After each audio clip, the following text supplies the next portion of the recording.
Inside a guest house in the Land of Fire's hidden leaf village, a small white slip of paper drifted slowly from Miyakawa Shuichi's hand. He collapsed to his knees in frustration, exclaiming, "What?" The Chunin exam admission slip. This was truly a mess of his own making. He recalled yesterday, when he'd returned from a mission in the Land of Snow.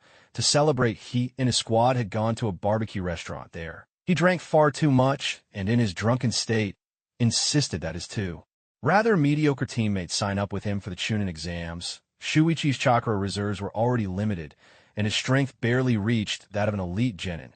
Though he was quick-witted and skilled in sealing techniques, this was hardly enough. Originally, he had agreed to take the exam with two talented friends. Now, not only had he broken his promise, but he was also saddled with teammates who were far from outstanding. The Chunin exam rules stated that once a team was registered, it could not be changed. Only in the next round of exams would he have another chance to regroup. This was without a doubt the worst possible start. In the Hidden Leaf, besides the official squads like Naruto's, assigned straight after graduation from the Ninja Academy, there are also many ad hoc scattered teams. These came about for all sorts of reasons. Sometimes because a Jonin or Chunin leader had died or retired, and sometimes because there was never a team leader at all. In those cases, the ninjas simply banded together through personal connections to accept missions. Though there were no strict limits on team size, most groups stuck to 3 or 4 people, since splitting the mission rewards among too many would leave everyone empty-handed. The more Shuichi thought about it, the angrier he became. In a fit of regret, he slapped himself, tears of frustration welling in his eyes. He looked up and let out a long, mournful sigh. Even with memories of my past life, how could I have set such a trap for myself? What use is foresight in a situation like this year's Chunin exams were the largest ever held, a joint event between the Leaf and the Sand villages, with many smaller ninja villages joining in as well. The participants were all elite genin, handpicked from their respective countries. Shuichi had prepared carefully for this moment. As a commoner ninja, without a family name, his chances for advancement were limited. Either join the Hokage's faction, or seek the patronage of a ninja clan. For him, there was only one path: the Hokage's. The Hokage's faction itself was divided into 3 branches: the Direct Line, the Jonin Squad, and the Shadowy Route. He immediately ruled out Route with its grim atmosphere and perilous missions. The Jonin Squad followed a tradition of master-disciple inheritance, but his own Chunin instructor had long since passed away, leaving him no way in. He'd once mentioned his ambitions to his guardian, Mariboshi Kusuk, but the old man had refused, delivering several lectures on the philosophy of life. Left with no other options, Shuichi could only search for another way forward. Fortunately, the village was on the brink of enormous change, according to his memories from a previous life. The 3rd Hokage would soon die in the coming upheaval, and Lady Tsunade would rise as the 5th Hokage. With new leadership would come the need to cultivate new loyalists. Offering Shuichi an opportunity he could not afford to miss. As long as you perform well in the Chunin exams, there's a chance you'll catch Tsunade's eye and receive her support and resources. If you're chosen for special training, your future will be limitless. Some might call this opportunistic, but for a civilian ninja, seizing every chance to rise through the ranks is absolutely vital. But now a new problem had emerged. He had originally planned to rely on his knowledge from his past life, together with 2 capable teammates, to smoothly pass both the first written test and the deadly second round in the Forest of Death. Yet now, with the team's strength greatly diminished, his carefully laid plans were in disarray. With these 2 dead weights on his team, even surviving the Forest of Death was becoming a remote possibility. He glanced at the Chunin exam entry pass lying on the ground, thumped his chest in mild frustration, but still tucked it away carefully. Well, there's no helping it. I'll just have to deal with whatever comes my way. He glanced at the sun. Almost noon. I'll go meet those 2 and decide what to do next. Though he'd gotten thoroughly drunk last night, he remembered clearly that someone had promised to treat him to barbecue at noon today. Of course, it wasn't really about the food. Certainly not, he told himself. He straightened his blonde hair in front of the mirror, tied on his forehead protector, slipped into a blue casual outfit, and made his way to the barbecue restaurant. Inside Senko Barbecue, Kendaichi Ming rested his round, chubby face in his hands, absent-mindedly poking at the grilled meat before him with a bamboo skewer, mumbling under his breath, "Do you think he'll show up?" On any other day, that piece of meat would have disappeared into his mouth in a heartbeat. Yuan Shodai looked helplessly at the chubby kid, thinking that teaming up with him was about as good as forfeiting from the start. He replied, "This is important." Of course he'll come. No sooner had the words left his mouth than he spotted their friend push open the door. He immediately stood up and called out, "Yoda!" Yoda smiled, waved, and plopped down right next to Shodai, throwing an arm around his shoulder with easy familiarity. "Dai, are you ready to hear your wallet cry today?" Shodai struggled a bit, but with a resigned sigh slapped his wallet down on the table. A real man never goes back on his word. "Eat as much as you want, huh? That's the spirit. That's what I call guts." Yoda gave Dai a hearty pat on the shoulder, then turned to see the chubby kid looking rather forlorn. "What's up, fatty? Lost your appetite? Or are you feeling sick?" You know exactly why. The two of them shot him a withering look at the same time. Yoda cleared his throat to lighten the mood, his expression turning serious. "So, what are you guys planning about the Chunin exams?" Shodai ran a hand over his cropped hair, hesitating for a moment. "I'm thinking of dropping out. My tracking skills with summoning beasts are decent, but when it comes to actual fighting, I'll just drag you guys down." Yoda kept a calm face, but inside his heart sank. He turned his gaze to Kendaichi Ming. The chubby kid gave a wry smile and spread his hands. "I'm a sensory-type ninja, so setting traps is fine, but I'm not much use in a head-on fight either. I'm planning to drop out too." As expected, the worst-case scenario still came to pass. Truly, fate has a way of breaking the weakest strand, and misfortune always seeks out the unlucky. If it were just an ordinary Chunin exam, he wouldn't have cared much. But this time, the exam was jointly organized by two great ninja villages. An opportunity a lifetime for a civilian ninja, almost impossible to come by.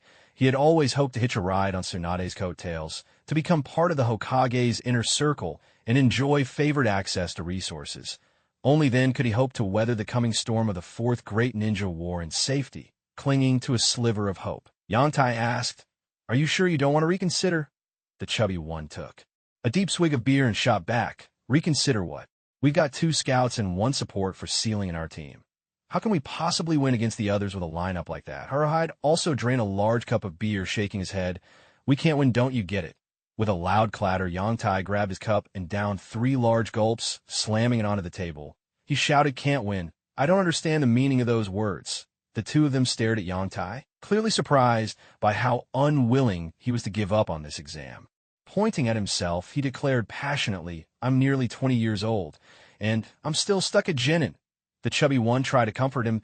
"Don't worry, just wait another 2 years. In 2 years, we'll go take the exam with you." Yangtai suddenly slammed the table, jabbing a finger at the chubby one in anger. "You said that last time, during the first invitation to the special exam. Just wait 2 years. And then it was more waiting, and more waiting. I've already made arrangements with Oda and the others. Now, with all this happening, you want me to wait another 2 years? Do you have any idea how I've survived these last 6 years?" Haruhide hurriedly called him by his nickname. "Try calm him down. Eternal Tagalong, take it easy." "Eternal Tagalong is gone. That was the stage name you picked for me." His face turned red at first, but then he steeled himself. "This time, I'm going to take the exam. No one, not even the Hokage, can stop me." Hearing this, both friends looked a little ashamed. The last time the Chunin exams were held, the chubby one had backed out once, and Haruhide had done the same another time. They hadn't planned on participating before, and now, once again, they faced a choice, having said his piece. Yantai felt a weight lift off his chest. He continued to taunt them. "You're both about my age. Lee and Naruto have already taken the exam. Are you saying you're even less capable than they are?" With a heavy thump, the chubby one slammed his hand on the table, his face flushed. "Who says so? Let them try competing with me." Seeing that his reverse psychology was working, Yangtai pressed on. "Even those ordinary guys have the guts to take the exam, but you two are hiding in your shells like turtles." The chubby one was so angry he couldn't speak, tearing into a piece of grilled meat and glaring furiously at him. Haruhide could finally take no more. "Yangtai, don't you think you're going too far? My apologies." He put on an innocent face, then added, "I didn't expect your hearts to be so fragile." Seeing that the two of them were already fuming with anger, he decided to stir things up even more. "So, when do you plan on getting promoted to Chunin? Or are you planning to stay Genin for the rest of your lives?" These 3 rapid-fire questions pushed them over the edge. The chubby one shouted, "It's just an exam, right? I'm in. If I don't sign up, I'll call you my son." Haruhide took a swig of sake, full of bravado, and declared, "You're all going crazy, so I'll go." "Mad too." Anyone who doesn't take the exam is a coward. All right then, let's all go wild together. He reached out his hand, and after exchanging glances, his two friends put their hands on top of his. Let's pass the Chunin exam together. He let out a quiet sigh of relief. Finally, these two were on board. Now it was time to plan their exam strategy carefully. Just then a mocking voice rang out. Well, who's making such bold claims? Oh, it's the so-called heir of the will of fire. That grating, sarcastic tone was all too familiar to Yoda. He turned to look at the table next door, where three people had stood up. The one who had spoken, a young man with his hair tied up, yanked at the forehead protector around his neck, looking at Yoda with a sneer. Yoda pressed a hand to his forehead in exasperation. Not this troublemaker again. Yamamoto, IWA, was Yoda's classmate, which should have been a good thing, but for reasons unknown, IWA had always singled him out since they were little.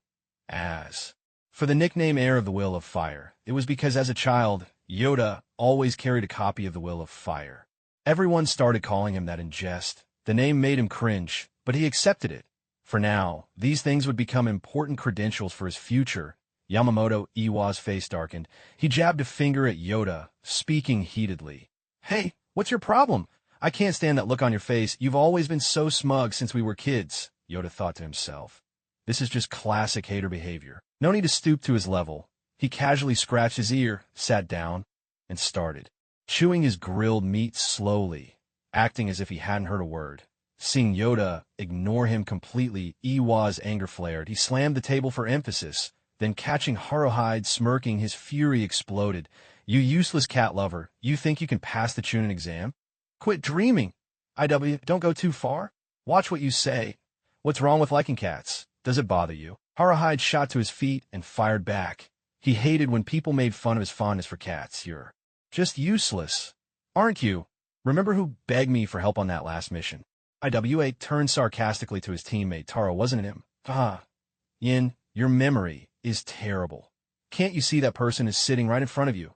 Taro jerked his chin in that direction, laughing loudly without restraint. Haruhide clenched her fists tightly, her eyes brimming with both fury and unshed tears. Look at that, a grown-up still on the verge of tears. Why don't you run home to your mommy? Yamamoto Yin continued to mock. Yin, that's too much. No matter what, we're still.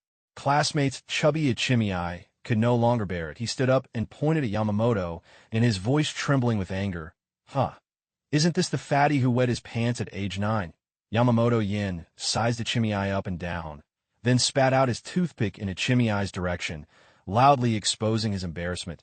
Yoda kept his focus on the barbecue, silently chewing. He knew perfectly well this was Yamamoto Yin trying to provoke him. Glancing at his two hot-headed teammates, he shook his head. Inwardly, thinking their mental fortitude was sorely lacking. Damn it. The chubby Ichimiai knocked the toothpick aside with a swipe, then charged forward, throwing a punch straight at Yamamoto Yan's face.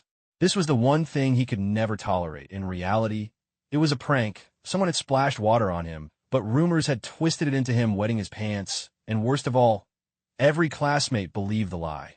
Yamamoto Yan's lips curled into a smirk as he easily dodged Ichimiai's punch with a tilt of his head. The whoosh of the fist sliced past his ear sharp as a blade of wind. Not bad strength, he remarked, raising a leg and kicking Ichimiai square in the chest. Ichimiai tumbled backwards, rolling several times before coming to a stop beside Yoda. Clutching his chest and gasping for breath, he managed to spit out, "Bastard. You mad dog, fatty. It seems all you've got is that tough mouth. Let me help loosen your bones a bit." Yamamoto Yan's eyes turned vicious. Today he was determined to give the fat boy a proper lesson. With that, he used a body flicker technique, appearing in front of Ichimiai in an instant, and raised his foot for a brutal stomp. Smack! Yoda bent down and caught Yamamoto Yan's ankle with one hand, his voice calm and cold. "That's enough. Damn it. You always ruin things with that same expression." Yamamoto Yin snapped in frustration. "Take this." Yamamoto Yan's face twisted with rage as he twisted his body, aiming a kick right at Yoda's face. "This time, I'll flatten that smug look of yours." Yoda's brow arched and a flash of kunai appeared in his hand, its tip pointed straight at Yan's incoming foot. If Yamamoto Yin dared to push on, his foot would be ruined for sure. Yamamoto Yin was startled, quickly twisting away and pulling his ankle free from Yoda's grasp, stumbling backward in retreat. In that instant, Yoda seized the opportunity. His hand flashed out and landed a slap on the inside of Yamamoto Yan's thigh. Yamamoto Yan's balance gave way, and he crashed to the ground. This doesn't count. Yamamoto Yan shot to his feet and jabbed a finger at Yoda, his voice shaking with anger. If you've got the guts, let's go settle this at the training grounds. You lost. Yoda shook his head calmly, pointing at Yamamoto Yan's thigh. Everyone's gaze followed Yoda's finger. There, stuck to the inside of Yamamoto Yan's thigh, was a napkin. A napkin. Everyone was astonished. They had thought Yang Tai merely had a slight advantage. But now it was clear he'd been holding back all along. If that napkin had been an explosive tag instead, Yamamoto, it would already be dead. The realization sent a shock through Yamamoto, IWA, as well. He slowly clenched the napkin in his fist, his gaze growing cautious as he studied Yang Tai. He'd assumed that years of training had put him ahead of Yang Tai. But now he realized he'd been far too arrogant. Yang Tai understood perfectly well that he and Yamamoto, IWA, were actually evenly matched. IWA had lost simply because he'd been careless, his anger clouding his judgment. Let's go, Yang Tai said, helping the chubby boy to his feet and gesturing for Orochimaru to join them as they walked toward the exit. Seeing Yang Tai about to leave, Yamamoto, IWA, couldn't hold back and shouted, Yang Tai, you coward! Are you scared? Don't you dare fight me again. Yang Tai stopped in his tracks, all eyes turned to him. Because of the commotion, even the nearby diners were now watching. What's wrong? Are you going to accept my challenge? Yamamoto, IWA, continued to provoke him. IWA, you've really let me down, Yang Tai replied, shaking his head and draping the chubby boy's arm over his own shoulder. A small plan was already forming in his mind. Back in school, I saw you as my rival. We used to trade victories and defeats, and I was glad to have someone like you as my competitor. But seeing you today, I realize you're no longer worthy of being my rival. You used to be proud, stubborn, and sharp-tongued, but you always stood up for your classmates. You never bullied the weak, and everyone liked having you around. He paused, his tone turning sorrowful. But look at you now, arrogant, conceited, looking down on everyone else, picking on your own comrades. Are you even the same person? This time for the Chunin exams, elite genin from all over the neighboring countries are coming. You know how dangerous it will be. Even though Fatty and Orochimaru aren't the strongest, they're brave enough to risk their lives for the honor of our village. And yet you, one of our most talented ninja, aren't out there fighting foreign shinobi in the exams. Instead, you're here bullying your own teammates. At last, Yang Tai's words rang out with unshakable conviction. You're not worthy of being a leaf ninja. His words struck everyone present to the core. Yes, Fatty and Orochimaru might not be the strongest, but they were willing to risk everything for the village's sake. While the rest of them stood by and did nothing, gradually the way people looked at Fatty and Orochimaru began to change. Admiration and respect shining in their eyes. The two boys noticed these changes and couldn't help but lift their heads high. Since becoming genin, they'd never felt so recognized by their peers. Pride blossomed within them, and they silently vowed to make the most of the upcoming Chunin exams. Yang Tai smiled, faintly satisfied that his plan had achieved several goals at once. Then, supporting Fatty, he led the way to the nearby medical clinic. By appealing to their sense of morality in this way, not only did it strengthen the confidence and resolve of the two, but if word of this incident spread in the barbecue restaurant, inspiring more Leaf Village shinobi to take part in the Chunin exams, that would be all the better. It was indeed a clever little plan. To think that this civilian actually saw right through us.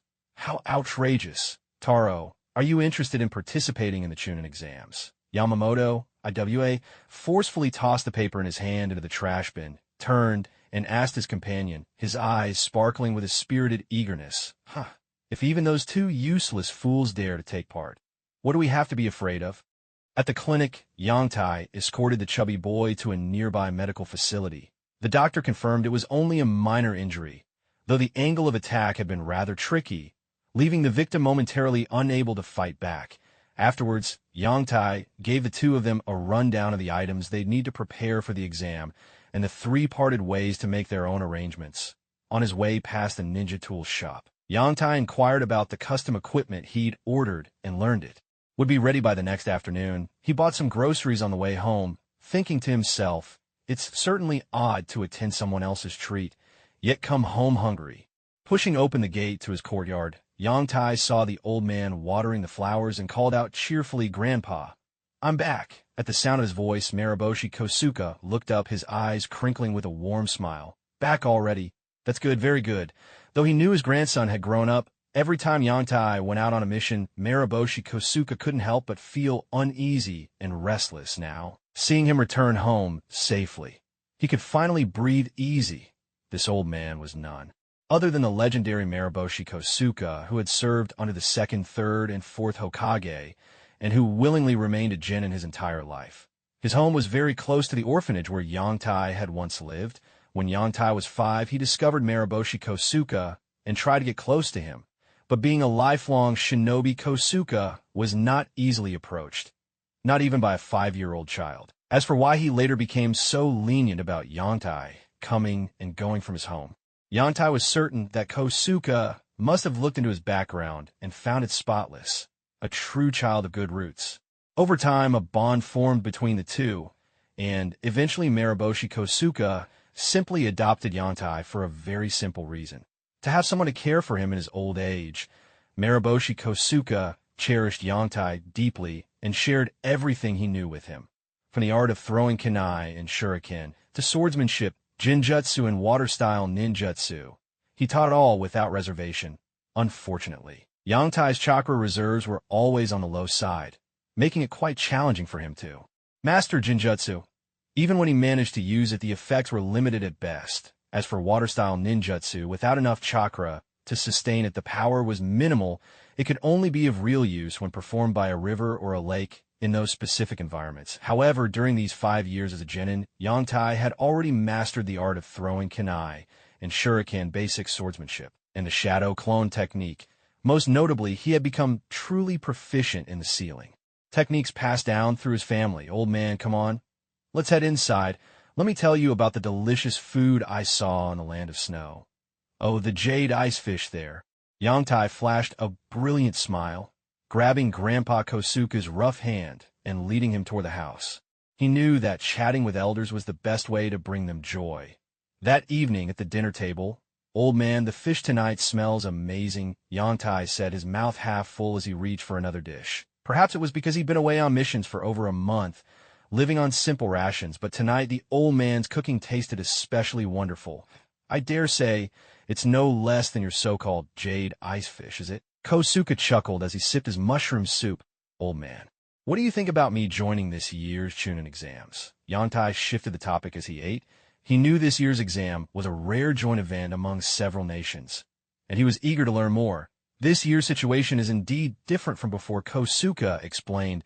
"The Chunin exams are being co-hosted by our own Hidden Leaf Village and the Hidden Sand Village of the Land of Wind. On top of that, there are more than a dozen other smaller villages joining in, succeeding, and becoming A. Chunin will be far more difficult than usual." He paused, then added, "But I suspect you already know all this. Why come ask this, old man?" Kosuke stirred his mushroom soup, a puzzled look on his face. Yongtai grinned sheepishly, poking at his rice with his chopsticks as he stared intently at Kosuke. "I just wanted to hear your take on the inside story. If you want the inside scoop," Kosuke mused, "then I'll say this. 8 out of 10 of those who make Chunin this year are almost certain to be groomed for Jonin in the future. If not, they'll at least become special Jonin, just as he suspected." Yongtai's heart skipped a beat. No wonder the 12 ninja of the leaf from the original story all became so important later on. "Old man, do you know any powerful ninja techniques that would actually suit me?" Yongtai suddenly changed the topic. Kosuke's face darkened, and he said helplessly, "Have you mastered the willow sword style? What about the water dragon bullet?" Yongtai laughed awkwardly. "Come on, old man. You know as well as I do, my chakra reserves are pitiful.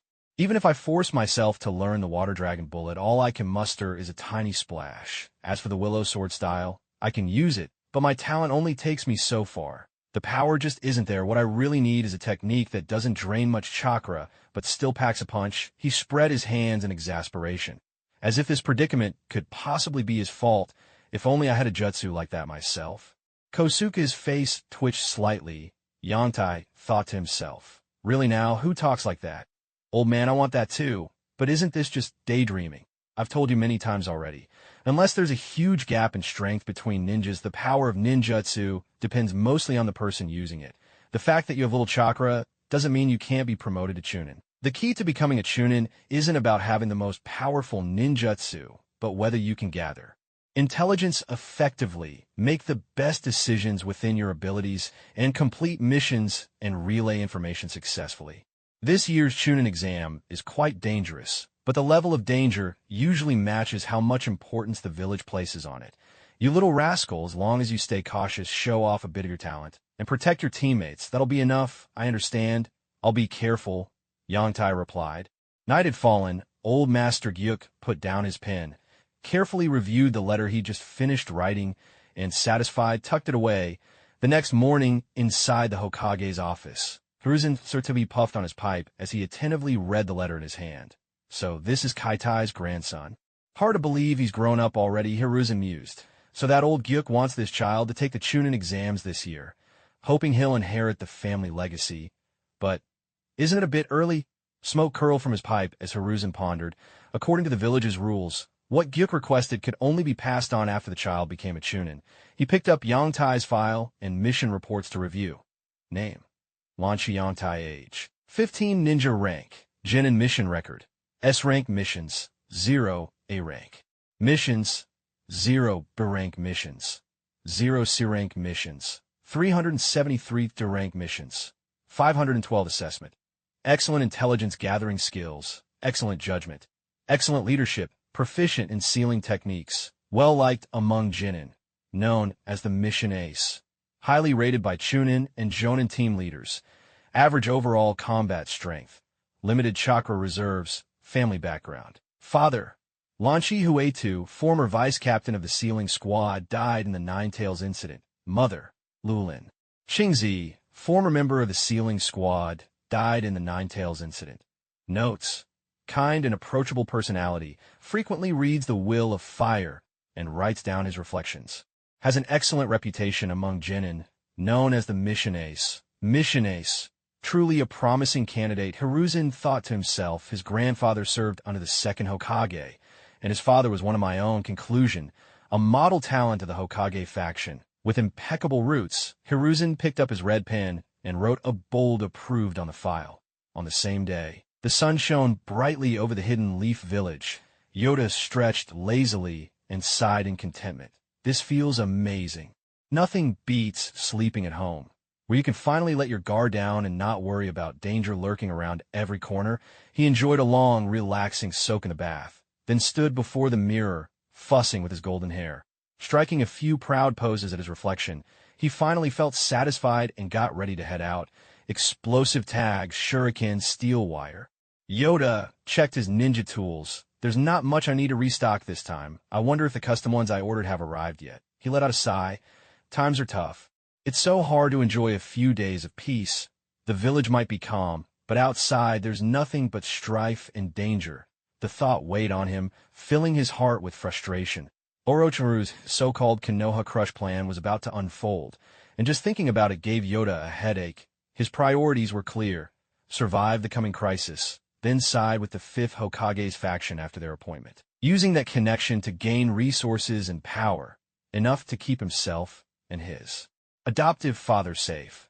As for telling the 3rd Hokage about Orochimaru's schemes, that wasn't on his agenda at all. The upcoming Chunin exams were Konoha's chance to show off its strength to the world, and the village had already made thorough preparations. From Genin to Jonin, Yanbiyu Root, and all the major clans were on high alert.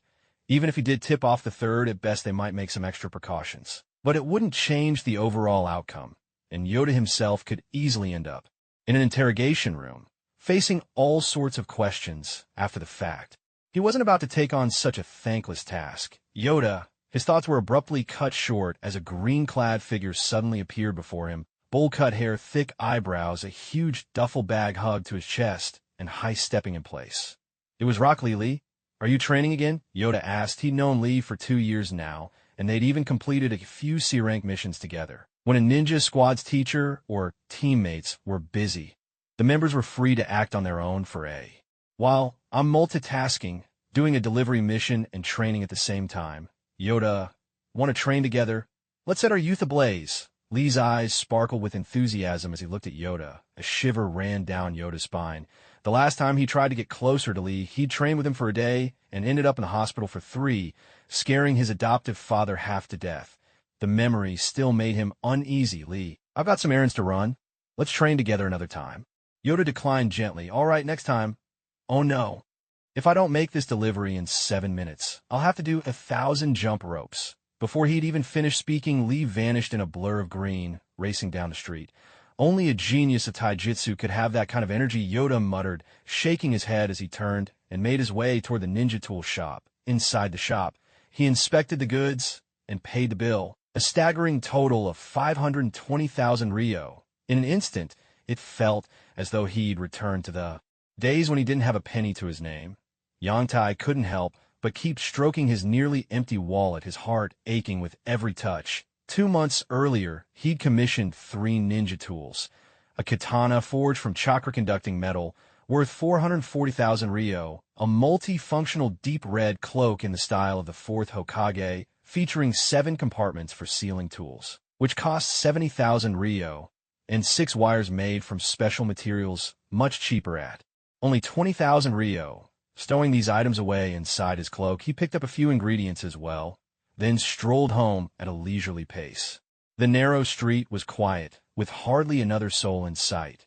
Yangtai greeted every villager he passed with polite nods, all the while weighing the merits of making fish and pickled cabbage broth versus red braised pork for lunch. Suddenly, a shadow darted across his vision, and a gray figure appeared before him out of nowhere. Yangtai, still mulling over his lunch plans, was startled. Instinctively, he used the body flicker technique to put some distance between himself and the stranger, his hand darting to the ninja pouch at his waist as he eyed the newcomer warily. A monkey mask. Was this an Umbu operative? Why would the Umbu seek him out so abruptly? A twinge of unease crept into Yangtai's chest. The Umbu were an elite force, loyal only to the Hokage's direct commands. What could this mean? Was the Hokage assigning him a special mission? No, he knew his own abilities well enough. Being invited to join the Umbu was out of the question. He simply wasn't up to their standards. Lan Yangtai, the Umbu ninja, face hidden behind the monkey mask, asked coldly. Yangtai gave a small nod, feeling a bit of relief. At least the stranger hadn't attacked outright. With a calmer mind, he reasoned that at most the 3rd Hokage was probably calling him in for questioning. Slowly, he let his guard down. Seeing Yangtai relax, the Umbu operative produced a purple scroll about 30 centimeters long and tossed it to him. In the blink of an eye, the ninja vanished. By order of the Hokage, I am to deliver the Lan Chi clan's inheritance scroll to its current head. Lan Yangtai. Yangtai's hand shot up, and a miniature sleeve arrow shot from his arm, trailing a specially made wire behind it. The move had a flair reminiscent of the legendary Spider-Man's web-slinging. With a gentle tug, the wire wrapped around the scroll, drawing it safely into his grasp. The clan's inheritance. Yangtai couldn't help but wonder. Could one person even count as a clan? There was no time to dwell on the thought. He carefully inspected the scroll for traps, especially poison. He'd suffered from poisoning once during a mission to Tsunade, and ever since he'd been extra cautious about anything handed to him by strangers. Once he was sure there were no hidden dangers, Yangtai tucked the scroll away and hurried home. Grandpa! Grandpa! Yangtai called as soon as he stepped through the door. All right, I'm coming. Grandpa Gusuk hurried out from the kitchen, spatula still in hand, and caught sight of his grandson waving the scroll with excitement. What's got you so happy? What could possibly be so good? This is a family legacy, personally delivered by the Hokage's own ANBU. Old man, take a look, Yangtai said excitedly, handing the scroll to Kosuke without a moment's hesitation. Kosuke received it gladly. There was no need for formality between grandfather and grandson in matters like this. He examined the scroll closely, passed the frying pan to Yangtai, and carefully unrolled the scroll to read. The scroll was densely covered in intricate symbols. Yangtai recognized them as sealing runes at the center of the scroll. A prominent character for transmission stood out. There's quite a lot here. Kosuke muttered to himself. He stepped 3 paces to the left, found a suitable spot, and formed a ram hand seal with one hand. Open! With a soft pop, a cloud of white mist dispersed, revealing 3 chests, 2 large blue scrolls about a meter long, and a smaller scroll roughly 50 centimeters in length. Yangtai could hardly contain his excitement. Could these really be the legendary secret techniques? He hurriedly unfurled one of the large scrolls. His expression turned serious at the very first line. Skimming through, he grew even more solemn. Pulling it open further, he stared in disbelief. Heavens, what on earth is this? Yang Tai exclaimed. Sealing techniques. What use did he have for such complicated incantations? Did they think he hadn't studied enough over the years? And summoning scrolls. Were these truly family heirlooms? Yang Tai stared at the blank space on the scroll, utterly perplexed. What's this empty section for? Am I supposed to grow vegetables here? Not convinced, he grabbed the second scroll and opened it. Lan Shi Kaitai, Yang Tai read aloud. One of the names was familiar. Lan Shi Kaitai was his father. But who was Lan Shi Huetu? He felt as though he had forgotten something important. Damn it, Yang Tai cursed under his breath. These aren't even ninjutsu scrolls.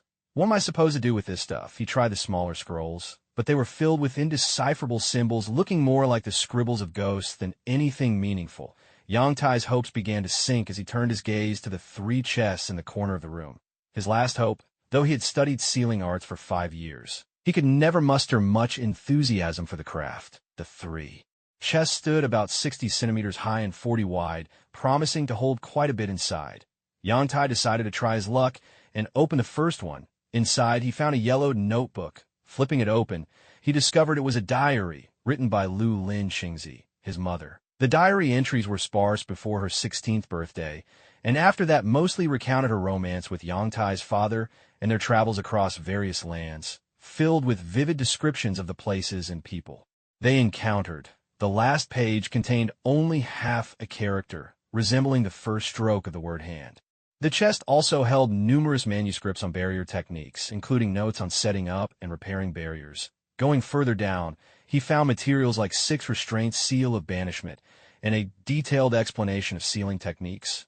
Yang Tai let out a sigh, thinking to himself, well, it's better than nothing. But as he continued to search, his eyes suddenly lit up. A collection of ninjutsu scrolls, such as Wind Release, Gale Palm, and Wind Release. Vacuum Blade stood out among the rest. Happiness had arrived so abruptly that Yang Tai was at a loss for how to express his joy. The thrill of opening a mystery box and being greeted by surprise after surprise truly didn't disappoint him. He decided to rein in his excitement for now and keep exploring. At the bottom of the chest, he found some notes and journals on training experiences and insights. Opening the second box, he discovered another diary resting on top. Could this be what they call a legacy? Yang Tai wondered as he flipped through its pages, only to discover that the diary's owner was none other than his grandfather, Mariboshi Kosuke. Mariboshi Kosuke seemed a bit exasperated at Yang Tai's reverent attitude, as if saying, "Is that really necessary?" Yang Tai nodded emphatically. This grandfather's entries were meticulously recorded, lacking the ornate flourishes of his mother's diary. Instead, they detailed the life of a ninja, from youthful training in battles through the campaigns of adulthood to a warrior's end on the battlefield. What an extraordinary person! Yang Tai exclaimed in awe. According to the diary, his grandfather had once fought alongside the first and second Hokage and ultimately fell during the Third Great Ninja War, a decorated elite jonin. An elite jonin! The discovery made Yang Tai even more eager as he hurried to dig through the rest of the treasures in the chest. The 34 volume had no title. Yang Tai skimmed through its contents and realized it was a treatise on the summoning technique. More precisely, it was a detailed guide on creating summoning beast scrolls. Yang Tai couldn't help but wonder why his family would pass down such an eclectic assortment of knowledge. He kept flipping through and found a series of water release techniques. Water release. Wild water wave water release. Water prison water release. Water dragon bullet water release. Water formation wall water release. Instant water. Could these be ancestral water release techniques? Yang Tai pored over every page, but found no ninjutsu of other elements. Soon he realized, Dad must have gone through Grandpa's chest. Maybe the other techniques are somewhere else. The last chest followed the same opening ritual. Inside, it chronicled the training journey of a second-generation ninja. This ninja was born without an affinity for water, so he focused on other elements, eventually choosing earth release. It wasn't until the age of 23 that he finally refined his chakra to gain water affinity, and thus was able to inherit Grandpa's water release techniques. To be honest, Yangtai wasn't too interested in the books in between. His mother had been a member of the sealing squad, and those books were mainly about various sealing techniques. Fire sealing imprint 5-element seal, along with 12 unnamed sealing scrolls. Finally, Yangtai arrived at the part he was most looking forward to. He discovered even more ninjutsu techniques. Earth Style, Earth Flow River. Earth Style, Earth Dragon Bullet. Earth Style, Earth Wall. Earth Style, Earth Rising Spears. Earth Style, Transformative Action. Fire Style, Great Fireball. Fire Style, Blazing Wave. Fire Style, Multi-Flame Burst. The remaining 9 books were his grandfather's personal insights and reflections. As expected, they were with father. He truly deserves to be head of the family. His collection is the most impressive, but this discovery brought a new problem. Although Yoda was born with all 5 chakra natures, the amount of chakra he could muster was woefully limited. This is just terrible, Yoda muttered in frustration, tossing the book back into the wooden box. Among these jutsu, the only ones of any real practical value were his mother's wind-style techniques. They worked well as support, but with his meager chakra reserves, he could barely manage 1 or 2 wind-style moves before being completely drained. As for fire style, Yoda had already given up. Ever since he learned the Great Fireball technique, he realized that producing a fireball the size of a watermelon was a waste of chakra and nearly useless in real combat. You really don't know what's valuable, do you? After finishing the stir, fry. Goku wiped his hands and walked over, shaking his head. Look here, this technique for creating summoning scrolls was passed down from the second Hokage himself. Ordinary summoning scrolls can only form contracts with living creatures, but this one is different. Even inanimate objects can be contracted. Goku pointed at a scroll nearly a meter long as he explained. Inanimate objects? Yoda scratched his head in confusion. That's right.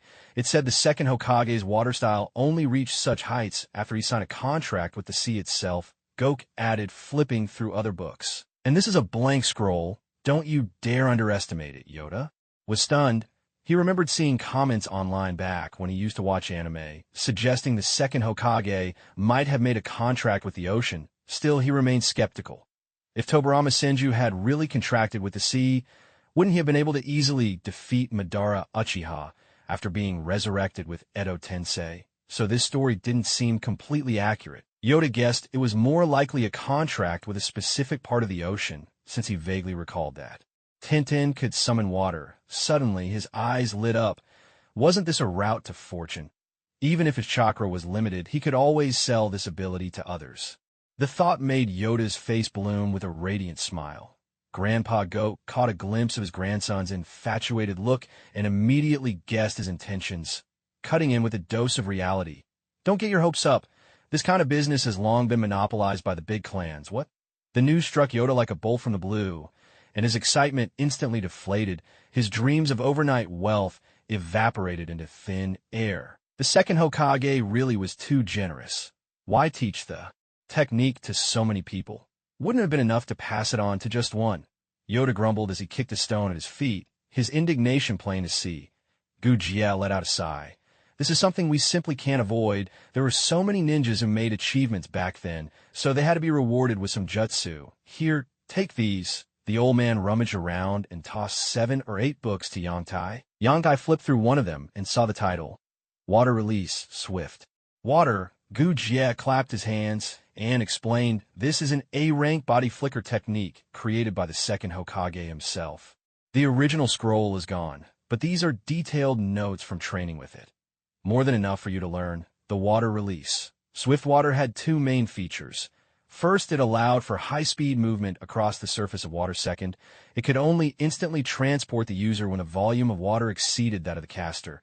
In simple terms, it could only be used where the water was deep. Yangtai stared at the book in his hands with a strange expression, thinking, what use is this kind of jutsu in a leaf village? There aren't even any large bodies of water here. Noticing his grandson's look, Gujie flicked him sharply on the forehead. I knew you wouldn't recognize the value of this, you rascal. This is an A-rank body flicker technique. Sure, maybe you can't use it all the time, but the movement skills inside are the real deal if you can really understand them. It'll be a lot better than daydreaming all day. Yangtai's expression shifted, and suddenly he felt as if a door in his mind had opened. A jutsu, didn't have to be mastered in its entirety. Sometimes learning its practical components was more important than anything else. In that moment, his way of thinking changed completely. He thought, if I carried a water bottle with me, like Gaara does with his sand gourd, couldn't I use water release and save a ton of chakra? And if I sealed 7 or 8 barrels of water inside a scroll, wouldn't that be perfect? Grandpa, does combining jutsu with ordinary items count as a combination? Technique, Yantai asked earnestly. Of course it does, Gu Jie replied. Shadow clone combined with shuriken, wind release used with explosive tags. Those are all examples of combination techniques. Why did you think of something? He put down his book and looked at his eldest grandson with curiosity. Yantai nodded enthusiastically. Grandpa, what if I sealed several barrels of water inside a scroll? Would that work? The old man didn't seem surprised at all. People tried that method as far back as the Second Great Ninja War. Open the long scroll, release the water. By the time you finish all that, the enemy will have taken you out. Then what if I just detonated the sealing scroll? Yantai suggested. That way the water would come out all at once, right? Or could we strip out most of the stabilizing runes inside the scroll, leaving only the ones needed to store water? That would make it as small and portable as an explosive tag. Yangtai's mind was racing, his imagination branching out in all directions. So different from the usual thinking in the world of the Hokage, his ideas brimmed with creativity and innovation. Jeff fell into deep thought, carefully weighing the feasibility of these suggestions. His grandson always had some wildly imaginative ideas, like when he was little and insisted on imitating Spider-Man, determined to master the art of swinging on webs. A strange pursuit, but one that turned out to be surprisingly practical. It's worth a try. The old man finally spoke. If it works. Water release ninja could move as freely as any other, no longer bound by their surroundings. As everyone knew, ordinary water release ninja faced a stark divide. In places rich with water, they thrived, but in arid regions, they were at a clear disadvantage. Give it a shot when you have time. If you succeed, your combat skills will improve a lot. For now, though, let's get all this stuff sorted out together. The old man pointed at 3 large chests, clearly approving of Yoda's inventive approach. All right, Yoda replied, already envisioning countless new combinations of jutsu in his mind. He couldn't help but wonder why he'd never thought of this before that night. Yoda worked alone in his room, poring over scrolls and experimenting. At last, it works, he breathed out, relieved, a satisfied smile spreading across his face as he gazed at a sheet covered in intricate symbols. He walked over to a wooden bucket filled with water, placed the paper on the surface, and swiftly formed the necessary hand seal. With a soft, muffled surge, the sealing paper absorbed all the water in under a minute. Delighted, Yoda lifted the paper from the bottom of the bucket to inspect it. Thanks to the special material, the paper remained perfectly dry. Not bad at all. There's a bit of leakage, though. Must be something off in the sealing formula. Despite the flaw, Yoda was thoroughly pleased. After all, it had taken less than 2 hours to achieve this, and a small imperfection was easy to accept. Theory needs to be tested in the field. The 17 training ground should do. It's at a river close by. Carefully, Yoda prepared another sealing paper, then slipped quietly out of the house. In the next room, the old man rolled over and murmured, "Youth really is full of energy." The 17 training ground was silent and still. Yoda scanned the area cautiously before stepping into the center to make his preparations. Few people came to train at night. Though Yoda had practiced there since childhood, sometimes running into other ninja, he carefully attached a small explosive tag to the sealing paper, measured the distance, and tossed it into the air. These small tags were usually used for close combat, just like the ones the third Hokage favored, with a sharp crack. Water splashed everywhere. Yoda quickly formed hand signs. Water release. Water formation wall. The scattered droplets instantly drew together in front of him, forming a sturdy barrier of water. It really works. Yoda was overjoyed. Chakra consumption was only about a fifth of what it used to be. This innovation would completely transform how water release ninja fought. In the past, Yoda could only manage 2 ninjutsu techniques at most, but now his skills had improved. He could cast at least 6 in succession. The corners of Yoda's mouth curled into a slight smile as he swiftly formed 4 hand seals. Water style. Water dragon bullet. The wall of water before him quivered, then twisted itself into a fierce water dragon that surged toward the distance with a sudden rush. With a crash, the water dragon struck the ground, sending up a spray of mist and droplets. Yoda ran over to inspect the sight. Seeing the small crater left in the ground, he couldn't help but beam with delight. This is powerful enough to instantly incapacitate an ordinary genin, leaving them completely at my mercy, Yoda thought, exultant. I did it! That means the Swiftwater Jutsu might work on solid ground. 2. The idea made him laugh out loud, unable to contain his excitement. I have to tell the old man tomorrow, he resolved silently, then let out a quiet sigh. Whenever Yoda thought of his grandfather, he felt a tinge of helplessness. If only he could match the old man's abilities. He still remembered the first time he performed Water Dragon Bullet in front of his grandfather. How the old man had given him a lesson right then and there. At the moment the Water Dragon Bullet burst into a shower of droplets, his grandfather cast a Jinjutsu. With a single glance, Yoda was utterly defeated. Yoda glanced at the sealing paper in his hand, thinking it was still a bit too large. I'll keep refining it when I get back.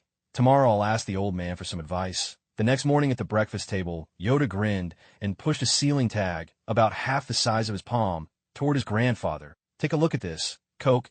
Knowing children like to show off. Picked up the sealing tag and examined it carefully. He offered genuine praise. This is really well done. The only question is how it'll hold up in the field. With that, Coke walked out into the courtyard, stuck the sealing tag onto an explosive note, and tossed it away. With a sharp bang, water splashed everywhere. Not bad at all. Make a few more for your old grandpa when you have time. But is there any way to increase the amount of water? Coke patted Yoda's shoulder encouragingly, then got to the heart of the matter. There's absolutely no problem with the water volume. This was just a prototype, so I didn't pack much in, Yoda explained. But, Grandpa, I've run into a snag. He pulled out another sealing tag and handed it over. Coke looked at it curiously. This looks fine to me. What's the trouble? The Swiftwater Jutsu lets you glide quickly across water, right? I thought if I stuck this sealing tag to the soles of my shoes, maybe I could glide along the ground too, Yoda explained, but I tried all night, and I could only slide a little in place. This puzzle had kept him up all night, and he still hadn't figured out the key. Coke listened carefully, thought for a moment, and then suddenly chuckled. So that's it. Even though he'd never learned the Swiftwater Jutsu himself, his years of experience made it easy to draw connections. Try attaching the sealing tag to your toes and let the water flow forward. Just like skiing, give it a shot. Yoda's face lit up with joy at first, but then he was left speechless. How could he have missed such a simple truth? Just then, a small yellow-feathered bird fluttered over its wings, beating as it landed lightly on Kosuke's shoulder, pecking gently at its own wing. Looks like you've got a mission ahead, old man, Yoda said with a grin, giving the little bird a gentle poke with his finger. He couldn't help but think how surprisingly friendly this creature was. I'll head out for a bit. Take your time and study this yourself, the old man advised, offering a few parting words. He gathered his belongings, waved a casual farewell, and strode out the door, back in his room. Yoda pored over the problem for a while longer, but the results were disappointing. He flopped onto his bed, feeling a wave of frustration. As things stood, this technique was about as practical as ordinary ice skates. Its usefulness was sorely limited. His gaze drifted to the stack of books by his bedside. Unwilling to give up, he grabbed one and started flipping through the pages. Suddenly, a line of text jumped out at him. Instant water teleportation using the means of a summoning contract. What kind of discovery is this? Yoda exclaimed, shooting upright in excitement and reading on with rapt attention. So this instant movement really does exist. I always thought it was just high-speed movement like the body flicker technique, he realized, but it turns out this is a ninjutsu created by the second Hokage. Now everything makes sense. This is basically a simplified version of the Flying Thunder God technique. No wonder he thought that whenever people discussed the Flying Thunder God technique on the forums, nobody could quite explain how it really worked. Some even came up with wild theories involving spatial coordinates, and most, including himself, had believed them, but now it was clear those ideas were nonsense. The Flying Thunder God technique was actually an advanced form of summoning jutsu, a modification that allowed for location transfer through a method similar to reverse summoning.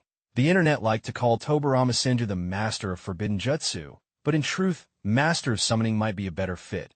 After all, impure world reincarnation uses blood as a medium to summon the dead, so similar to regular summoning jutsu. The chained explosive tags also bore traces of summoning techniques. And as for the Flying Thunder God technique, its connection to summoning was obvious. Buzzing with excitement, Yoda set the book down and immediately grabbed his brush to modify the sealing tags. he decided to shape the water column to be about 2 meters high, 1.5 meters wide, and 6 meters long. All right, time to see how this works. He hurried out to Training Ground 17, filling up from a nearby stream. The next step was to form a contract with the water by infusing his chakra into the sealed paper. A crucial part of the process. To learn this technique called water flicker, 3 main conditions had to be met.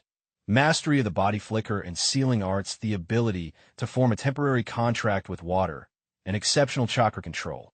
For Yoda, these requirements were hardly a problem. His body flicker technique and sealing jutsu were already approaching mastery.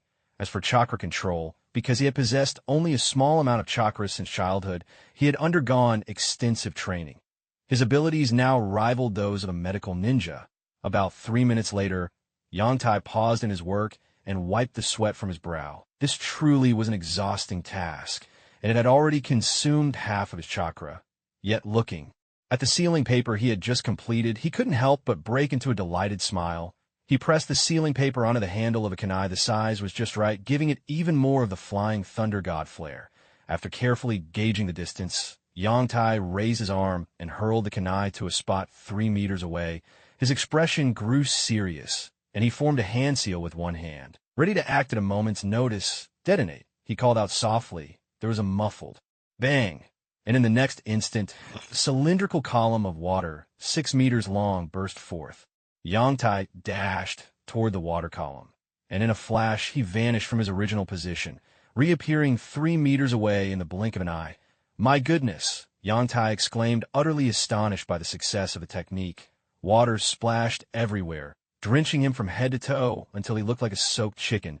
Clearly he had managed to perform the instant water jutsu, and the chakra cost was not excessive, although he was not yet fully proficient and estimated he could use it only a dozen times consecutively. He was confident the number would rise as his skill improved. However, there is still a problem that needed solving. The original design was meant to cover a distance of 6 meters, but in reality, the technique was interrupted after only 3 meters.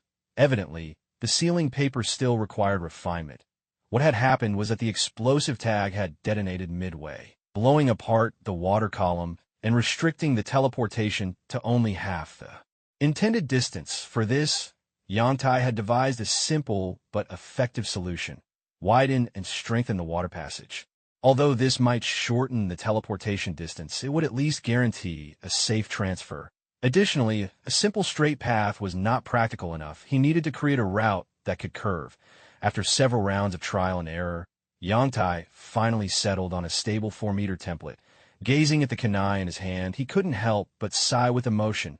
In the past, reading Will of Fire and imitating the 4th Hokage had simply been about preparing for a better future. In the world of shinobi, who would have imagined that now, by a twist of fate, he had actually created a technique akin to the Flying Thunder God? Life was truly unpredictable. Since he had embarked on this path, Yangtai resolved to perfect it further. He planned to commission custom-made triple-bladed kunai and hoped to give the Hokage a pleasant surprise during the Chunin exams. 7 days later, the 50 custom kunai were finally finished. Leaving the weapons shop, he played with one of the triple-bladed kunai. Delighted, the past few days of research had yielded gratifying results. There had been significant breakthroughs with the sealing paper. Although he couldn't yet produce a stable long-distance version before the exams, the current 4-meter template could already make turns, forming a C-shaped path, allowing him to appear anywhere along the water column in an instant. Ah, help! A familiar cry for help caught Yuda's attention. He turned around and saw Naruto, together with the Konohamaru trio, dashing frantically in his direction. Hot on their heels was a furious figure clad in red. Sakura, Yuda, help me, Naruto shouted. Desperately, as soon as he spotted Yuda coming toward him, Yuda, get out of my way. Today they're done for, Sakura bellowed, her voice seething with rage. Yuda, who had just raised his hand to greet them, quickly lowered it and turned to a nearby wooden wall, pretending to be deeply absorbed in its details. Wow, this wooden wall looks especially beautiful today, boss. Your friend's really disloyal. Not like us. We stick together. Konohamaru bragged to Naruto, tears streaming down his face, kept running further away. After all, anyone who angered Sakura was definitely asking for trouble. Ouch! That hurts! Suddenly a cry of pain made Yuda whip around. He saw Konohamaru sprawled on the ground. Not good. Yuta rushed over at once. Sand Ninja.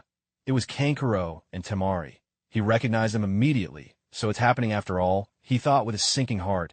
Is fate really unchangeable? Ugh, it hurts. Konohamaru yelped as Kankuro picked him up with one hand, dangling him painfully. Hey brat, now you know it hurts, don't you? Kankuro threatened, his voice low and menacing. We're sorry, it's our fault. Sakura hurried over, apologizing, clearly not expecting things to turn out this way. Inwardly, she wondered where these two oddly dressed strangers could have come from. Temari pursed her lips and whispered, Let it go, Kankuro. Don't cause trouble. Remember our mission. Let him go. You jerk. Seeing Konohamaru writhing in pain, Naruto pointed at Kankuro and shouted angrily.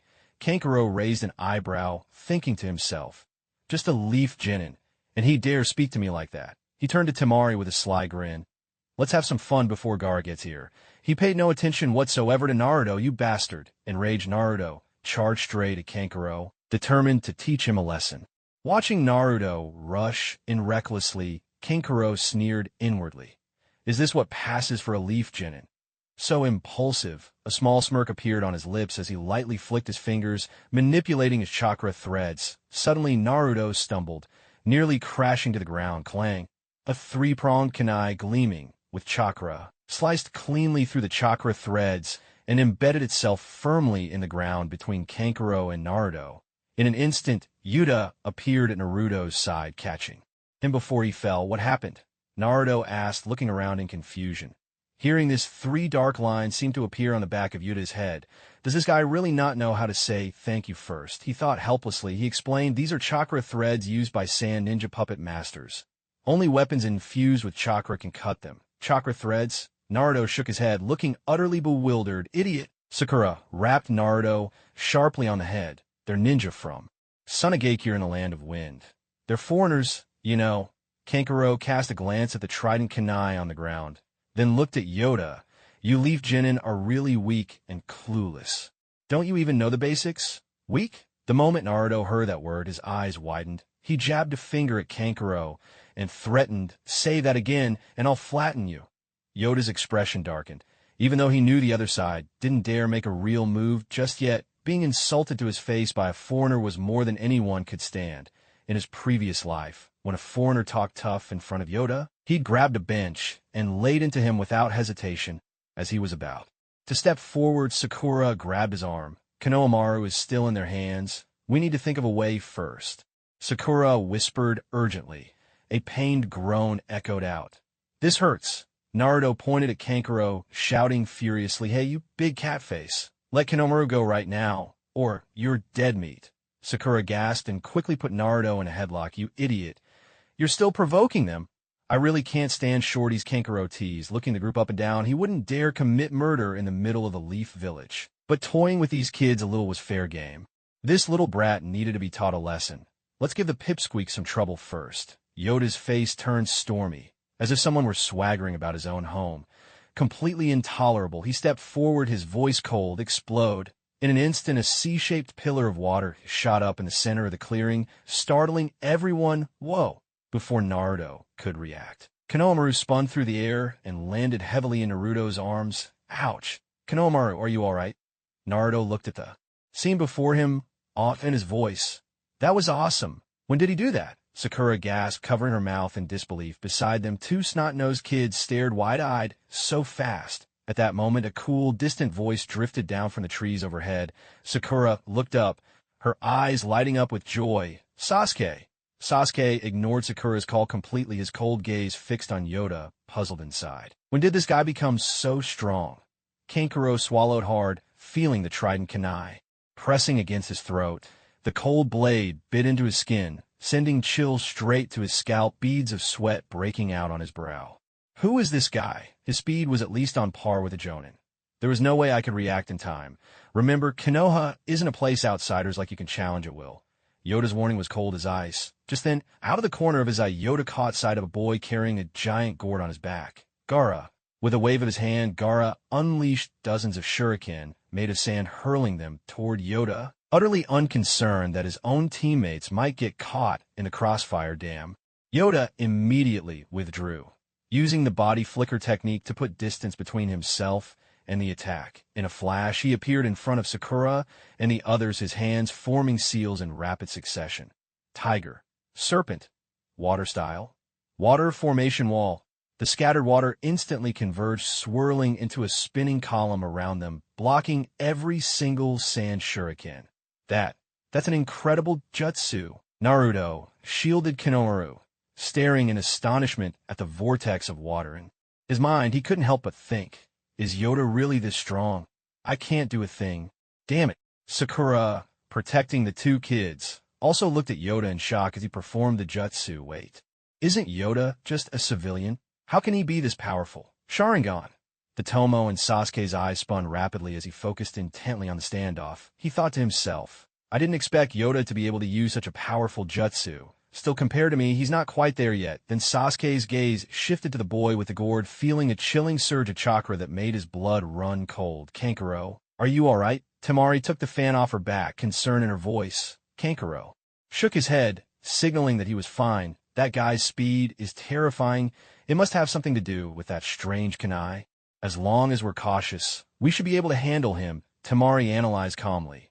Water style.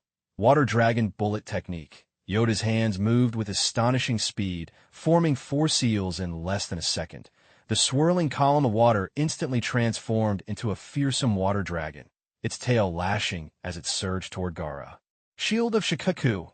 Gaara responded in a deep, steady voice. His eyes were cold and unflinching, showing no hint of fear in the face of the sudden attack. Bringing his hands together, the sand from his gourd erupted like a fountain, swiftly forming a massive sand shield in front of the 3 of them.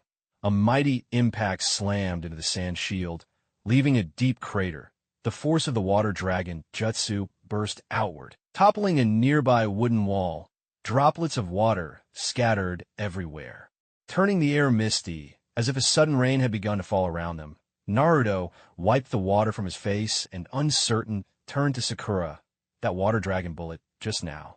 How many hand seals does Kakashi-sensei have to make to use it?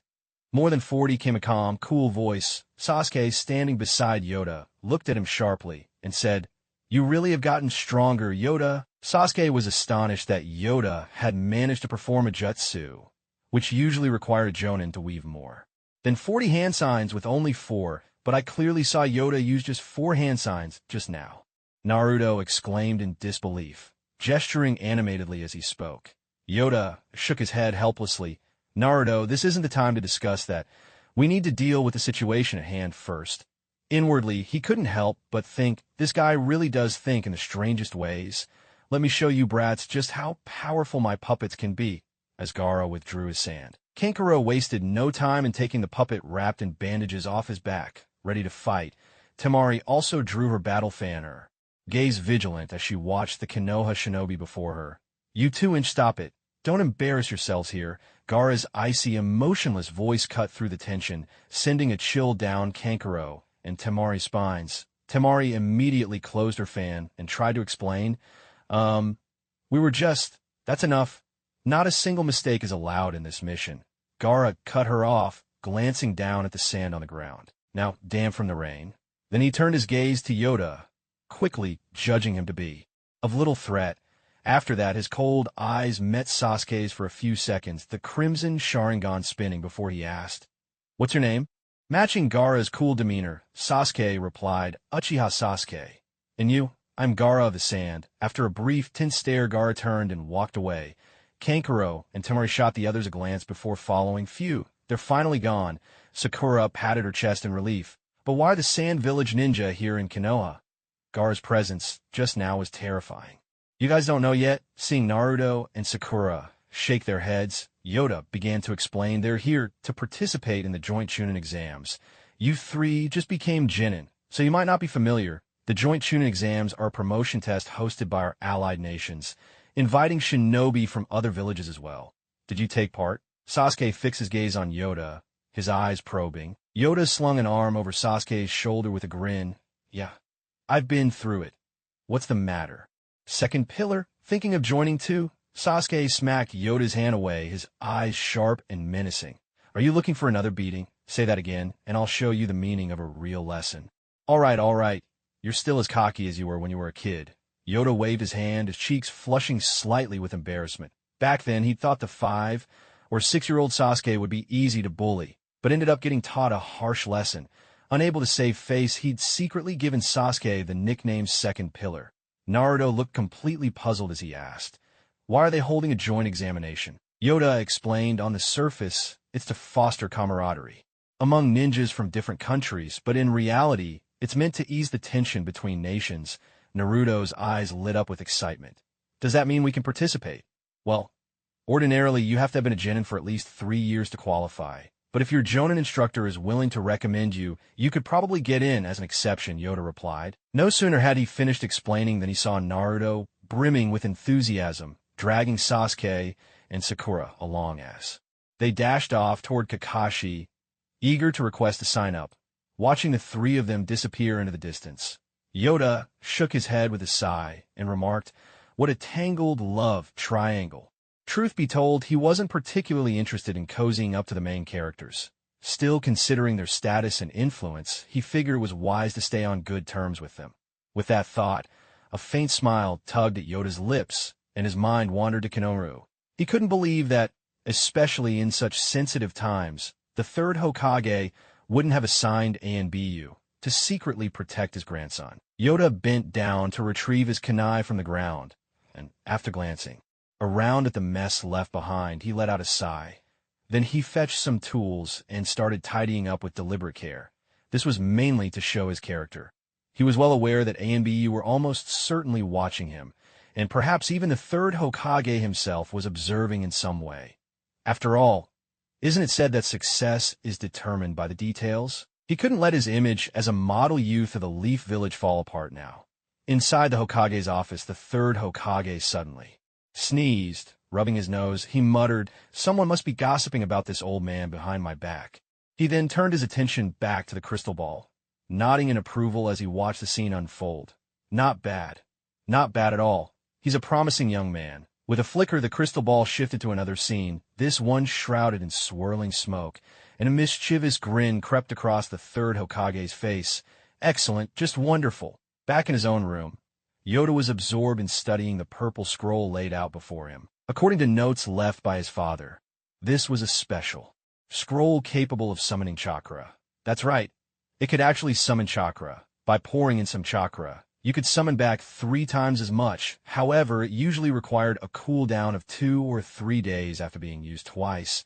It was said that this summoning scroll dated back to the Second Great Ninja War, when Yoda's grandfather had gone to fight in the Land of Water and formed a contract with a peculiar little fish that could absorb chakra. Although Yoda had watched plenty of Naruto's storylines, he had never heard of any little fish that absorbs chakra. Puzzled, he unrolled the scroll. On the scroll, there were only 2 names, Kaida Aochi and Heido Aochi, with a spot beneath for a blood-stained handprint. Yangtai bit his finger, wrote down Lan Yangtai, and after a quick treatment of the wound, began forming hand seals, his heart pounding with excitement. Because he wasn't very familiar with the summoning technique, his movements were somewhat slow. Boar, dog, rooster, monkey, sheep. Summoning Jutsu. A sudden burst of smoke erupted, swirling through the air. After expending nearly half of his chakra, Yangtai managed to complete the summoning sigil. As the symbol spread outward, a cloud of smoke exploded in front of him, and a blue sphere of chakra, about the size of a fist, appeared, hovering like a bright blue bulb, suspended in midair. "Tangible chakra," Yangtai murmured in astonishment. In his understanding, chakra was usually an invisible energy, only visible in special cases, like the chakra of tailed beasts or highly refined jutsu, such as the Rasengan or Chidori, where the energy's properties changed and gave it a visible form. With a hint of apprehension, Yangtai slowly reached out his hand toward the blue sphere. As his palm passed through it, he felt no unusual sensation, just a cool, refreshing stream flowing through his hand.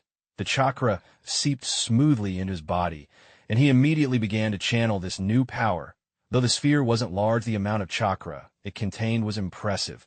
What delighted Yangtai even more was that this power was actually equal to his original chakra reserve, and there was no sign of rejection or discomfort at all. On the contrary, this chakra was even more concentrated and pure than his own, meaning the quality of his chakra had risen by several levels. From now on, not only would his jutsu consume less chakra, but their power would also be significantly enhanced. Now, I can at least cast 4 or 5 jutsu in a row, Yongtai realized, unable to hold back a triumphant laugh. The sound rang out, carrying with it the relief of years past. A single, excited tear slid down his cheek. Ever since arriving in this world, he had moved cautiously, devising countless strategies for survival and growth. Yet fate had rarely shown him favor.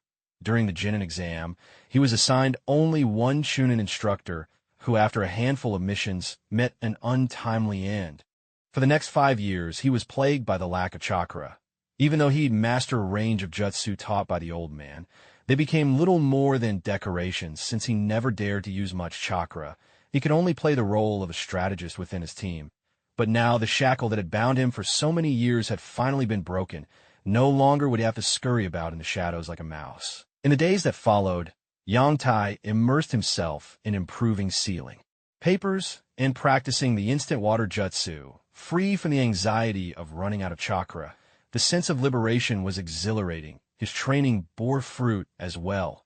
The instant water jutsu was now almost second nature, and all that remained was to refine his technique with time. However, as the Chunin exams approached, Yongtai realized that the plan he had laid out earlier might need some adjustments. He had overestimated his influence as a genin. The reality was that he simply didn't have enough of a reputation to sway others into joining his scheme. The plan needs some changes, but the core remains the same. Gather Konoha's ninja to pass through the forest of death together, Yongtai contemplated. Otherwise, with just myself and my 2 rather weak teammates, passing the second round of the exam would be nearly impossible. To rally these ninja together, a shared benefit was essential. No one would follow a stranger for no reason. Yongtai quickly thought of the first round's written test. If he could help these people get through the exam smoothly, perhaps he'd have a chance to join forces with them in the second round. Although he had a general idea of what the test would entail, convincing the other participants to trust him would be far from easy. If he were to simply tell everyone, just turn a blank paper and you'll pass, he'd be lucky to escape without being beaten up. He needed to carefully craft a convincing strategy. Most importantly, this time Yongtai had to prepare himself to play the role of a babysitter. After all, in the world of shinobi, understanding and navigating human relationships was just as vital for survival as any other skill. With these thoughts swirling in his mind, Yongtai made his way toward the Ninja Academy, ready to make his final preparations for the upcoming Chunin exams. Gazing at the bold Nin character above the entrance, he called out a Harashidai and the chubby kid to join him as they entered the exam hall. Yongtai, there's so many people here. Those must be ninja from the village hidden in the rain, right? Harashidai eyed the group ahead and gave Yongtai a gentle nudge as he asked, "Yeah, be careful. If you run into any rain ninja, they're ruthless and quick to go all out." Yongtai replied, seriously nodding. He recalled a previous mission where he'd nearly lost his life at the hands of a rain ninja. The memory still sent chills down his spine. The trio had just reached the door of room 201 when Yongtai spotted a strange scene. The doorkeepers were restraining Rock Lee. "Lee Tenten, your acting is way too obvious," Yongtai said as he stepped forward, pulling both of them to their feet. "Even if you want to hide your strength, you don't have to go this far, right, Niji?" Rock Lee scratched his head in embarrassment, while Tenten stuck out her tongue, playfully, looking nothing like the disheveled pair from moments before. They insisted on putting on this act. "What could I do?" Niji shook his head slightly, indicating he couldn't stop them. "Most people here have already seen through it. There's no point keeping up the charade. You won't get any useful intel this way," Yongtai said, glancing over in Sasuke's direction. With confidence, Sasuke stepped forward. "All right, gatekeepers, you can drop the Jinjutsu now. Well, I didn't expect anyone to see through it, but that's far from enough." The gatekeeper on the left barely finished speaking before he lashed out at Sasuke with a swift punch. Sasuke stood his ground, showing no intention of backing down, and unleashed a fierce roundhouse kick at the approaching figure. Suddenly, a flash of green appeared between them, intercepting both their attacks with ease. Caught off guard, both of them froze in surprise. Especially Sasuke. He'd just seen this bowl-cut guy being pummeled into the ground. Yet now here he was effortlessly blocking their strikes. The act had been a little too convincing earlier. How is this possible? Incredible. That blonde ninja is unbelievably fast. But the real shock came next. While everyone was still reeling for what they'd witnessed, two clones of Yoda had already pressed three-pronged kunai to the throats of the two gatekeepers. When did he? Sasuke was utterly astonished. All right, gentlemen, if you don't mind, would you kindly let us through? Yoda said with a pleasant smile, dispelling his shadow clone. Jutsu at the same time, this was precisely the first step of his plan for today. To let everyone present know that he was someone not to be trifled with, his very expression broadcasting a clear warning. You'd best not mess with me, have fine. You've passed. The two guards pushed open the large doors, signaling for everyone to enter. All right, let's go, Yoda called out to Lee and the others. Sasuke gazed at Yoda with a look of deep contemplation. This guy was becoming more and more of an enigma. Perhaps hard work really could surpass natural talent. Lee knew Yoda very well. Whenever they had free time, the two of them would always train and spar together. Lee's eyes then shifted to Sasuke, who was now heading into the exam room. Thinking to himself that it was finally time to test his skills against this prodigy, upon entering the first exam room, Yoda immediately beckoned to the two tagalongs beside him, instructing them to gather all the Konoha ninja they knew. As soon as Naruto and his group entered the exam hall, Yoda wasted no time pulling them together at that moment. Nearly everyone in the room turned their attention toward them. What exactly was this blonde boy planning? Yoda, why did you drag us over here in such a hurry? Naruto shook off Yoda's grip, looking bewildered and a little annoyed. He'd been startled the moment he entered the exam room, and before he knew it, Yoda had whisked him away without so much as an explanation. All 21 examinees were now staring at Yoda, just as curious as Naruto to find out what he was up to. If it weren't for Yoda's generally good rapport with everyone, most of them would have already walked away. Just a moment. Yoda offered a reassuring smile, placed his palm before his face, then produced a scroll, quickly formed a series of hand seals, and declared activate. Centered on the scroll, a transparent barrier shimmered into existence, enveloping everyone within it. This is a soundproof barrier. Still, for safety's sake, cover your mouth when you speak, he advised. Time is short, so let me get straight to the point. I'd like to invite all of you to form an alliance. Yoda made his intentions clear in one breath.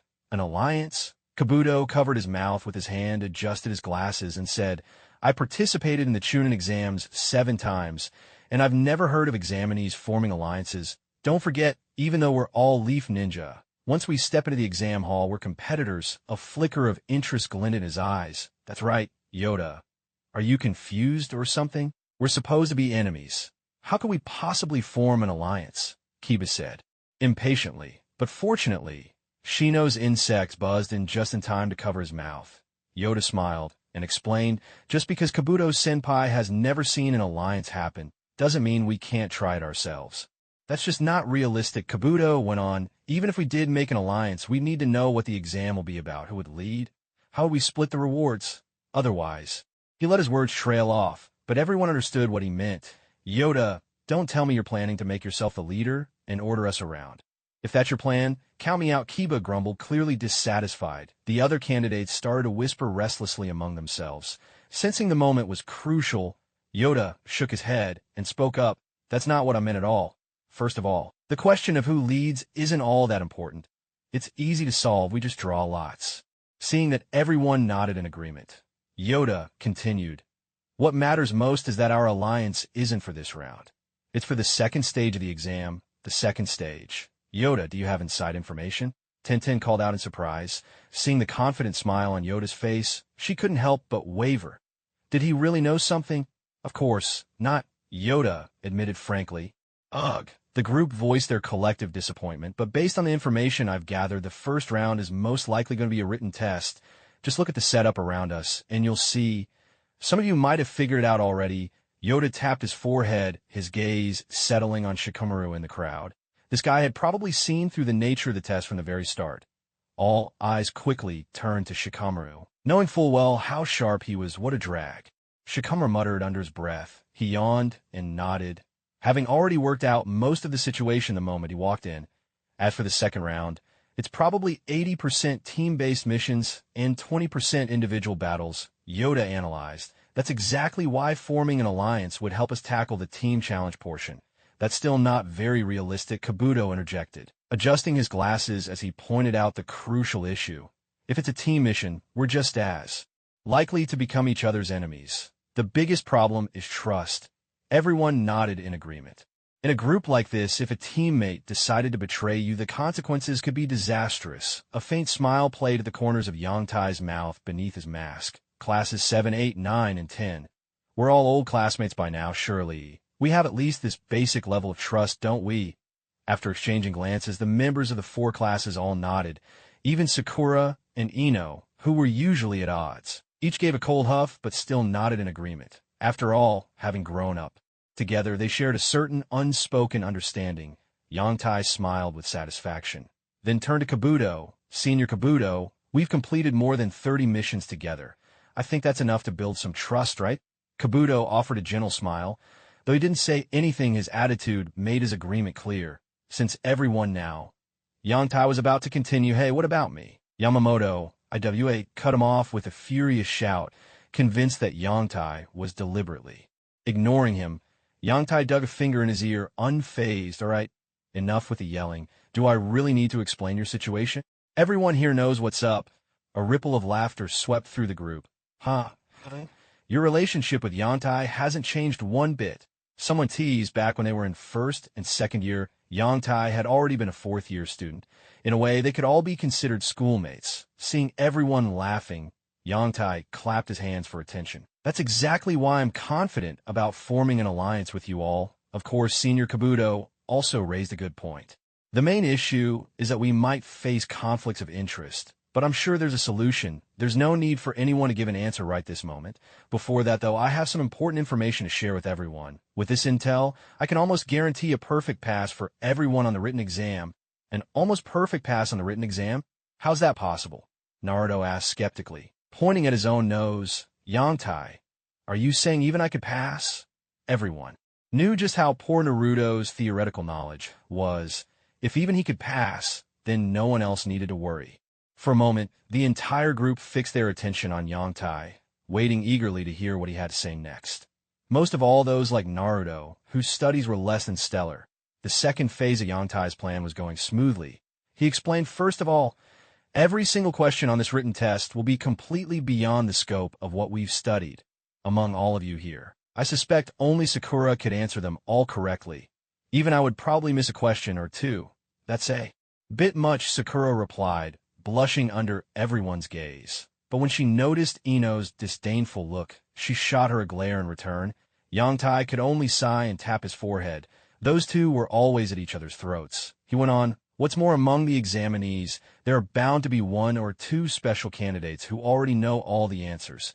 Our task is to find a way to borrow from their answers. At that moment, Naruto raised his hand awkwardly and asked, what if we can't copy the answers?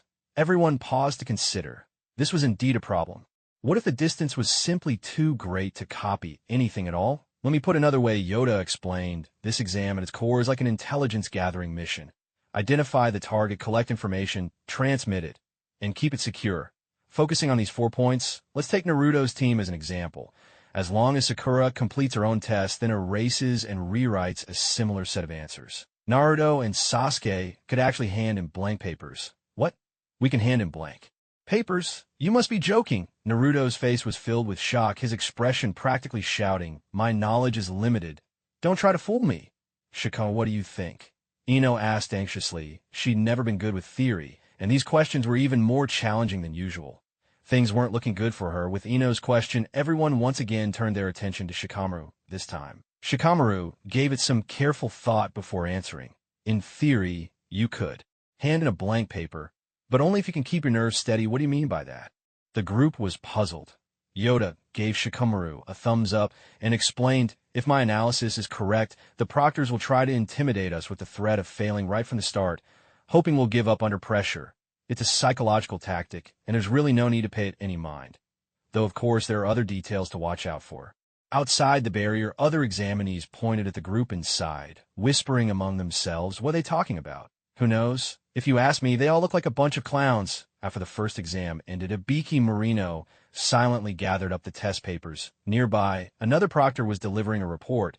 Yoda Ouchi is an exceptionally talented ninja. Please make sure to carefully archive the records of these outstanding candidates. This will be an important reference for their promotion to Jonin. Once he had given his instructions, Ibiki walked to the window, his gaze deep and thoughtful as he looked toward the distant forest of death. Over 100 contestants, with half of them from the Leaf Village. This year's Chunin exams were shaping up to be more interesting than ever. Back inside the barrier, Yoda called everyone together once more, smiling as he said, "It seems everyone is satisfied with the results of this written test. It's all thanks to the information you provided." Ino replied happily. The others nodded in agreement, unable to deny Yoda's impressive analytical skills. "Thank you for your trust," Yoda said. "Now back to the matter at hand. The next stage is a 5-day survival exercise, but I believe it's still at its heart a mission to gather and deliver information. First, we'll each enter the forest through different gates, retrieve the required scrolls, and then regroup at the rendezvous point to the northeast. We'll discuss the remaining details in depth after we regroup. Time is short, so I'll give you a hint. I already have a perfect plan for passing the second round of the exam." With that, Yangtai dispelled the barrier. "Let's move out." The members of Squad 7 nodded to one another, then split up and entered the forest of death. "Yangtai, what should we do to prepare right now?" As they wove their way through the towering trees, the chubby Jin Tian asked. Yangtai turned to his two teammates and gave his instructions. "First, we need to address the food issue, Dai. You summon Liang Xiang and have her catch us some prey. Fatty, you're in charge of keeping an eye on our surroundings. If you notice anything unusual, report immediately. Keep in mind, this area is crawling with sand shinobi. Be extra careful. Watch out for poison attacks." "Understood." Summoning Jutsu, Yuan Shodai formed the necessary hand signs and called out. With a sudden burst of smoke, a cute tricolor kitten appeared before the three of them. "Meow." "Dai, what do you need from me?" the little cat asked. Yuan Shodai stroked the kitten gently and spoke in a soft voice. "Liang Xiang, could you help us by catching some prey nearby?" "No problem, Meow."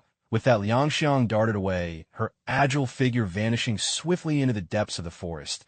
Liang Xiang's speed is really something, Jin Tian said, his voice tinged with envy as he secretly wondered when he might have a summoning beast of his own. "It's already afternoon. Not a good time to keep moving," Yangtai said, pulling out some wire and explosive tags. "Let's set up a few early warning traps first." With two inexperienced teammates in tow, he knew he had to be extra careful. Before long, Yang Xiang returned carrying two plump rabbits. Yuan Shodai and Jin Tian started preparing the prey, glancing over to see that Yangtai had already laid out a variety of seasonings. "Why'd you bring so many spices?" Jin Tian asked, curiosity getting the better of him. Yangtai shot them a sidelong glance, half joking. "Isn't it obvious to treat our taste buds?" "Of course. Otherwise, what did you think you'd be eating?" "Meow." Liang Xiang just spotted some people.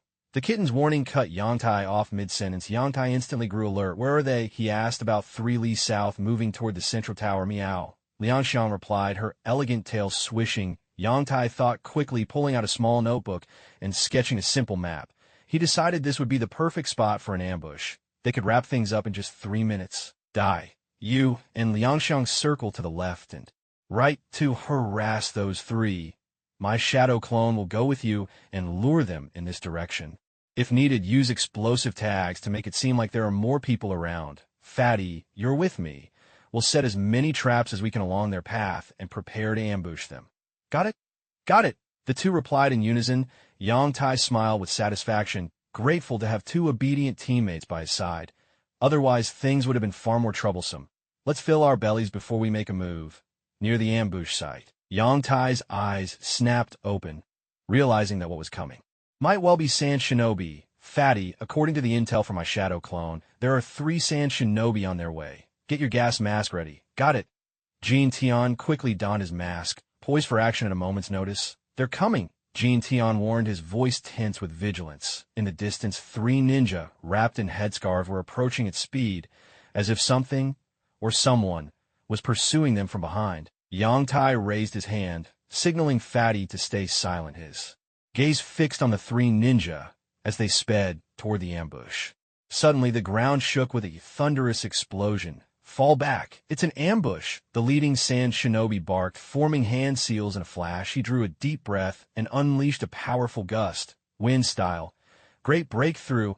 A massive corridor burst open through the smoke and dust, and the three sand shinobi dashed through, making their escape. Too late.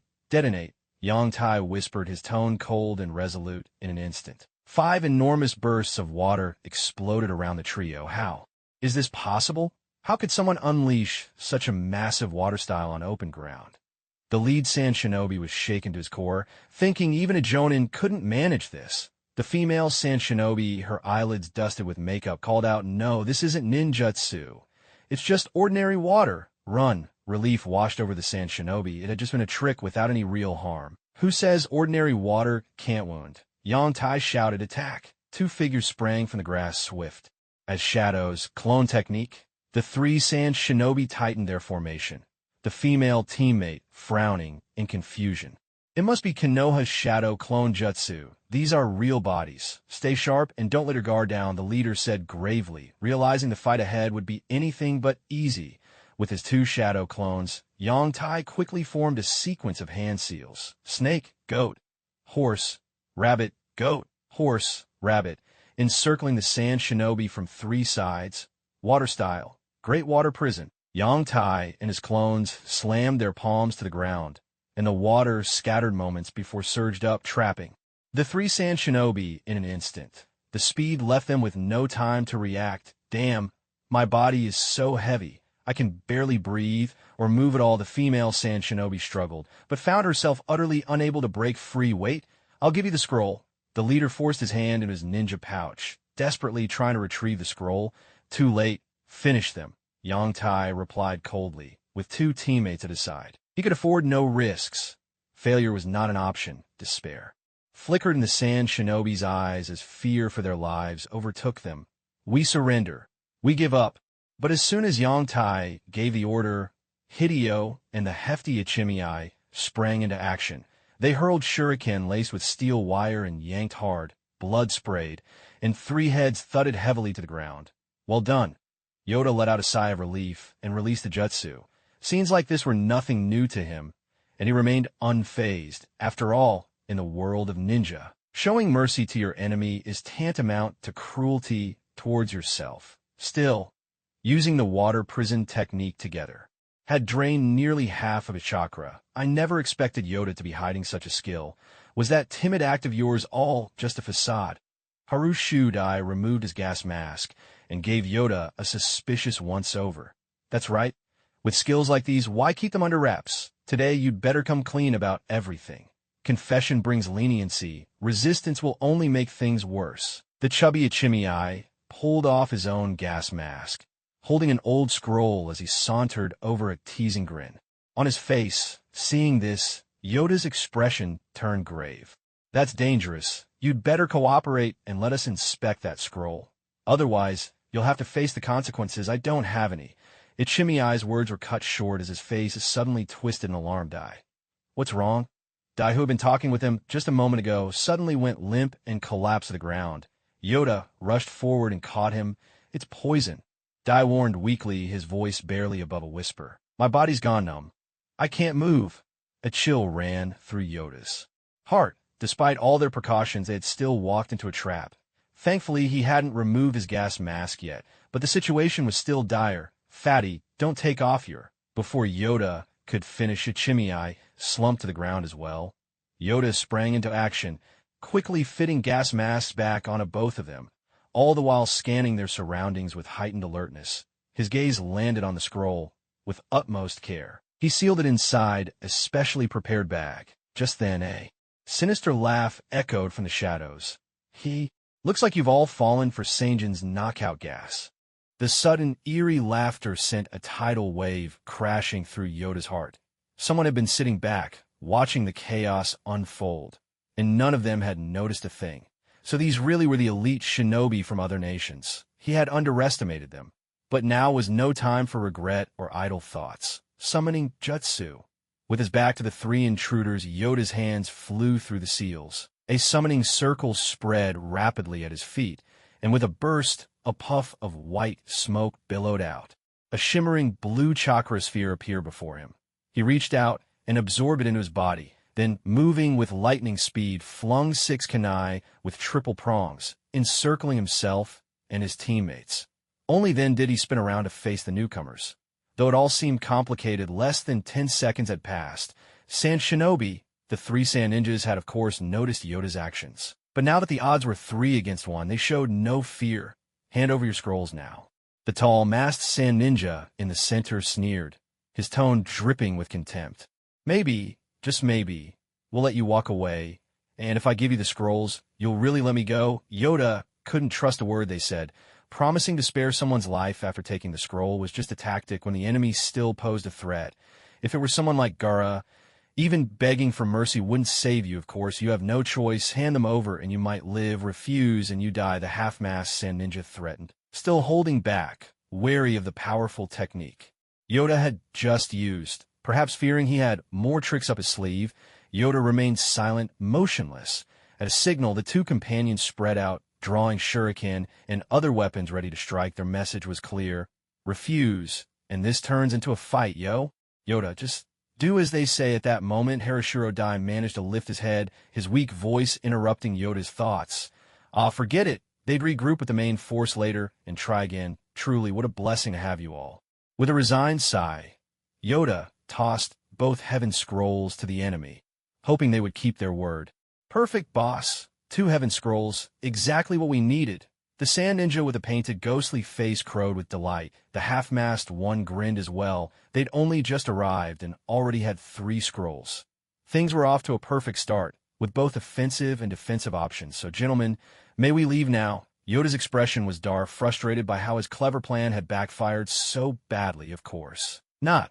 The half-masked Sand Ninja drew out his words, mocking them, his laughter sharp and grating. We just wanted to make sure you didn't destroy the scrolls in desperation. But now your time is up, Leaf Shinobi. I'll consider it avenging Sanjin and the others. Bakuru, how dare you? You have no honor. Yoda's face grew cold as ice. He glanced helplessly at the 2 teammates sprawled on the ground, like fish out of water, trusting the enemy to keep their word. What a joke. What's the point of talking about honor with you Leaf Village pigs? At worst, after you're dead, I'll apologize to your corpses. The Sand Ninja with a face full of strange markings sneered, curling his lip in disdain. Attack! Make it quick! The 2 on either side sprang into action, hurling dozens of shuriken and kunai toward Yangtai. The marked Sand Ninja scattered a cloud of poisonous purple mist in their direction. Seeing this, the half-masked Sand Ninja's hands flashed through a flurry of signs. He thrust his palms forward, calling out, Wind Style, Gale Palm. Immediately, 2 powerful whirlwinds swept up the flying shuriken kunai, and the toxic mist, twisting together like twin serpents made of purple venom as they rushed toward Yangtai and his companions. We're finished, Fatty. Fatty, we're really done for this time. Yuan Shodai whispered in despair. From his vantage point, he could see everything with chilling clarity. He never imagined he would die so soon. I. Tears welled up and rolled down the chubby cheeks of Ichimiai. Even though he couldn't see what was coming, the howling wind told him their foes were using a powerful wind-style jutsu. He didn't want to die. Yangtai's brow arched. So they're coordinating their jutsu. Explode. With a series of sharp bursts, 6 globes of water sprang up around Yangtai and his friends. Water style. Water formation wall. Yangtai's expression grew tense. He formed 2 seals, pressing his hands to his chest in a motion reminiscent of stretching out his arms. In an instant, torrents of water spun rapidly, encircling the 3 of them in a protective ring. What?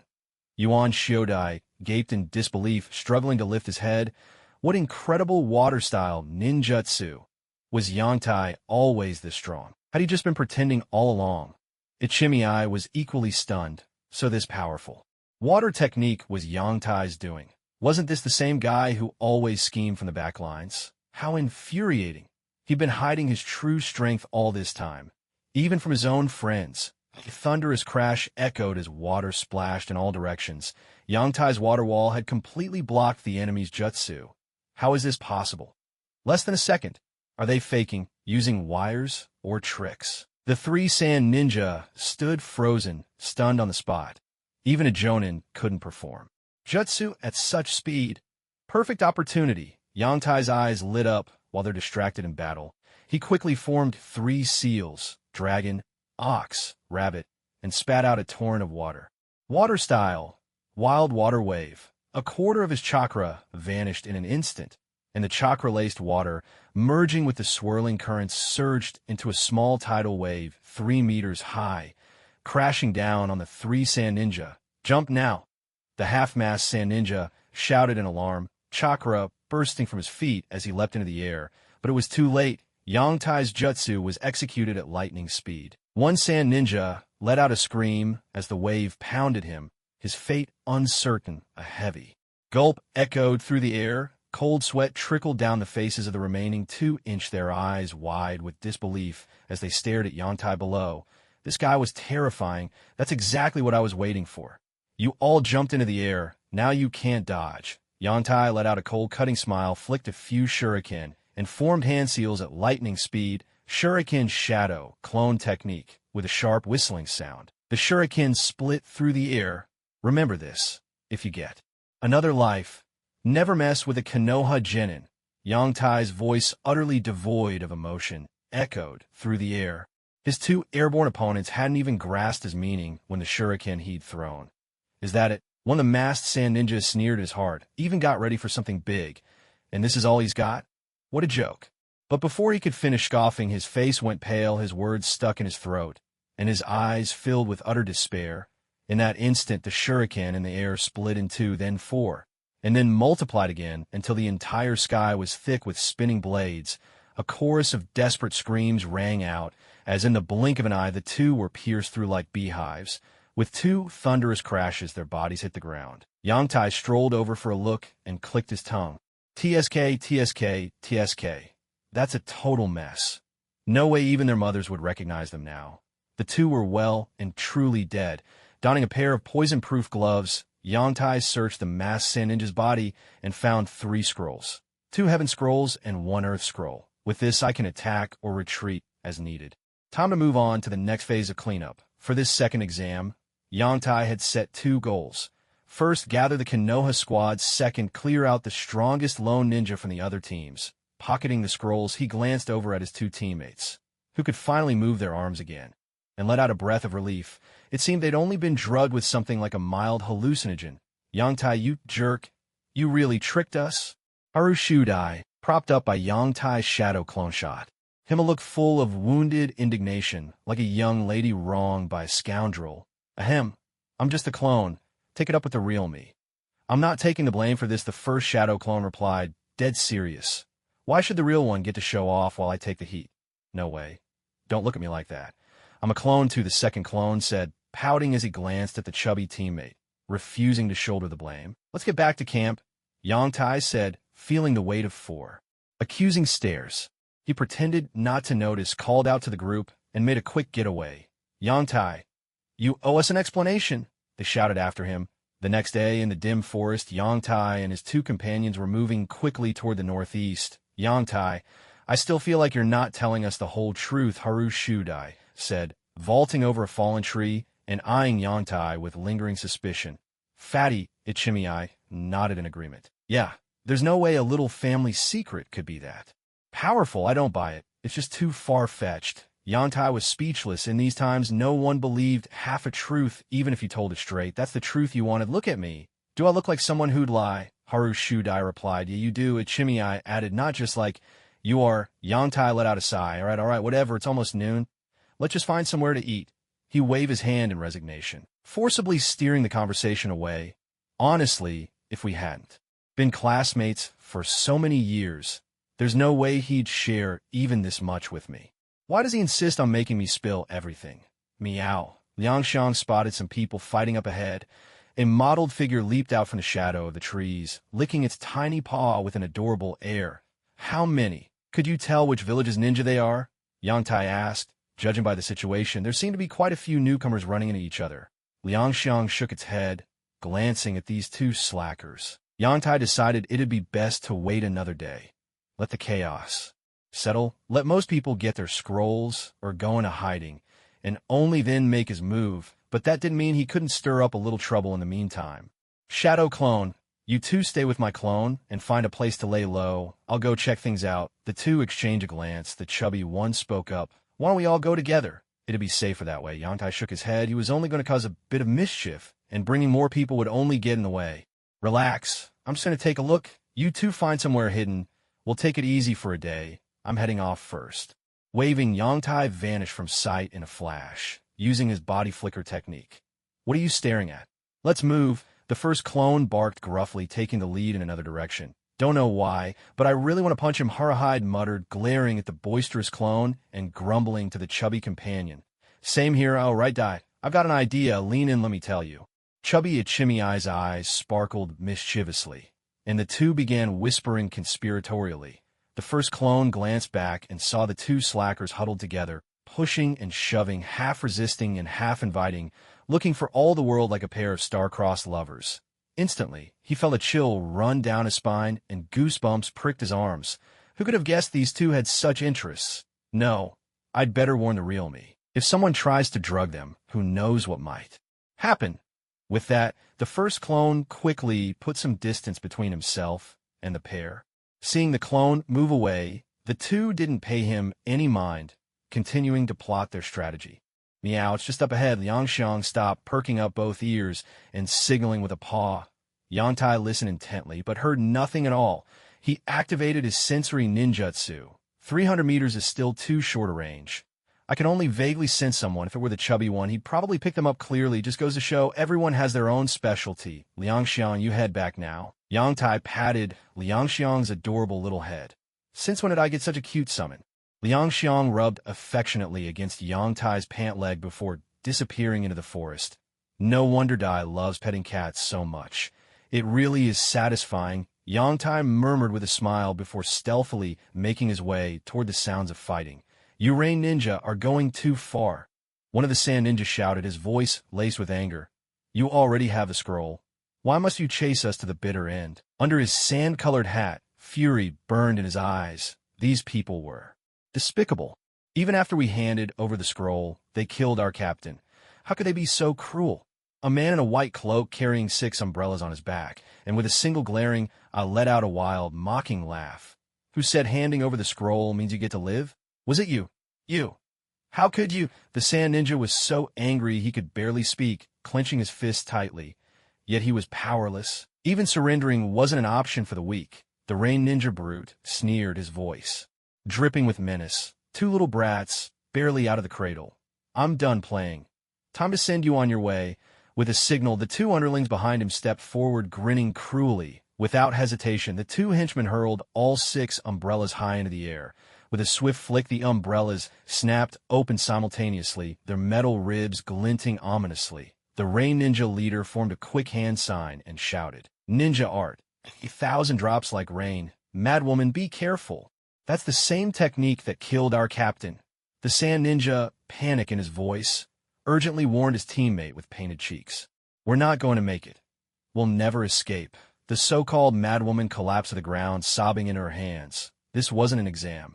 It was a death sentence. All she wanted was to go home. Suddenly a metallic clash rang out, sharp and clear. Who's there? The rain ninja brute cried in alarm, watching as all 6 umbrellas were knocked out of the sky. A flurry of shadows darted overhead. The sand ninja stared in astonishment at the blue-clad, blonde-haired figure now standing before them. It was him. How could it be him? How could a leaf ninja show up here? Tears welled up in the sand ninja's eyes. He'd imagined being rescued by a fellow sand ninja, or maybe a friend, but never by someone from Konoha, a village he'd always regarded with suspicion. The realization broke the last of his composure. At 15, he couldn't hold back his tears any longer. Damn it, I'm here to kill these sand ninja. What's a leaf ninja like you butting in for? The rain ninja brute shouted. In frustration, wasn't this supposed to be the perfect chance to reap the reward without lifting a finger? Why would this Konoha ninja ruin that? Was he out of his mind? Yongtai stepped between the 2 sand ninja, his gaze fixed on the tridents that had fallen from the sky, for kunai landed at his feet, one in the midst of the small group, and one between the 3 rain ninja. A smile curled at Yongtai's lips as he declared with unshakable conviction, Don't you know that the hidden sand village and the hidden leaf village are allies? If our comrades are in danger, of course we'll come to their aid. Isn't that the right thing to do? Both the sand ninja and the so-called madwoman were moved to the core. In adversity, true friendship is revealed. Yongtai glanced aside, secretly delighted. His plan was working. On a whim, he decided to try something known as the pig-raising strategy. If he could recruit a large number of weaker individual ninjas, eliminate those with strong individual abilities, and lead his group through the exam. Then in the third and fourth rounds of one-on-one battles, he'd be up against these weaklings. Wouldn't that be a guaranteed win? The burly rain ninja spat, dismissively scoffing at such nonsense. Who would believe a story like that? He glanced at his own followers. Just the three of them could control 9 giant umbrellas at once, and this little brat dragging along 2 useless burdens actually wanted to defeat them. What a pipe dream. He would lead his team to victory with ease. No matter what you're here for, you're going to die. Let's get them together. With a rush of movement, 9 wooden umbrellas shot up into the air. All 3 of them formed hand seals at the same time, shouting in unison. Ninja art. 1,000 needles of drizzling rain. Watch out. Both Sandhat and Madman cried out at once, warning him. It's over. Was even that sliver of hope for survival about to be shattered? Madman's tears welled up uncontrollably, turning him into a sniveling mess. Sandhat's eyes began to dim as well. There seemed to be no hope left. He resigned himself to his fate, lying quietly on the ground, exhausted. If death was coming, so be it. Above them, the 9 umbrellas whirled at incredible speed like 9 mini tornadoes, stirring the air. The rush of wind made Yoda squint his eyes. In a flash, countless sanbon as thick as chopsticks rained down on the 3 of them. As if there was no end to the barrage. Perfect timing. With a series of dull thuds, Yoda detonated the kunai in front of him and swiftly formed hand seals, water style. Water formation wall.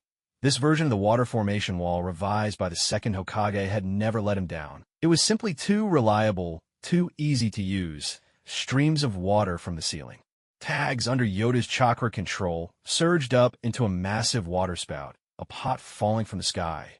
A water tornado spun furiously, swallowing every incoming sanbon like raindrops into the sea, vanishing in the swirling current. After several battles, Yoda had found that against projectiles, this jutsu was a perfect counter. It was like a budget version of the rotation technique. Come to think of it, maybe the second Hokage really had adapted it from the rotation. With his personality, it seemed entirely possible. Sanabakana. Retreat. Now, the Rain Ninja leader's jaw almost hit the ground. His proud ninjutsu hadn't even made a ripple against this opponent. This kid had to be from a major clan. Immediately, he signaled his 2 lackeys to run. Try to escape? Too late. Yoda focused his mind, stepped forward with a single hand seal. And suddenly, with 2 crisp pops, a water column 7 or 8 meters long appeared in the arena, its tail curling like an S. The 3 Rain ninjas stared in shock at the water column that materialized beside them. What was going on? Could it be that strange kunai? In the next instant, a blurred figure appeared within the column of water. The Rain ninja's eyes widened in terror, and he instinctively tried to retreat. He was about to shout a warning to his 2 companions when a flicker flashed before his eyes. Crimson blood splattered everywhere, and the words he meant to say died in his throat, forever unspoken.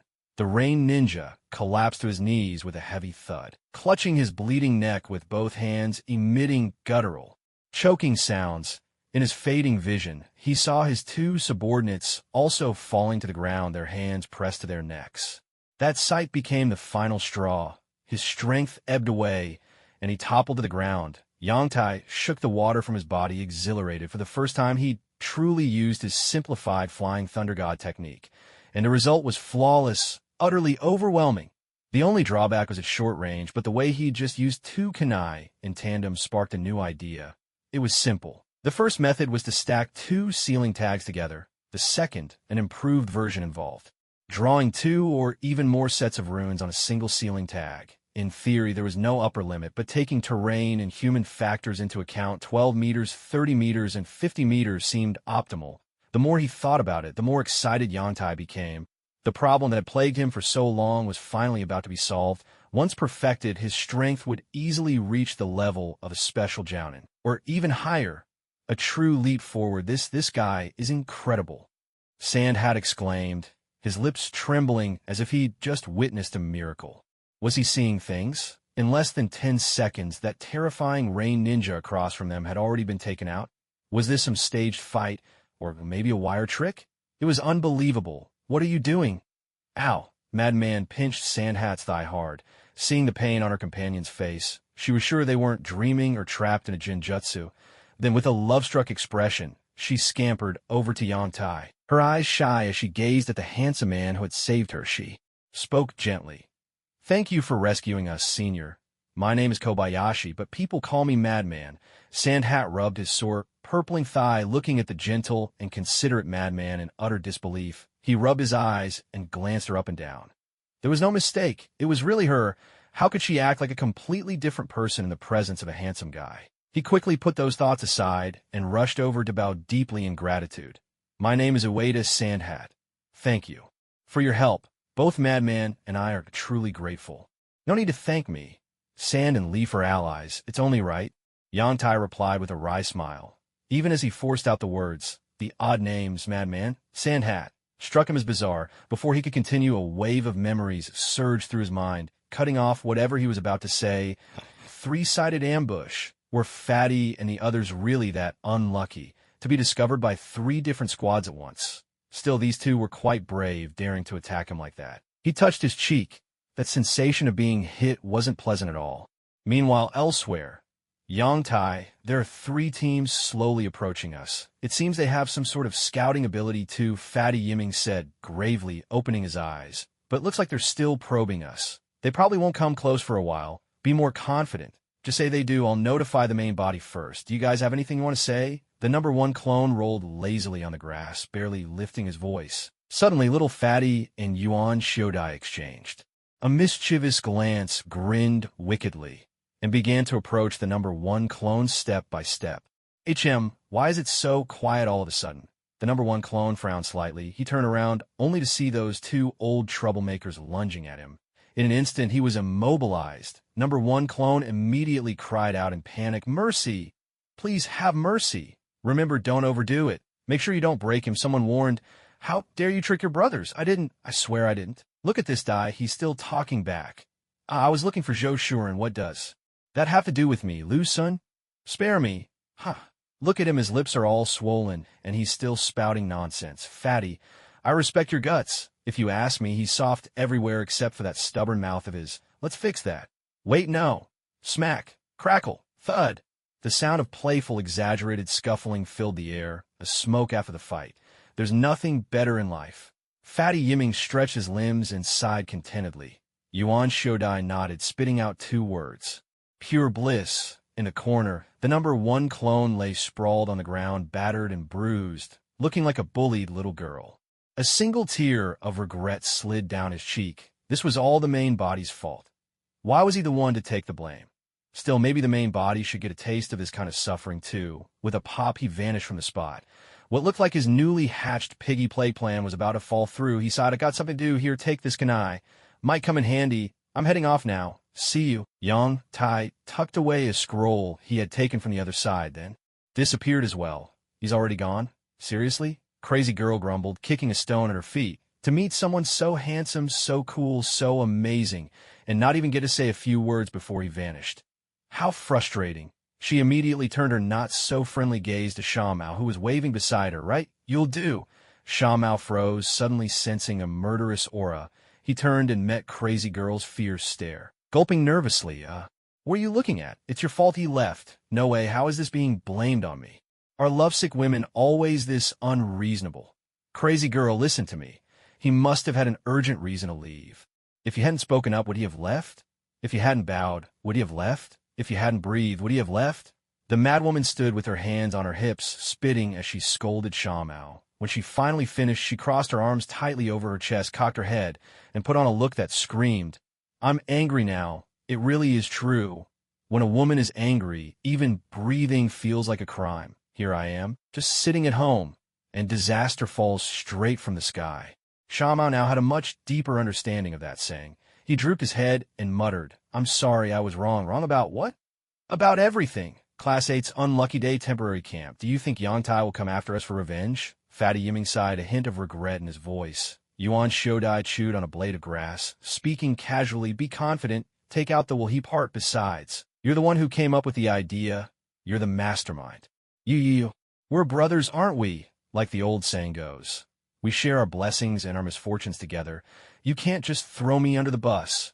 Fatty's face turned a sickly shade of green. He was furious, What kind of luck did he have ending up with a teammate who'd sell him out like this? Yuan Shiodai scratched his head on purpose, pretending to search his memory.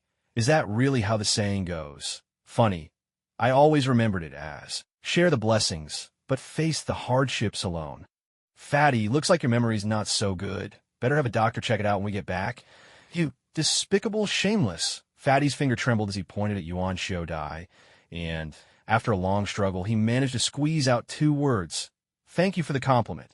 Yuan Shiodai replied with a polite bow, as if genuinely grateful for the praise. Game over. This guy was determined to sell him out. Heaven help me. So decent. Just as Fatty was about to play the sympathy card, eh? Very familiar voice called out. The fat on his face quivered, and he turned around with a grin as bright as a blooming chrysanthemum. Yangtai, you're back. Come, sit with us. Seeing how Fatty eagerly wiped the grass clean with his sleeve, Yangtai just smirked coldly at the two of them. Ahem, Yangtai. You're back at just the right time. We're practically surrounded on 3 sides. Let's figure out what to do. Under Yangtai's piercing stare, Yuan Shiodai cleared his throat a couple of times to hide his embarrassment and force himself to change the subject. Fatty Yiming immediately chimed in, nodding like mad. Right, we're surrounded on 3 sides. Shadow clone Jutsu. In an instant, 6 shadowy figures pinned the 2 firmly to the ground. With a wicked grin, Yangtai yanked off his belt and snapped it with a sharp cracking sound. Both of them shuddered at once. That crisp snap cut straight to their souls. Gulp. Fatty Yiming swallowed hard and started struggling. Yangtai, calm down. We're surrounded on 3 sides right now. Crack. Surrounded on 3 sides, huh? Ah, Yangtai, it was all Shiodai's plan. I had nothing to do with it. As Yangtai strode over, sweat trickled down Yuan Shiodai's forehead. He forced a twisted smile and pleaded, Yangtai, come on, we're brothers, my friend. Don't believe a word Fatty says. Brothers, right? My friend, isn't that so? Yangtai smiled with the gentlest expression, all the while cursing inwardly at these scheming bastards. If these 2 weren't his classmates, he'd have sold them out long ago and be counting his cash by now. A loud slapping sound echoed. Ah, please have mercy. At the new campsite, inside a small cavern with a gaping hole above, sunlight poured straight down, filling the space with brightness. At this moment, Yangtai's hand, moving swiftly with a calligraphy brush, finally paused. On the palm-sized sealing paper before him, intricate runes covered every inch. Long distance 20 meters. Finally done. He wiped the sweat from his forehead, his face beaming with joy as he picked up the sealing paper. It was his first time drawing so many runes on such a small sheet, so he was still a bit clumsy. But with more practice, 30 meters, even 50 meters shouldn't be a problem. Next up, a complete overhaul. Yangtai spoke to himself with a smile, but when he looked at his 50 trident kunai, the smile faded from his face. This was going to be a massive undertaking. Still, the rewards were real. He'd leap straight to the level of an elite ninja, as long as he didn't run an elite Niji or Gaara in the 3rd exam. He could handle even a solo run. Time flew by as Yangtai worked tirelessly, and soon a whole day had passed. Yangtai, which direction should we head now? Eridas stretched his limbs and asked him. Let's move northeast. It was time to regroup with the main force and clear out the remaining strong solo ninjas. The thought made Yangtai a little impatient. If he could eliminate Gaara, the rest of the competition would be much less dangerous for him. In a corner of the Forest of Death. How's Hinata? Is she keeping up? Kiba soothed Akamaru and glanced nervously at Hinata, whose Byakugan was still active. The 3 sand ninjas with the gourd on their backs are tailing us again. Hinata let her vision return to normal and sat down, exhaustion evident in her posture. We should hurry and get moving. Damn it, doesn't that jerk ever get tired? Kiba punched the ground in frustration. They'd been in the Forest of Death for 2 days now. One moment celebrating getting an Earth Scroll, the next being hunted by that maniac. If it weren't for Shino using his insects to stall the pursuer, all 3 of them might not have made it out. But the problem is, where do we run now? It's only a matter of time before he catches up. Seeing the discouragement on his teammates' faces, Shino weighed their options before speaking up. Let's head northeast. If we run into Niji's team, maybe we can join forces and fend him off together. If not, we'll just hand over one of the scrolls he needs. All right, northeast it is. Kiba clenched his fist, hoisted Akamaru onto his shoulder, and set off without hesitation. Hinata nodded obediently and followed closely behind. Shino glanced around, formed a hand seal, and sent a swarm of black insects burrowing underground. Then he turned and left without a word. The 3 of them ran for an entire day, Finally, they came upon a wide clearing, where they collapsed onto the ground, exhausted. One drinking water, another eating some food. Shino frowned. His connection with the Kakachu had faded much faster than usual. He took a sip of water to moisten his throat, and said, "They'll be here any minute. We might as well." Hand over the scroll. Kiba, utterly spent, flopped onto his back and said, "I can't run anymore. Let's just give it up." Akamaru, his little canine companion, licked his master's cheek with a tiny, comforting tongue. Hinata let out a long sigh of relief, grateful that the endless running was finally over. Shino gazed into the distance. Though he was the one who'd suggested surrendering the scroll, unease gnawed at him. Normally, once someone got a scroll, they'd leave, but what if they ran into someone who didn't play by the rules? At that thought, he quickly formed another hand seal, sending more insects below ground, and using his clan's secret technique to accelerate their breeding. 10 minutes later, 3 figures appeared before Shino and his team. Staring at Gaara's cold, unreadable face, Shino held out a scroll cautiously and said, "We surrender. The scroll is yours." Temari stepped forward, but Kankuro stopped her. Looking puzzled, "What are you doing?" she asked. Kankuro leaned in and whispered, "Gaara's chased them for 2 days. Do you really think he'll let them go so easily?" Temari's eyes widened as she turned to look. She saw Gaara raise a hand and slowly clench it into a fist, sand binding. "Watch your feet," Shino shouted, but he was too late. Streams of sand wrapped around the trio's lower bodies. Kiba snarled in frustration. "Damn it, we can't move. We already gave you the scroll. Why are you still attacking us?" "Cowards, cowards," Kankuro sneered, waving his hand dismissively. "You leaf ninja are far too naive. Still, I'll say farewell. May you choose a better path in your next life." "Coffin." As Gaara uttered the final word, he tightened his fist. Temari smiled and waved while Gaara's mood began to lighten, as though anticipating a shower of blood. Suddenly, with a series of dull pops, the sand binding the 3 exploded and scattered. As Hinata and Kiba blinked in confusion, Shino's voice rang out, "Fall back now!" The 2 scrambled backward. "Byakugan, activate!" Hinata's veins bulged at her temples as her vision sharpened. She realized that Shino's Kakachu had intervened. How is this possible? Kankuro and Temari exclaimed in unison. Could Gaara have made a mistake? That seemed unlikely. Gaara, too, was momentarily stunned in the past. Once his sand-bound an enemy, there was only death, or at best crippling injury. But today, for the first time, his jutsu had failed. Narrowing his eyes, he sensed carefully. There was something else mixed with his sand. His gaze turned cold as ice, locking onto the trio with the look of a predator. In a chilling, emotionless voice, he said, "You've succeeded in angering me." Gaara waved his hand, and sand burst out from the gourd, forming a long whip that lashed toward the 3 of them. Gentle fist, pressure point. Hinata's Byakugan swept over the sand whip, quickly finding a weak spot in the chakra flow. Imagining it was like striking a ball marked with a red, she channeled chakra into her palm and thrust it forward. With a heavy thud, dust billowed up and sand scattered in all directions. That strike was as precise as hitting a snake at its vital spot. The entire sand whip broke apart and collapsed to the ground. Both Shino and Kiba were left a little stunned. Was this really Hinata? Or some kind of imposter? No way. Hinata, when did you become so amazing? Kiba stared at her in disbelief. Looking her up and down, was this still the same quiet, obedient girl? Under their scrutiny, Hinata's face turned bright red, and she stammered, I really have to thank Yoda. He made me a special training plan and said it would help me a lot with gentle fist practice. That Yoda guy knows gentle fist too? Well, I guess he does hang around with Niji and the others all the time, Kiba muttered, scratching his head. He glanced again at the sand shattered by Hinata's palm, thinking he should probably ask Yoda for a training plan himself. Are you done talking? Gaara's icy voice cut in. With a clap of his hands, 7 or 8 tendrils of sand shot toward the trio. Hinata, hold off those attacks. Kiba, try to distract him from the side. Shino clapped his hands, sending out a swarm of Kakachu insects, a dark cloud that surged toward Gaara. Man-beast clone, Fong over Fong. In an instant, Akamaru and Kiba spun into 2 raging whirlwinds, charging straight at Gaara. Gentle fist. Hinata's expression grew serious as she struck down each sand tendril 1 by 1 inch, not letting a single grain get close to her. Are we really not going to jump in? Temari asked uncertainly. Kankuro shook his head and jerked his chin toward the fight. Look, Gaara's actually enjoying himself for once. If you interrupt him now, you might be the one who gets killed. Temari nodded quietly and watched from the sidelines. In the arena, Gaara stood motionless, arms folded across his chest, not the least bit bothered by Kiba and Akamaru spinning. Overhead, heavy breathing filled the air. What now, Shino? Kiba and Akamaru, panting, returned to their teammates. There's nothing more we could do, Shino replied. My insects get crushed as soon as they enter the sand. And for what Hinata said, this guy's chakra reserves are terrifying. We're really no match for him.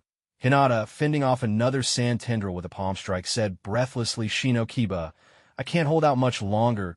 Damn it, in the nearby woods. 3 pairs of eyes watched the battle intently. Should we all go together? Choji asked. Yoda shook his head, his gaze turning resolute. If you two charge in, you'll just be easy targets. Get to this position and be ready to support Hinata. Easy targets. Yuan Shodai was at a loss for words. All right, we admit this point. Wait, no, that's not right. She immediately realized something was wrong. You're going alone. Alone? Fatty Yiming grew anxious and stammered. Look at that guy. He's playing with Shino and the others like it's nothing. If you go, aren't you just walking into danger? I don't agree either. Yangtai smiled in relief. Feelings really do deepen with time. Don't worry. I value my life even more than you do. Think about it. Shino and the others are my companions. I have to save them. You two go over there to provide backup. All right, hurry up and go. Okay, but be careful. The two hesitated for a moment, then vanished into the jungle. Yangtai shook his head. Those two were still too young. He wasn't some good Samaritan handing out favors for free. He was only helping them because of their background and status. In this world, there's no such thing as love without reason. A tough battle is ahead. Yangtai muttered, his expression growing serious as he took out a small scroll. Release. A swirl of white mist appeared, and suddenly a deep crimson cloak materialized before him. Yes, it was that very multifunctional windbreaker. All of Yangtai's tri-pronged kunai were concealed within it. He felt a surge of excitement as he put it on. This was his first time wearing it into combat. He had originally planned to debut it in the 4th round of exams, dazzling everyone around him. But fate had other plans. His gaze shifted to the distant trio, their figures shimmering like jade pendants. With swift hand signs, he called out, Summoning Jutsu. Summoning Jutsu. Gaara watched the 3 struggling before him and shook his head quietly. If this is all the strength you have, then you may as well die here. Raising both hands, Gaara summoned all the sand into the air, forming a massive hand overhead. A heavy, rushing sound filled the air, seeing Gaara withdraw the sand. The 3 felt a brief sense of relief. The next moment, however, despair washed over them as they stared up at the giant hand.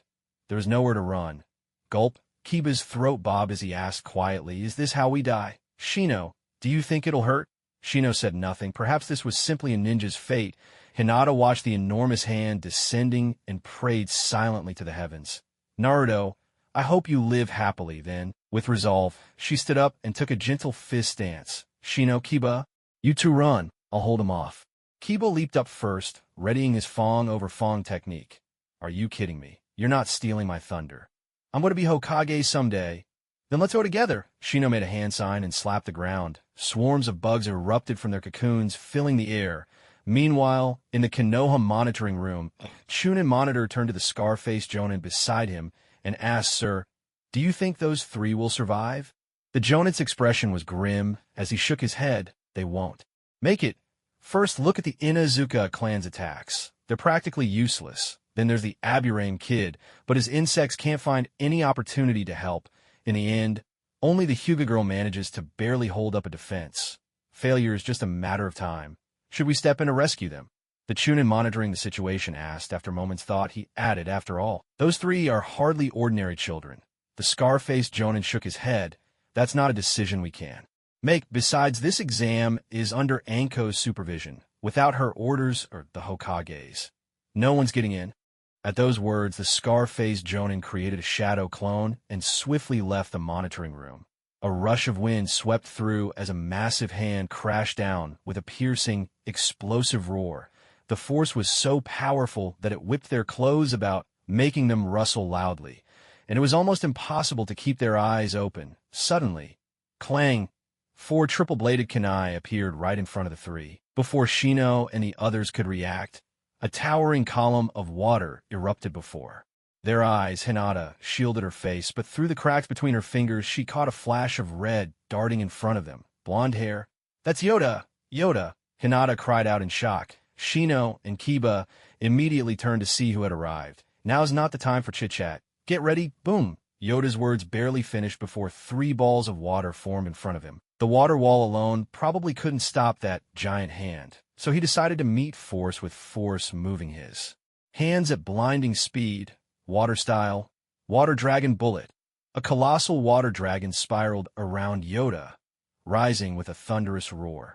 With a mighty sweep of its tail, it lunged at the gigantic hand in the sky, fangs bared and claws extended.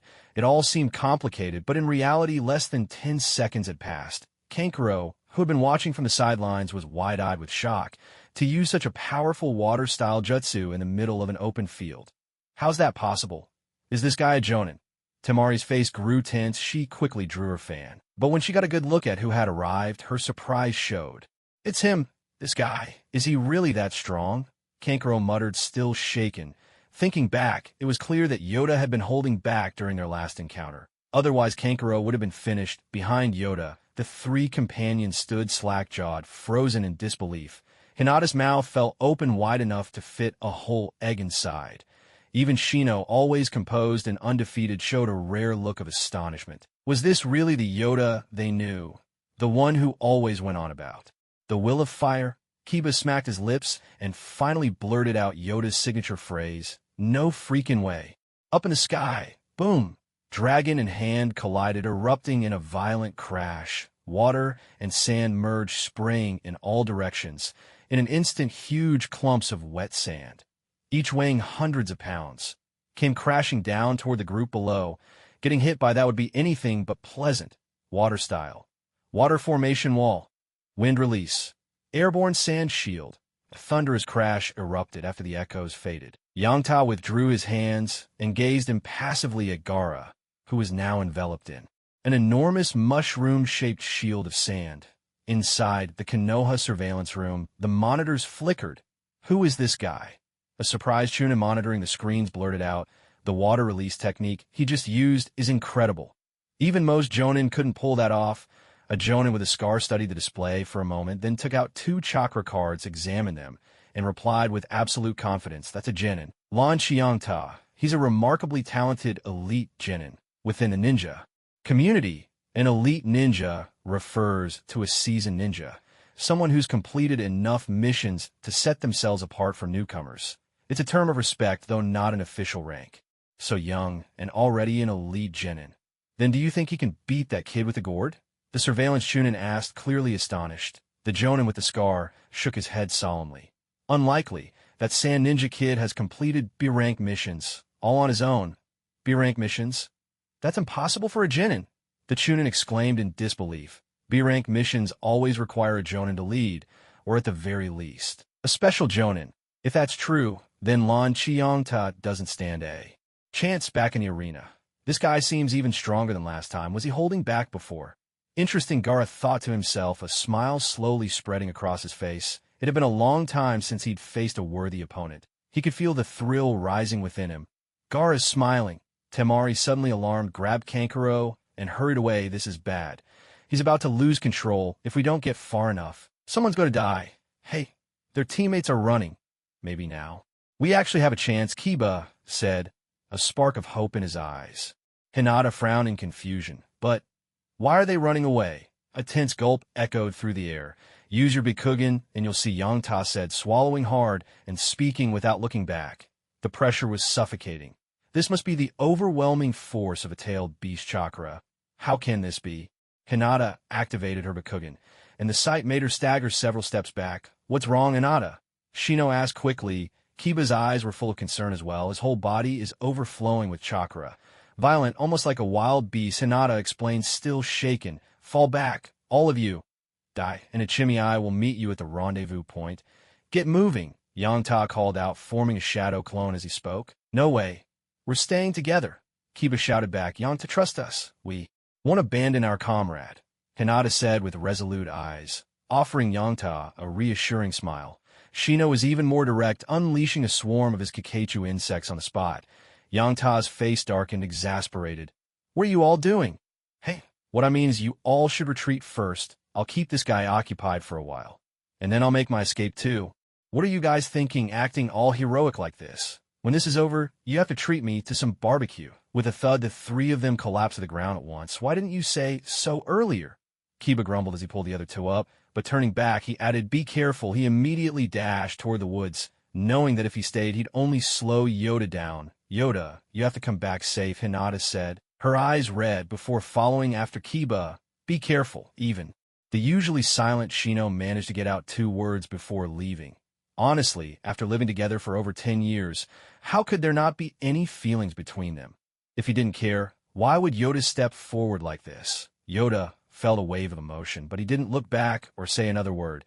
He simply waved his hand and fixed his gaze on Gaara, who was ready to strike. Sand binding coffin. Gaara reached out toward Yoda with a subtle motion. In the next instant, dozens of streams of sand shot toward Yoda, trying to ensnare him. Sand binding coffin. Yoda knew full well how deadly that move could be. One slip, and he'd end up as nothing more than a smear on the ground. He dodged at lightning speed. Whoosh, whoosh, whoosh, splash. Overhead, water exploded in a cascade, spraying everywhere. The sudden burst soaked the surrounding sand, and Yoda easily slipped free from the sand's grasp. Your sand is all wet now. Do you still want to fight? Yoda asked Gaara as he dodged another attack. Yoda never fooled himself about his own strength. If it came down to a one-on-one with Gaara, he wasn't about to be reckless. He wasn't some thick-skulled fool looking for a beating. His only aim was to keep Gaara busy for a while. Fighting for real was pointless. He'd already done his part. Gaara's face remained icy cold. He gave Yoda his answer with action. Sand shuriken. Whoosh, whoosh, whoosh. Really? Is that all? Are you underestimating me? Water formation wall. Water style, water dragon bullet. The water wall blocked the sand shuriken. Yoda formed hand signs with practice speed, and in a flash, a water dragon surged toward Gaara. This time, the jutsu was so fast, not even 5 seconds had passed. Gaara's eyes widened. A barely perceptible flicker, he had no time to counter with his own technique. With a crash, the water burst apart. Yoda's face darkened as he muttered to himself. I knew it. I can't stand these overpowered types. Damn Susanoo. Sand shield. Gaara glanced at a shield of sand, emotionless, and coldly spat out, You're strong, damn. This is bad. Whenever Gaara from the Chunin exam arc says something like that, it usually means the opponent's in big trouble. Yoda hurriedly waved his hands in protest. I'm not strong at all. That guy Sasuke Uchiha. He's strong. And Niji Hyuga too. I can't beat either of them. Did I just pass the buck? Yoda stared at Gaara, who now had his head lowered, murmuring to himself. That guy isn't going to go after those two instead, is he? This might actually work. He immediately ramped up his efforts. Both of them come from powerful clans in the Leaf Village. Either one could easily wipe the floor with me. Uchiha Sasuke, Hyuga Niji. I'll remember those names. Gaara nodded, committing the names to memory with utmost seriousness. He vowed he would kill them both in the future. Yongtai gave a sad little smile, bowing his head for a silent 3-second tribute to the two.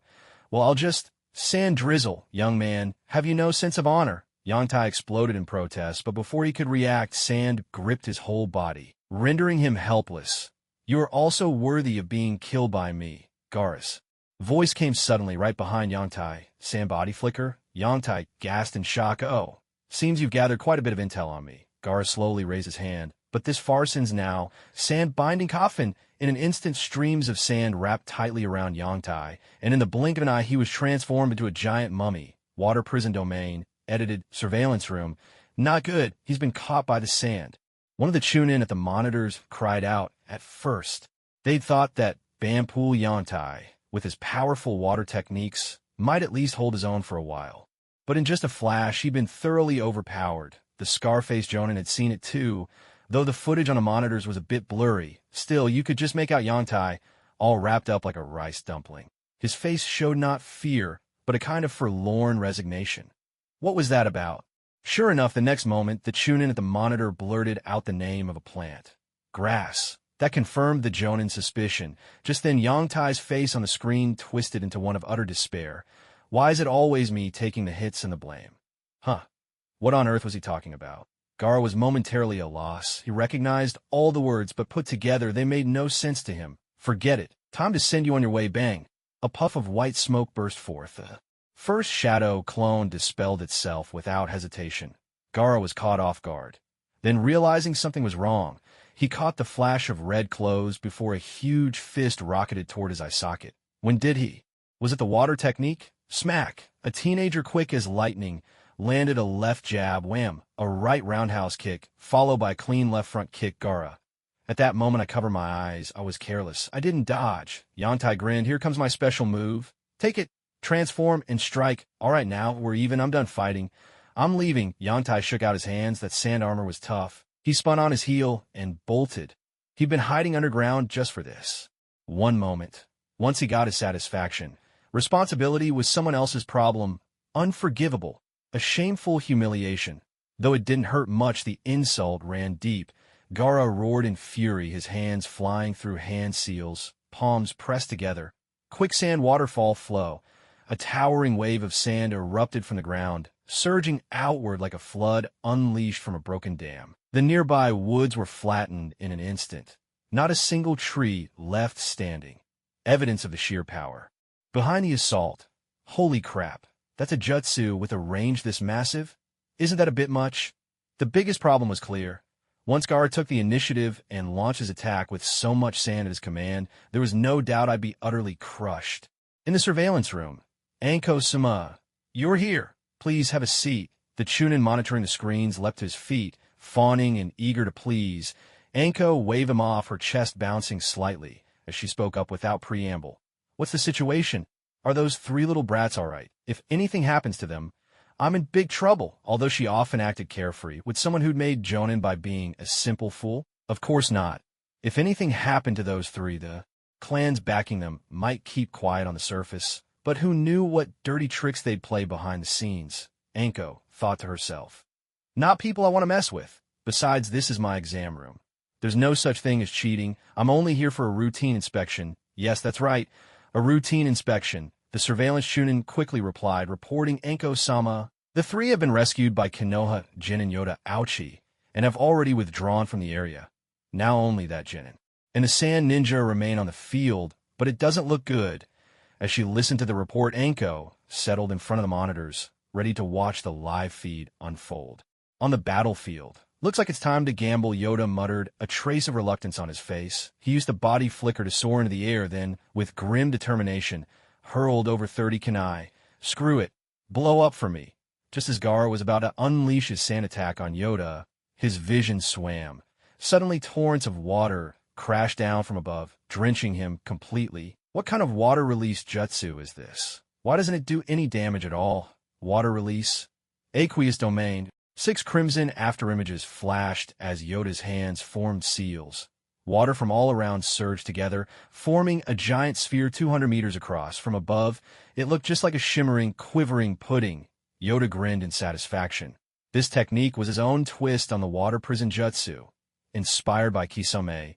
Put simply, it was just a much larger water prison, but without the ability to restrain the enemy. To others, it was a pretty useless jutsu, but for Yoda, it was the perfect territory for his flying thunder god technique. Prepare to be judged. Yoda grinned wickedly, diving into the water like a silver dart. Clang, clang. Sparks flew in all directions as he unleashed a frenzy of attacks. Yoda paused, exasperated. This was literally like scraping sand. He stared at his now blunted trident kunai, the corners of his mouth twitching. That's some thick armor. Even underwater the sparks are still flying. And he hasn't lost a single hair, my sand armor. You'll never break through it, Gaara sneered, his voice icy with disdain. Yantai was instantly filled with anger. Damn it, I've been too nice to you. Clang, clang, clang. The air was alive with the sound of clashing blades. Gaara watched the figures flickering rapidly around him, unsure what to do. He couldn't land a hit at all, so he simply stood his ground, letting the attacks come. He refused to believe his opponent was a Jinchuriki like himself. Yangtai's face darkened as he stopped his assault, catching Gaara's provocative gaze. It was as if Gaara was taunting him. Why did you stop, Master Minato's student? Go on, keep trying. Damn it, Yangtai muttered under his breath. Even the most patient person would reach their limit. You forced my hand. Carefully controlling his chakra, Yangtai blew a gust of wind chakra over his kunai. Wind style, vacuum blade, a sharp has cut through the air. Ugh. Gaara grunted, twisting his head just in time to see Yangtai's irritating face appear right before him. A thin line of crimson welled up between them. Yangtai let out a sigh. I still haven't mastered this move. I can hurt you, but I can't finish you off. What a shame now. Yangtai could finally understand why the fourth Hokage Minato Namikaze was so determined to invent the Rasengan. Against these thick-skinned hedgehog-like opponents, there's simply no good way to break through. Suddenly, a guttural, animalistic roar echoed through the clearing. Wait, a cat's ear? Oh, hell! Tailed beast transformation. Without looking back, Yangtai vanished in an instant, disappearing before their eyes. Trying to run?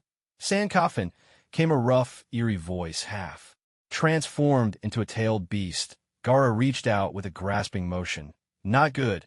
Yangtai's arm suddenly tensed. Seeing what was happening, his heart nearly stopped.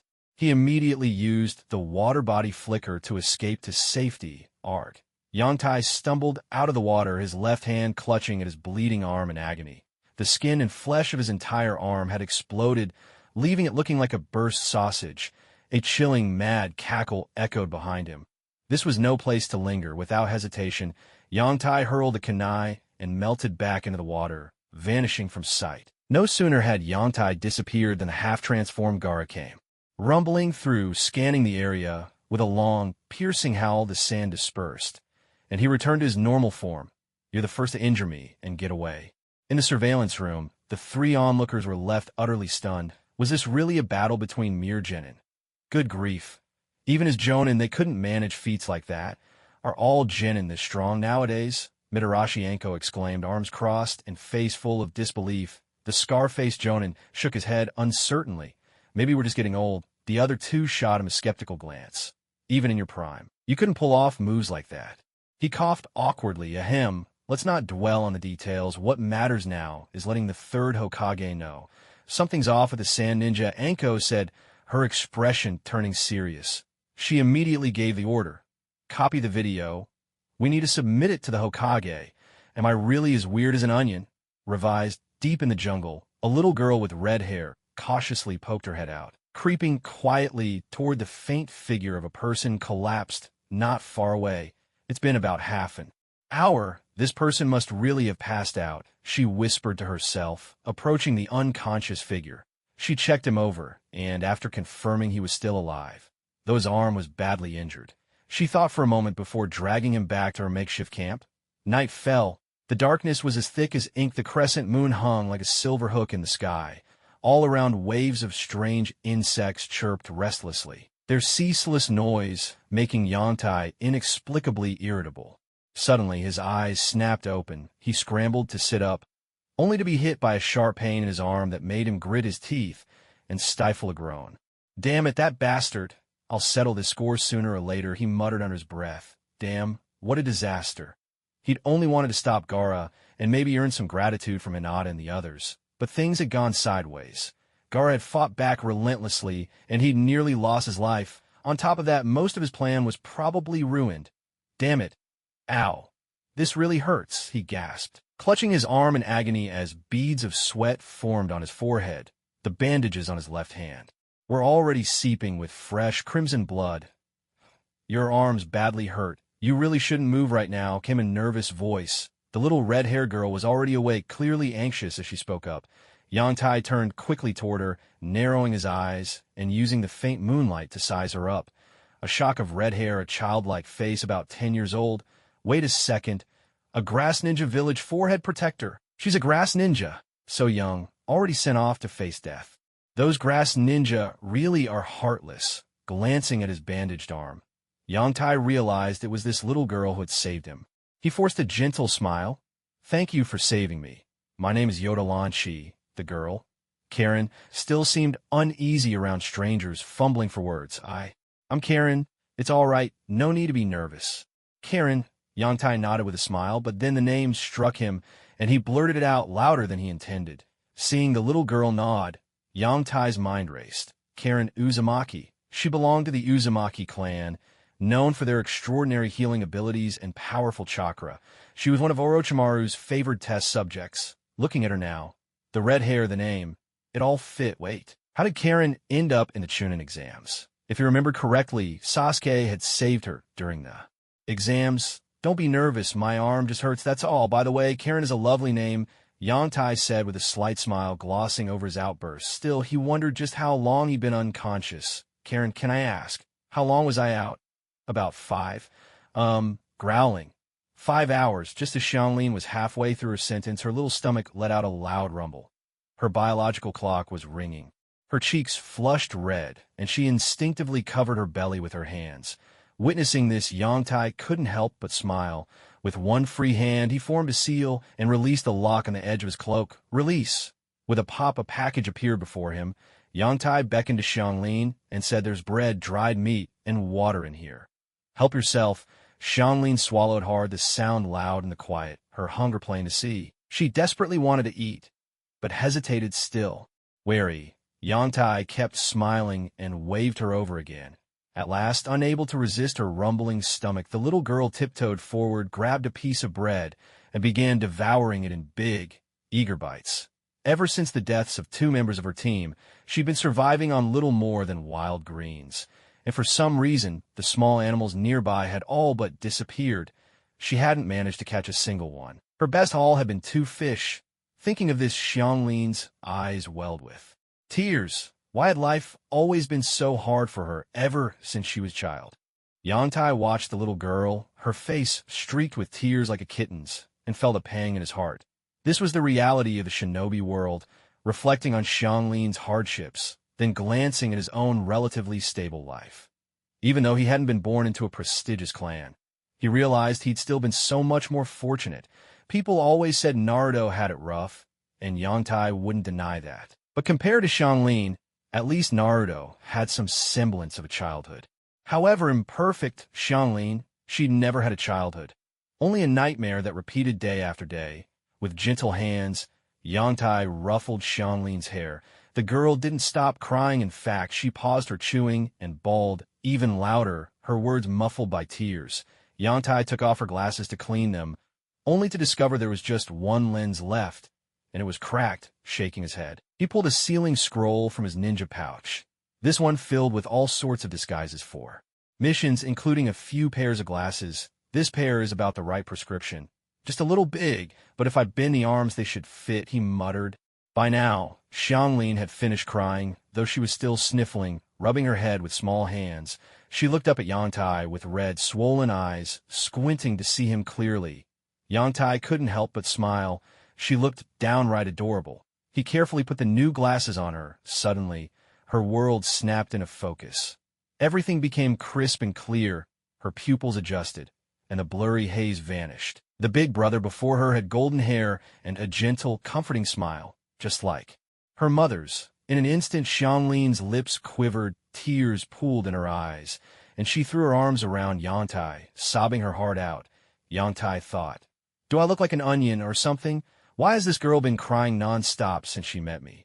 He comforted her patiently, chatting about this and that to distract her. Through their conversation, Yangtai learned more about what Xianglin had been through. Her 2 teammates, one of whom had doubled as their captain, had already fallen too. Orochimaru, likely never to return. Thankfully, this little girl had been quick enough to escape, though the days since had been far from easy. He let out a long sigh. Yangtai frowned, slowly shifting his arm. Judging by the look of it, this arm wasn't going to move for a while. It's a mixed blessing sigh. The good news. Fortunately, there are no broken bones, just flesh wounds. No risk of being crippled. The bad news. The flesh wounds were serious, and it would take at least a month to recover, but the real problem was the upcoming 3rd exam. Forming hand seals with one hand wasn't impossible at Yangtai's level of chakra control. Plus his research into the 2nd Hokage water-style jutsu. He could pull it off, but the time, it would take over a minute just to perform a shadow clone. Now that was awkward. By the time he finished his jutsu, the situation would probably already be lost. Right now, the only thing that might work was borrowing someone else's hand for the seals. He practiced this before when his arm got hurt. Done it with shadow clones, but now, even a slight movement sent pain shooting through him. At this rate, just making it out of the forest of death would be a challenge. Should he just give up? The thought left Yangtai feeling a bit disheartened. Does it hurt a lot? Karen, noticing Yangtai's discomfort, hesitated. She'd been debating whether to share her secret with this big brother ever since a moment ago. "It's nothing much, I'm fine." Yangtai forced a smile, rubbing his head. He knew perfectly well that if he took a bite of Karen, his wounds would heal almost instantly. But he felt he had to stick to his principles, unless the little girl offered. On her own, he would never make a move or try to hint at it. It wasn't that Yangtai was trying to be a saint. If the other party were an enemy, Or if things were more serious, he wouldn't hesitate for a second. But standing in front of him was just a 9-year-old girl, no different from an elementary school kid in his previous life. Still a child in every way, a true man knows what he should and shouldn't do, reader. Say that again, but with your hand on your heart, Yantai. Fine. I admit it, everything I just said was nonsense. Honestly, I just want a piece of her. I'm shameless. At that, with a determined look, little Karen finally mustered her courage and stretched out her pale white arm. Yantai, my body is special. If you bite me, your wounds will heal right away.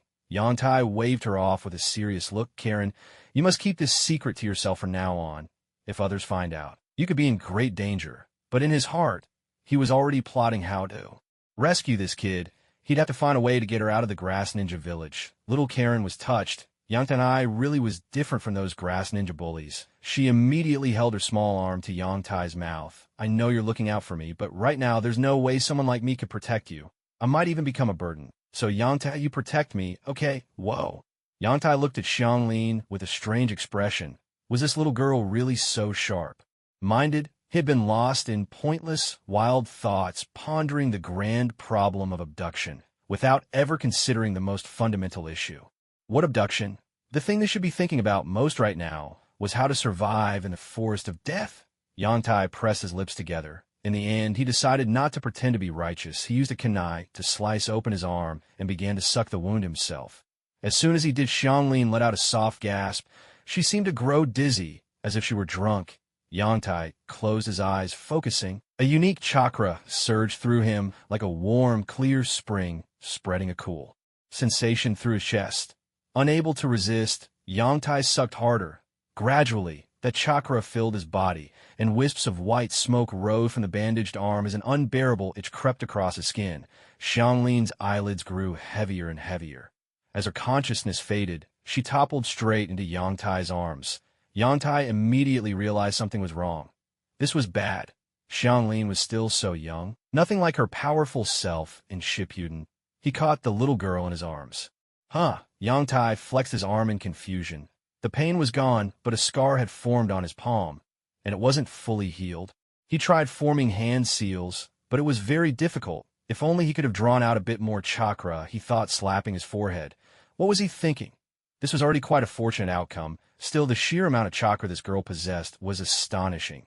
Even more than Gaara had during their fight. But why hadn't the chakra in his own body fully healed his arm? Yantai puzzled over this for a long time, but could only come up with a non-answer. This healing power seemed to be the physical energy carried over by Xianglin's chakra. With that thought, Yantai smiled and took off his cloak, gently draping it over the sleeping Xianglin. At his height of 1.7 meters, the little girl felt no bigger than a child in his arms. He made up his mind then and there. He had to abduct little Xianglin. She was an invaluable resource. If he played his cards right, she would become a powerful ally. He closed his eyes, quietly feeling the difference of Xianglin's chakra within his body. The next morning, outside the cave on the cliff, sunlight barely managed to filter through the towering trees. The faint, scattered calls of birds echoed from within the woods. Yantai looked bitterly at the two remaining tri-pronged kunai before him, almost wanting to cry. After that bloody fight with Gaara and the subsequent escape, he was left with only these two kunai. Worse still, he had no sealing paper or special ink, and summoning Jutsu would require at least another 2 or 3 days to recharge. His strength had been slashed by 70%. When the rope is old, it always snaps. At the thinnest point, misfortune always finds those who suffer already. Next time, he'd have to prepare a few hundred kunai at least. Otherwise, he wouldn't feel safe stepping outside. Or was he just afraid of dying? With a soft groan, the little girl Xianglin stretched, rubbing her eyes in a daze as she searched for her glasses. The world sharpened into focus as she put them on, looking down at the red and white cloak in her hands. And then at Yantai, waving from outside the cave, Xianglin's face instantly broke into a bright, almost fawning grin. She grabbed the cloak and ran out. Yantai, are your wounds healed? Yantai took the coat with a smile, folded it away, and waved his hand. See? It's almost done. The little girl Xianglin had sharp, clever eyes. She immediately spotted the scar on his palm and grabbed his arm. Brother Yantai, let me bite it one more time. Don't worry, don't overthink it. Don't be fooled by my one hand. Passing this test will be a breeze. Yangtai ruffled the little girl's hair, wearing a face full of confidence. Here, this is bread and meat I've warmed up. Eat first. The little girl took the food Yangtai handed over, and her big eyes instantly sparkled with tears. She started eating in big, eager bites. Aside from her mother, this was the first time anyone had treated her so kindly. Seeing how happily the little girl ate, Yangtai didn't disturb her. Instead, he pondered how he could make the most of the 2 kunai he had. Suddenly, Xianglin shot to her feet and looked anxiously in a particular direction. Brother Yangtai, 2 people are approaching. About how far? Yangtai raised an eyebrow, putting away his kunai as he asked. About 700 meters. Xianglin formed a hand seal and focused on the direction of the approaching people. 700 meters. That far? The chubby guy barely managed a bit over 600, and I could only sense a bit more than 300 meters, and here's this girl just eating her food, and already sensing movement 700 meters away. She's a walking radar. Amazing, but now there was a problem. Their current location was somewhat hidden, the terrain like a valley. Escaping along the cliff wasn't realistic. They'd become easy targets if they stood their ground. As long as the little girl could keep one of the opponents busy, Yangtai was confident he could take down the other with his water techniques. Xianglin, can you keep one of them occupied? Xianglin nodded. She wasn't very strong, but with her healing abilities, stalling one opponent wouldn't be difficult. Besides, she was used to playing bait. Yangtai nodded back, gazing into the distance, his grip tightening around his 3-pronged kunai. 300 meters, 100 meters. They're about to show themselves. The sound of footsteps rustled through the undergrowth as the leaves parted and a boy and girl stepped out. It's you. It's you too. 2 startled exclamations rang out at the same time. Yangtai was completely caught off guard. It turned out the ones they'd run into were the sand ninja he'd saved on a whim and planned to use as bait later. Who would have guessed he'd meet them again here? The boy in the sand hat grinned. What a coincidence. I never thought our paths would cross again, even here, senior. What's your name? Last time you left so quickly we never got to ask. The girl skipped over to Yangtai, her cheeks flushed as she spoke shyly, her ample chest bouncing with each step. Yangtai's eyes were momentarily dazzled by the sight. He quickly coughed and forced a smile. I'm Launch Yangtai. Next to him, Xianglin glanced down at her own chest, flat as a board. So brother Yangtai likes them big, huh? But she quickly snapped back, baring her little tiger teeth and glaring angrily at Madwoman. Brother Yangtai, I haven't had enough to eat yet. Oomph. Woman, I'll show you where I stand in Brother Yangtai's heart. If you're still hungry, then I have some more food here. Let's all sit down and eat together. Yangtai was a bit puzzled, but it just didn't feel right to eat alone while others watched, especially at a time like this. We just ate. Sahat smiled politely, about to refuse when a cold, piercing gaze shot over like an arrow. She instantly changed her tune. Actually, we were just about to eat, so thank you for your generosity. Only after she lied through her teeth did that murderous aura finally recede. Yes, thank you for sharing, senior. Is this little one your sister? Madwoman jiggled the fruit on her chest and noticed the little girl next to her glaring fiercely. She asked in confusion. You could say that, Yangtai replied. Pulling out some bread, Madwoman gave an understanding nod, though her gaze on Xianglin was still odd. It wasn't anything special. Just that a grass ninja hanging out with leaf ninjas seemed strange, and they even seemed to get along well. Most importantly, she could clearly sense the little girl's hostility toward her. Senior, your hand? Is it injured? Sahat was the calm, observant one, and immediately noticed Yangtai's left hand wasn't moving smoothly. What? You're hurt. Madwoman reacted with alarm, boldly grabbing Yangtai's hand to inspect it. Whoa. Yangtai's vision swam for an instant. What an impressive chest. He didn't even have the will to resist. Ahem, it's nothing, just a scratch, little Xianglin glared at Madwoman and took an angry bite of bread. So what if you're big? Does being big mean you could do whatever you want? Madwoman. Etchin, being big does mean you can do whatever you want, senior. You're so strong. Who managed to hurt you? Sahat started asking questions. Anyone who could injure a senior like this must be formidable. She needed to gather information. Yangtai saw the 3 of them looking at him inquisitively and decided not to hide anything. The person who hurt me. You might know them. We know them. The 2 glanced at each other before Sahat's eyes narrowed thoughtfully. Senior, you ran into sand ninjas, didn't you? Yangtai nodded. Sahat frowned deeply. With Senior's ability to take on 3 at once, there were very few sand ninja in the Chunin exams who could be a threat. Only one team came to mind. Was it Gaara? That's right. The guy with the gourd on his back. He's really strong.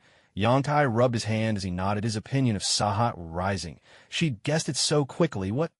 The monster, Madwoman cried out in shock. There wasn't a soul in Tsunade who hadn't heard of Gaara, the very embodiment of a monster. In an instant, Sandhat's gaze toward Yongtai changed. Where once there had been admiration, now there was a hint of awe. I never expected you to escape from that monster, Senior. That guy is ruthless enough to kill his own teammates without a second thought. You must be joking. Who would ever kill their own comrades? Xianglin asked in confusion. After all, though her teammates from the Grass Ninja Village bullied her, they had never gone as far as to kill their own. Perhaps it was because she was still useful to them. It's the truth. The whole village despises that guy, Madman sighed. And honestly, he's not the only one like that. When you pick teammates, you really have to keep your wits about you, or you might end up with a terrible fate. Brother Yongtai, is that really true? The little girl Xianglin turned and stared at Yongtai intently. Yongtai smiled and ruffled Xianglin's hair. She was mature for her age, but she simply hadn't seen enough of the world. It's true. In the old days, the hidden mist. Villages' Genin exams required the candidates to kill their own teammates as part of the test. They say there was a boy named Zabuza Momochi who killed over 100 of his fellow students during the exam. What? He killed more than 100 classmates. The three of them were stunned. It was hard to believe that such an exam could even exist, though Sandhat and Madman had heard about or even witnessed similar things before. Imagining themselves born in the Hidden Mist Village sent a chill down their spines. All right, how do we end up on this topic?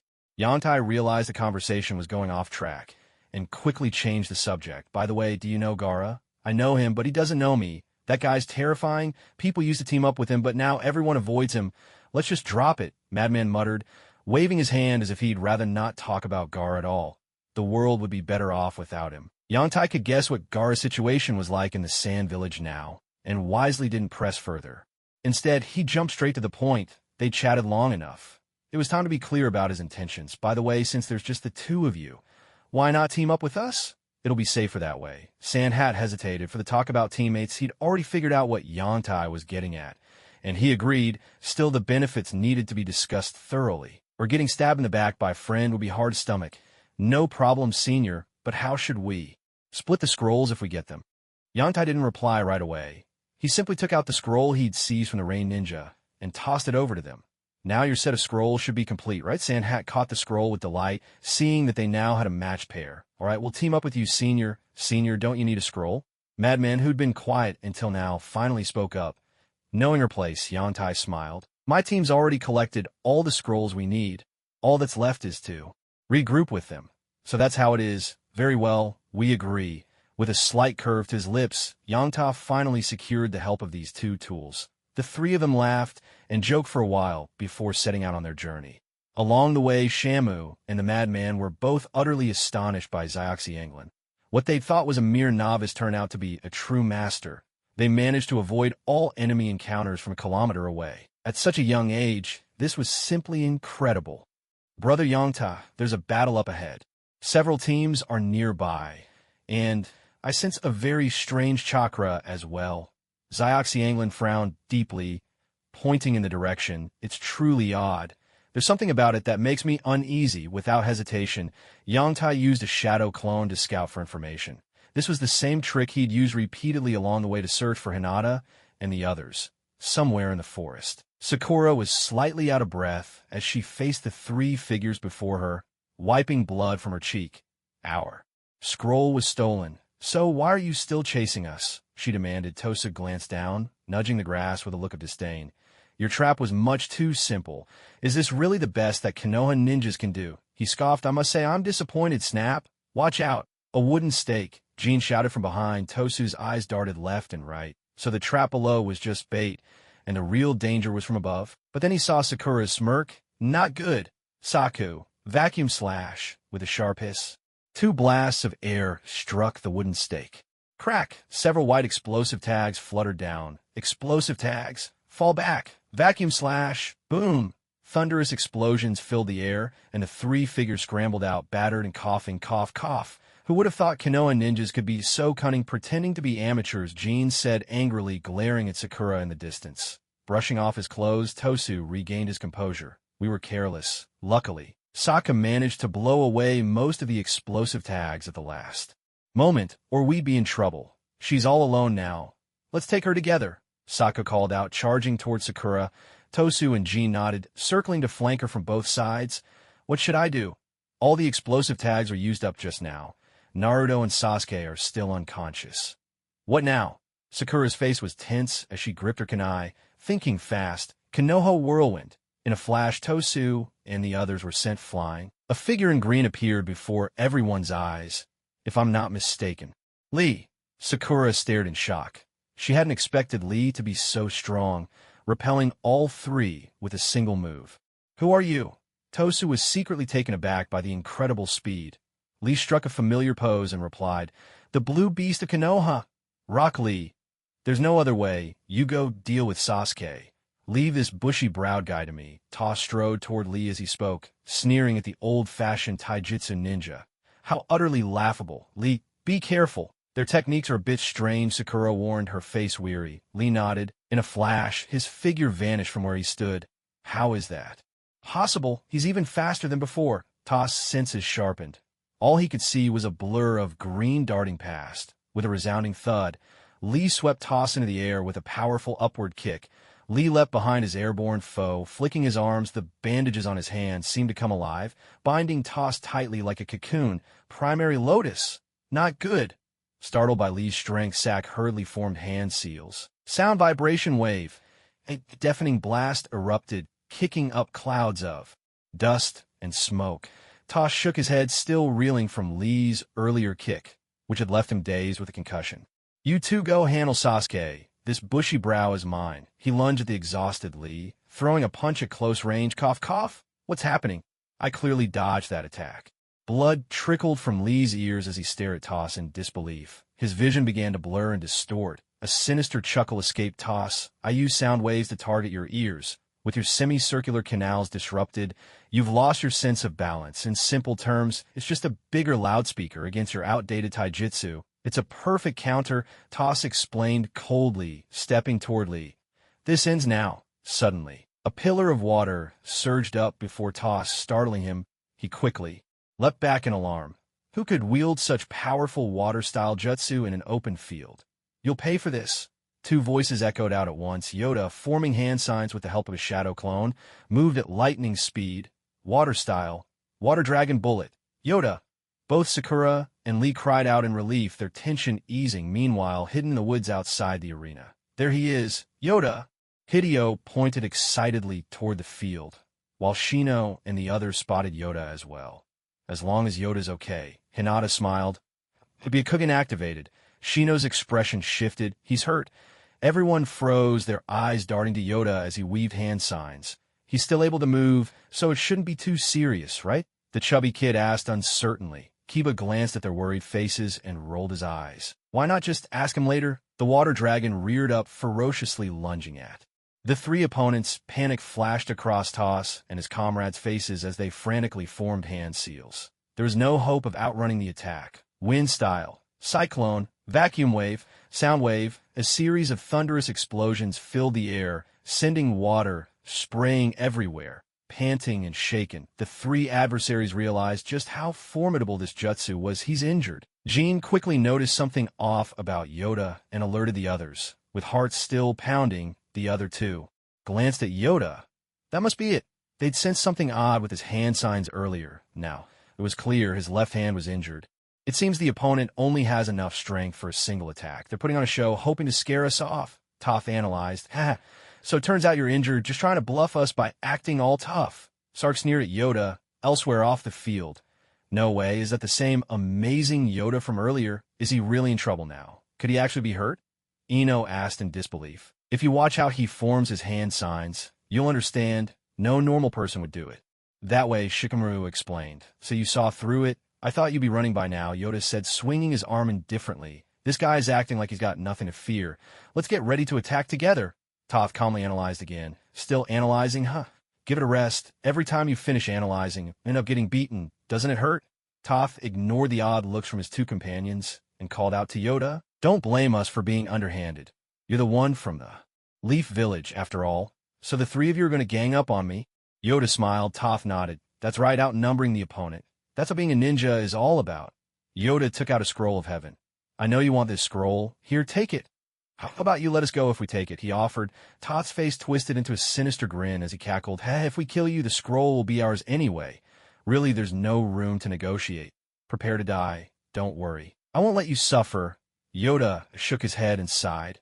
Well, I've given you your chance. You can't blame me for what happens next. He thought to himself how kind-hearted he was, always forced to fight by others. Did he get scared? Silly. Toth wondered aloud. I have no clue. Sark replied. Something's definitely wrong with his mind, Kin commented. You're the ones forcing my hand.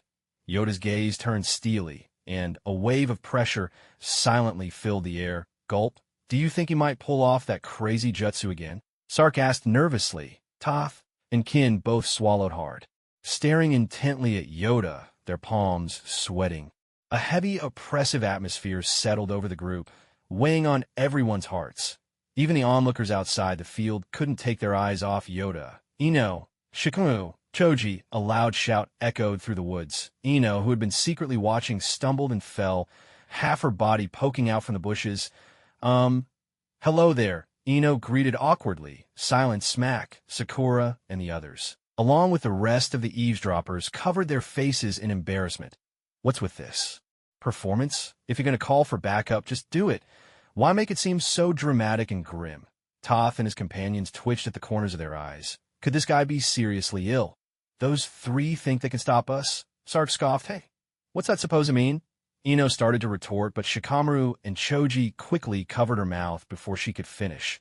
As soon as little Sakura saw the three of them, she immediately gave up, lying flat on the ground in defeat. There's no saving us now. Let it all be destroyed. No, no, no, Yoda waved his finger. You all agreed to a 3-on-1 fight. Niji, Shino, do I really have to call you out myself? Fine then, a few bugs. Good for a little warm-up, Niji replied with a haughty look as he jumped down from the tree, casting a disdainful glance at the trio.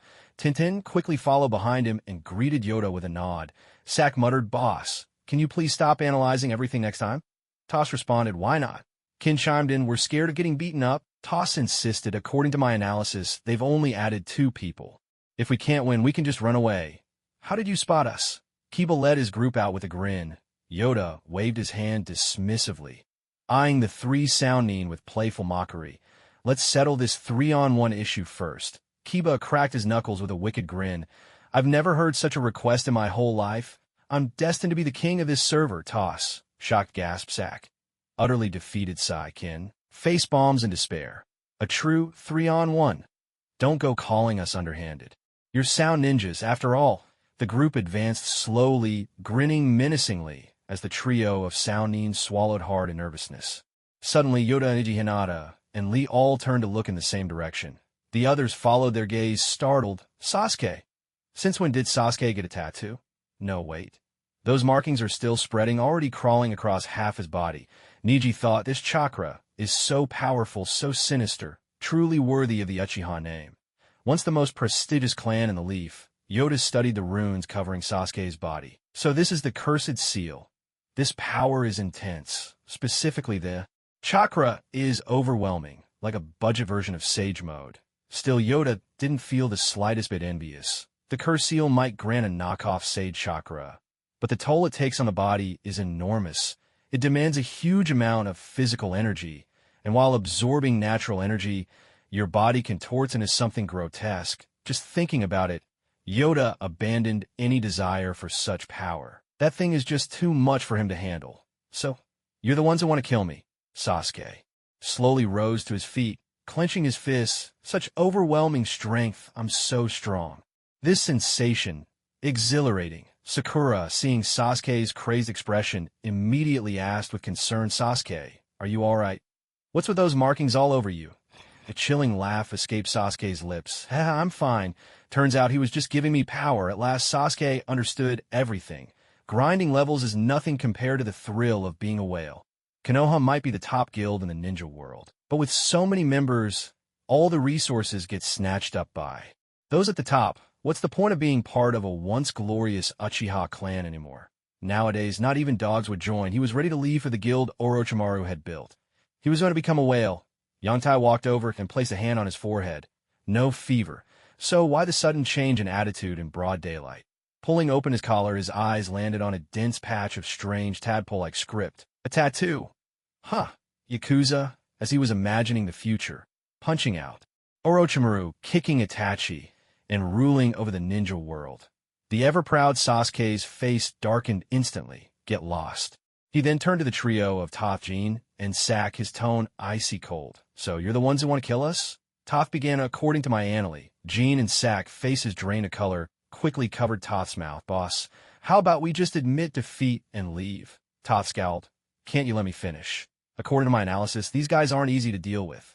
Let's get out of here while we still can. Jean and Sak looked utterly defeated. Ignoring his petrified teammates, Toph took out the Earth Scroll and placed it on the ground. Earlier, this was all just a misunderstanding. I'm handing over the scroll. You decide who gets it. I'm not fighting. I'm leaving right now. He chuckled quietly to himself. With a prize like the scroll dangled in front of them, surely they'd turn on each other.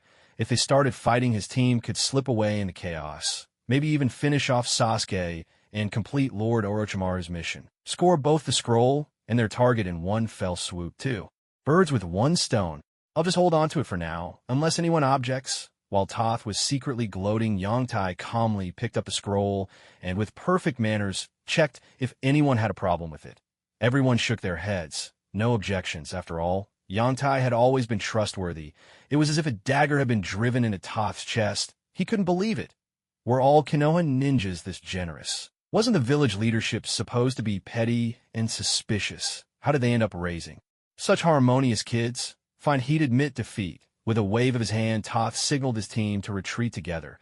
But Sasuke, his face grim, blocked their escape. Did I say you could leave? You think you could just walk away after bullying her like that? He glanced at Sakura, who had clearly been mistreated, his eyes burning with murderous intent. This was his first step to dominance, bro. It was all just a big misunderstanding. Toph tried to explain, waving his hand. Smack, Sasuke. Slapped him hard. A misunderstanding, huh? Toph clutched his face, glancing at the group. There was no way out. They'd blocked every exit. He didn't dare fight back. After all, a wise man knows when to back down. What's a little humiliation? There'd be days ahead when the tables turned and Sasuke would be the one crying in bed. Bro, endless revenge solves nothing. Why don't we let bygones be bygones? Toph pleaded. Whap, whap, whap. Let bygones be bygones, you say. Make peace, you say. Sasuke unleashed his full fury, raining down punches and kicks that landed with solid thuds. All while the trio dared not fight back. Jean and Sak covered their faces in despair. Why are you beating us when he's the one talking? Through swollen lips and gritted teeth, Toph tried to sound tough. Listen up. We are under Lord Orochimaru's protection. You better not push your luck. As who bore the brunt of Sasuke's blows was left with a battered and bruised face, seeing that a soft approach didn't work. He immediately tried to act tough. It worked. When Sasuke paused, the three of them straightened their backs at once. Serving under Orochimaru, Sasuke frowned, and his gaze suddenly sharpened. What was there to fear about Orochimaru? He was destined to be a dominant force. How could he let himself be frightened by a mere underling? Unforgivable, Sasuke snarled, landing a fierce slap across his face. Orochimaru's man. Huh, that's enough. If you hit us again, we'll fight back. Otis exploded with rage. Even an uncle can only put up with so much. How could his wife stand for it? All three rushed in to retaliate. Yet to their shock, they quickly realized they were no match for Sasuke. So you want to fight back, do you? Sasuke's fists moved even faster, and under the gaze of a Sharingan test, didn't even have time to weave a single jutsu. The onlookers who'd gathered in a circle to watch the spectacle were abuzz with discussion. Yongtai pursed his lips. Niji, do you think Sasuke could beat you? Niji nodded, then shook his head. He's qualified to be my opponent, but if he wants to win, with that half-baked taijutsu of his, it's impossible, Yongtai chuckled at. This, though he didn't quite agree. Even a stripped-down version of Sage Chakra was still Sage Chakra. The physical boost might be limited, but the enhancement to ninjutsu was extraordinary. If Sasuke could stay in this state, beating Niji might not be so far-fetched after all. What, are you suggesting I couldn't beat that guy? Niji caught Yongtai's look and replied with a proud sneer. Let me tell you, genius is something you ordinary people can never reach. Yongtai fell silent. Niji was right after all. His Byakugan Sasuke's, Sharingan Naruto's, Nine Tails power. These were things average people like him could never hope to possess. Some might argue, what about the 8 gates? Beneath the 6 paths, I'm invincible against the sage. I can tray blows, but come on. Even opening 3 gates is the limit for someone like Yongtai. What good is that? Did anyone really think Rock Lee was weak? that so-called deadweight could train like that every day, pull in a privileged prodigy like Naruto, and he still couldn't keep up. But was Yangtai really just an ordinary guy? He patted Niji on the shoulder, speaking with meaning. So you're willing to admit that Rock Lee is a taijutsu genius, but you don't believe I could be the kind of genius you talk about? Niji smiled. Your water-style jutsu is impressive, but with just that, how could you call yourself a genius? No, not ninjutsu here. Yangtai tapped his own forehead. Just a little cleverness. Talk to me again when you manage to beat me. Niji scoffed. He admitted Yangtai had a knack for gathering and analyzing intelligence, but to think that alone could defeat him. Ridiculous, a bit of wit, nothing more. Yangtai realized this guy had misunderstood. He was actually talking about brains and knowledge, but he didn't bother to explain. He simply nodded and said, I'll be waiting, Niji replied. You call that a normal reaction? Nothing beats the satisfaction of landing a good punch. Get lost, Sasuke said coolly to the three guys, their faces bruised and battered. Toss and his two companions struggled to their feet and began backing away. We'll meet again, the mountains remain. And the rivers, HM? Sasuke raised an eyebrow and shot them a sidelong glance. The three of them, startled like frightened rabbits, took off at lightning speed. Sasuke had barely said a word to Yangtai before he suddenly collapsed, clutching his neck and wailing in pain. Sakura, full of worry, rushed over and caught Sasuke in her arms, her voice anxious. Sasuke, what's wrong? Are you all right? I'm fine. Sasuke forced out, trying to hold himself together. Yangtai walked over, brushed aside Sasuke's hand, and examined the curse mark on his neck. You're already this feeble at your age. What are you going to do in the future? Sasuke, furious, pointed at Yangtai, but before he could utter a sound, he let out a strangled gasp, collapsed to the ground, and glared at Yangtai in speechless rage. Yangtai offered a look of exaggerated sympathy. It's just a bit of weakness, a little bit short-lived. That's all. When you're young, you have to take things in stride. Learn to accept your shortcomings, all right? I know a renowned gynecologist from the hospital. I can introduce you sometime. I'm sure under his care you'll soon regain your manly vigor. Sasuke puffed. He fainted dead away, his face twisted in outrage. Sakura shook Sasuke desperately. Sasuke. Everyone else covered their faces, unable to help but admit. Yangtai never fails. Just a few words, and Sasuke's spirit is shattered. Yangtai, what's your problem? Are you looking for a fight? A vein throbbed on Sakura's forehead as she clenched her fist. If Yangtai didn't give her a good reason, he was doomed. Yangtai quickly waved his hands and explained in a rush, honestly, it's better for him to pass out than to suffer in pain like this. Everyone thought about it, and it actually made sense. Though your method is absolutely savage. Sakura's anger vanished as quickly as it came. Yeah, if he's unconscious, he won't feel any pain. Do you guys have any ideas? Everyone shook their heads. If you need someone beaten up, Niji's your man, but this is out of his league. Wait, could it be that guy has a solution? All eyes turned to Yangtai, who snapped out of his thoughts, looking a bit nervous. Why are you all staring at me? Yangtai, do you have a way? Then hurry up and help Sasuke. Ino leaned in, her beautiful eyes, pleading. It's not that I don't want to help. I just don't have materials. Yangtai shrugged helplessly. He actually did have a method. The evil sealing method was something he could do.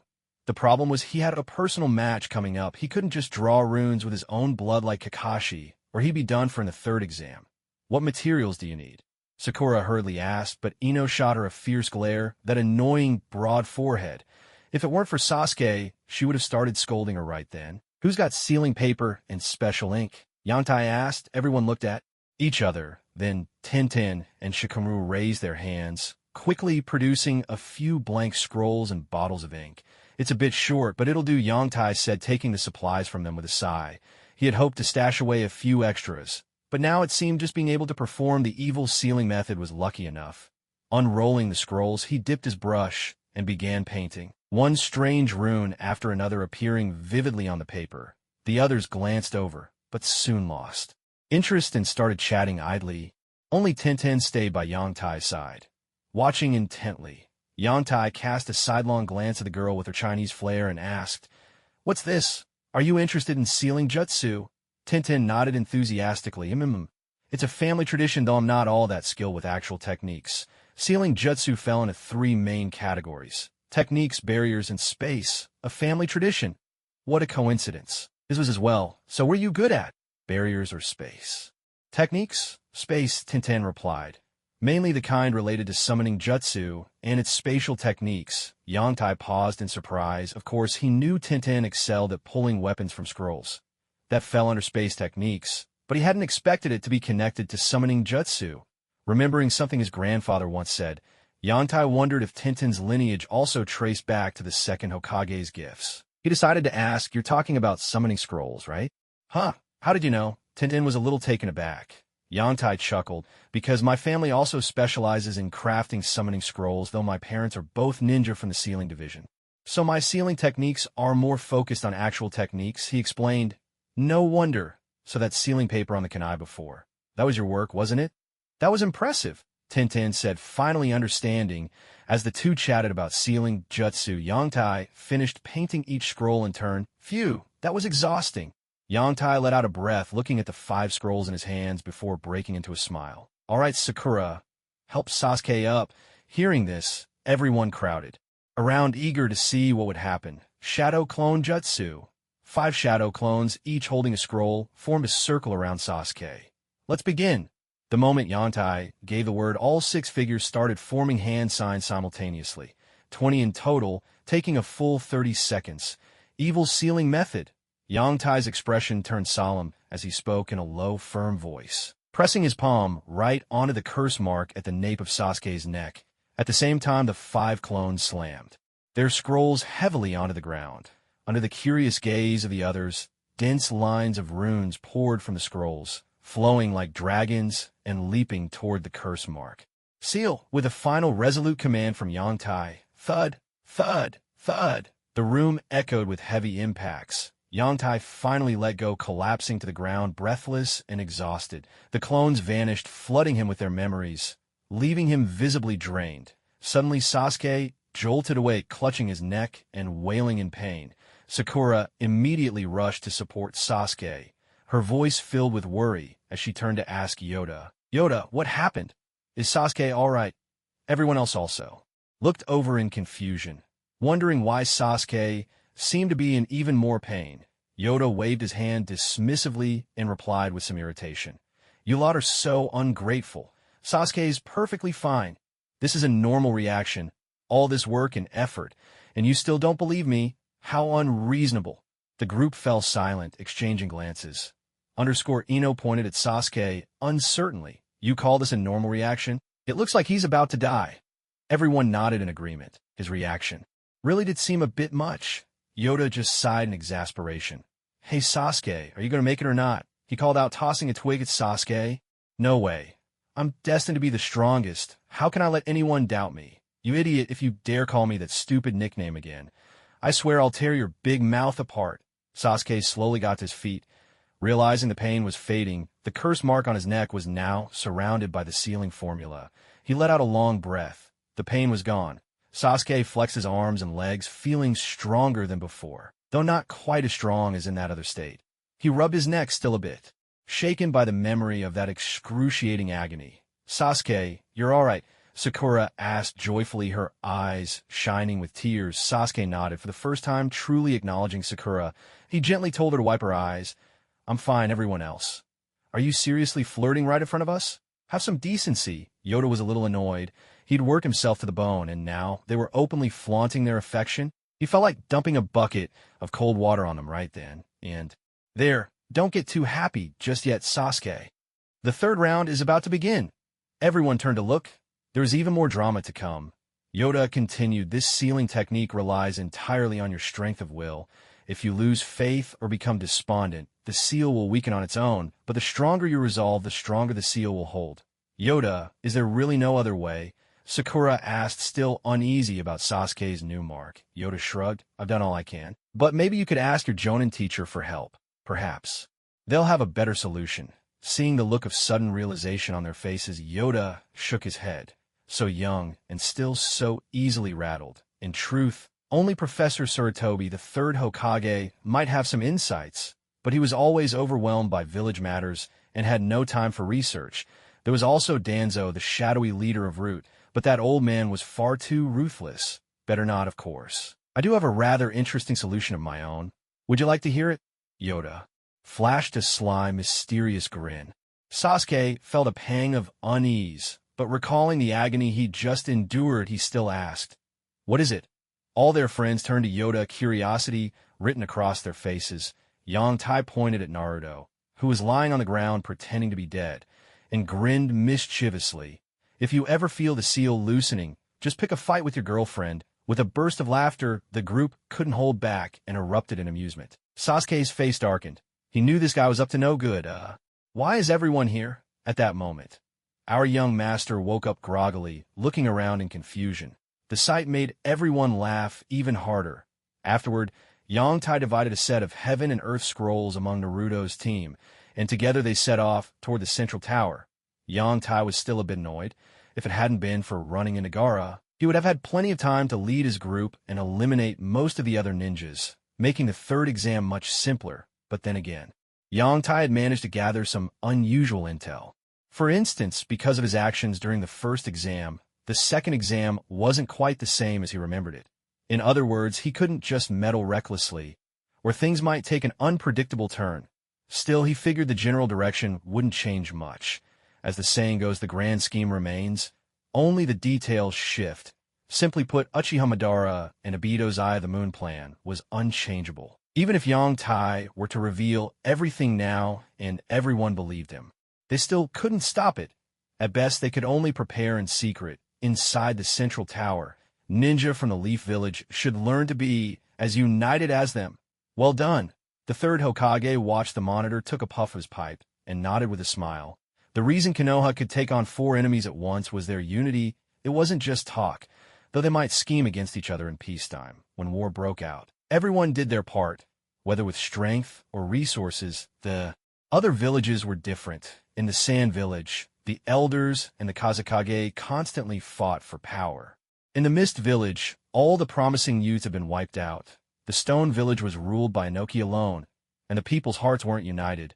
As for the Cloud Village, it was infamous for being a nation of bandits. Suddenly, a masked Umbu with a cat-like face knelt on one knee before the third Hokage. "Lord Hokage, urgent news. There's a major movement in the Sand Village." The third exhaled a ring of smoke. "Notify all genin, chunin, and jonin on missions to return as soon as possible. And send word to Jiraiya. Tell him to come back immediately." He let out a sigh. What a troublesome time. First Orochimaru shows up. Now the Sand Ninja are making moves. Looks like we need to prepare for the worst. Jiraiya, having wandered the lands for so many years and understanding all the nations, would surely make a fine Hokage. All right, the preliminary matches begin. Uchiha Sasuke versus Akato Yoroi. What?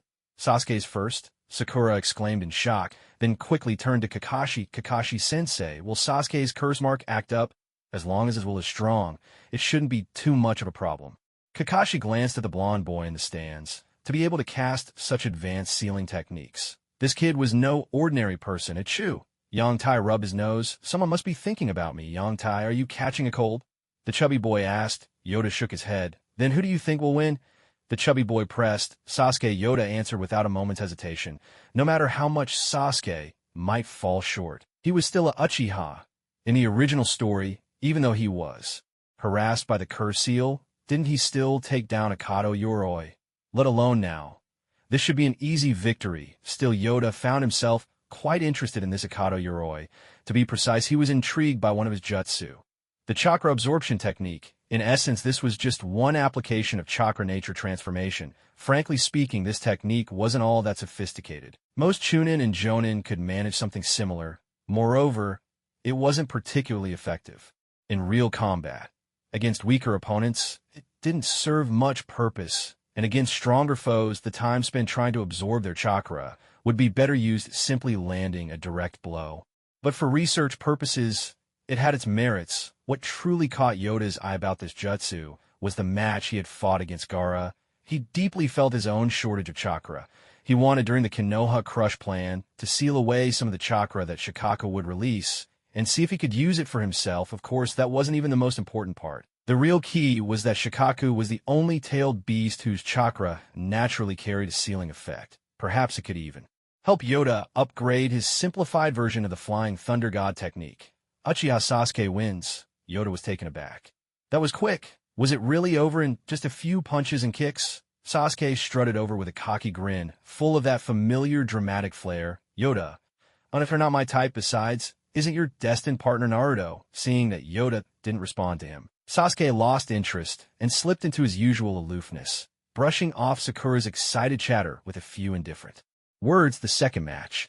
In a flash, the second round began. This time, a sand ninja against another sand ninja. Yoda's eyes narrowed thoughtfully.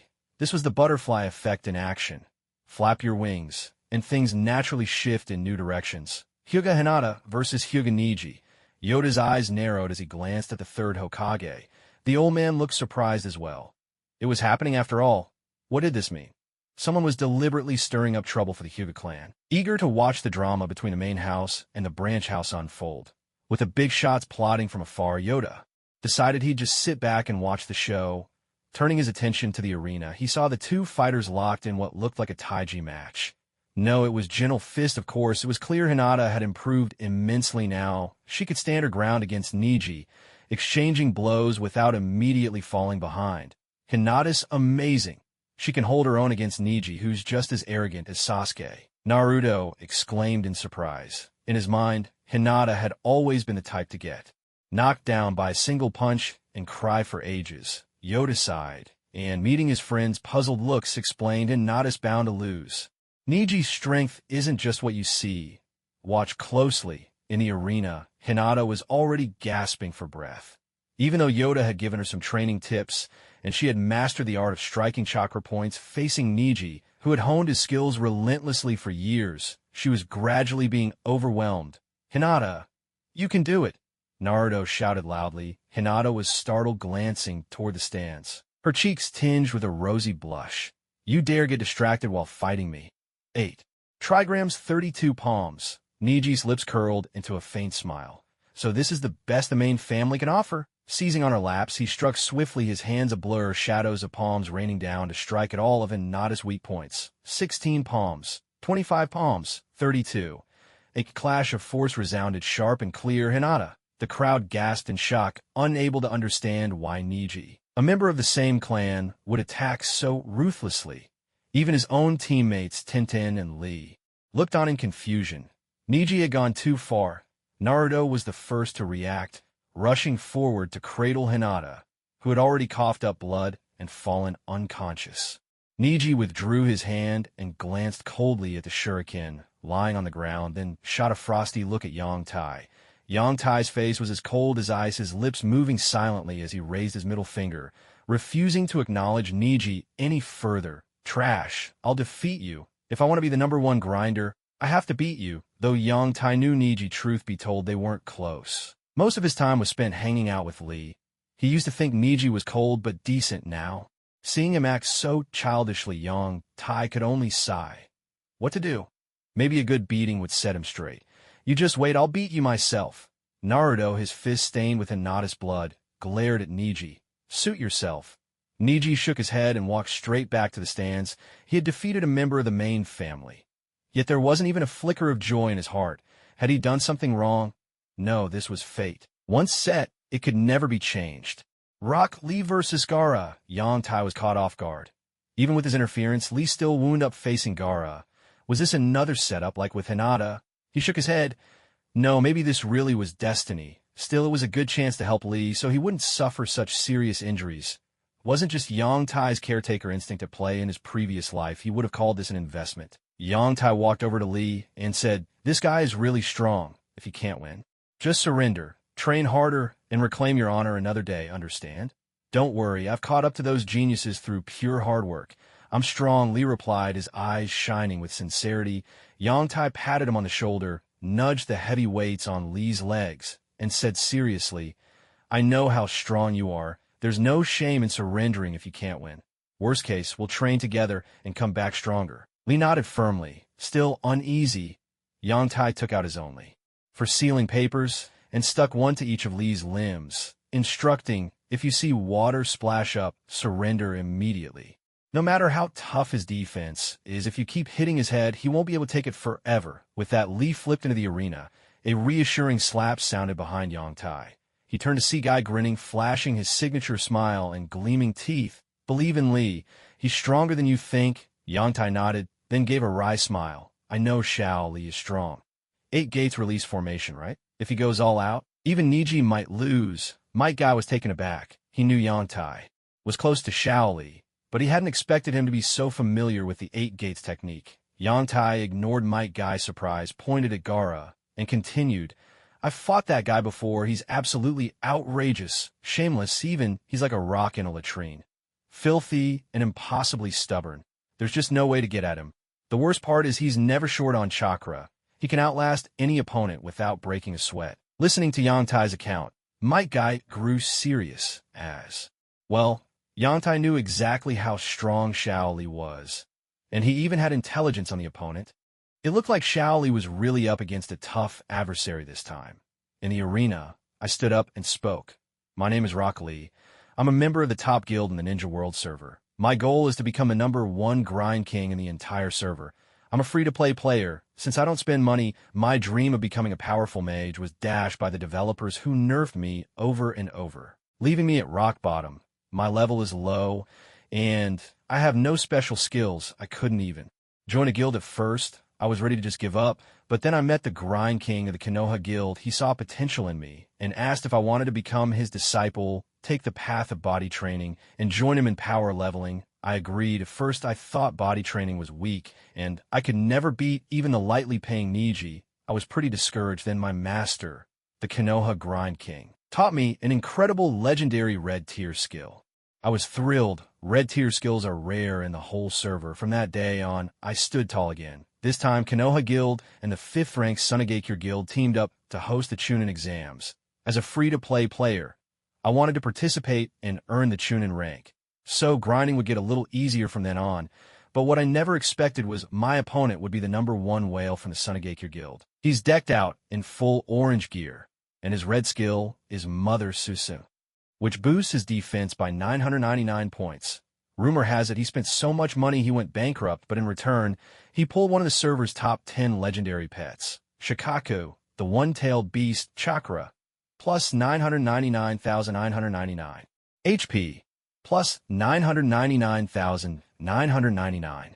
I wasn't too worried at first since I had the server's highest damage red skill, the 8 gates release formation. A few turns in, I realized how naive I'd been. My damage was high, but his health bar was astronomical, and my 8 gates drained too much energy too quickly. As my strength waned and his defenses held strong, it became clear I might lose. But I had one last trump card, the 8 gates ultimate all-or-nothing active talent, 5 seconds of true manliness. As the name suggests, once activated, it locks me at 1 HP, grants immunity to all ninjutsu and illusions, and breaks through any defense. In this state, my attack skyrockets by 99999. I struck, and my opponent had no way to counter it all. It was exhilarating. I was just about to take him down. The system notified me that I was reported for suspected cheating. My abilities were immediately blocked. Fortunately, thanks to my brother's help, I wasn't seriously hurt. Clearly, I'd lost. I am Rock Lee, and I swear I'll never push myself so recklessly again. Phew. It looks like sticking on the sealing talisman worked. Lee is just suffering from the backlash of the 8 gates. Technique. Give him some time to recover, and he'll be fine. Yangtai breathed a sigh of relief. He was grateful for the lesson learned from past mistakes. Otherwise, Lee would have been in real trouble. Although Gaara had won, there was no satisfaction in his heart. Just like last time, he was ganged up on and beaten senseless. And just when it seemed he would finally finish off his opponent, a sudden torrent of water bought enough time for Might Guy to swoop in and rescue the bushy-browed boy. Gaara shot Yangtai a cold glare. I'll be waiting for you, he declared. Everyone around was stunned, then immediately broke into gossip. Yangtai, don't tell me you've got something going on with that guy. Cut it out. Yangtai waved them off. It's because Yangtai already fought that guy once, Kiba blurted out, unable to keep the secret. What? The crowd could hardly believe it. They'd all witnessed how formidable that guy was, yet Yangtai had actually gone up against him. Niji and Sasuke both looked at Yangtai differently now. Niji's mind raced. Could it be that this guy had been hiding his real strength all along? So who won? Naruto blurted out. Voicing the question everyone wanted answered, Yangtai gave a wry smile and raised his injured left hand, shaking it for emphasis. What do you think? So you lost after all? Naruto sounded disappointed. He'd been hoping Yangtai had managed to give that guy a real thrashing. Niji relaxed his brow. So, In the end, Yongtai had still lost. That's the gap between a genius and the rest. Sasuke thought to himself. If that's the case, I can accept it. No, actually, the other guy was hurt first. You could call it a draw. Someone chimed in. Everyone turned to look at Shino, who had been so quiet he was almost invisible. Shino, how do you know? Naruto asked excitedly. Shino looked calmly at Yongtai and replied, because Yongtai covered our squad's retreat, so that's what happened. No wonder Kiba knew Yongtai had fought that guy. It all made sense now. Sasuke sank into thought as he looked at Yongtai. If it had been me, could I have held my ground against that guy? I still need more power. Power is everything. He clenched his hand around his neck, thinking that compared to strength his pain was nothing. Niji's gaze shifted as well. A draw. What a joke looks like. I'll have to find a chance to knock some sense into him, to show him what a true genius is. During the match against this, Yongtai asked tentatively, did you see it? This was important. Having his secrets exposed was no small matter. Shino nodded. I left behind a shadow clone and some Kakachu. Yongtai quickly pulled Shino into a corner and, under the suspicious eyes of the others, whispered, can you keep this a secret for me? Shino raised an eyebrow. What's in it for me? Yongtai's eyes widened in disbelief. You've changed. You're not the innocent Shino I once knew. His face darkened. As he pursed his lips, I'll send you all the intel on Gaara later, the whole set. Shino's mouth curled into a faint smile, and she nodded in agreement. Yongtai, ouchie versus Tos. What the heck? Of all people, it had to be him. Isn't this just making things hard for me? This has to be rigged. No doubt about it. Everyone here knows my hand's injured, making it nearly impossible to perform ninjutsu. So my best bet would be close combat. But of all the opponents, they chose TOS as close range. Attacks are weird and unpredictable. Didn't you all see how Rock Lee lost him by accident? That's a lesson right there. How could it be him? Sakura's impression of TOS was still vivid, especially since he completely countered taijutsu users. Even someone as skilled as Rock Lee was defeated by him. She looked over at Yongtai, worry written all over her face. Yongtai, maybe you should just forfeit.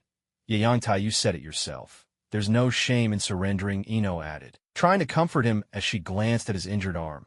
Naruto scratched his head in confusion. Is that guy really that strong? He asked, puzzled. Sasuke was also skeptical. He's not as strong as Rock Lee, but his techniques are strange. His arms make an odd sound, and he completely counters close-range fighters. Any ninja who gets too close loses their balance, Shikamaru explained from the side. Then why not just attack from a distance with ninjutsu? Naruto asked, spreading his hands in a clueless gesture. Thud! Ow, ow, ow. Sakura immediately landed a punch on him, grabbing Naruto by the ear and scolding, didn't you see that Yongtai's hand is injured? How's he supposed to form hand signs? Yongtai chuckled. Ha! Thanks everyone for your concern. I'll do my best. If I really can't win, I'll just surrender. He took out his chakra blade, strapped it to his waist, waved at them, and hopped down for the platform. Niji shook his head. If it comes down to close combat, Yongtai will probably lose. No way, I think Yongtai's really strong. 10-10, said hopefully from the side. Meeting everyone's gaze, Niji gave a slight smile. It's not like you haven't seen TOS in action, if you were in Yongtai's situation. Could you beat him? The others shook their heads. It would be tough for anyone. Naruto and Sasuke asked Sakura about this battle record, and even they couldn't believe it. If even someone as skilled as Bushy-Brow Rock Lee was defeated, it meant Yongtai would be at a disadvantage in close combat. Honestly, instead of struggling, maybe it's better to accept your fate and just surrender, Niji said with a smirk, looking out at Yongtai in the ring.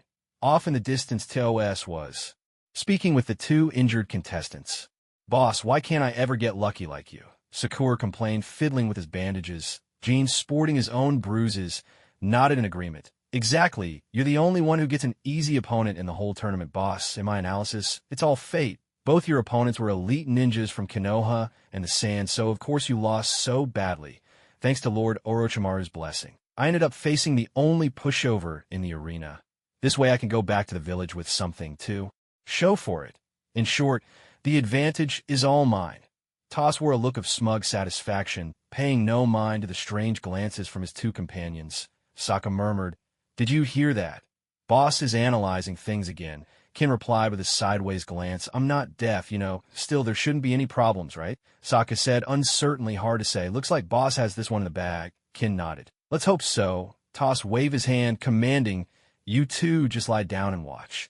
I'll win this round for us. Both sides, take your positions. Begin." With the referee's signal, Yang Tai instantly widened the distance between them. It's still not too late to surrender, Toss called out, his arms hanging loosely at his sides, a playful glint in his eyes. Otherwise, you won't even get a chance to speak when I'm done with you.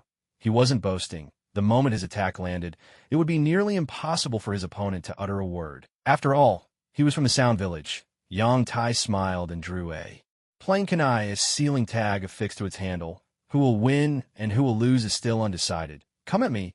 Don't blame me for what happens next. With that Toss charge at Yang Tai surprisingly fast for someone with such heavy hands, Yang Tai flipped his wrist and hurled the kunai high overhead.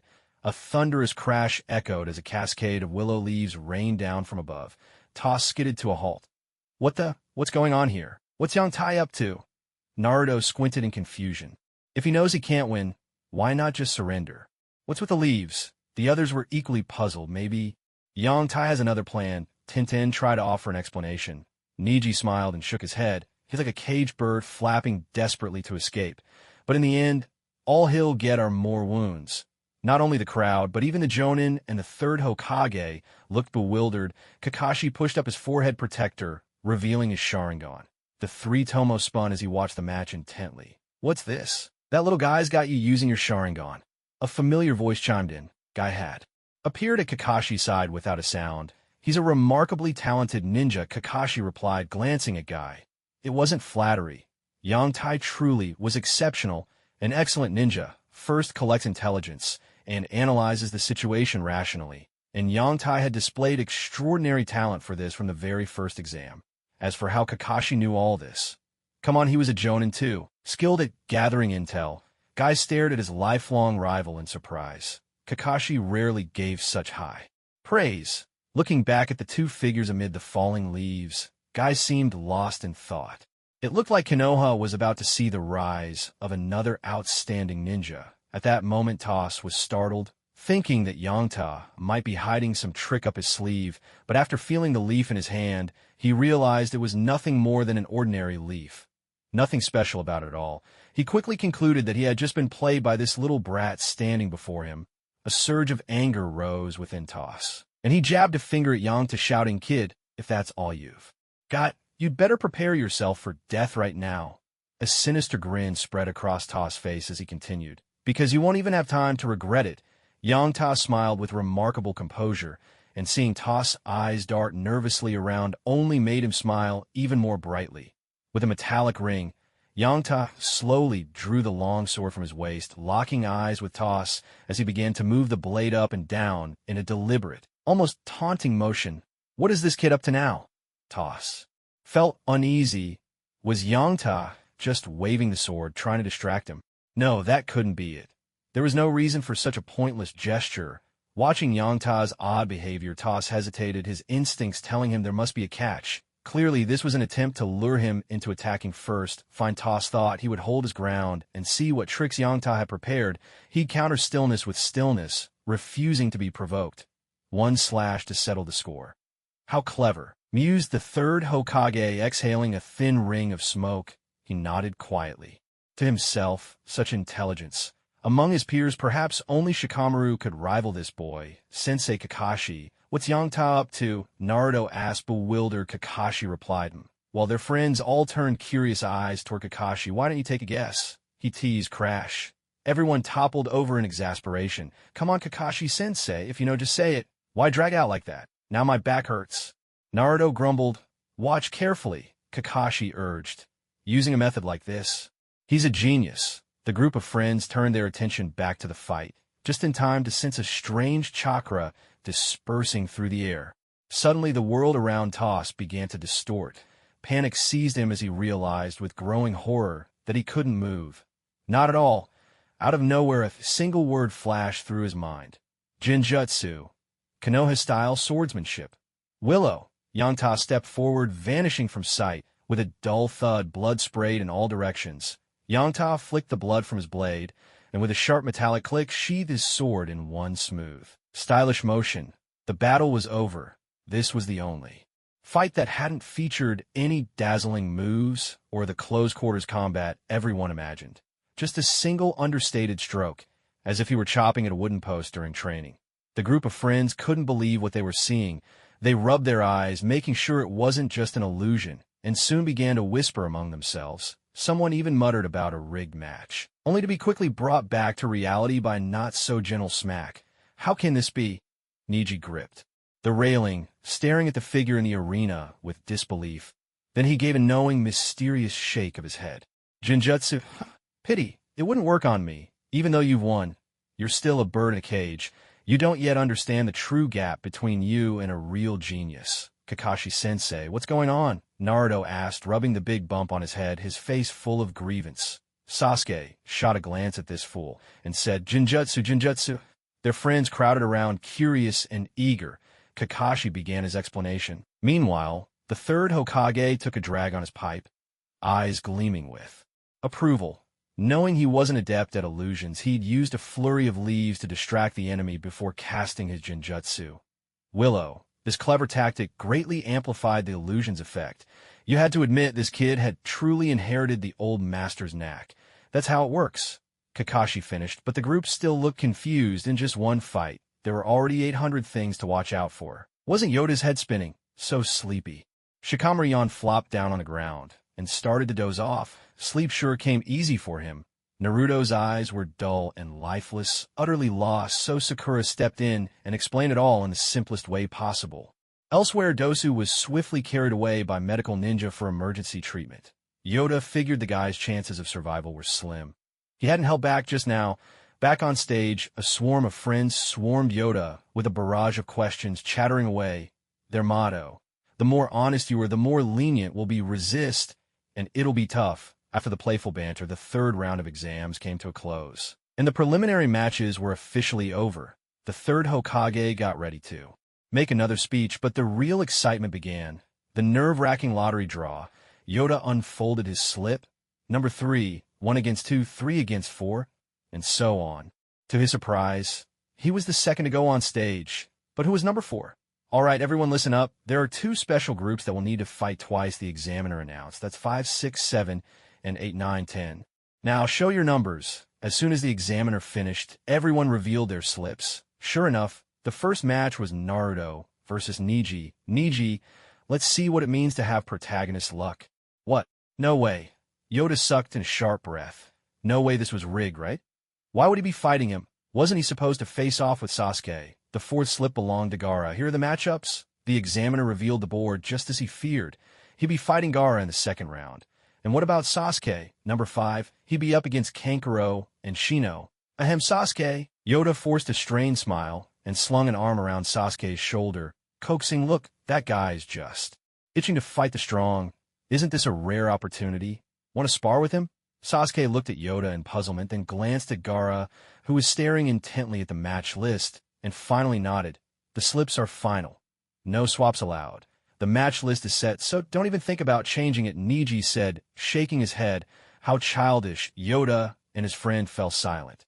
He really had a point, Sai. What a troublesome guy. Looking at the slip of paper in Z's hand, Yangtai felt a twinge of unease. After all, this pay-to-win guy was pretty much a walking cheat code in the early stages. Breaking through that turtle shell of his, there really was no good way to deal with him. I'll be waiting for you. Gaara turned back and cast a deep, meaningful glance at Yangtai before leaving with Maki and the others. It seemed that this month was going to be a busy one. Most importantly, because of his own participation, the official exams might turn into a championship battle. In other words, both Naruto and Sasuke could end up facing him.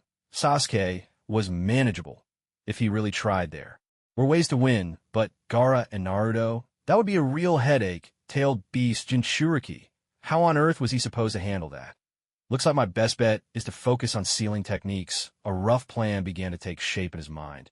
He would have to rely on wit and strategy. He needed to use every ounce of his talent, and even if he lost, it wouldn't matter too much. With that thought, Yangtai's worries melted away, and he broke into an easy, carefree laugh. He rounded up his friends and headed off for a barbecue feast. Tonight's barbecue is on me, Yangtai announced grandly. Cheers and laughter erupted among his friends. In the courtyard, the door creaked open. You're back. Did you make it through the preliminaries? The old master lounged comfortably in a chair, basking in the sun. Yangtai grabbed a chair and replied with a smile. Everything went smoothly. If you keep this up after the tournament in a month, you might just become a chunin. That's the plan? Oh, and how's your research on sealing papers going this time? The old man's eyes sparkled as he suddenly changed the subject. I've been waiting on those. For ages. For a water-style ninja, this really was a brilliant invention. At the very least, using water-style jutsu in the future wouldn't mean worrying about running out of chakra or being too afraid to use it. Yangtai grinned as he massaged the old man's legs. Don't worry, I made some great progress this trip. From now on, sealing papers won't be half-baked anymore. You can use them with complete confidence. Yangtai declared with pride. That's good. A little lower. Right there, that's it. The old master nodded in satisfaction. Yangtai followed his instructions, gently massaging, but his thoughts strayed to the battles looming on the horizon. Oh, by the way, old man, you should study the instant water technique. It's really powerful. The old master opened his eyes and shook his head. You know as well as I do.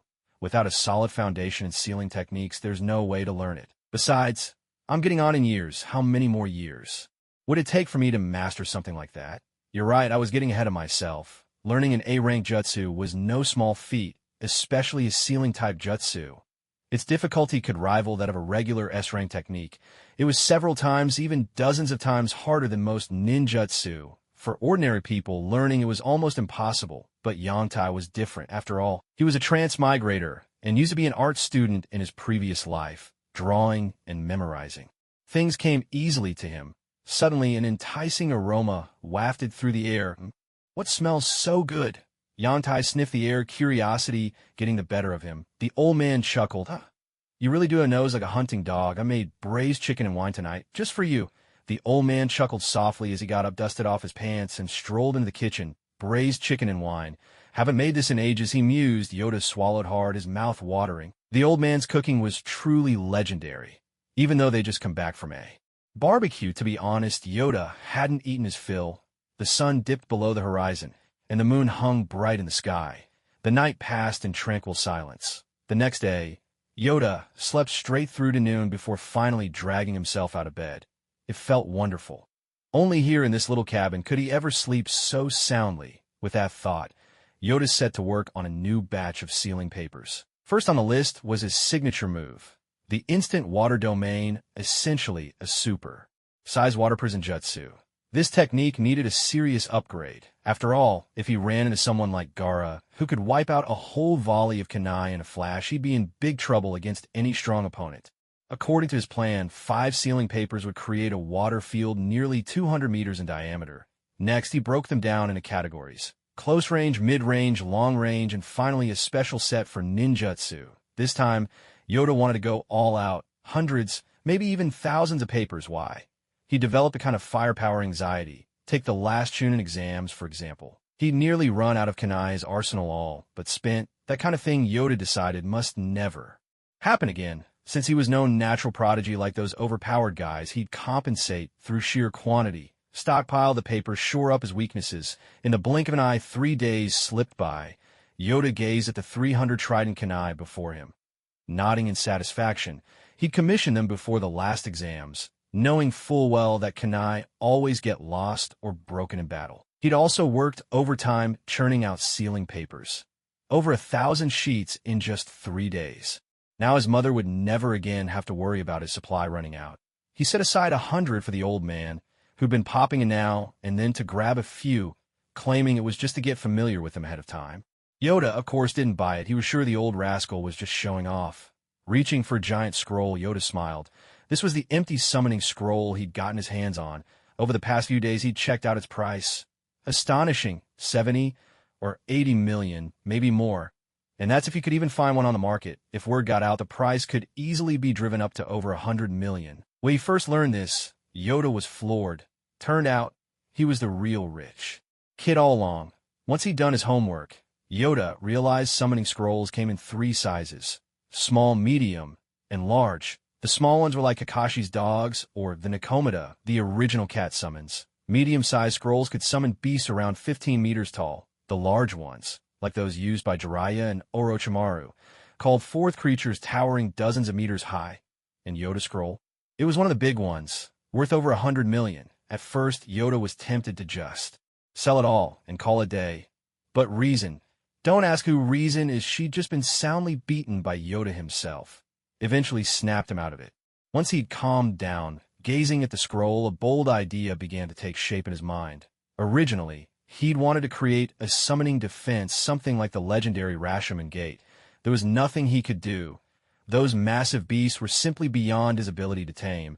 But when he laid eyes on these trident kunai, Yangtai shifted his strategy. He decided to form a summoning contract with the kunai themselves. Yes, with these very weapons. The reason was simple. Chakra remained his greatest weakness. Even with that strange summoning scroll, it made little difference. Over the past few days, he had figured out the true limits of that chakra summoning scroll, and it wasn't quite what he had imagined. To put it simply, if the total summoning capacity was 100, then that was all there was. No way to push it to 101. At the end of the day, chakra was still his bottleneck, using up 70 or 80% of his chakra just to summon a big gate. What was the point? Just to look cool. In contrast, forging a contract with the kunai offered far more practical benefits. However, this was a project that would require quite a bit of blood. That's right, blood. Because of this idea, Yangtai hadn't slept a wink last night, spending the entire time inscribing communication runes on sealing papers and his summoning scroll. Now, it was finally time for the last step. Yangtai's expression grew serious. His hands moved in a rapid series of seals as he unfurled the summoning scroll. With a firm slap, he declared seal. A billow of white mist dispersed, and all 200 trident kunai, along with every piece of sealing paper, vanished from the ground, sealed away within the summoning scroll. Success! This was Yangtai's little innovation. 10 compartments on the seal, each one dedicated to a different type of sealing paper. That way, if he ever ran out, he could simply replenish whatever was missing. It was in essence his own private arsenal. In truth, there wasn't much technical complexity here. Any ninja from the sealing squad could have managed it, as long as they had a summoning scroll to work with. Summoning Jutsu. With another burst, a trident kunai appeared in Yangtai's hand. At last, it's done. I'll never have to face those awkward situations again, he murmured with relief. It's just a shame I can't summon myself back home, he added in a wry, self-deprecating tone, stowing away his gear before heading out. If Minato Namikaze had possessed a summoning scroll like this back in the day, he wouldn't have had to run around everywhere with a backpack. At Konoha Hospital, after a brief visit to check on Lee, Yangtai went for his own follow-up. There was a knock at the door. 2 firm taps. Come in, Sister Kyoko. I'm here for my checkup. Yangtai. Just wait a moment, she replied. Yangtai took a seat beside her, entirely at ease, and looked at the composed woman before him. She was 26, with an unremarkable face dotted with a few freckles, but her gentle demeanor radiated a quiet warmth that put people at ease. Her name was Ozawa Kyoko, and she was technically Yangtai Sr. They'd both grown up in the same orphanage. Back then, she'd looked after him, like a surrogate mother. Later, she'd become a genin, and then joined the staff at Konoha Hospital. Kyoko set down her pen, glanced at Yangtai's outstretched hand, and smiled. You've recovered well. Completely healed, she said. With that, her words put an end to the matter. A green light shimmered in Kyoko's fair palm, and Yoda felt a ticklish sensation in his own hand. Palm healing jutsu. What a handy technique. Truth be told, his injury had healed up on the very first day, but his sister insisted he come back several more times. After all, a hand injury is no small matter for a ninja. You can't be too careful. Kyoko withdrew her hand, and Yoda rubbed his own, grinning awkwardly. Kyoko, I want to ask you a favor. Would that be all right? You rascal. Just spit it out. Every time you pull that face, it usually means trouble, Kyoko said, feigning annoyance as she tapped him on the head with her pen.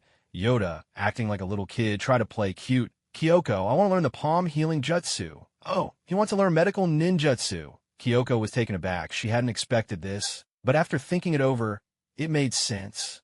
Her little brother had low chakra reserves, making missions dangerous enough as it was. Learning medical ninjutsu might actually be a good idea. Well, I suppose it's not impossible, really. Yoda hadn't expected Kyoko to agree so quickly. It took him completely by surprise. Seeing Yoda so excited, Kyoko poked him on the head again, rolling her eyes. You think medical ninjutsu is easy to learn? First, you need to master chakra control. Take this scroll, go home, and read it over first. I've still got to go to work. I'll be off the day after tomorrow. Going home to visit Grandpa. So I'll teach you properly then. Thank you, Kyoko. You're the Best, Yoda said, hemming it up as he took the scroll from her hands. All right, get lost already. Kyoko waved him away, her face a picture of mock irritation. But Yoda waved back, departing without so much as a backward glance, that boy. Kyoko shook her head with a smile, then got back to her work. After winding his way home, Yoda returned to his small courtyard. He unrolled the scroll for a look, but quickly shook his head and closed it again. Some of the technical terms and jargon went right over his head. Better to have Kyoko teach him in person. Now it was time to think about how to break through defenses. That's right, break through, and with something powerful. If he couldn't solve this problem, he'd still be helpless against Gaara. As for wind release, vacuum blade, that jutsu didn't do much against tough defenses last time. Yoda only succeeded because Gaara was caught off guard, and with that sand armor, it barely counted as a scratch. Next time, Gaara definitely wouldn't let his guard down. He'd probably wrap himself up like a ball. Some might say, why not use the Rasengan? It's not that Yoda doesn't want to, he just can't pull it off. In fact, he'd practiced Rasengan ages ago, and even made it to the second stage early on, but in real combat, it wasn't as effective as Shuriken. He couldn't even land a hit. Most importantly, it drained too much chakra. With his current reserves, even counting summoning Jutsu, Yoda could maybe manage 2 Rasengans before running dry. Otherwise, what did you think about Kakashi's so-called 50-50 reputation? Why doesn't he use the Rasengan? Is it because he can't? No. It's because he doesn't have enough chakra. As for the 4th Hokage, Minato Namikaze, how can he pull off such incredible techniques? Of course, it's because he has plenty of chakra. To even reach the minimum threshold for Sage Jutsu, you can't be short on chakra. That's just common sense. If only I could learn Chidori Yantai's side for ordinary people. Chidori really is much more practical than the Rasengan, especially since, with lightning nature chakra, you can accelerate yourself and leave the Rasengan far behind. It's perfect for desperate situations. After thinking it over, Yantai decided to practice the Rasengan anyway. He didn't have much choice. It was the only move he had that could break through defenses whether he liked it or not.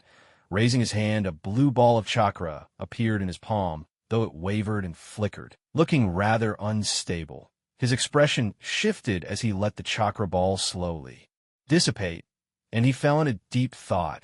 When he decided to keep training the Rasengan, Yantai had already planned to use the principles behind it to create a brand new jutsu. His inspiration came from the cutting machines of his previous life, something like Krillin's Destructo Disc from Dragon Ball. The idea was to make a jutsu with great power but low chakra consumption. Shadow Clone Jutsu. You two practiced the Rasengan for 2 hours. Yantai instructed the 2 idle clones. There was no helping it. If the clones trained for too long, when they returned to him, the backlash would be too much. This was a lesson he'd learned over the years. What a pain. One of the shadow clones grumbled, but started forming the Rasengan obediently. Yantai nodded in satisfaction and went back inside the house to tackle his 3rd problem. Chakra deficiency. At the moment, there wasn't a good solution, only a half-baked method he'd learned from the Heaven and Earth scrolls during the Chunin exams. Sealing a shadow clone inside a scroll. It's well known that when a shadow clone disperses, some of the chakra and information returns to the original. Naruto even used this trick to enter Sage mode quickly during his battle with Pain, but for Yantai, it was a bit more complicated. He had to transfer most of his chakra to the shadow clone ahead of time, leaving himself to painstakingly refine more chakra bit by bit, and the clone couldn't be sealed for more than about 6 days. After all, the Forest of Death's time limit was 5 days, and the Heaven and Earth scrolls could preserve things for 6 or 7 days at most. Any longer, and the body might not be able to handle it. Yantai would have to experiment a few more times to be sure. At least with this method, he wouldn't have to worry about running out of chakra during the exam.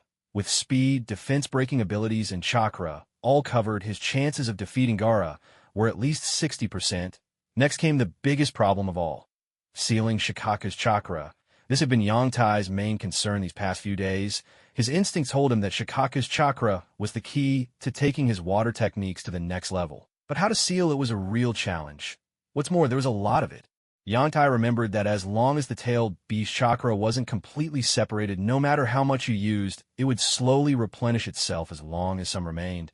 You could even go as far as Orochimaru, using the cells of 8 Tails Gyuki to create a copy of it.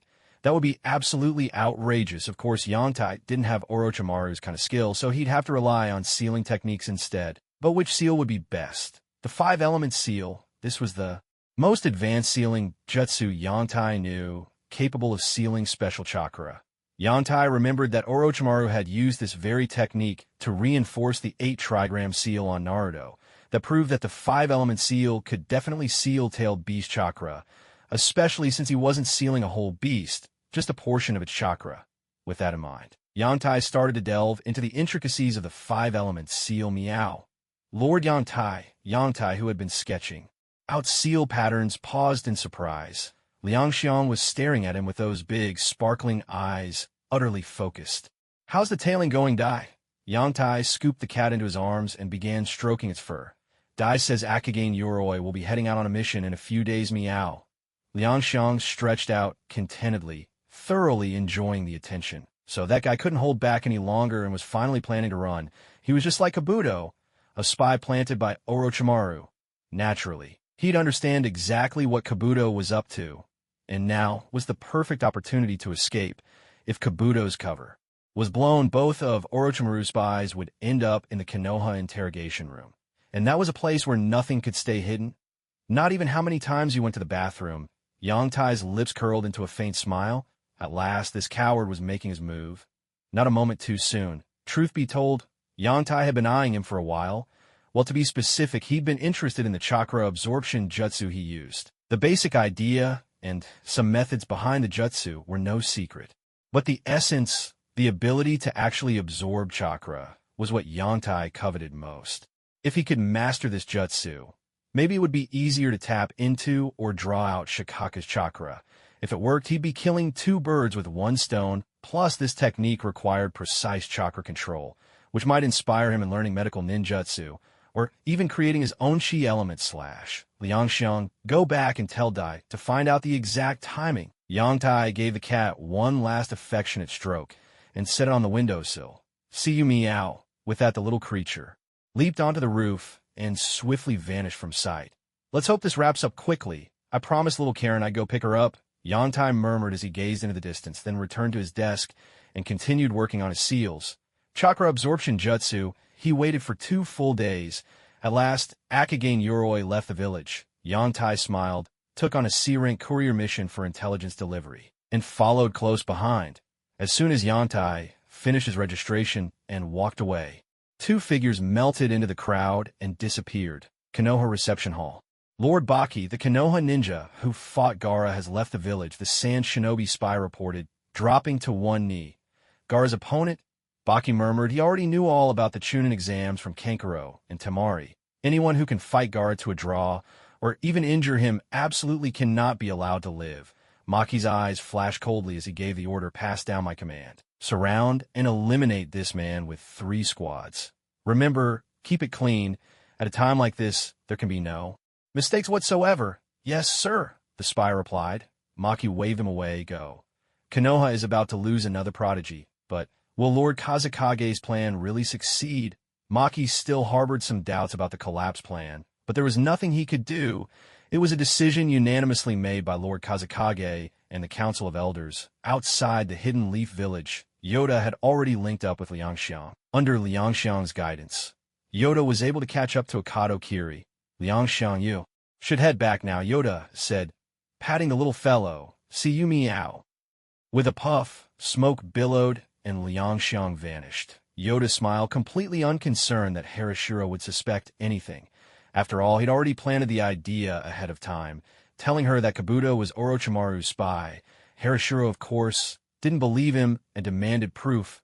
Yoda, lacking any evidence, simply told her to keep an eye on Kabuto for a few days. Kabuto would surely make a move, and that he himself would gather the evidence. The explanation was flimsy, but after all these years of trust, Harashiro chose to believe him. Yoda's tale lasted an entire day. Akado Kiri was in a real hurry, and being an old hand, he was skilled at concealing his tracks. Several times, Yoda nearly lost him. "We're far enough from Konoha now. Time to make a move." Yoda narrowed his eyes, slowly approaching Akado Kiri. "Phew. At last. I'm out of Konoha." Akado Kiri wiped the sweat from his brow. After running for a day and a night, it was finally time for a rest. Swallowing a soldier pill, the gnawing hunger eased, and even his chakra began to recover. That Kabuto, acting without Lord Orochimaru's orders, dragging me into this mess as well. Unbelievable. At the thought, fury flashed behind his sunglasses. Once I'm back in the village, I'll make sure to report him. Clang. Akado Kiri sprang to his feet, kunai at the ready, instantly shifting to a defensive stance. A three-pronged kunai. Behind the dark lenses, his beady eyes darted, scanning every movement around him. Footsteps, steady and deliberate, drew his gaze to a single point. There, clad in blue and sporting a head of blonde hair, a figure emerged. How could it be him? Yoda, ouchie. Yoda slowly stepped out from the tall grass, flashing his signature smile. It's been a while, you Orochimaru's spy. What? Could Kabuto have already made his move? Had Konoha really sent a shinobi after him so quickly? Akado Kiri's mind raced, trying to piece together the chain of events, but nothing added up. There is only one explanation. This guy was trying to trick him. Orochimaru. What are you talking about? Why are you following me? Don't forget, I'm also a Konoha shinobi. Clap, clap. Yontai clapped his hands. This guy's nerves really are something else. No wonder he's a spy. It doesn't matter whether you're a spy or not. There's no way you're getting away today. With a sudden splash, a jet of water appeared out of thin air. Akagane was startled, his face draining of color before he could even think of running. A cold, damp kunai was pressed against his neck, sending a chill straight to his core. His throat bobbed as he swallowed hard. The sound rang out clear in the tense silence. In a trembling voice, Akagane stammered, Yontai, we're both Leaf Ninja, isn't there? Before he could finish, darkness closed in, and he collapsed in a dead faint. Yontai caught him just in time, withdrawing his hand from the back of Akagane's neck.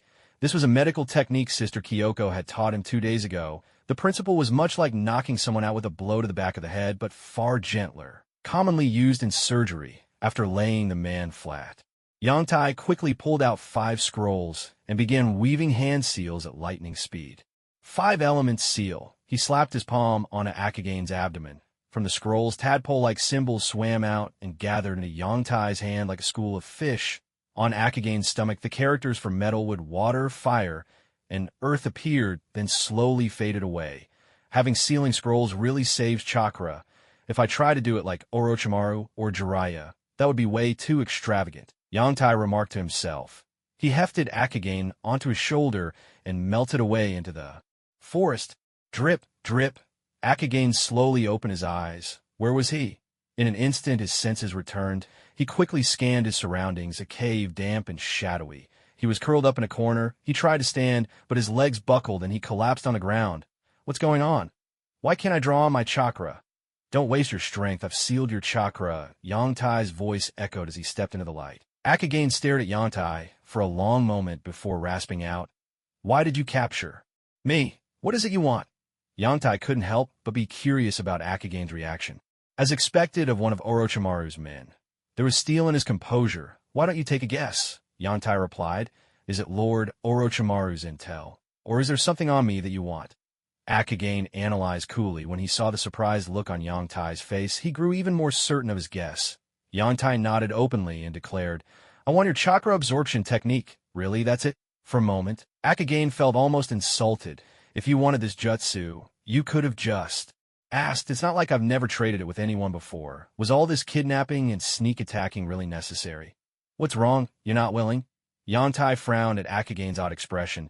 Thinking the man was about to refuse, his face darkened. Perhaps it was time to introduce him to one of the infamous tortures from the old days. Should he start with chilly water or the tiger bench? Red copper armor. He realized Yoda had misunderstood him and hurriedly explained, I'll talk. I'll tell you everything. Oh, he gave in that quickly. I haven't even started yet, and you're already caving. Could he be pretending? That must be it. Let's try some pepper spray first. See if he confesses then. Red copper armor. You think you're so pure. You think you're so great. Watching Yoda pull a thermos from his tool bag, Red copper armor suddenly sensed a wave of malice coming his way. In a flash, he started begging for mercy. Big brother, I'll talk. I'll tell you everything, I swear. Yoda eyed him suspiciously, then took out a scroll and a pen. Speak. I'll write it down upon hearing this. Red copper armor nodded eagerly and began to explain the chakra absorption technique. Yoda quietly took notes, occasionally asking questions about previous details. These interruptions left Red copper armor increasingly on edge for in its raw form, ninjutsu, before being organized into a coherent system. looked just like a jumble of rough notes, scattered and unpolished. Sand ninja tracking was something Yoda naturally understood, and his questions often revolve around the underlying principles. After all, ninjutsu didn't have fixed values or constants. Take the second Hokage, for example. He created so many techniques, but most were incomplete. The most famous, the Flying Thunder God, only became truly formidable after the fourth Hokage refined and improved it, creating a second stage and some especially dazzling maneuvers. Yoda, I've gone through it twice now. That should be enough to let me go, right? Red Copper Armor licked his cracked lips, testing the waters. Good enough. Yoda nodded in satisfaction at the two completed scrolls. A glimmer of hope crossed Red Copper Armor's face as he managed to sit up. Here, drink this, Yoda said, producing a small glass vial from who knows where filled with a golden liquid. Isn't that poison? Red Copper Armor eyed the vial warily, fear flickering in his gaze. No, just a truth serum. I'm going to ask you again, Yoda replied, pulling out the stopper and clarifying, truth serum. Red Copper Armor was familiar with that, commonly used in interrogations with effects similar to illusion techniques. Once ingested, you'd answer whatever you were asked. Of course, some people had curse marks placed on them and couldn't speak even if they wanted to. Before Red Copper Armor could react, Yoda grabbed his jaw and forced the liquid down his throat. In no time, Red Copper Armor's eyes glazed over, and he slipped into a dazed, defenseless state. Are you a virgin? Yoda tested. I am, Red Copper Armor replied in a flat monotone. Eyes vacant, shocking. Yoda's jaw dropped in disbelief. Looks like it really works. Otherwise, what grown man would admit to being a virgin at his age? Now tell me about the chakra absorption technique again, Yoda said, readying his pen and paper, jotting down every detail. A short while later, Yoda double-checked his notes and confirmed. This guy hadn't lied to him at all. Why didn't you lie to me? With everything done, Yoda couldn't help but ask. It's because of this jutsu. I've already tried to trade it with others before, but their chakra control just isn't good enough. Hokage Kai replied honestly. They simply can't learn it. Yoda was taken aback and instinctively asked, if I wanted to trade with you, would you agree? I would. Hokage Kai answered, why? Yoda pressed further. It's just like the jutsu scrolls in the library. They're right there, but it's very hard for anyone to truly master them. Hokage Kai replied. Yoda thought to himself. That's the plain truth. Without another word, Yoda slowly got to his feet, and with a single stroke of his sword finished the man off. He followed with a fireball. After a brief flare, the figure was consumed, turning to ash and drifting away, to die without suffering. Perhaps that's a mercy. It's time to rendezvous with little Karen, Yoda reminded himself, seizing the moment and setting off quickly toward Kusagakure before the end of the Chunin exam's preliminary rounds. Yoda had already arranged with Karen to meet her on the main road leading to the grass village. The agreed meeting spot was in one of the towns straddling the border between the land of fire and the land of grass. According to Karen, her team's supervising Chunin will be completing a B-rank mission near there, so they'd be staying for a while. Yoda planned to intercept her at that location, bring the girl back to Konoha with him. He'd even gone so far as to get her a temporary residence permit, just in case. After all, someone as rare and valuable as Karen was a resource Yoda had to keep close at hand. No outsider should lay claim to her. He was thinking, of course, about her unique abilities. Swish, swish, swish. Captain, we've found the target. A sand shinobi returned to camp at a run to deliver the news. Oh, the man addressed, lean and sharp-featured beneath a brown headscarf, arched his eyebrows, a pleased look flickering across his face. At last, we've got word of him. Pass the order. Assemble immediately and advance toward the target, he commanded without hesitation. This was a mission personally entrusted to him by Lord Baki. If he succeeded, it would be his chance to prove himself to the upper ranks. Once this was done, it wouldn't be long before his special jonin became a full-fledged jonin. He'd even given his word in front of everyone. He would apprehend Yoda no matter what. Still, he couldn't help but feel it was a bit excessive, deploying 3 squads and a special jonin captain just to deal with one kid. But orders were orders. On the border between the land of grass and the land of fire, in a small town, Karen gazed out the inn window, lost in thought.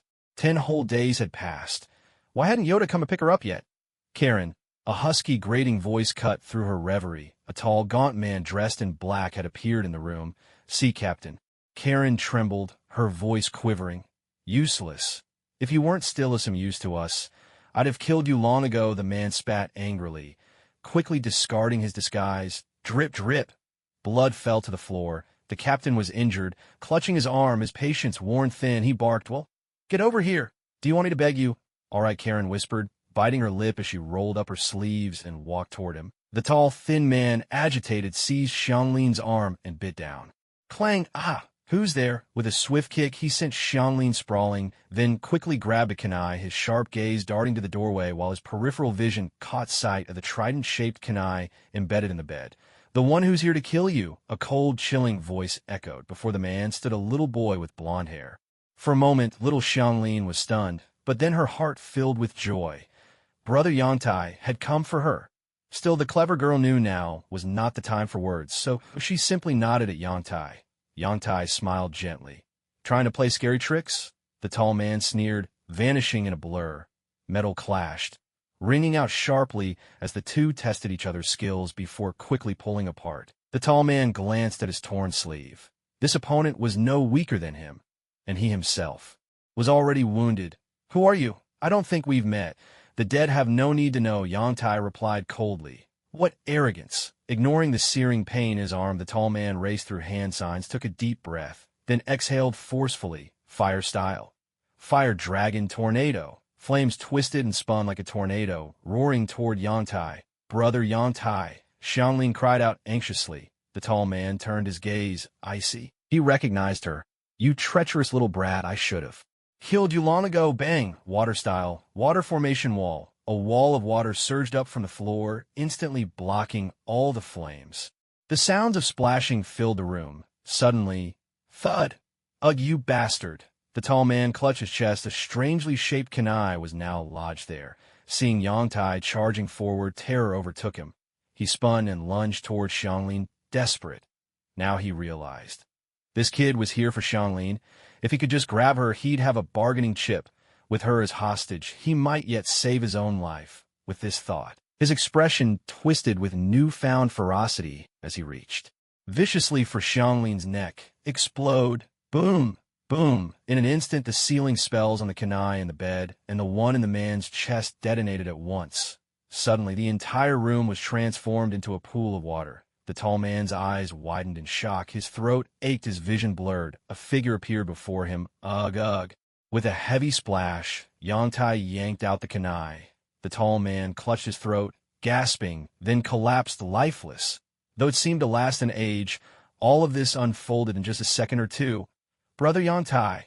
Xianglin flung herself at Yangtai, clutching his hand, her face radiant with joy, though her eyes shimmered with tears that drew sympathy. She had waited 10 days, fearing Yangtai would never come. Yangtai smiled tenderly and ruffled her hair. "Good girl, don't cry. Let's get out of here first." "Yes, let's." The little girl's eyes grew even redder, but she nodded hard, holding back her tears in silence. Yangtai lifted the corpse off the ground and motioned for the little girl to follow. With all the commotion here, people would surely be coming soon. That damn faucet was left running. My hole in is turning into a fish pond. Today, I'm collecting that fine. And not even the Hokage can stop me, mark my words. Just then a furious voice rang out from downstairs. Yangtai grinned, grabbed Karen, and together they escaped through the window. 3 days later, at the border between the land of rivers and the land of fire stood Xiangsao Town. Xiangsao Town took its name from a plant native to the land of fire, sweetgrass. This plant is a natural fragrance. Used to make sachets, special perfumes, soaps, and more, it's considered a luxury item, often found in the homes of the wealthy and powerful, and is beloved by women. The fame of sweetgrass spread far and wide, and those who profited from it gradually formed a large family, adopting sweetgrass as their surname. Thus they became known as the Sweetgrass Clan. Brother Yangtai, it's so lively here. Nothing like the land of grass at all. Little Karen gripped Yangtai's hand, her eyes wide with curiosity, like Granny Lu entering the Grand View Garden for the first time. Originally, Karen could have strolled around the bustling Konoha, but her captain had forbidden her from leaving. All she could do was gaze longingly each day. Now at last her childlike nature broke free. "Once we settle in Konoha, you'll see somewhere even livelier. Here, take this." Yangtai bought 2 skewers of candied hawthorn and munched away, speaking with his mouth full. "Compared to Konoha, This place really was worlds apart. To put it simply, Konoha even had televisions. Here, there was nothing of the sort. Move aside. Out of the way. You filthy peasants, if you stand in my way, I'll cut you down right here. Not far away, several wandering swordsmen were shoving people aside with their blades, clearing a path. Behind them, they carried a bamboo palanquin, atop which sat a skinny old man. He frowned deeply, scrutinizing a ledger in his hands, occasionally glancing up at the noisy crowd with open disdain. Disgust and contempt for these lowly commoners filled his eyes.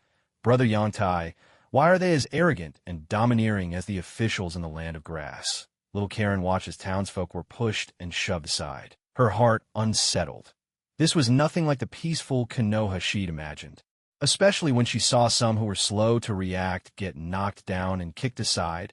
A wave of discomfort washed over her. Yongtai, meanwhile, wore a look of utter disbelief.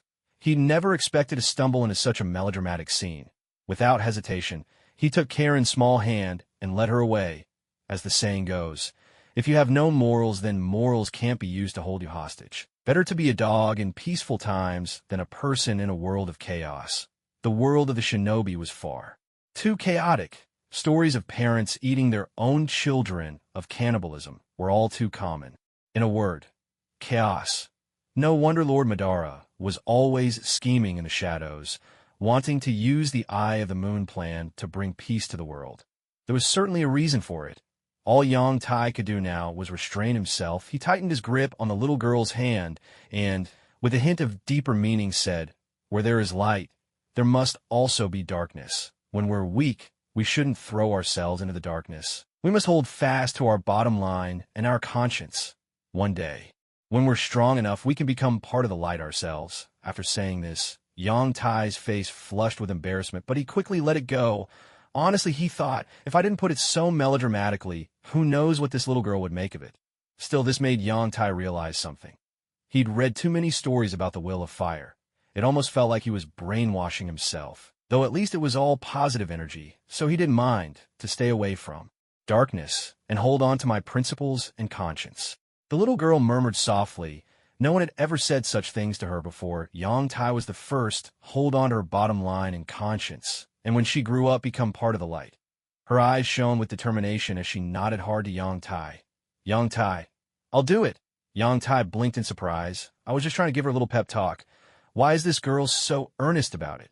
Is she overthinking things?" He glanced at her suspiciously, but seeing the new confidence blossoming on her face, he decided it was for the best. He pumped his fist in encouragement. "You can do it."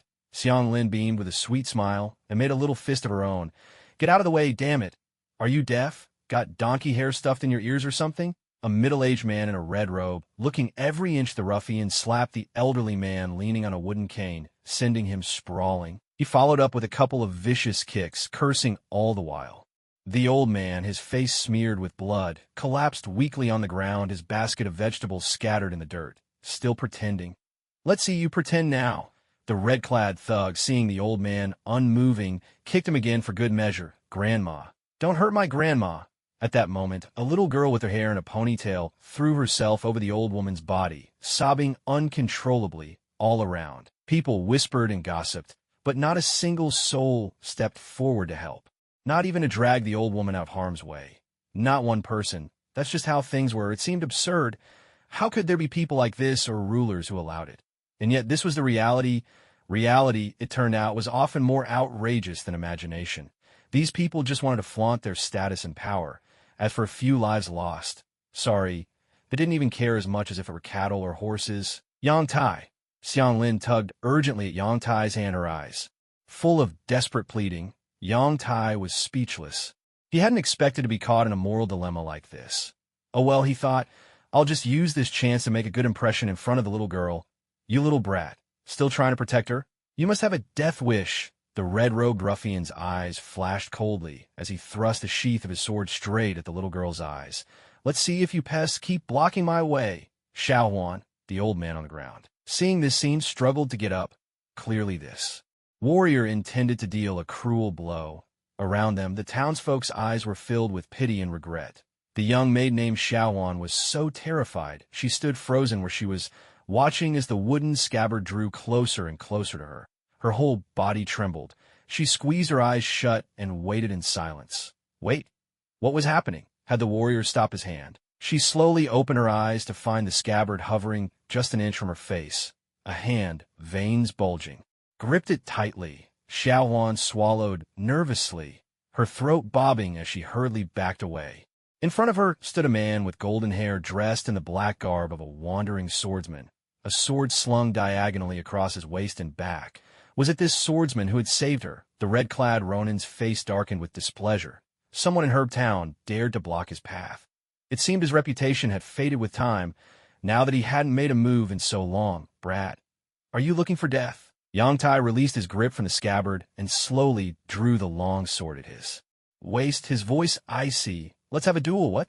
The red-clad Ronin was momentarily stunned before bursting into wild laughter. You want to duel with me? His companions behind him erupted in laughter as well. This brat actually wants to challenge Master Tion. Does he have a death wish? Didn't you see? That fellow's an outsider, a wandering swordsman. That explains it. No one in Herb Town would challenge Master Tion otherwise. The townsfolk shook their heads in dismay. Old Wong. Here's another hot-headed youth challenging Master Tion. What a pity for such a young man. He looks like he has some skill. Let's hope he doesn't get himself killed. After all, they had seen too many swordsmen come to challenge Master Tion in Herb Town. Without exception, all had suffered crushing defeats. The weak ones were cut down with a single strike. The red-clad Ronin let out a few more raucous laughs. Seeing Yangtai, standing ready sword in hand, clearly waiting for him to draw, a flicker of contempt flashed in his eyes. Just wait, brat. Soon you'll get what's coming to you. Brat, I accept your challenge. With a ringing sound, the red-clad Ronin drew his katana. With a crisp snap, the old man in the bamboo sedan chair closed his ledger, propping his chin in one hand as he watched the scene unfold, his face that of a spectator. A contest between swordsmen. What a shame it wasn't a duel to the death. Sparring between swordsmen was just for skill, but a true duel decided not only victory and defeat, but life and death. With a shout, the red-clad Ronin charged both hands gripping his blade as he swung forcefully at Yangtai. Steel clashed, sparks flying in all directions. The two separated instantly, their grips tightening on their swords. Such strength! This man was no simple opponent. The red-clad Ronin began to circle Yangtai, searching for an opening, hoping to end the match in a single decisive move. Yangtai's eyes never left his opponent's footwork. Whatever else could be said about the man, his swordsmanship was truly impressive. But charging in recklessly like this was never going to work, so Yoda struck. First with a thrust of his sword. The move was vicious, aimed straight at his opponent's throat. At that moment, the man was in the middle of shifting his stance. One wrong step, and the sword would have pierced right through his neck. The swordsman in red realized the danger in an instant, and with a move much like a desperate roll, narrowly dodged the attack. Yoda's eyes lit up without hesitation. He unleashed a flurry of strikes, each one sharper, each one more cunning than the last. The red-clad swordsman was forced to parry frantically, his face flushed red from the effort. Clearly, he was on the defensive now. Lord Tan is actually being overwhelmed, exclaimed one of the samurai in the crowd, wide-eyed with shock. How old is this kid anyway? The townsfolk watching were even more amazed, their eyes round with disbelief. They had never expected Yoda to be so formidable. Even Lord Tan was no match for him. Secretly, many felt a surge of delight. After all these years, that guy finally got what was coming to him. How satisfying. Go Yoda! You can do it, little. Xianglin cheered, her voice bursting with excitement. Yoda smiled faintly. It was time to bring this to an end. With a swift kick, he sent the red swordsman's katana flying from his grasp, then pressed his own blade to the man's throat. Thank you for letting me win, he said politely. Sheathing his sword, Yoda waved and walked over to Xianglin, treating the whole encounter as nothing more than a passing episode. Heavens! Lord Tan actually lost, gasped the Ronin, unable to believe his eyes. For 6 or 7 years, Lord Tan had been the undisputed champion of Herb Town, undefeated in every duel. Now he had finally been beaten. It wasn't quite the end of their faith in him, but it was a moment of true shock. Even the elderly man seated in the bamboo palanquin was moved. Normally, not even a skilled ninja could best Lord Tan, which spoke volumes about his prowess. And yet here he was defeated by a mere boy using swordsmanship alone. The sight was nothing short of astonishing. Could this boy be from the land of iron? The old man wondered. He'd seen much of the world, and had even visited that legendary country, a samurai's homeland, renowned as a holy land for swordsmen, where the warriors were said to be a match for any ninja. Meanwhile, the red-clad swordsman could hear the murmurs and whispers all around him. His face burned with humiliation, then paled with anger. Watching Yoda walk away toward Xianglin with complete ease, his shame turned to murderous rage. Never in all his years in Herb Town had he suffered such humiliation. His eyes grew cold. That boy had to die. Snatching up his fallen katana, he swung in a vicious arc at Yoda's neck. Had the blow landed, it would have taken Yoda's head clean off. Lord Tan's lost his temper. He's going to kill him. The people nearby cried out, scattering in a panic to distance themselves from the two troublemakers. Isn't that a bit dishonorable, Lord Tan? One samurai muttered, but another, who'd been watching the fight with relish, let out a soft chuckle. Youngsters these days. Suddenly, he began clapping and shouted, "How dare you offend Lord Tan? Cut him down!" Smacked the samurai. Slapped himself on the forehead. What was he thinking?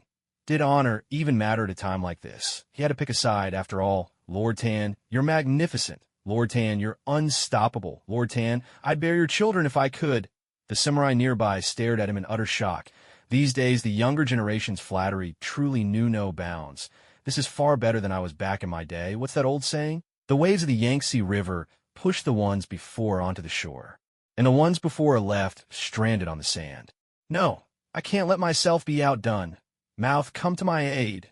In this moment, he stepped once more into the legendary realm of the land-born master of flattery. 2 lines of praise, one as flattering as the next. 1 line to make a sage kneel, another to open the gates of heaven. His words were so powerful that those around him seemed to fade into insignificance, bowing their heads in awe. The man in red, upon hearing these words, suddenly trembled. His katana nearly slipped from his grasp, and his face flushed a deep, embarrassed red. If not for his extraordinary composure, he might have simply fainted on the spot. "Brother Yantai, be careful." Xiaox Yanglin cried out, her face pale with fear. She hurriedly rolled up her sleeves and dashed toward Yantai. At such close range, there was no way to dodge. Yantai drew both his sword and the forsythia in a single motion, swiftly blocking the fierce attack that came his way. Clang. The sound rang out. A perfect opportunity. The red-clad swordsman seized the moment, launching a flurry of attacks at Yangtai's weak spots.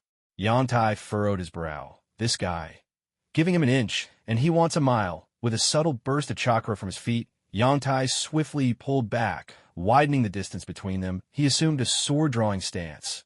Ready for Iato, a flash, Iato slash. A single drop of bright red blood slid from the long sword's edge. With a resonant clang, Yantai sheathed his blade and spoke coldly. "Do you want to continue? Just a friendly reminder. In the next round, it'll be more than a contest of skill. It'll be a fight to the death. Don't get cocky, kid. Our lord will defeat you." An angry samurai bellowed from the side. "Yeah, don't push your luck. Lord Tian will surely bring you down." Another echoed. "That's enough. Silence, all of you," thundered the red-clad swordsman. A hush fell instantly.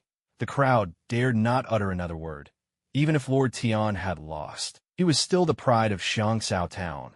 Their very best. No one would question him. The red-clad swordsman swept his icy gaze around, wiped the blood from his neck, and looked at Yantai. With such skill, this man must be a wandering warrior from the land of iron. Especially that lightning-fast Iato slash, the shadow of Shunpa.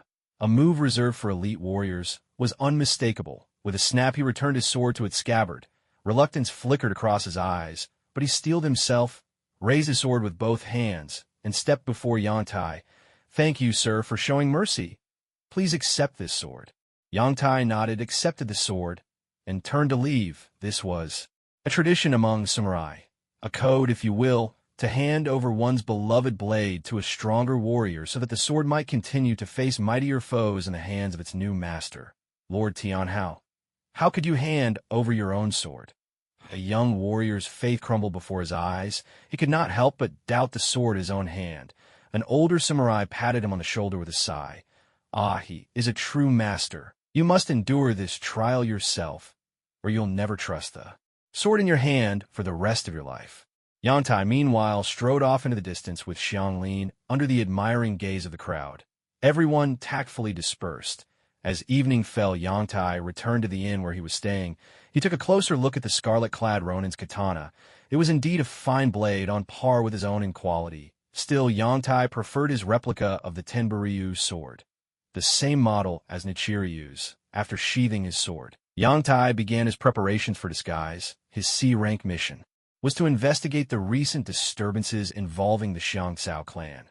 This mission came directly from Konoha, with no outside client involved. That was precisely why Yangtai hadn't killed the red-clad Ronin earlier. He simply didn't want to stir up unnecessary trouble. The door creaked open. "Yangtai, what are you up to?" Xianglin asked, arms full of snacks, her eyes flickering with curiosity. Yangtai put on a black mask and replied, "I'm heading out for a while. I'll be back later." The little girl nodded sensibly. "Be careful." A faint smile appeared beneath Yangtai's mask. He waved, then leapt out the window in a single fluid motion. With a few agile bounds, he vanished into the depths of the night. The Xiangsao clan compound. The clan grounds are divided into inner and outer sections, also known as the main family and branch family. Over the past month or two, the mood within the clan had grown increasingly tense. Any family member who suffered setbacks or mishaps while out on business was harshly punished by the clan head and elders. As a result, anxiety spread throughout the once prosperous clan, even close relatives. Whispered questions in secret, only to be punished again if caught. In recent days, the clan head and elders have been holding nightly meetings guarded by heavy security that allowed no one near. Inside the clan hall, 3 factions faced each other. The clan head supporters, the elders faction, and the representatives of the branch families. Clan head, with our investment of 10 million Ryo, should we continue to support the Land of Wind, or simply sit back and collect our share once the dust settles? The grand elder stroked his beard, getting straight to the point. Option 1.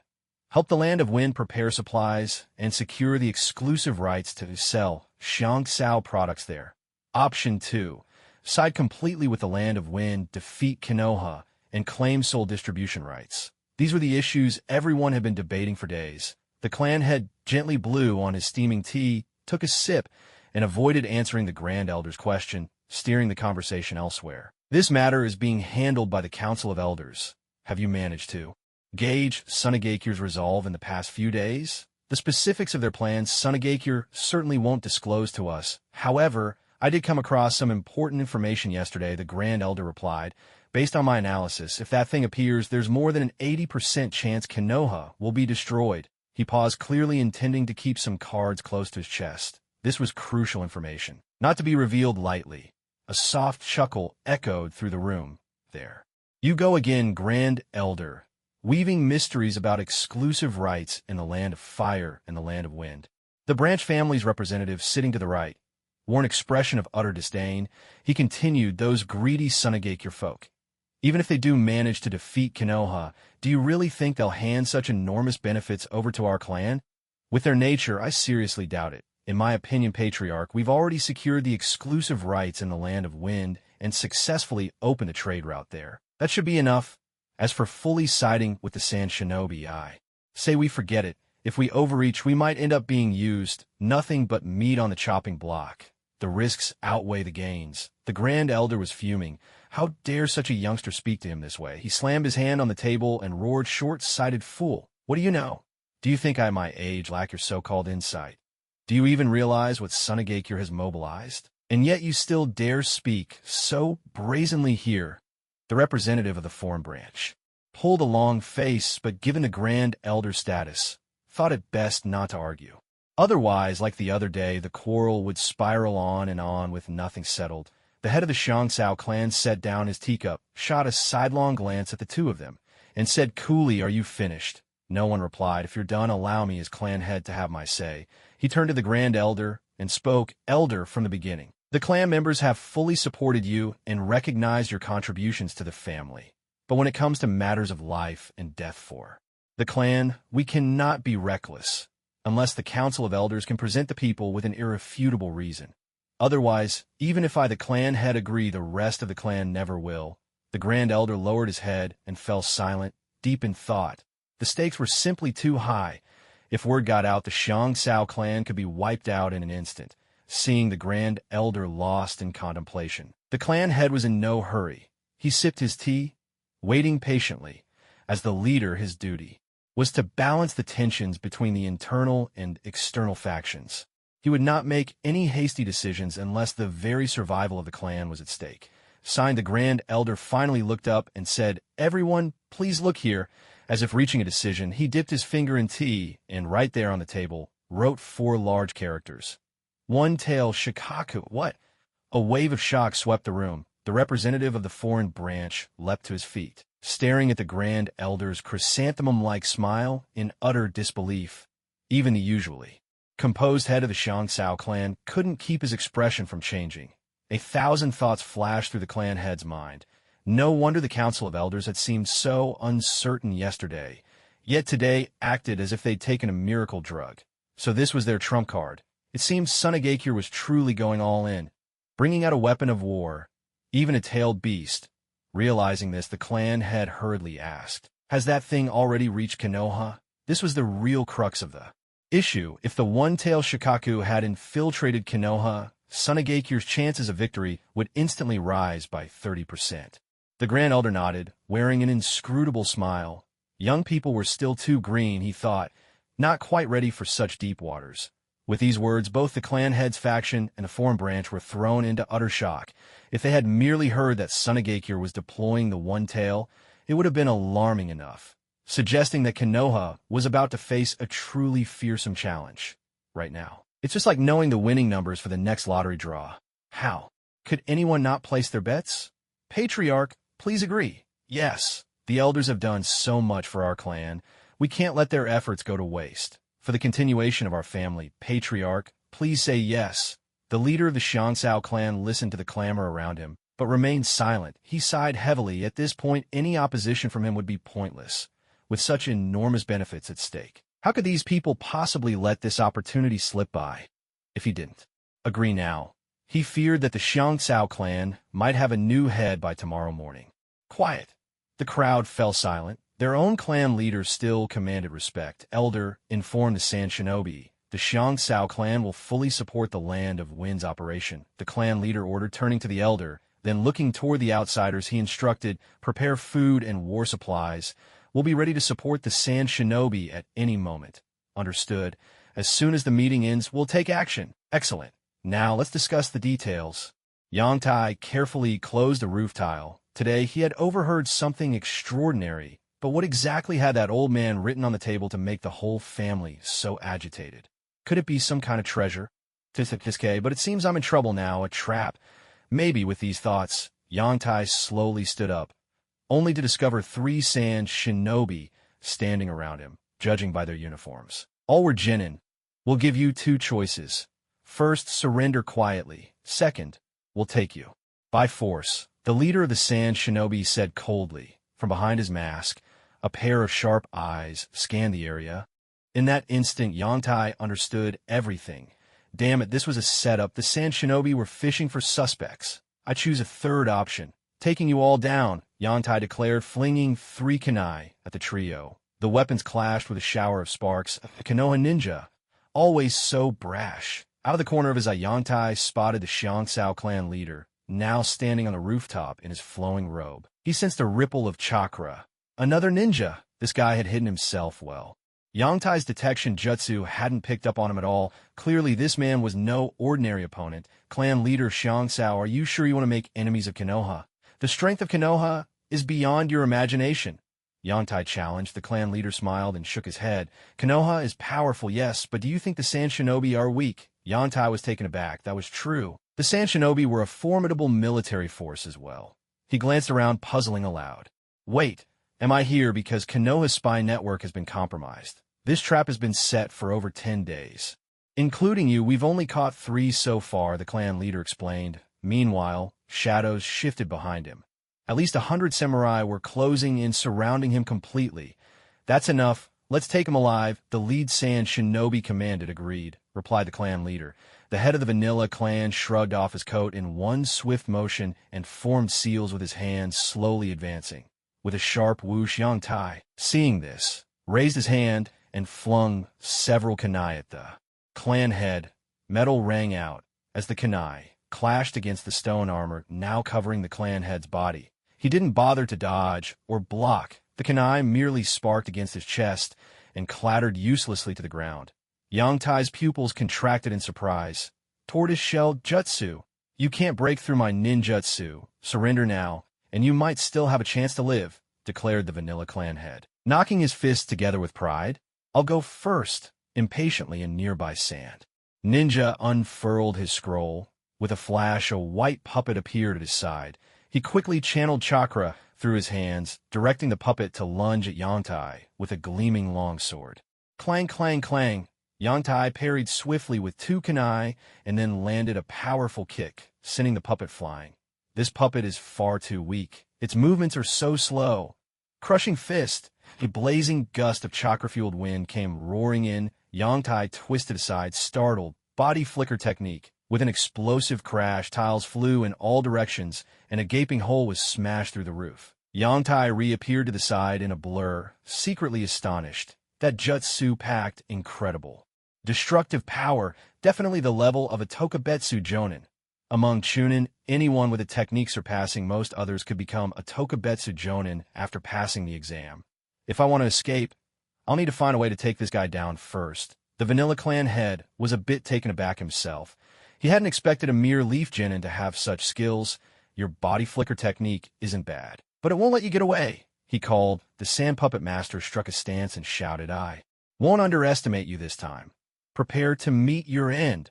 I bet you still won't catch me. Yangtai chuckled lightly. Huh, if you manage to escape, I'll personally apologize to the Hokage. The clan head laughed, charging at Yangtai. If you get away, I'll call you daddy. The sand ninja whipped up his chakra and sent the puppet flying forward with a sharp swoosh. The other 2 sand ninjas moved in to encircle Yangtai. Detonate. A C-rank water jet exploded onto the field, taking everyone by surprise. In a flash, a figure darted past the 2 flanking sand ninjas. In an instant, blood spurted from their necks as they collapsed to the ground with barely a groan. Life already gone. What? The puppet master was stunned. Is that body flicker technique? That's insane. The Vanilla Clan head gasped in disbelief. Is that even humanly possible? The sand puppet master tried desperately to assist his fallen comrades, but he was simply too slow. In the blink of an eye, his teammates were already dead. Suddenly, the puppet master's eyes went wide in horror from within. The water jet behind the clan head, a sodden black figure emerged. Look out, he started, but the warning was unnecessary. The clan head had already sensed the danger, but the opponent was simply too fast. His body couldn't keep up with his will. Damn it. Still, with this defense, there's no way he'll break through. With that, he surged his chakra, and the stone armor covering him visibly thickened. A mere kunai. Under his mask, Yangtai's lips curled into a smile. Was he still that helpless kid who used to hide behind a turtle shell? Now he'd use his liver and kidneys if he had to. His damp palms swiftly gathered chakra into a spinning sphere, and he pressed it hard against his opponent's back. The head of the Shansao clan let out a miserable scream, smashing his fist through the roof in fury before plummeting down. Boom! What a pity. Yangtai shook his head. If this had happened on the ground, that guy would be finished by now. Guess luck was on his side today. So this was just a sham fight? A trick with wires? Even the puppet master from the sand village would be stunned.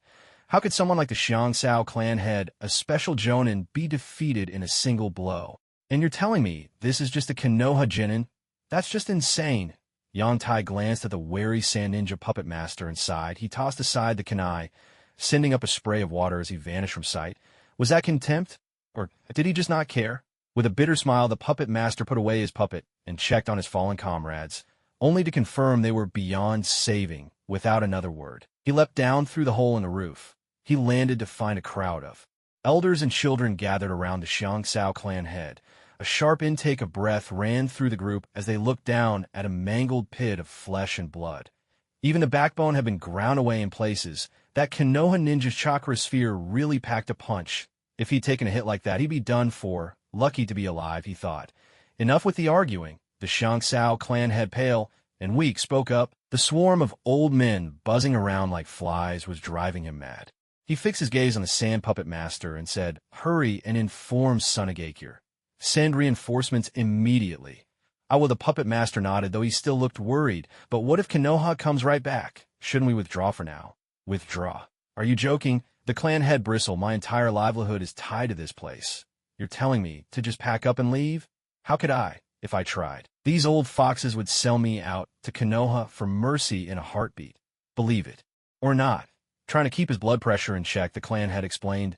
No need. From what that Konoha ninja just showed, he shouldn't have been able to escape so easily. That just means he's running low on chakra and lacks backup, so he chose to retreat, the puppet master reasoned. Exactly. What's coming next is Konoha's retaliation. We need at least one Jonin here to hold the line. Go notify the higher-ups in the Sand Village as soon as possible. So that's how it is. No wonder the enemy left them alive, low on chakra, outnumbered. Even though he came from a major ninja village, he realized he was still no match for these wily old veterans when it came to experience. With a word of farewell, the puppet master took his leave of the Xiangsao household to deliver his report. Elsewhere, finally free from the Xiangsao clan's territory, Yang Tai took off his mask and wiped the sweat from his brow. He was down to less than 10% of his chakra. Looking at his hand, Yang Tai managed a wry smile. What a ridiculous situation. Running this low on chakra, even someone as skilled as Kakashi still feels drained only after taking down his enemies. But look at him. He barely had his pants undone before it was all over. He might have unlocked 100 different techniques in his mind, but all he could do was stare helplessly at the ceiling. Why not use the summoning jutsu? That's a joke.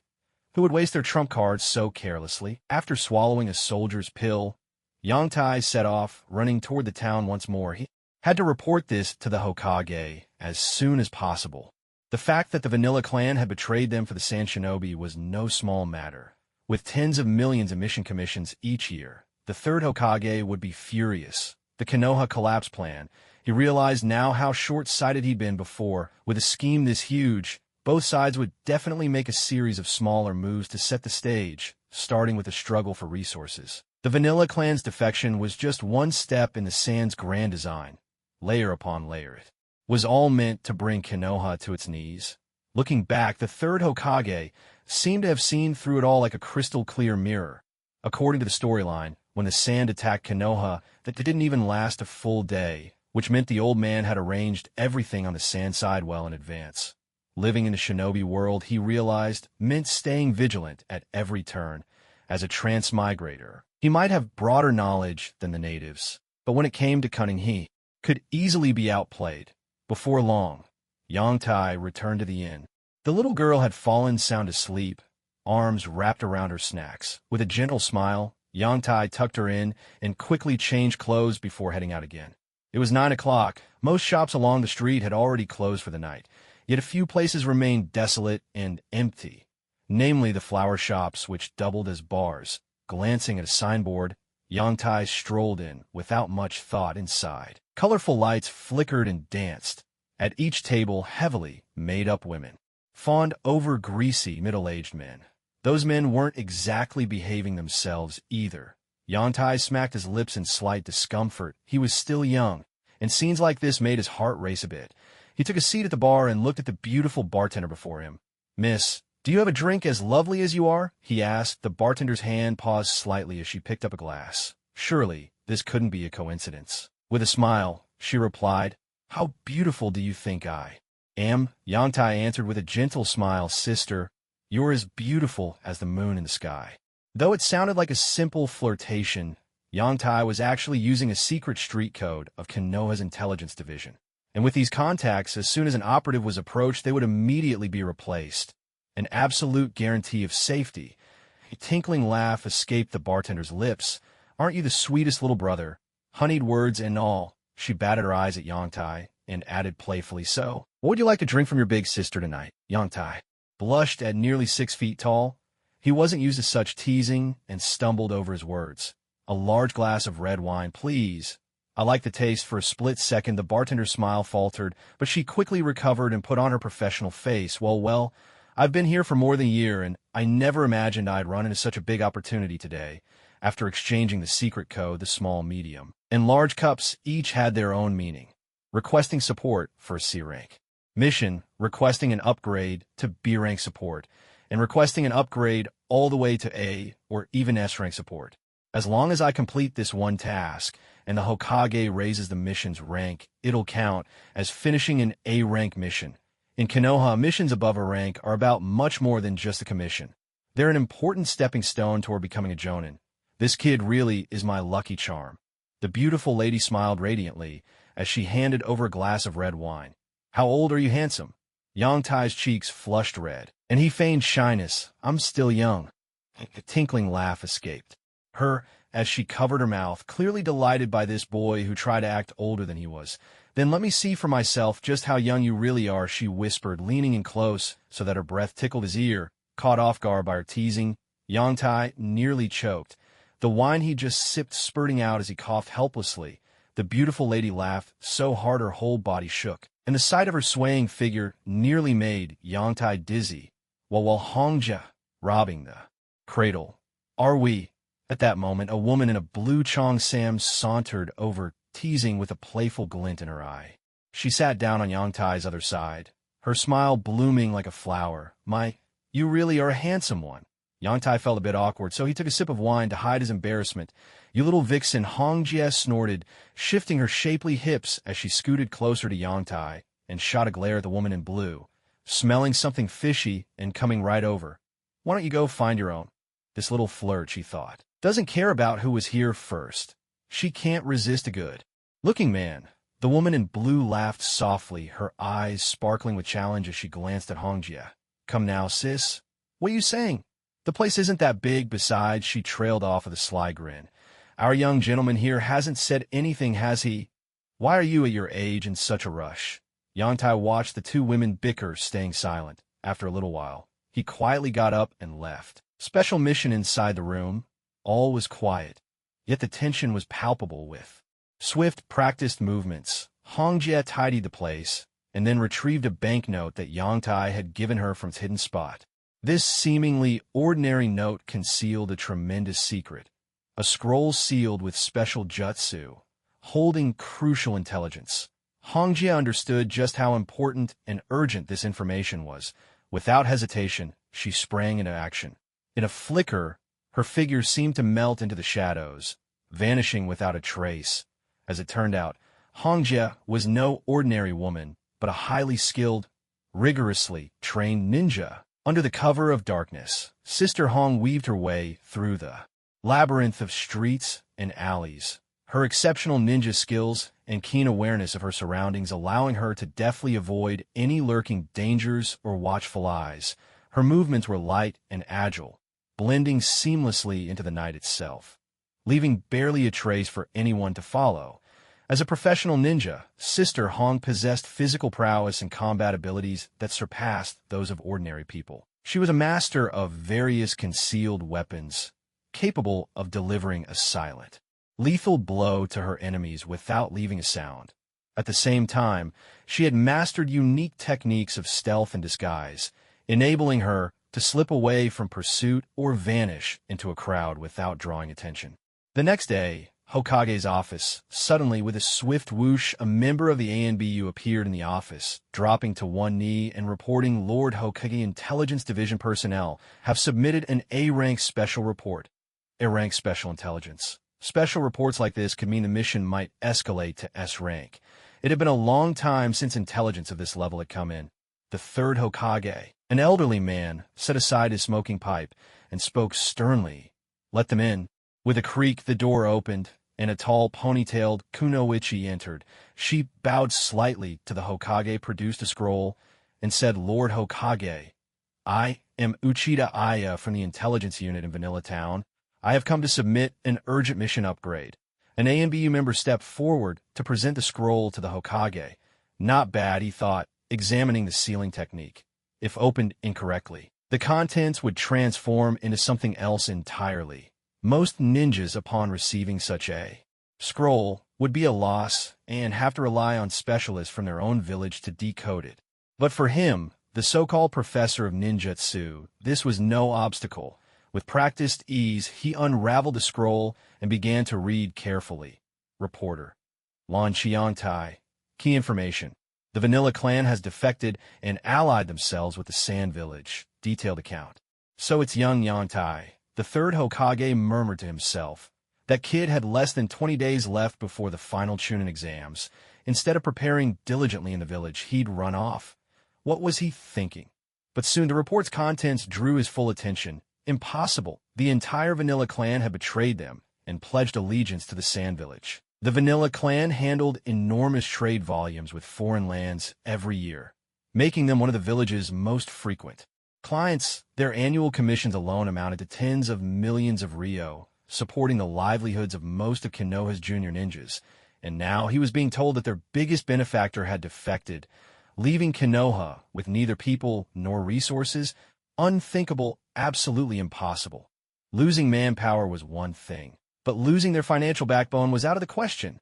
The third Hokage's face darkened as he wrapped his fingers on the desk. He had to stay calm, to endure what others could not. Bang! This is outrageous. Summon Special Jonin Hate Gecko to see me. Now. The third Hokage slammed the table, startling the surrounding ninjas who exchanged anxious glances. What on earth had happened to make even the always gentle and amiable third Hokage lose his composure like this? Moments later, Hate Gecko entered, a sunbon clenched between his teeth. The third Hokage wore a grave expression as he spoke. Gecko Hate, I order you to lead a squad to Vanilla Town and quell the rebellion. As he spoke, he handed Hate Yoda's scroll of reports. This mission is officially classified as S rank. Put this on, and you'll become even stronger. S rank. Amazing. Aya Uchida's eyes widened in astonishment, her mouth agape in awe. It had been ages since Konoha had issued an S rank mission, and she was fortunate enough to catch this ride. At this rate, her promotion to Special Jonin was only a matter of a few years. An S rank mission. That little brother truly was her lucky star. Even the usually sickly-looking Gecko Hate couldn't conceal the excitement rising within him. He coughed a few times and asked an S-rank mission. Hokage-sama, isn't that a bit much? The third shook his head. Not all. The Vanilla Clan's secret alliance with Tsunade has been exposed. There will certainly be Tsunade Jonin sent to protect them. There may be more than twice your number. So as captain, the responsibility on your shoulders is immense. Do you understand, Hate? Hate was momentarily stunned, but as he mulled over the Hokage's words, he immediately understood. He had become a Chunin at 13, spent 7 or 8 years in the Anbu, and retired to become a Special Jonin. All these years he had worked diligently, and now both his strength and experience had matured. His chance had finally come. Completing this mission would open the door to a full Jonin promotion. The third wanted to promote him. Without hesitation, Hate dropped to one knee and declared earnestly, Thank you, Hokage-sama. I will see this mission through. Ha, Hate, get up. The third Hokage laughed warmly. I have faith in you. He raised a kindly hand. There's no time to lose. Go now. He had long wanted to promote Hate, but there hadn't been a suitable opportunity over the past few years. Now, after all their years together, the moment had arrived. Understood, sir. Hate turned and left, immediately gathering his team. Once Hate had gone, the third turned to Aya Uchida. Aya, thank you for delivering such vital intelligence. I'm granting you special permission. This mission will be recorded as S rank in your record. Thank you for your guidance, Hokage-sama. Aya was so moved she dropped to one knee, her whole body trembling with excitement. You've been away for more than a year. Take this opportunity to get some proper rest, the third said, taking a drag from his pipe. Yes, sir. Aya understood perfectly. The Hokage was politely telling her to go. She sensibly took her leave. With a soft thud, Aya closed the door to the Hokage's office. Unable to contain her joy any longer, her face lit up with a sweetness like honey melting in the sun. Yoda, I'll remember you. Her lips curled into a smile as she walked out of the Hokage's building. Hokage-sama, here are the documents you requested. An Anbu agent handed a file to the third. The old Hokage glanced over the file, a faint smile appearing on his lips as he set it on the desk. So that's how it is. Rescued during the Chunin exams, applied for a temporary residence permit. Brought the little girl back to Konoha, as expected of the heir to the will of fire. What's most endearing here is that this little fellow doesn't hide anything at all. He lays it all out in the open. If anyone checks, they'll find out right away. For the Hidden Leaf Village, this is ideal. More precisely, it's perfect for him as the Hokage. Hidden Leaf Village training ground. Hate Gecko slipped quietly behind the woman before him and pulled his beloved into a gentle embrace. He wanted to share this wonderful news with the one closest to his heart, Yugao. I'm about to become a jonin, Yugao Yuzuki's cheeks were already tinged with a shy blush, but as soon as she heard Hayate's words, she froze for a moment. At first, joy lit up her face, but it was quickly replaced by worry as she turned to look at the man she loved and asked, "Is it dangerous?" Hayate placed both hands on her shoulders and replied with a warm, reassuring smile, "Don't worry. This mission isn't difficult. All right? Please be careful." As a member of the ANBU, she understood all too well, missions worthy of Jonin promotion were never simple. She knew she couldn't hold him back, so she lowered her head, wrapped her arms around Hayate, and listened quietly to the steady rhythm of his heartbeat. Hayate said nothing more, only holding Yugao in peaceful silence. In that moment, it felt as though the whole world had gone still. The Kusakusa family estate. A female sand ninja worked her hands, glowing softly with green light, as she performed medical ninjutsu to treat the family head's back wounds. After about half an hour, the Kusakusa family head had fully recovered. He flexed his shoulders, and the gloom that usually clouded his face gave way to a rare smile of admiration. As expected, this advanced sand medical ninjutsu lives up to its name. The speed is every bit a match for the Leafs. A sand ninja nearby boasted, "Of course, June is the most skilled medical ninja in our village. She saved more sand shinobi than we can count." June blushed and shot a glare at the speaker, then murmured softly, "You flatter me, Lord Kusakusa. Our sand medical corps is still fairly new. When it comes to treatment, we still lag behind the Leaf, but when it comes to antidotes, my techniques are something the Leaf can't match." At least for now, the Kusakusa family head nodded. Who didn't know Tsunade, the legendary Sannin and founder of Leaf's medical ninjutsu? Still, after a moment's thought, he changed the subject and asked, "May I ask which Jonin has come this time?" June was about to answer, but then her elegant brows arched playfully, and she smiled. Why not let him introduce himself? What? The Kusakusa head was taken aback, his expression perplexed. "Ah, Junior. Sensory skills are as sharp as ever." The Kusakusa head's body tensed in an instant, his gaze snapping to the left, where a figure gradually materialized. What incredible stealth! If this person hadn't revealed himself, he wouldn't have sensed a thing. "So this is a Jonin. No need to be nervous, Lord Kusakusa," the newcomer said with a gentle laugh. "I am Hiroshi Nobu, Jonin from the Hidden Sand Village." He wore a green headscarf, stood tall and lean, and his vest marked him as one of the elite. He looked to be in his early 30s, carrying himself with a remarkable air of elegance. The only two things people criticized were the green turban on his head and the face paint, which looked like it had been carelessly scrawled on. Together, these gave off a sense that something was not quite right about him. The head of the Vanilla family coughed awkwardly a few times. Everything about the Land of Wind was more or less acceptable, except their sense of aesthetics. On that point, he simply couldn't agree. He cupped his hands in greeting, "Green Turban Jonin. I've heard much about your reputation." "Green turban? That does sound better than green headscarf. You have a discerning eye, my friend." The Sand Jonin replied with a laugh. In their sand village, green was almost never seen, so wearing a green turban was a symbol of fashion, wealth, and strength. The head of the Vanilla family nearly burst out laughing, the muscles on his face twitching as he struggled to hold back his smile. "Not at all. Not at all. I can only say that you are truly outstanding among men." "I love hearing that," the Sand Jonin bellowed with laughter. Vanilla family head, "I feel an instant connection with you. I actually have a rare, deep green headscarf I'd like to gift you." He quickly took out a deep green headscarf and handed it to the Vanilla family head, his expression earnest. Deep green of all things. The Vanilla family head's face darkened as he hurriedly waved his hands and forced an awkward smile. No, I really can't accept it. A gentleman does not take what another loves." "Oh, come now," the Sand Jonin insisted. "Don't be so formal. In our sand village, this is a symbol of power. As long as you wear it, you'll become even stronger. If you refuse, it means you look down on me. Don't blame me if I lose my temper." Before he could protest further, the Sand Jonin shoved the deep green headscarf in his hands, his sincerity unmistakable. "Please, Vanilla family head, don't be shy," he urged. "Wear it and become stronger. More like become even greener." The Vanilla family head nearly wept as he accepted the deep green headscarf, resigned to his fate. He turned to Sichan, stifling a laugh behind her hand, and shot her a sharp look as if to say, Can your Sand Village people really be trusted? Chun quickly explained with a smile. He's been a jonin for 5 years now. There's no need to worry about his qualifications. That was reassuring. As long as he was reliable, that was all that mattered. After inviting the Green Turban jonin to take a seat, the Vanilla family head continued his inquiries. Brother Green Turban, how many people did you bring with you this time? That was the most crucial question. If this man had come alone, it was better to make a quick escape.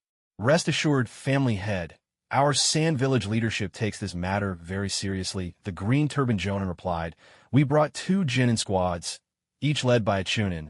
I, as the jonin, lead the whole team. The Vanilla family head lowered his head in thought. 1 jonin, 2 chunins, 6 jonins. That was a solid lineup, which showed that the Sand Village was indeed taking this seriously. He then glanced at the nearby village road. Miss Chun, are you one of the chunins on this mission? Chun shook her head and explained, I was just passing by and stopped to treat you. Your wounds have healed. I'll be leaving soon. The head of the Vanilla clan looked a bit surprised. He had assumed this girl was one of their own healers, but clearly he'd been mistaken. Still, he tried to keep her saying, Miss Chun, could you perhaps explain things to the higher-ups and stay with us for a while? That way, if we get injured in the coming fight against Konoha, your help could make all the difference. At this moment, the green-capped sand ninja waved his hand dismissively and interrupted clan leader. Chun is one of Sand's rare elite medical ninjas. She has more important duties and can't stay here with us. With things put that way, the Vanilla Clan leader had nothing left to say. He simply nodded and began discussing strategies with the green-capped sand ninja on how best to deal with the Konoha shinobi. In Vanilla Town, at an inn, Yangtai didn't dare let his guard down for a single moment that day. He couldn't quite gauge how much impact the information he'd submitted might have. But one thing was certain, it would definitely require the intervention of the jonin. And as the one who'd gathered the intel, there was a very high chance he'd be directly drafted by the jonin Konoha sent, meaning he'd have to join the battle. Aside from the current Konoha F4, jonin wielded the most power, especially the jonin squad leader. In special circumstances, a jonin could directly command both chunin and genin, and the lower ranks had no choice but to obey. No questions asked, so Yangtai started making his preparations early, sealing scrolls, sealing shadow clones. He'd spent the whole day sealing 3 shadow clones, each with 90% of his chakra. With that, and the chakra reserved for summoning, he had no worries about running out of chakra. He chuckled to himself, thinking, next time I run into that turtle shell, he won't know what hit him. But with all these preparations, new problems cropped up. Would he have to reveal his true strength ahead of schedule? His plan had always been to make a stunning debut in the official Chunin exams, a surprise for everyone present. Then again, letting the 3rd Hokage catch wind of his abilities, a bit early might not be a bad thing. But if the 3rd Hokage were to fall, Yangtai couldn't help but worry about Danzo, that shadowy would-be 5.5 TH Hokage. That old schemer was a real problem. How would Yangtai deal with him? If Danzo came looking, should he comply or not? And if he refused, what if Danzo tried to force his hand? This was no joke. Once the 3rd was gone, Danzo would become the most powerful and dangerous man around. After turning it over in his mind, Yangtai could only come up with one cautious solution. Go out on missions as much as possible, drag things out, and wait for the 5th Hokage to take over. Then he could return. What am I even worrying about? Whether that old fox would even take notice of me is a whole other question. Shadow clone, that's the 4th one. That's enough, Yangtai thought, collapsing on a bed for a good rest. Refining chakra so frequently was taking a toll on his body. The door creaked open. Big brother Yangtai, it's time for dinner. Xianglin pushed open the door, carrying a few lunchboxes and a lollipop between her lips. Calling Yoda over for dinner, Yoda tilted his head to glance out the window. At this moment, the setting sun was sinking in the west, and the clouds were ablaze with fiery colors. Damn, time really flies. He took the lunchbox and began to wolf down the food in big bites. After burning so much chakra, he was honestly starving. So satisfying. The two of them clutched their stomachs, lazily leaning against the headboards of their respective beds, savoring the pleasant aftertaste of the meal. Hey, kiddo. Yoda patted his stomach and called out. To Xianglin, the little girl had gradually loosened up these days. She sprawled out, hugging the panda pillow she'd bought that day, and replied bluntly, What is it? Yoda looked at her seriously and said, Go book another room later. You can't stay here tonight. As soon as Xianglin heard this, she shot upright, her voice laced with tension. Yoda, what's wrong? Don't tell me you don't want me around anymore. Seeing her big eyes immediately well up with tears, Yuta hurriedly waved his hands and explained, "Don't let your mind wander. It's because of a mission." A mission? Xiangling paused, then seemed to understand. Yuta was always so cautious. Could it be that other leaf ninjas were coming?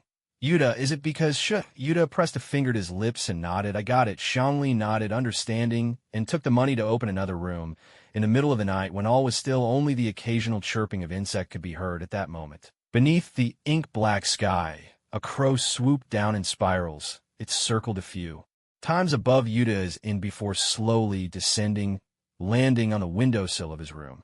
Half asleep, Yuta squinted his eyes, but suddenly snapped them open, fixing his gaze on the crow. The crow, unusually clever, seemed to understand Yuta's thoughts. It immediately spread its wings and made a few simple gestures. Comically exaggerated, Yuta nodded and said in a low voice, "Lead the way." The crow flapped its wings and darted out the window. Yuta followed closely, weaving through the rooftops. Before long, he vanished into the darkness of the night. Reporting in, 3 miles east. All clear. Reporting in, 3 miles west. All clear. Reporting in. Someone approaching from the south. Looks like Jin and Yuta. Ouchie. From the shadows, a deep voice coughed quietly. "Moonlight, hey, bring him in." "Yes, sir."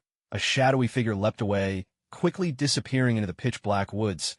Yuta trailed after the crow, moving at a swift pace. Suddenly, a silhouette materialized before him. He stopped at once, a little tense, but since it should be a leaf ninja there, was likely no real danger. "Yuta, long time no see." The newcomer's voice was clear and pleasant. A girl's voice, or more precisely, a young woman's. Yoda widened his eyes, and with the faint moonlight just managed to make out half of the newcomer's face. The standard Chunin vest, a tall and slender figure, and a ponytail hanging down her back. Her forehead protector rested at her neck, and under the dim moonlight, her entire face radiated a spirited and heroic air. He blurted out an honest question that no one would believe. "Wanmei?" Yoda asked, a little unsure. As the newcomer drew closer, Yoda confirmed it was indeed his old classmate, Reino Yukishiro. She had been his class, a truly outstanding young girl. She became a genin at 11, a chunin by 12. A top student of their year, back in school. She used to hang out with Yoda's group, a wild and unrestrained tomboy. They had all sworn together to be slackers and not study. Who would have thought she was secretly so competitive? When exam time came, she stunned everyone with her results, leaving her friends in awe. It was Yoda who in private started calling her Wanmei, the overachiever. As the saying goes, you can only pick the wrong name, never the wrong nickname. This girl truly lived up to it. She became a chunin in just 1 year. In this era, that was a remarkable feat. In recent years, however, she drifted apart from the old gang. Rumor had it she'd joined the Umbu. Reino snorted. "You really haven't changed a bit, still as sharp-tongued as ever." She pursed her lips. This guy was as infuriating as always. Yoda chuckled, spreading his hands in mock surrender. "Aren't you the same as ever yourself?" "All right, enough reminiscing. This isn't the time. Everyone's waiting for you." Reino took the lead, her tone making it clear there were more important things at hand. Yoda hurried after her, beginning to ask, "Wanmei, who's leading the team this time?" "It's..." "Never mind, you'll see in a moment." Reino started to answer, but changed her mind, flashing Yoda a mischievous grin and keeping him in suspense. Yoda sighed and switched topics. "So how many people are on this mission? Are there 2 or 3 squads? That much you can tell me, right?" Reino's face darkened. 2 or 3 squads. If only. You're going to be disappointed. It's just 1 squad this time. Including you, that's 1 jonin, 1 chunin, and 4 genin, that's it? Yoda was dumbfounded, his mind reeling. Just 1 team? That was way off from what he'd imagined. He quickly pressed for answers. "How can that be? With the intel I submitted, Lord Hokage should have sent at least 2 squads. Don't tell me my intel was leaked or something was missing." This was no laughing matter for the head of the Vanilla clan to dare cooperate with the Sand Shinobi. It meant the Sand had made a serious promise, enough to set the clan leader's mind at ease. At the very least, Sand had to guarantee their safety. Seeing how anxious Yoda was, Reino's brows furrowed as well. They understood the mission's content and dangers all too clearly. An S-rank mission was never simple. According to what Yantai said, there are at least 2 squads, which means the enemy starts out with twice our numbers. It looks like we'll have to give this everything we've got. Her time in the Umbu hasn't been for nothing after all. She glanced at Yang Tai with a grave expression and said, in any case, this is Lord Hokage's decision. All we can do is follow orders. And be careful, she added, then immediately sped up ahead. A few vague figures emerged in the distance. With a swift motion, she landed in front of them. Lord Hate, I've brought Blue Pool Yang Tai. Both of them came to a stop before the group, and Lingya greeted them respectfully. Moonlight Hate, unbelievable. The team leader this time is actually that sickly guy. A rare smile flickered across Moonlight Hate's pallid face as he spoke. Yang Tai, we meet again. Yang Tai shook off his surprise, though confusion lingered in his eyes. Instructor, it's really you. Hate gave a dry cough and joked, what do you think, I'm weak? Yang Tai shook his head. Of course, he didn't think Hate was weak. On the contrary, this guy was strong. He'd made Chunin at 13, spent 7 or 8 years in the Umbu, and with that kind of experience, it was only a matter of time before he made Jonin. Besides, to stay in the Umbu that long and come out unscathed, how could his skills be lacking? If he hadn't joined the Umbu, he might have already earned his promotion through mission credits alone. What really bothered Yang Tai was that Hate had actually shown up. According to the original storyline, this guy was supposed to die at the hands of Maki. Now, because of the mission Yang Tai had handed in, Hate was here, which meant he'd managed to escape that fate. After all this, he'd actually ended up saving him. Was this what happened when the flap of his butterfly wings set new events in motion? You spacing out, kid? Hate waved a hand in front of Yang Tai's face, snapping him back to reality. Yang Tai scratched his head and grinned sheepishly. Right now, he ought to be thinking about how to take down the Kusa clan and those Sand Ninja. Hate withdrew his hand, his expression turning serious. Now, tell me what intel you've gathered on the enemy ninja. Yang Tai hesitated. In truth, all he knew for certain was about the Kusa clan leader. So far, the only powerful ninja I've encountered is the Kusa clan head. He's got the strength of a special Jonin and can use an Earth-style technique that covers his whole body. His defenses are extremely tough. The Kusa clan head? Why didn't you mention that in your report? Hate's face darkened, his eyes fixed sharply on Yang Tai. This kind of crucial intel, and Yang Tai hadn't reported it. Instructor, I did mention it in the report. Yang Tai protested, spreading his hands in exasperation. Then it dawned on him. Maybe he hadn't highlighted it enough. And he quickly added a bit sheepishly, that guy was seriously injured by me. Unless they have a medical ninja, his wounds will heal very slowly. The others exchanged glances. Talk about humble bragging. An incredibly skilled ninja, a master of earth release with formidable defensive abilities. He has the makings of a Jonin. And after all your boasting, you want us to believe you beat him half to death? Reino said, Instructor. Aren't you going to do something about this outrageous bragging? Hate, Gecko replied. It's fine. I'll win him over with love. Thud! Cut the nonsense. Enough clowning around. Hate, Gecko withdrew his fist, staring at Yoda, who was now clutching one eye. Reino, who had been watching the show from the side, grinned and nodded. Now carefully tell us exactly what happened. Yoda revealed a black eye, his face full of grievance as he explained. So under the full moon, atop the Wisteria Peak, with a single thud. Ow, come on, Yoda cried out, clutching his other eye. He just wanted to lighten the mood. How did it come to another punch? A giant stress mark seemed to appear on Reino's cool face as she slowly drew back her fist. She'd been holding back that punch for a while. Speak properly. Enough with the embellishments. Yoda slowly lowered his hands, now sporting 2 black eyes. That day, I was scouting alone when I was surrounded by 3 Sand Ninjas and the head of the Shansao clan. I struck first, took down 2 Sand Ninjas, then gravely wounded the clan head. In the end, I managed to escape. Everyone stared at him, their faces twisted in disbelief. Are you serious? 1 versus 4 inch, and you took out 3?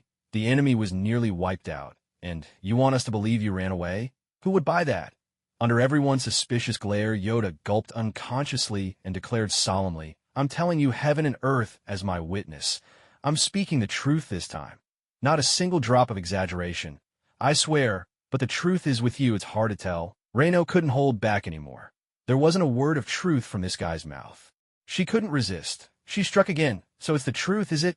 Thud! This time it's even truer than pearls. Yoda was grabbed by the collar and received a solid punch to the nose, blood streaming down. Smack. Is it really true? Little brat, I'm warning you, you're dead meat. Smack. I'm dead meat, is that right? Stop. I'll talk. Yoda quickly gestured for a timeout, pressing a swollen cheek. His face the picture of sincerity.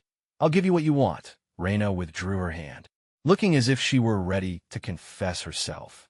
I set up traps in advance, badly injured the clan head, and escaped while I had the chance. Yoda sighed. What kind of world was this, where even telling the truth got you nowhere? Ah, how times have changed. Everyone. Now that makes sense. If Yoda had stuck to his earlier story, they'd never have believed him, not in a million years, surrounded by one elite jonin, 3 sand ninjas, and about 100 samurai, and then killing 3 before escaping. Who could ever believe that? Who would? Dare, Lord Hate, he's confessed. Reino spoke respectfully. After all, Hate Gecko used to be her squad leader in the Umbu. Lingye was of course someone he held in great respect. Moonlight Hate nodded, rubbing his chin as he looked at Yoda, who wore a look of utter resignation. Although he sensed something was off, he couldn't quite put his finger on it. After a moment's thought, he gave the order. Rest here for an hour. Yes, sir, came a reply from the group. Moonlight Hate lingered. They're still lost in thought. Meanwhile, Lingye and the others pulled Yoda aside and struck up a casual conversation. It was during this break that Yoda finally got to know these 3 genin. He hadn't expected that Lingye, the girl with the scroll, had already become a squad-leading chunin. A squad leader was also known as an elite chunin, a rank notably higher than a regular chunin who was still just a team member. Yoda clicked his tongue in quiet astonishment. Promotions certainly came quickly after retiring from the AMBU. They were about the same age, yet Lingye was already a squad leader, while he was still toiling away as a lowly genin. Truly, comparisons are odious. Measure yourself against the wrong person, and you'll only find disappointment. At the Herb family's residence, tonight, the Herb family estate was unusually bright, every window aglow. The family head stood by the window in loose clothing, gazing up at the star-filled sky. Just then banks of dark clouds began to drift and gathering on the horizon, as if portending something ominous. At last he couldn't help but ask, "Are you sure we don't need to set traps or prepare an ambush?" In a place like this, not the wilderness, traps lose much of their effectiveness. If anything, they might become a burden. The jonin in the green hat took a sip of tea as he explained. The Herb family head shook his head, feeling that this all seemed a bit too casual for comfort. What's more, there was something about this jonin with the green hat that just seemed unreliable. "Don't worry, Lord Herb. I will guarantee your safety," the green-hatted jonin said, sensing the head's unease and offering a reassuring smile. Talented people like himself, he mused, were often misunderstood. But he was used to it by now. They're here.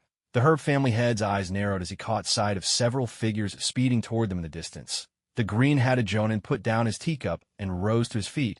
"At last they've arrived. I'll go greet our guests." With those words, he vanished in a blur. When the family head turned around, only a solitary teacup remained in the room. What speed! At this rate, the advantage is mine. He smiled faintly, stepped forward, and leapt into the air, heading in the direction of the Konoha ninja.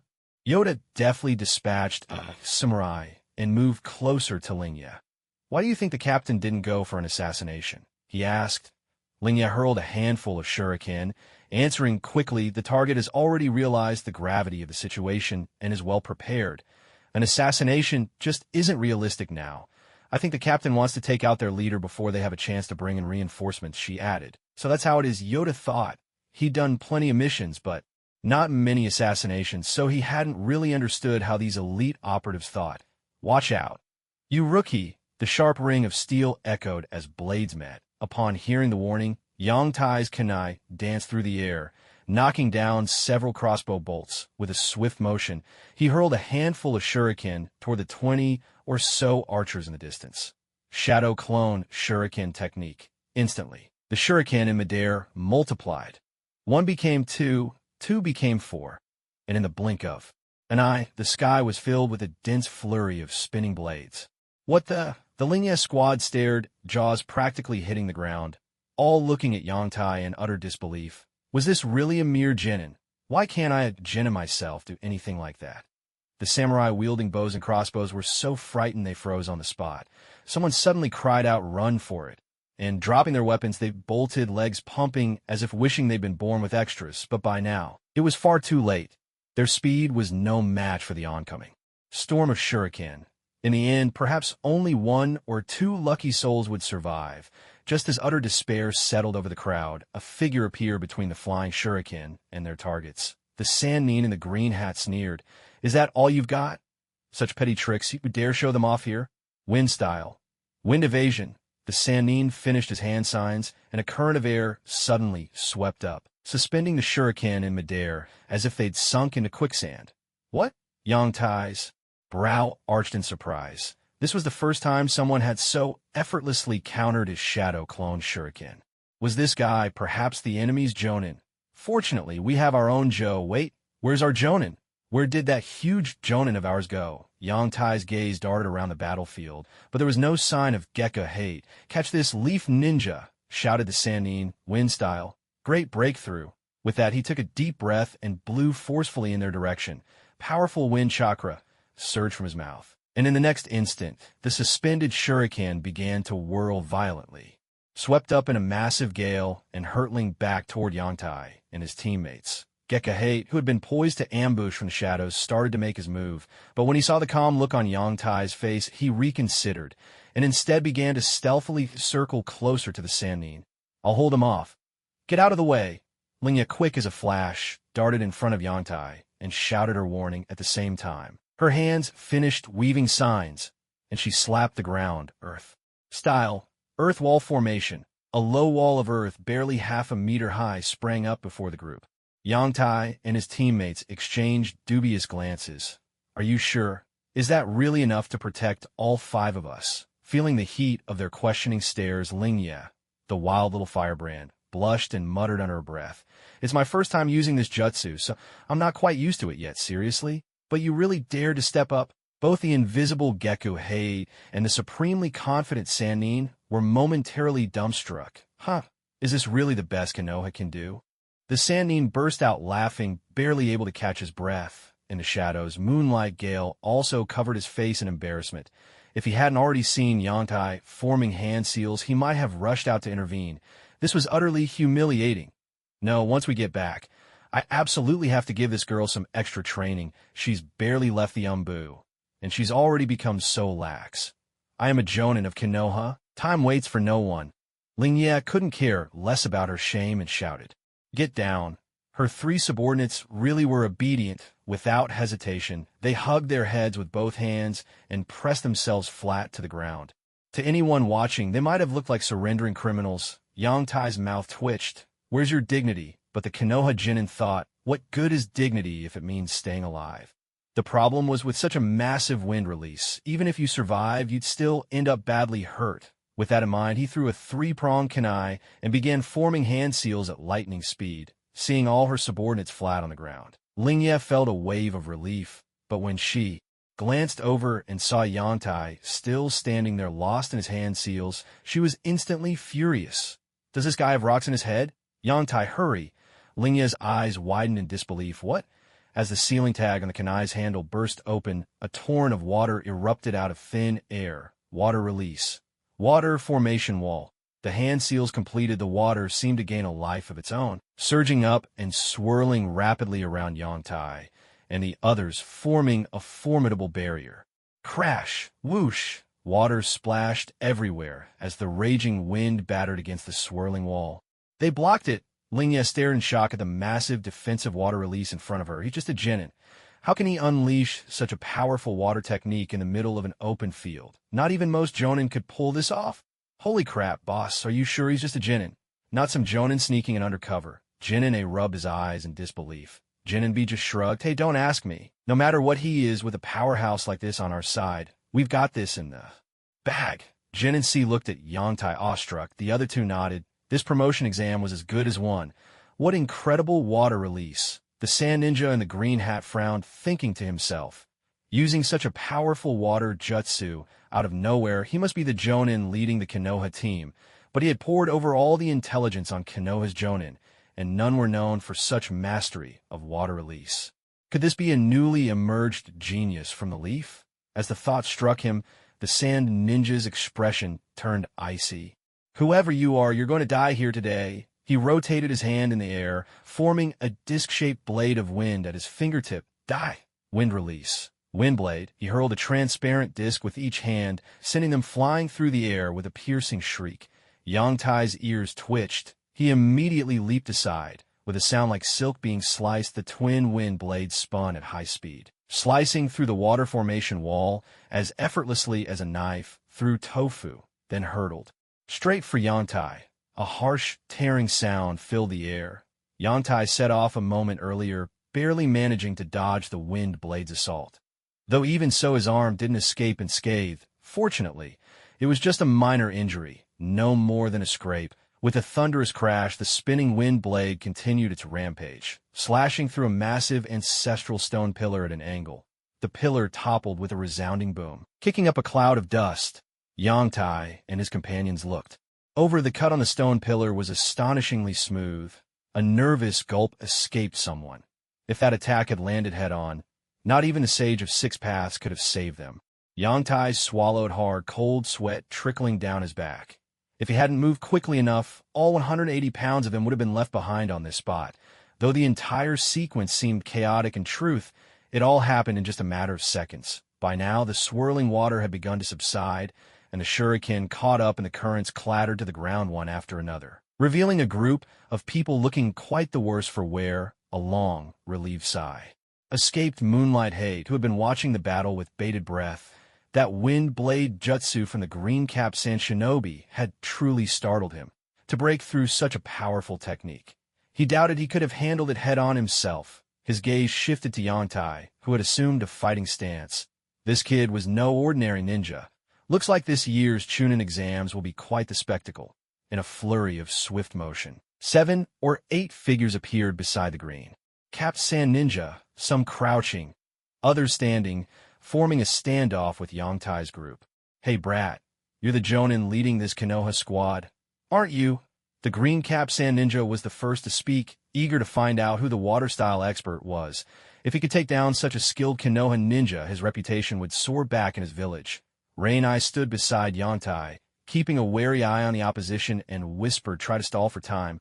Yantai gave a slight nod. So far, Moonlight Hate hadn't revealed himself. Considering his transparent style jutsu, it was clear his target was the green-capped sand ninja. Their job was to hold the sand shinobi's attention and give Hate the opening he needed. As these thoughts flashed through his mind, Yantai stepped forward with a smile.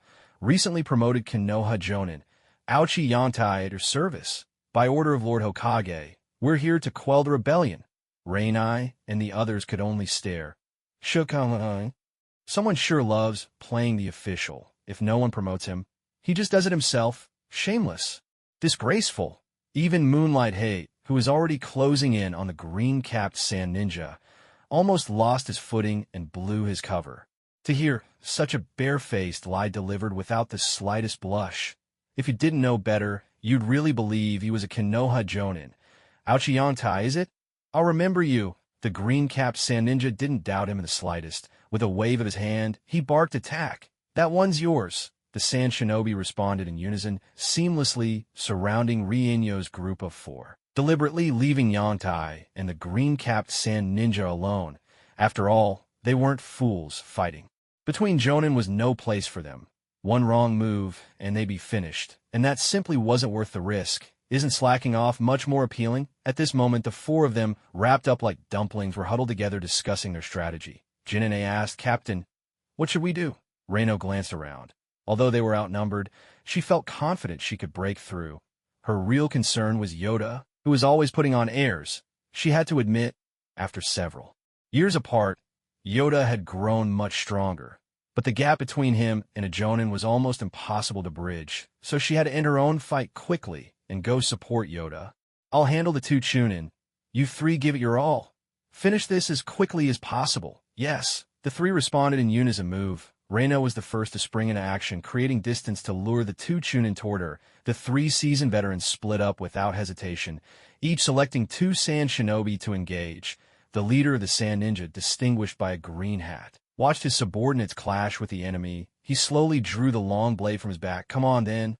Yoda's eyes were locked on the green-hatted sand ninja, sweat gathering in his palms. To say he wasn't nervous would be a lie. After all, the man before him was a bona fide Jonin. He had to give it everything he had. With a sudden motion, he hurled something from his hand. Metal rang out as the sand ninja's long blade split into dozens of afterimages, knocking away every strange kunai flying his way. Glancing at the scattered kunai, the green-hatted sand ninja gave a disdainful chuckle. "Don't tell me, is this all a Konoha Jonin is capable of?" Just cheap tricks? Heh, Yoda let out a low laugh. If that's all, are you ready to die? Assuming the posture of a worldly master, Yoda slowly drew the sword from his back and declared solemnly, next, I'll use the S-rank Konoha sword technique. This move is an S-rank forbidden jutsu created by none other than the second Hokage himself. He couldn't keep up the act for much longer. Once this blade is drawn, blood will be spilled.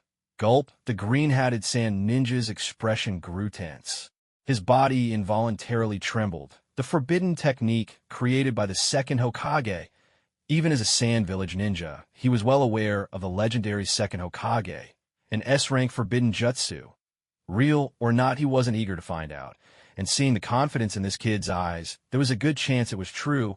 No, he had to be ready to run at a moment's notice. Meanwhile, Tsunade dispatched a sand ninja with a single strike and quickly regrouped with Reino to help ease her burden. Captain, do you think that guy actually knows an S-rank forbidden technique? Reino repelled the Chunin in front of her and pressed back-to-back with a muttering, don't listen to his nonsense. If he really knew it, would he still be dragging things out? Tsunade's face lit up in sudden understanding. So decent. Still, he quickly crossed himself over his chest, offering a silent prayer for Yoda.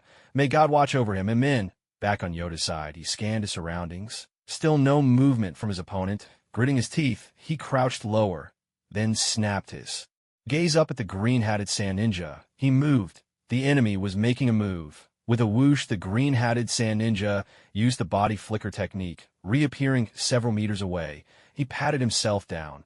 Unscathed. Wait a minute, he's just toying with me. His eyes narrowed as he looked at Yoda with suspicion. At this moment, Yoda's longsword was already half drawn from its sheath, and he looked as if he were gathering all his strength for a powerful move, clearly preparing some big technique. This made the green-capped sand ninja shake off his doubts. With a swift motion, the sand ninja pulled out a few shuriken and got ready to toss them, testing Yoda's mettle. But as soon as he saw the sand ninja about to make a move, Yoda stood up abruptly, cleared his throat, and declared in a cold voice, I'll use only one sword strike, just one.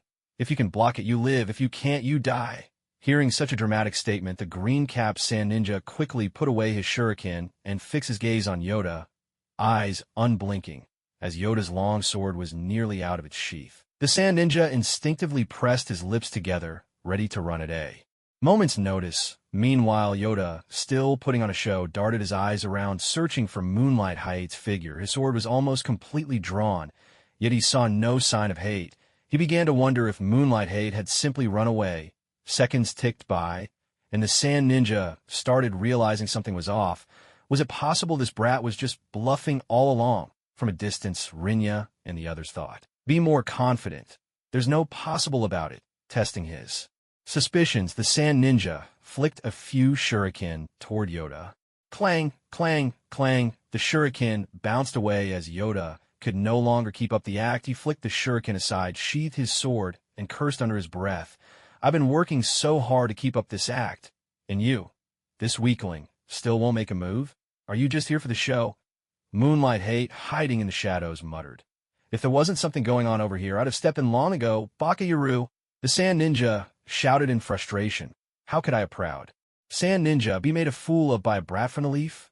Outrageous. With a sudden burst of speed, the sand ninja appeared right in front of Yoda, swinging his blade down with a ferocious strike. Sparks flew as metal clashed. Yoda's twin kunai flickered up and down, parrying blow for blow against the sand ninja. A fierce exchange. Is this all? The sand ninja was surprised. Was this really the level of a leaf jonin? If so, then die. Seeing Yoda struggling to block his attack, the sand ninja swung a powerful kick, sending Yoda tumbling several meters away. Yoda scrambled to his feet, wiped the blood from the corner of his mouth, and glanced at the kunai on the ground. If Moonlight Hate didn't make a move soon, he'd have to go all out and wrestle with this sand jonin himself. By his estimation, his odds were maybe 30 to 70. 30 for him, 70 for the opponent, he sighed. Hidden in the darkness, Moonlight Hate let out a quiet sigh as well. It seemed that someone nearby was using some kind of secret infiltration jutsu. He couldn't find a trace of them in the short term. For now, he'd better get Yoda out of danger first. To be fair, a Genin holding off a Jonin this long was already impressive. A Jonin from a leaf? The sand ninja sneered. Seems like everything that comes out of your mouth is a lie, brat. I've decided I'll cut out your tongue first, and then finish you off slowly. With a savage grin, the Sand Ninja advanced toward Yoda step by step. At this moment, the Lingia squad had the upper hand. The enemy had only 2 Chunin and 2 Jinin left. It was only a matter of time before they were completely wiped out. "Captain, that guy can barely hold on," called Jinin, tossing a handful of shuriken as a reminder. "Hurry, let's go support him together." Lingia's hands moved in a blur as he spat out a massive fireball, urgently leading the team toward Yangtai. "Kid, just give up and surrender." As he spoke, the Sand Ninja in the green hat vanished from where he stood. In the blink of an eye, he appeared at Yangtai's side, bringing his blade down with a fierce slash. The sharp edge cut through the air with a piercing shriek. Just as Yangtai was about to strike back, a clear voice rang in his ear. "Secret sword. Moon shadow." With a swift whoosh, a jet-black shadow flashed past Yangtai's eyes. For a split second, his vision blurred, and a spray of fresh blood painted the sky. Ah! The Sand Ninja in the green hat staggered as a deep gash split open across his chest. Flesh and skin peeled back, and bright red blood streamed down in rivulets. Moonlight Hate took in the scene, a flicker of surprise in his eyes, to dodge a fatal blow at the last second. This was the skill of a true Jonin strike. In a flash of cold steel, Moonlight Hate's sword gleamed like a silver serpent darting straight for the Sand Ninja's throat, aiming to finish the battle with a single thrust. Barely holding himself upright, the Sand Ninja caught sight of another lightning-fast slash headed his way. A chill ran through his heart at that moment. Even a fool would realize that Yangtai was just bait. The real Konoha Jonin stood before him, this sickly man. Had he been careless after all? He felt a surge of bitter regret. Clang! In a nick of time, a tall figure appeared before the Sand Ninja, firmly blocking Moonlight Hate's full-powered strike. To be able to use a defensive jutsu of this level, Moonlight Hate's expression turned grave. He swiftly sidestepped to stand beside Yangtai and asked, "Is that the head of the Xiangsao clan you mentioned?" Yangtai nodded. Moonlight Hate's face darkened. "Didn't you say he was badly injured?" "Well, maybe he was healed by a medical ninja," Yangtai replied, sheepishly scratching his head. "Damn it. If he got accused of giving false intel, he'd be in serious trouble." Moonlight Hate shot him a look that said, "Figure out yourself." Yangtai felt like crying in the bathroom now, with mud in his pants. There was no way to talk his way out of this. Hearing their exchange, the Xiangsao clan head glanced over, half his torso bared, his entire body encased in a shell of brown stone, as if armored in rock. "It sounds like the Konoha ninja who injured me last time isn't among you," said. Moonlight Hate arched an eyebrow, realizing there was more to this than met the eye. He glanced at Yangtai, whose face lit up with sudden understanding. It seemed Yangtai's guess was right. The enemy really did have a medical ninja. Thinking quickly, Moonlight Hate suddenly spoke. "You were the one hiding nearby just now, weren't you?" A grunt was the only reply. The head of the Xiangsao clan was stunned. He had been discovered. Ever since mastering this secret concealment technique, he hadn't been caught for years. Now, after running into a random leaf ninja, he was exposed so easily. Were leaf ninjas truly this formidable? In truth, it was just his bad luck. He'd run into Moonlight Hate from the Leaf, who specialized in perception techniques. If it had been someone else, they might not have noticed him at all. He muttered under his breath, "Impressive, the Leaf truly is teeming with talent." Offering a word of praise, he then turned to the Sand Ninja in the green hat, who was hurriedly bandaging himself, and asked, "How are you? Can you still fight?" The green-hatted Sand Ninja grunted, "Just surface wounds. Nothing serious." "Damn it." The Xiangsao clan head nodded, his gaze turning solemn as he looked at Moonlight Hate. "I'll keep him occupied. You settle things with the rest as quickly as possible." Before he could finish, the squad of 4 led by Ryan appeared around Moonlight Hate. Hate's heart leapt with relief. They'd arrived at the perfect moment. He immediately issued his orders. "Ryan, the rest of you, just keep that guy in the green hat busy for a while. Leave the rest to me." The Xiangsao clan head frowned and said, "Are all Sand Ninjas this week?" The green-hatted Sand Ninja fumed internally. "Slander. This is outright slander." The Xiangsao clan head simply shrugged. "Never mind. I'll tie up this Jonin. You deal with those small fry quickly." With that, he charged at Moonlight Hate. The two immediately engaged in combat, moving in perfect sync, paying no attention to Yoda and the others. "Now's our chance. Before the other Sand Ninjas get here, let's gang up on him, Ryan." The fierce girl shouted. the first to dash toward the green. Hatted Sand Ninja, Yoda, and his companions weren't far behind. Rolling up their sleeves, they charged in as well. Yoda couldn't help but marvel. People who'd served in the AMBU really were something else. These 3 old hands might have low ranks, but their attacks were cunning and vicious. Eye gouges, throat strikes, and while other unsavory moves.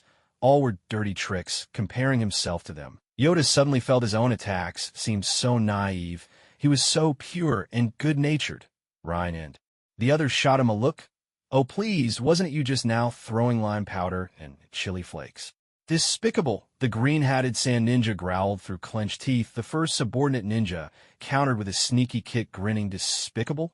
That's a compliment. Shamelessness is my motto. The sand ninja spat out a mouthful of blood. Furious, die, all of you, he roared, racing through hand signs, clearly preparing a big move. Time to scram, shouted the first subordinate, and with a whoop, took off running. Yoda and the others wasted no time. A few quick steps, and they scattered. They weren't about to play heroes. Best to get out of the way. Wind release. Vacuum wave. The green-hatted sand ninja opened his mouth and unleashed a long pillar of wind, lashing toward the group like a whip dodge. Someone yelled. Everyone pulled back. Widening the distance once more, a thunderous rumble echoed. Dust billowed up, and shards of rock scattered in every direction. Yoda's eyelid twitched as he stared in shock at the newly gouged trench. More than 10 meters long before him, wind. Styled truly was the most penetrative of all the ninjutsu. He swore to himself never to stupidly rely on water style for defense again. It was far too dangerous. As the dust gradually settled, the expressions on Yoda and his companions grew increasingly grave. Reinforcement for their opponents had arrived as well. Reno barked out an order at lightning speed. You 3, keep those 4 occupied. The trio of seasoned shinobi exchanged glances, each one stunned. Shinobi had blurted out, "Boss, are you serious?" Reno turned her head and replied, "Unless you'd rather take on the Jonin in the green hat, and I'll handle these 4 small fry." "Ah, no need, boss. We absolutely obey your command." Shinobi quickly clamped a hand over A's mouth, fawning as he spoke. What a joke, they might have some skills, but going up against a Jonin head-on.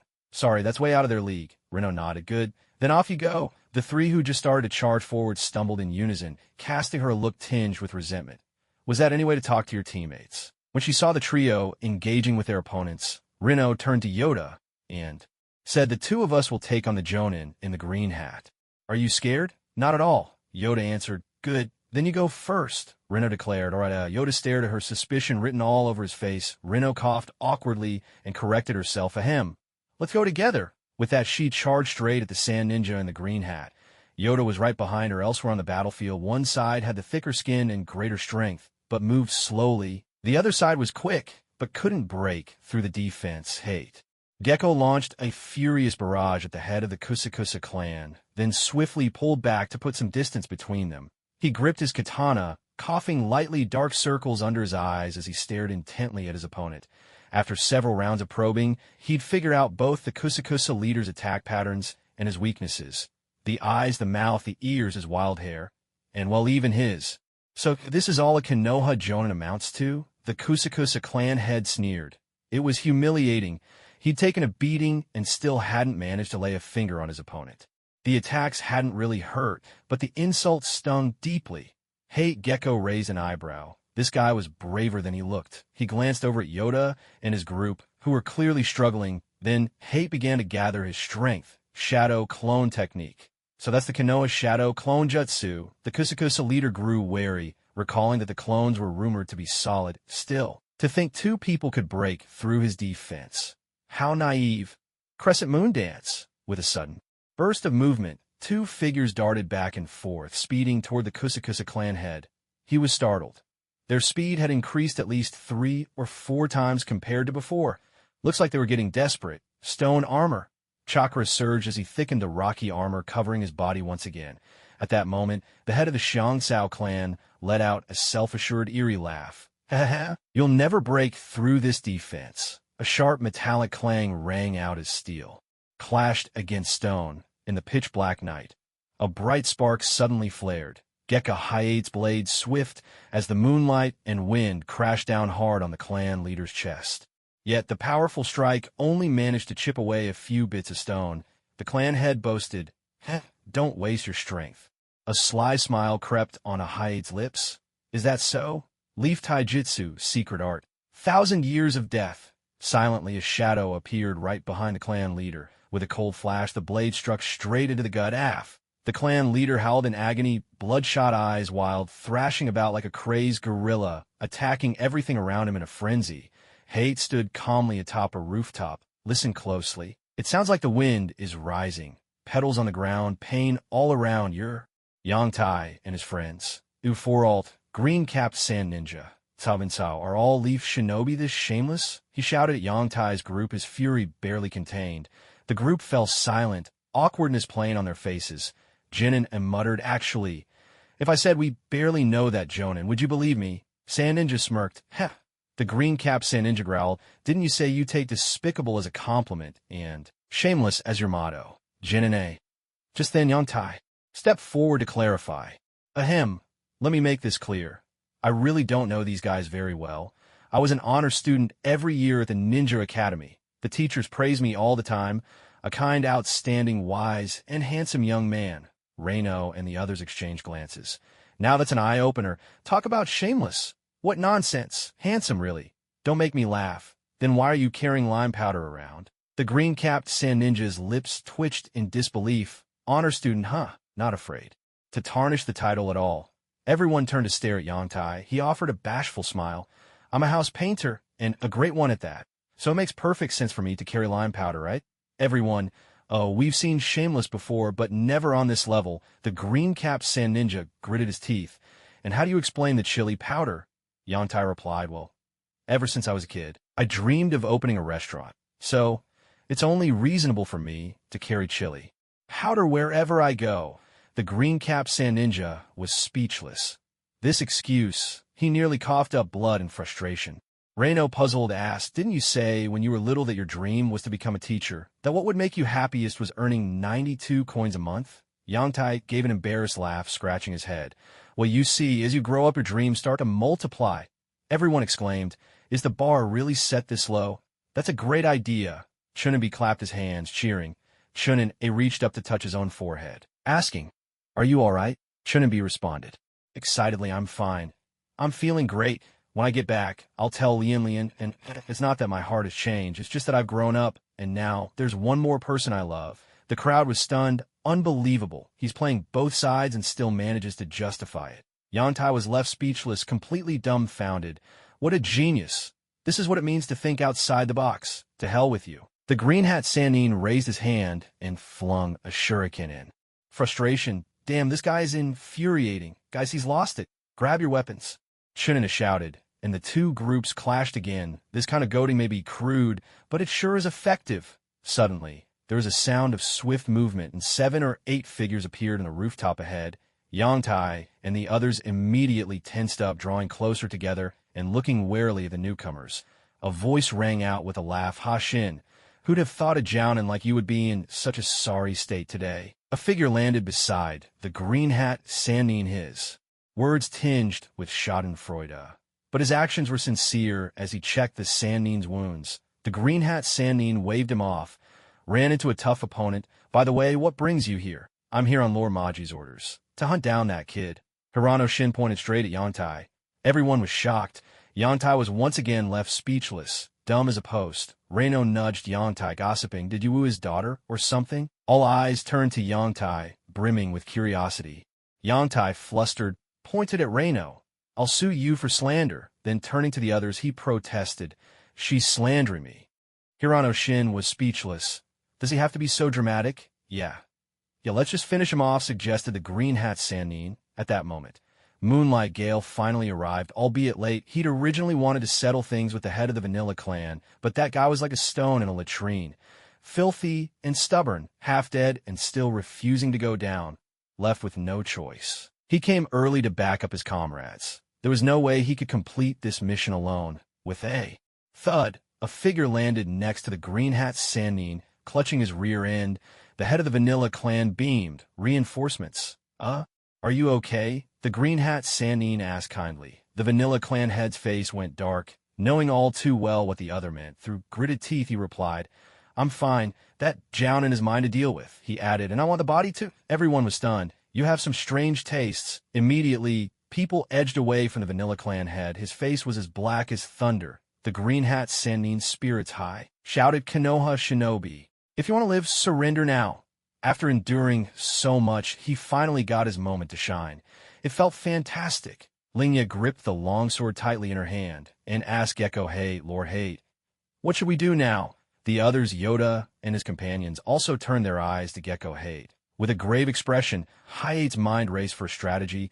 To be precise, he was searching for a way to escape. They had miscalculated this time, or more accurately, the Hokage had given them too little time for the mission. There simply hadn't been a chance to gather enough intelligence. Now the enemy outnumbered them 3 or 4 to 1. Most crucially, among the enemy were the elite Jonin in the green cap and the head of the Vanilla Clan, who was practically a special Jonin himself. And now, there was also this newly arrived ninja, clearly another special Jonin, judging by his attire. Against such high-level and low-level forces alike, they had no advantage. Tonight, it seemed. Likely they would all meet their end here. But right now, the most important thing was to get the intel out. Someone had to escape and warn the Hokage in time. We fight with everything we have to break out. If there's truly no way to escape, use the self-immolation technique. Never let the Sand Ninja get their hands on our intel. Is that clear? Hayate's words rang out sharp as steel. Yes, sir. Linya's squad answered in unison. From the very first day, they joined the ANBU.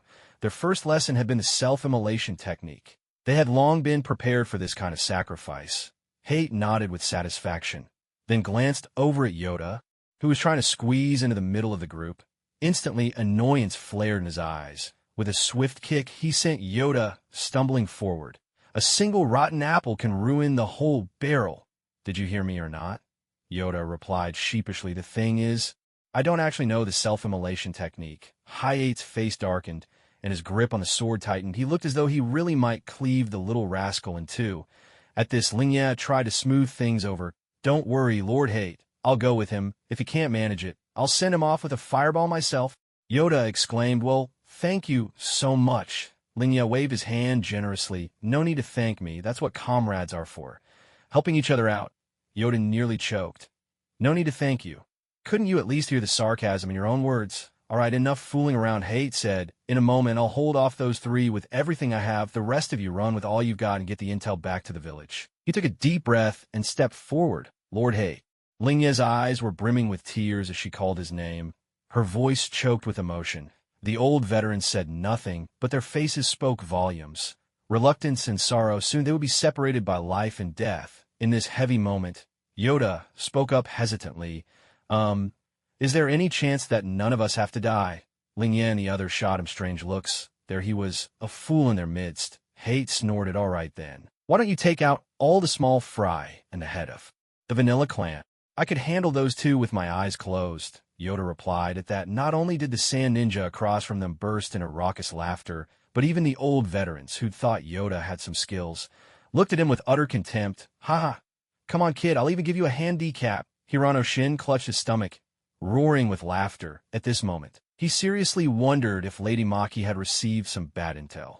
Could someone like this really be called a prodigy of the Hidden Leaf?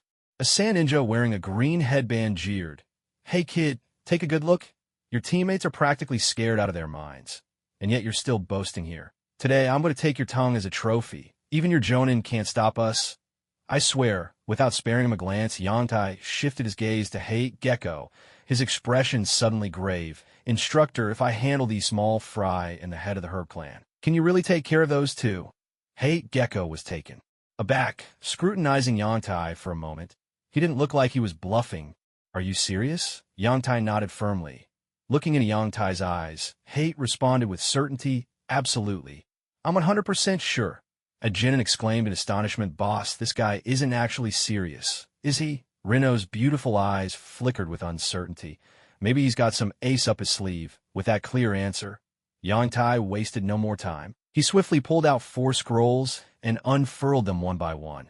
In an instant, 4 identical Yangtais appeared in the arena, all sitting cross-legged with a tranquil air. The sight left everyone momentarily speechless. Hate Gecko's face twitched. He realized now he had underestimated him. A burst of raucous laughter erupted from the sand ninjas. Bwahaha! You think a couple of clones are going to take us down? Even if you were a leaf shinobi, dreaming like this at night is a bit much, don't you think? Their jeers stung. Even Hate and his team felt a wave of frustration. Being mocked by the enemy, even in the face of death, was almost unbearable. Reno, seething with anger, snapped Yongtai. Suddenly, there was a flurry of motion. Bam, bam, bam, bam. Hayate's eyes widened as he finally understood Yongtai's plan. He was using shadow clones to store chakra, preparing for a large-scale jutsu. This was summoning jutsu. Hayate's eyes went wide. With this much chakra, whatever he was about to summon had to be enormous. Yongtai's hands flew through a series of hand signs. He slammed his palms onto the ground, summoning jutsu. With a loud burst, smoke filled the air. The sand ninja looked on, unimpressed. Seriously? Are you sure this guy isn't just some clown hired for comic relief? Hate Gecko was speechless, practically rolling his eyes. I braced myself for this, and this is what you show me. Reno resigned herself with a sigh. I give up. Don't bother me. But Yongtai paid no attention to the other's reactions. He gazed with satisfaction at the 5 tri-pronged kunai before him. Instructor, are you ready? Yongtai asked in a low, steady voice. Hate looked at the special kunai on the ground, a flicker of recognition in his eyes. They looked so familiar. Was this Yongtai's trump card? Either way, they were fighting for their lives. It was worth a try. He nodded resolutely. Shadow clone, detonate. 5 massive spheres of water appeared out of nowhere, engulfing everyone present. The 5 Yongtai clones vanished instantly, reappearing 200 meters away, their hands already weaving through another set of hand signs at lightning speed. Water style. Aqua domain. The sphere of water writhed violently, gradually swelling into a massive orb. The crowd erupted in shock. At the very center of it all were Moonlight Hate and his companions, their faces frozen in utter disbelief as they stared at Yoda, who was smiling serenely, bubbles escaping from his mouth. Blub, blub, blub. Rinya tried to speak, only to forget he was underwater. He ended up swallowing half a mouthful of water, but still flailed his arms and gestured animatedly. It seemed as though he was trying to say, confess and you'll be treated leniently, resist and you'll suffer the consequences. Yoda simply smiled, then turned his gaze to Moonlight Hate, pointing toward the sand ninjas trying to escape in the distance. In an instant, he vanished from sight. The crowd was left wide-eyed and speechless. Moonlight Hate scanned his surroundings, only to spot a figure suddenly appear behind one of the sand ninjas far off in the distance. In a heartbeat, the figure disappeared again, leaving only the sand ninja, clutching his throat, powerless as he sank to the ground, struggling desperately. In the surrounding water, faint wisps of red began to swirl, though in the darkness of night, it was little more than a blur. Moonlight Hayate's pupils contracted. Such incredible speed. Surely only the 4th Hokage could surpass that. The 4th Hokage? Wait, that kunai. Why does it look so familiar? Isn't it identical to the one the 4th Lord uses? Could it be? This guy is using the Flying Thunder God technique. Moonlight Hate shook his head. Now wasn't the time to dwell on such things. He immediately dashed after the sand ninja with the green cap. Meanwhile, the green cap sand ninja was making a hasty escape, swimming for his life. Seeing the ever-composed chief of the Kusakusa clan transformed into a wild, frenzied swimmer, almost like a detective on a case, he scoffed with disdain, his own frantic demeanor betraying his lack of composure. The Kusakusa chief, swimming with all his might, caught sight of the green-capped sand ninja's dismissive look. He wanted to warn him, but being underwater, he couldn't utter a sound. After a moment's thought, he simply lowered his head and swam even harder, when Yoda unleashed his technique and vanished before their eyes. The Kusakusa chief immediately realized that the mysterious shinobi in black from the Leaf Village who had injured him last time was in fact Yoda himself, especially that Chakra orb. That move was unforgettable. It almost finished him off in a single blow. This was someone not to be trifled with. He needed to get away fast. Hirano Makoto thought no wonder the green-capped guy got hurt so badly. With teammates like that, anything is possible. The Kusakusa chief shot him a warning look.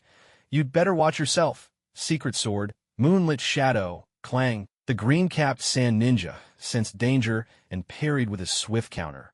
Underwater, their blades clashed, sending tiny sparks flickering through the gloom. Clang. Clang, clang. After several exchanges, it was obvious the green-capped sand ninja was being pushed back.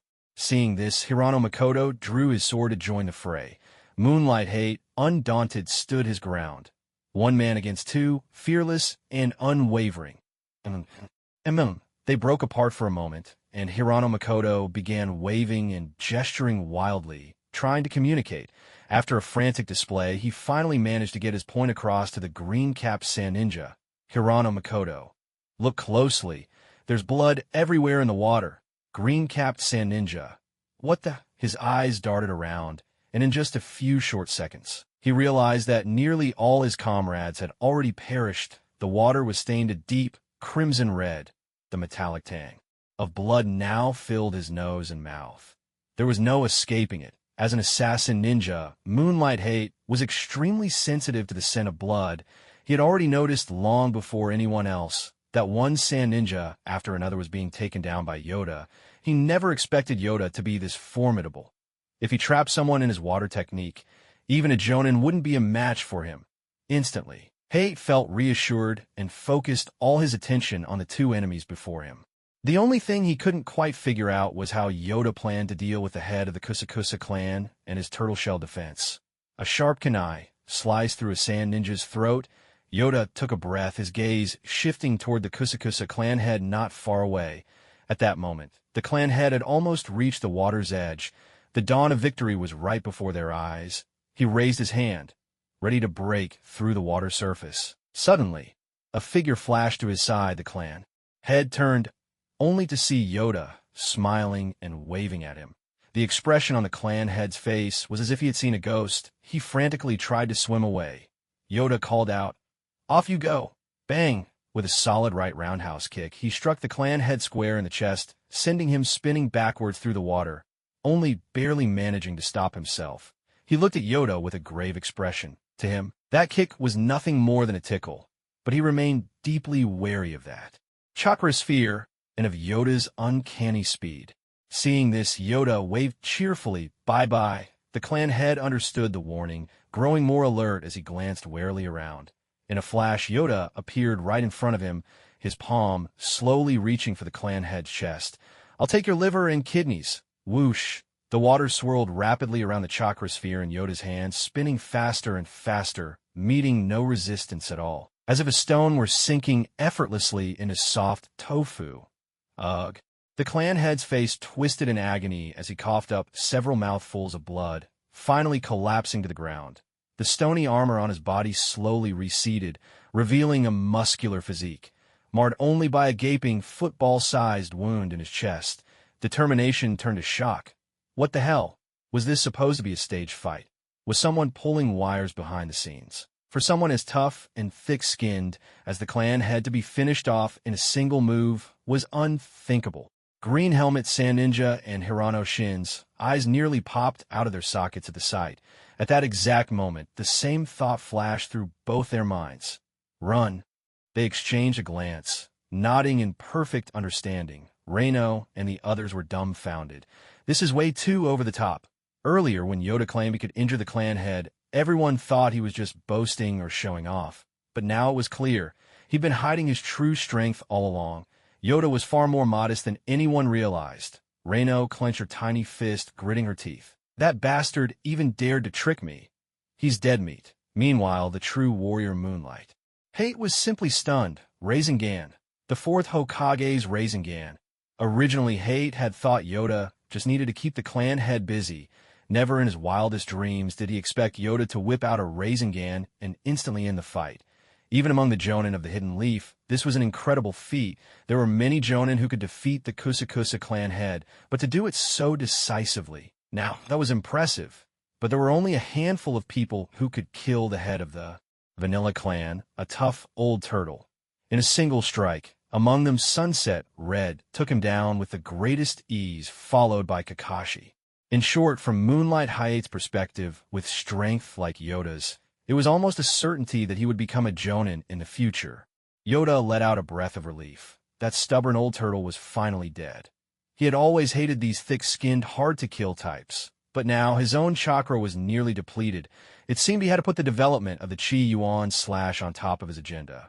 Otherwise, his chronic lack of chakra would be a serious problem, like entering the bridal chamber only to find himself weak and powerless, left with nothing but longing and frustration. But what was he thinking?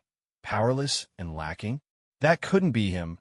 It must be the reader. Snapping back to reality, Yoda's gaze shifted to the two entangled with moonlight hate. A glint of coldness flashed in his eyes. In the blink of an eye, he vanished from where he stood. The green-capped sand ninja shot a look at Hirano-shin, forming hand seals at lightning speed. Hirano-shin nodded, just about to move forward to block moonlight hate, when his eyes widened in shock. Instantly, he frantically warned the green-capped sand ninja too. Look behind him. The sand ninja's heart skipped a beat, and he quickly shifted to dodge, abandoning his hand seals. A sharp pain, blood streamed from his shoulder, clouding his vision. Through the blur, he caught sight of a shadowy figure driving a kunai into his shoulder. Narrowing his eyes, he recognized the attacker.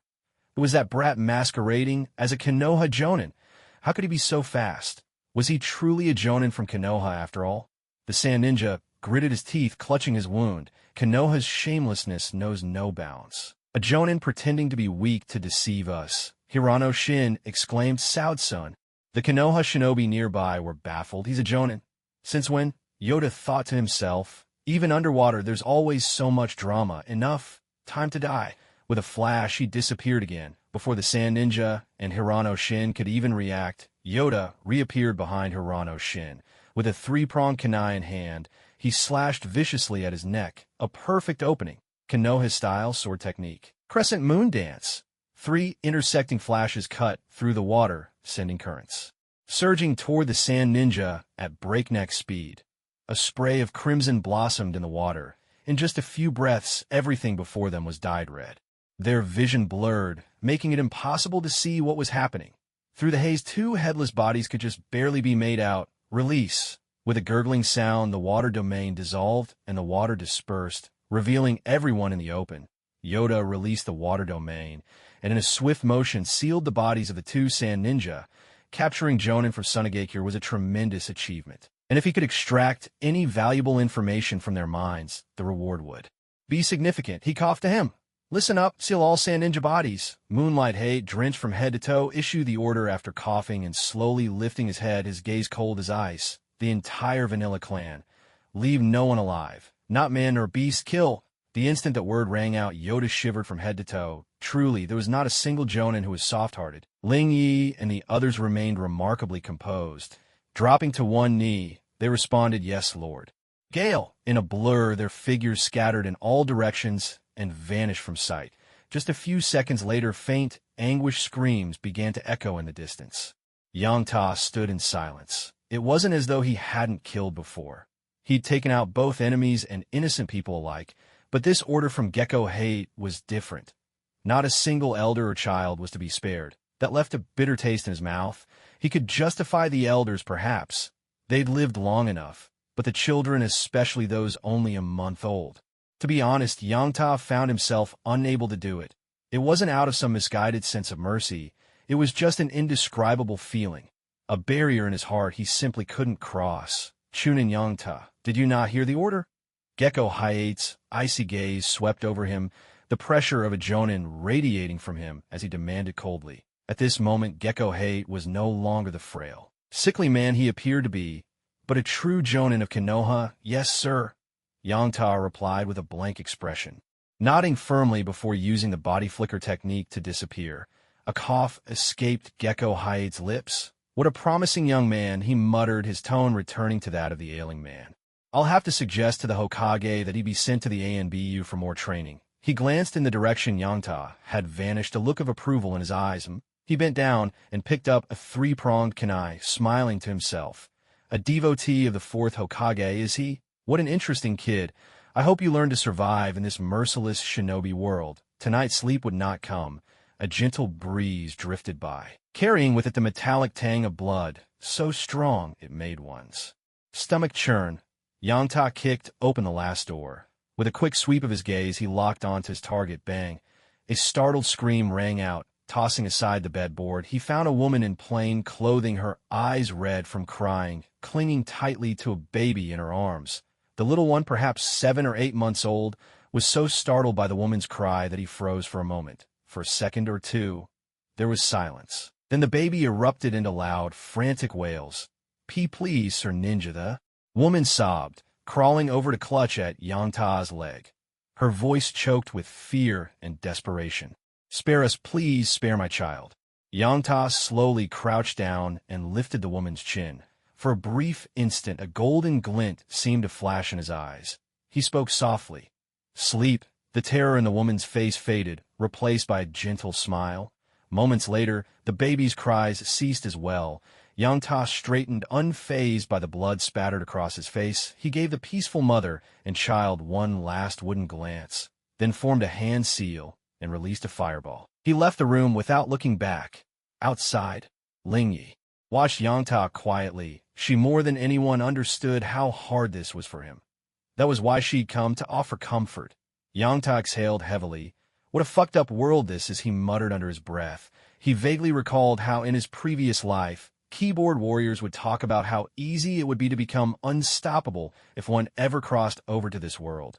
Now that I think about it, all of it was utter nonsense. I'd grown up in an era of peace, and even though I tried my best to adapt to this chaotic world, deep down, my mindset, shaped by over 20 years of tranquility, never quite fit in. An A-rank application opportunity. How are you holding up? Reina's clear, ringing voice drifted over. Yoda forced a strained smile and gave a faint nod. Reina walked over, gently wiping the fresh blood from Yoda's face. All right, you don't have to keep pretending to be strong, she said softly. After a brief pause, she added, given your current status, you've already done well. At least when they died, they felt no pain.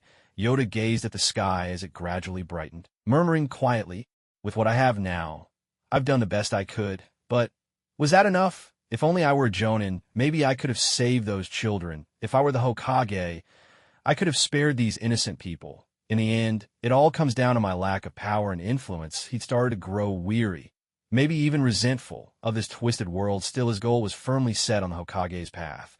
If he could become Hokage, that would be best. Even if he couldn't, he'd scheme carefully for a position as a department head, slowly steering Konoha back on track.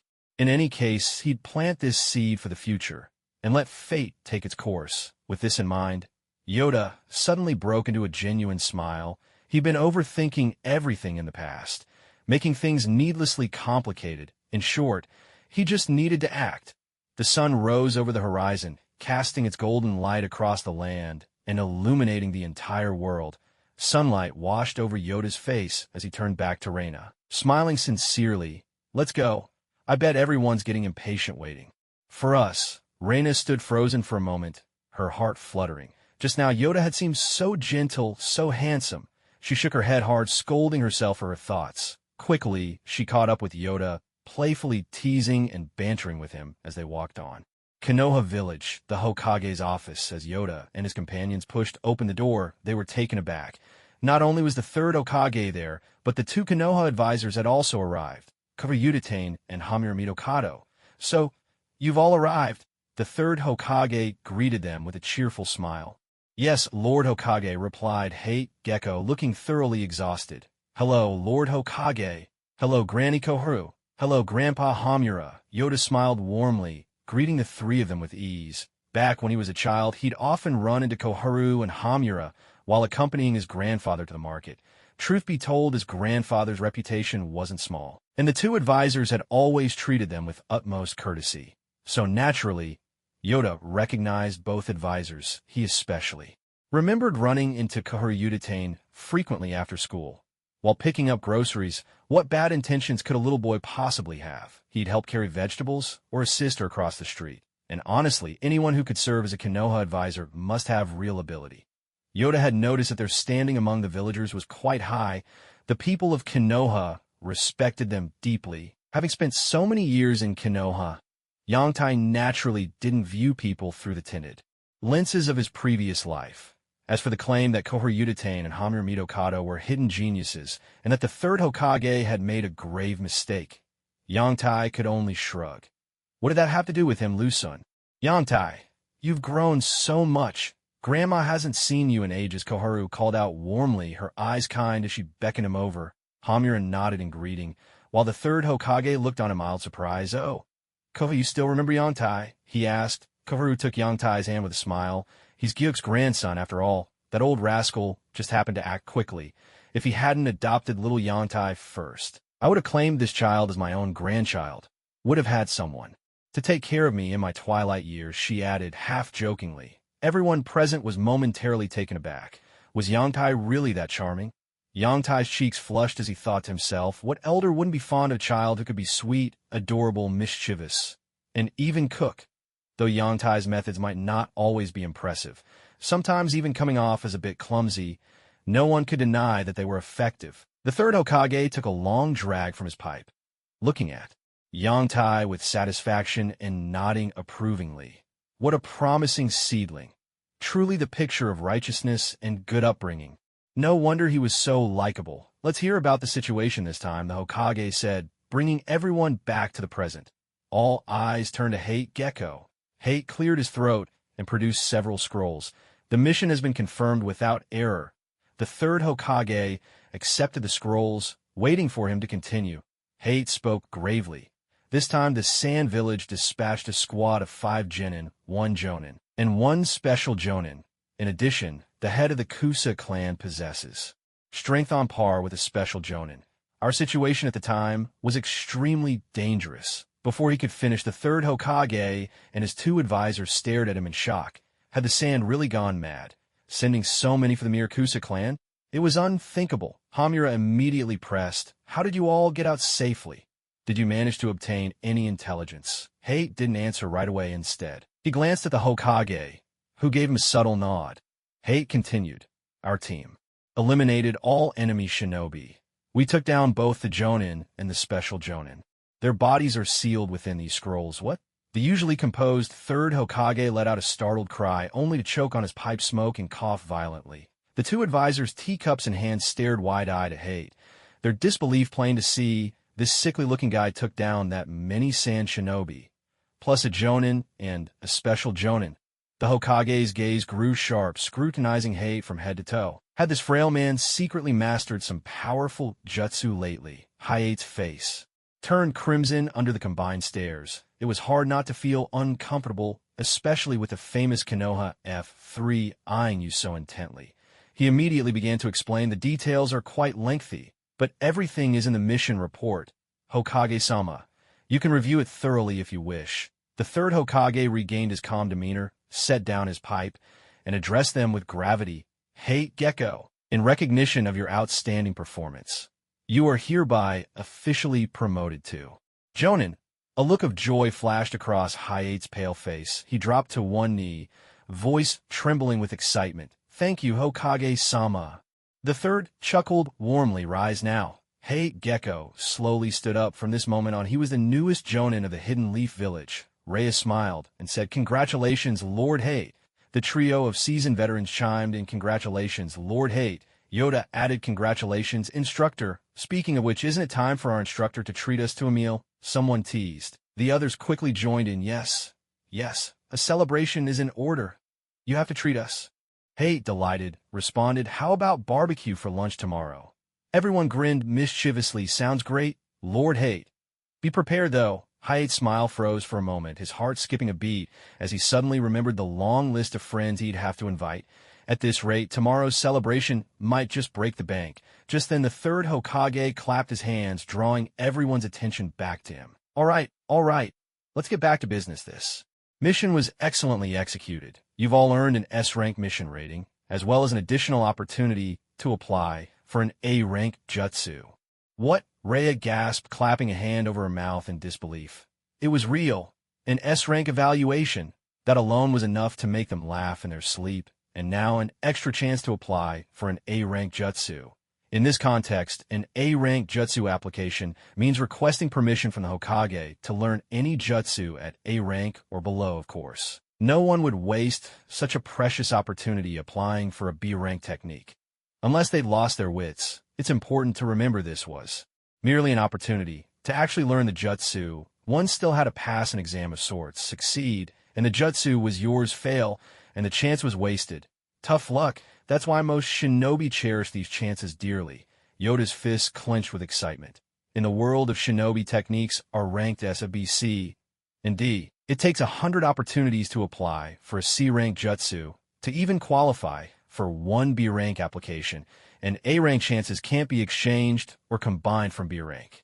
Ones they're only earned through high-level missions. S-rank opportunities can't be obtained directly either. They require 3 A-rank applications to even try. That's why Yoda was so thrilled. Although the assessment was tough and failure was possible, he still felt it was worth a gamble. What if he succeeded? All right, you've all worked hard these past days. Go home and get some well-deserved rest. With that, the third Hokage gently ushered them out. Understanding the cue, everyone filed out one after another. Yoda waved to Kohoryudatane before closing the door behind them. Mido Minyin said, "What a remarkable little fellow. It's rare to see such a gentle side of you. HM, are you implying that I used to be cold-blooded, sharp-tongued, and unreasonable?" Turning Kahara shot Mido Minyin a rather unfriendly look. Mido Minyin thought, oh, and quickly turned his head, casting a pleading glance at the third Hokage for help. The third Hokage, of course, noticed this, but he calmly unfurled a scroll and held it up to cover his face, giving off an unmistakable air of, "I'm working, do not disturb." The third Hokage thought to himself as he lost his mind, provoking an old spinster. Oh wait, I mean an old maid? While the two argued heatedly, the third Hokage gradually quieted his mind and focused on the scroll before him. When he read the description of Yoda summoning the three-pronged kunai and unleashing the water domain, he was utterly astonished. In a matter of seconds, a single person had wiped out more than a dozen opponents. Such speed had only been achieved by Minato in decades past. The end of his pipe glowed red, and the third Hokage slowly exhaled a ring of smoke, murmuring to himself, "Instant water, is it?" As the so-called doctor of ninjutsu, he could immediately discern the technique. Back when Hashirama Senju had forbidden most of Tobarama Senju's jutsu, this one, instant water, had survived only because its limitations were severe. Without deep water, it was nearly useless, thus it was spared. Looking at things now, these youngsters are certainly inventive. Even the Hokage, famed as the doctor of ninjutsu, had to admit. Impressive, truly impressive. This is practically a simplified version of the Flying Thunder God, reflecting on little Yoda, who had modeled himself after Minato since childhood. It suddenly didn't seem so strange. He rose, ignoring the bickering pair, and stepped to the window to gaze out at the flourishing Hidden Leaf Village. A contented smile spread across his face. With such promising talents emerging one after another, he could finally rest easy. He couldn't help but murmur, "Where the leaves dance, the fire will never die. The fire's light shall illuminate the village." In the courtyard, "Grandpa, I'm home," Yoda called out joyfully as he stepped inside. He glanced around, his brow furrowing when he found the place empty. Had Grandpa gone out on a mission? No matter, best to let the little girl settle in first. "Come in," he called to the timid young girl, Karen, who hovered at the doorway. Clearly nervous, she stepped inside and glanced around, only relaxing after she saw no one else was there. Yoda led her further into the house. "Don't be nervous from now on, this is your home. My grandfather probably had something to attend to and went out. I'll introduce you to him later." Yoda's house was a small 2-story dwelling, with 3 rooms upstairs and a bedroom downstairs. He took Karen up the stairs and opened a room with a window. "This will be your room from now on," he explained. "It's just you and me upstairs. Grandpa prefers the solid feel of the ground floor, so he lives downstairs. Come on, let's tidy up a bit." In no time, the room was cleaned. Finally, exhaustion caught up with Yoda. After days of strain, both body and mind, he could at last enjoy a good night's sleep. The next morning, the sun was already high in the sky. Yoda slowly opened his eyes, still a bit groggy, but that sleep was truly refreshing. He let out a big yawn, stretched lazily, then washed up and headed downstairs. The living room was filled with laughter and cheerful voices as Yoda descended, still rubbing the sleep from his eyes. He froze in surprise. What was going on? At that moment, little Xianglin was massaging the old man's legs, the two of them chatting and laughing together. If you didn't know better, you'd think they were real grandfather and granddaughter. As soon as Xianglin saw Yoda coming down, she immediately stood up. "Yoda, you're awake." The old man tugged at Xianglin's sleeve and motioned for her to sit back down. "Don't mind him. If he ever bullies you, just tell Grandpa." After giving Xianglin this little lesson, the old man shifted his attention to Yoda. Well, now aren't you the important one? Should I, an old man, get up to greet you? Yoda was completely bewildered. Who am I? Where am I? What am I doing here? Still, he managed to wave his hand and smile. Don't say that, sir. I wouldn't dare. I have a report to finish today, so I'll be heading out for a bit. Just as he reached the door, he seemed to remember something and called back. By the way, sir, there's a summoning scroll in my room. Don't forget to sign your name on it. With that, he was already out the door in a flash. The old man grumbled to himself, that rascal. Always in such a hurry, he made a mental note of Yoda's request, then turned back to continue chatting with Xianglin. Soon, the living room was once again filled with laughter and lively conversation. Yoda walked down the street with a satisfied smile tugging at his lips. Seeing how well the old man and Xianglin got along, he felt truly at ease. Passing by the weapon shop, he placed another order for a set of triple-bladed kunai. Then he headed off to the banquet. Didn't anyone notice? He deliberately left room in his stomach for this meal. At the Juko barbecue restaurant, the place was packed. Today's feast was courtesy of Lord Hate, so there were quite a few attendees. Even Naruto, Hinata, and their friends had been brought along by their teacher to join the party. Yoda had a hunch. They were probably planning to give the young Jonin a proper lesson. Naruto was the first to spot him coming in and waved excitedly. Yoda grinned and walked over. So everyone's here. His friends all greeted him enthusiastically. Lee glanced around. Noticing Yoda's teammates were missing, he asked, puzzled, "Where are your teammates?" Yoda took a seat beside Lee and patted him on the shoulder. "It's just me today. By the way, has your injury healed?" Lee beamed, showing his teeth. "Yeah, after more than half a month of rest. I'm almost good as new. What about Niji?" Yoda asked, curious. Tintin let out a sigh and poked at her barbecue. "He didn't come. Lately, he's been a bit possessed, training like a madman, muttering about how a genius is always a genius and so on."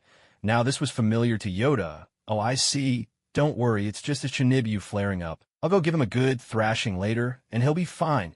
Everyone exchanged glances and chuckled. Frankly, who would end up beating whom was anyone's guess. Yoda popped a piece of grilled meat into his mouth and asked, "So how's everyone's special training been going these past few days?" "People's hearts aren't what they used to be," he chuckled slyly. "I've just mastered an incredible jutsu, and when the time comes, you'll all be absolutely astonished." Naruto bared his teeth in a confident grin. Thumping his chest with pride, the other kids burst out laughing, not taking him seriously. After all, what sort of jutsu could Naruto possibly learn? Their chuckles were filled with indifference, but Yoda looked at Naruto earnestly and said, "I'm really looking forward to facing you in a match." From the looks of it, Naruto had already signed the summoning contract with Mount Myaboku. Yoda also recalled that around this time, the Nine Tails power bank seemed to have become available. He realized he'd been away on his own adventures for quite a while. It might be time to check in and see where everyone stood. Great. I'm looking forward to it. "Too," Naruto replied excitedly. For some reason, talking to Yoda gave him a strange sense of camaraderie. Today, the place was especially crowded. The entire barbecue shop was packed, and the man of the hour, Hate Gecko, was surrounded by senior ninja, each insisting on another drink. His face was flushed, and he swayed unsteadily, looking as if he might topple over at any moment. Nearby, Yoda and his friends stifled mischievous grins. They just spotted my guy and Kakashi sneakily pouring hard liquor in a high-AIDS beer. Suddenly, smack! I can still. Hate collapsed onto the table, completely out of it, as if his soul had departed for the afterlife. The whole group roared with laughter, enjoying their time together a little longer before gradually drifting off, leaving behind a battlefield of empty plates and a barbecue boss who looked delighted with his day's takings. This is what comes from choosing your friends unwisely. People's hearts just aren't as honest as they used to be. Yoda shook his head, wondering what kind of wild bunch he'd gotten himself mixed up with. He launched into a mock condemnation of the group's bad habits, all while quickly stuffing various skewers and unopened bottles into plastic bags. Surveying the two bulging bags in his hands, Yoda couldn't help but sigh contentedly. There aren't many people as thrifty with food as I am. Across the table, Hate, face planted and half asleep, twitched at Yoda's words. Was this guy a demon? Hate nearly lost his composure, struggling to keep up the act. Satisfied, Yoda headed out, eyes locking onto his next target before giving chase. At that moment, the second pillar had just parted ways with Naruto. "Sasuke!" Yoda called out. Sasuke froze, turning to see Yoda lugging two enormous bags. His lips twitched, and he immediately picked up the pace. He wanted no part of this embarrassment. It dawned on Yoda instantly. Maybe he wasn't looking so dignified carting around all that food and drink. He quickly sealed his haul away, then dashed after Sasuke and threw an arm around his shoulders. "Hey, Sasuke, are you training with Kakashi-senpai these days?" Sasuke shot him a sideways glance. "Yeah, why?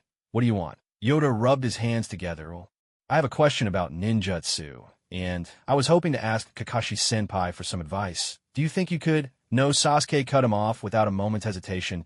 Yoda was taken aback. "That cold, huh?" Sasuke replied flatly, "That cold." Yang Tai's face was dark, but he quickly tried to keep up the charade. "Look, you need a sparring partner right now. If you take me to see Kakashi, I'll train with you for a whole day. How about it?" Hearing this, Sasuke was tempted, even though he'd grown much stronger these past few days. He still wasn't sure how he measured up to Gaara or Rock Lee. If this guy could help him train, maybe he'd improve even faster. After all, although he looked ordinary, his strength was nothing to scoff at. Sasuke nodded. "Fine, I agree, but let's make this clear. I'll only take you to him whether or not he'll answer your questions. That's out of my hands." After a brief pause, he added, "The terms remain the same." "Deal." Yang Tai nodded. That was perfectly reasonable. Besides, he was confident he could get Kakashi to cooperate. As long as he saw Kakashi face to face, he was certain he could persuade him. No, make him willingly teach him. After all, he was an artist after all. Outside the hidden leaf village behind the Hokage rock. With a snap, Kakashi closed his copy of Make Out Paradise, his usual lazy expression tinged with curiosity as he glanced at the two people in front of him. Sasuke didn't explain anything. He simply looked away. Yang Tai stepped forward with a respectful smile. "Kakashi-senpai, my name is Lanchi Yang Tai. I've run into some trouble with my training, and I'd like to ask you a few questions. I hope you'll be willing to guide me." Kakashi sighed and covered his face. More trouble. Sasuke was already enough of a headache, and now another tricky customer shows up. He bet this guy's questions wouldn't be easy either. Better to get rid of him quickly. Thinking this, Kakashi spread his hands and tried to look serious. "Well, I'm a bit busy right now. Maybe I could just..." But he stopped mid-sentence as Yang Tai, all humility and deference, took out a beautifully crafted book and held it out. To him, the title, Make Out Paradise. Kakashi prided himself on being a renowned collector of Make Out Paradise editions. He thought he'd seen every version out there, but this was new. He'd never laid eyes on it before. With trembling hands, he accepted the book, excitement bubbling up inside him. The cover, the embossed texture. It was a masterpiece among masterpieces. Sasuke watched stunned. Was this really the same lazy, always late teacher he knew? Ever since Kakashi had led Team 7-inch, neither he, Naruto, nor Sakura had ever seen their teacher lose his composure like this. At the moment, he looked like an obsessed, hopeless fanboy. Nothing like the dignified jonin of the Hidden Leaf. Sasuke glanced at the book Yang Tai had handed over. Make Out Paradise, he muttered, puzzled. It looked nice, sure, but what was all the fuss about? Why was Kakashi so excited? Kakashi gently stroked the cover before slowly opening the first page. In that instant, it was as if a dazzling golden light burst forth from a book. Kakashi's eyes widened, his expression turning rather lecherous as he let out a silly chuckle. Drip, drip. Sasuke's ears twitched as he curiously glanced in Kakashi's direction. At this moment, Kakashi's entire face was hidden behind the book. Only his shoulders could be seen shaking, like someone shivering from a chill. What puzzled Sasuke most was the few crimson spots beneath Kakashi's feet. Blood. Kakashi-sensei was bleeding. Frowning, Sasuke looked over at Yoda, who remained calm, and asked in confusion, "Kakashi-sensei, why are you bleeding? Are you all right?" With a sharp intake of breath and a snap, Kakashi reluctantly closed his treasure volume of Passionate Paradise, then declared with a straight face, "I am a proud jonin of the Hidden Leaf. How could I possibly be bleeding? It's just sweat." Sasuke eyed him suspiciously. Why did Kakashi-sensei seem like a completely different person in front of book? Ahem. Anyway, Kakashi coughed a few times, eager to change the subject. "Sasuke, you should pick up the pace in your training. You don't want to get left behind." He quickly created Shadow Clone and sent it off with Sasuke to train. Yoda felt quite satisfied with the effect of his carefully prepared Passionate Paradise. Compared to Jiraiya's version, which was, at best, a risque romance novel. He, having been an art student in his previous life, had taken things to another level. Sketches, portraits. Those were child's play for him. Every page of his book included photographic illustrations. It was like the plum in the golden vase. People might be curious to read it, but add illustrations, and suddenly everyone wants to study it. Chidori. Lightning Blade. So you're Yoda, right? Kakashi carefully tucked away his copy of Passionate Paradise and asked in a serious tone, "Tell me, what problem do you want my help with in your training?" After all, he couldn't refuse someone who gave him such a gift. Yoda smiled as he chose his words. "Actually, to be precise, I came hoping to learn the mist concealment technique from you, Kakashi-senpai, and also some methods and techniques for using lightning-style chakra." "Oh, you want to learn the mist concealment technique?" Kakashi's eyes narrowed slightly as he seemed to understand. "I see. Must be one of Naruto and the others who mentioned it." This guy really had what it took to be a ninja. He'd gathered quite a bit of intel on Kakashi, far more than his own 3 students ever had. Kakashi considered for a moment, then nodded. It wasn't an unreasonable request. After all, the mist concealment technique was only a C-rank jutsu. But then his tone shifted as he asked, "But why do you want to learn to use lightning-style techniques?" He paused, looking Yoda up and down. "Could it be that you want to learn lightning-release jutsu?" Yangtai shook his head and took out something resembling a forehead protector. At its center was an octagonal diamond-shaped recess, inside which a mirror was set, and at the very core of the diamond there was a tiny bulb. He strapped it to his palm and explained, "This is a camera flash inside here. I plan to activate it using lightning-style chakra. A powerful flash like this can blind an opponent instantly in close combat." Amazing. What an ingenious idea. If something like this were used unexpectedly, it could be deadly. It seemed like he could use it himself, too. In that instant, Kakashi began to understand why Yangtai had sought him out. Using this technique required channeling lightning chakra into your palm. Just as in the first stage of Chidori, he had already benefited from this guy before. And now, there was something new to learn. It seemed he owed him some proper guidance. Such honest cunning left no room for refusal. "Watch carefully," Kakashi said without further ado. Lightning began to crackle in his palm. Tiny arcs of electricity danced, flickering quietly. The glow was faint at first, gathering slowly, step by step. The scattered, weak sparks gradually thickened and strengthened, until finally they condensed to a point, and he released the energy in a single burst. Yangtai observed intently. The changes visible to the naked eye were nothing a book could ever fully describe. He had tried it himself before, but could barely muster a few feeble arcs before the energy fizzled out. If he wanted a method he could put to practical use quickly, he needed to learn from his seniors. As for why he didn't try to learn Chidori directly, leaving aside his relationship with Kakashi, his fundamentals simply weren't up to par. Even if the secret manual were placed before him, it would do him no good. You have to learn to walk before you can run, or you're bound to stumble. Well, unless you're a genius, of course. Kakashi offered a detailed explanation and withdrew his hand. "Why don't you try?" Yangtai nodded, gathering lightning chakra in his palm. A sharp arc sparked and vanished in a flash. Kakashi nodded to himself, sensing that this guy had real talent for lightning style. 3 minutes passed, sweat beaded on Yangtai's forehead, and only a few weak arcs flickered in his hand with no sign of further progress. Kakashi, watching from the side, shook his head. It seemed Yangtai had reached his limit. Yangtai slowly calmed himself, closed his eyes, and carefully recalled how Kakashi had gathered the lightning. Gather.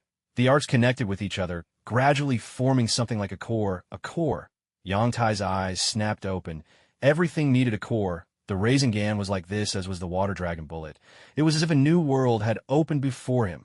Crackling energy burst forth again and again, arcs snapping in the air. Kakashi raised an eyebrow and lifted his headband, his Sharingan spinning rapidly. Yangtai's chakra surged toward his palm in a steady, ordered flow. Fascinating. The lightning chakra he was gathering was growing stronger and stronger. It seems this little guy Yangtai has such precise control over chakra. He's probably already reached the level of a medical ninja.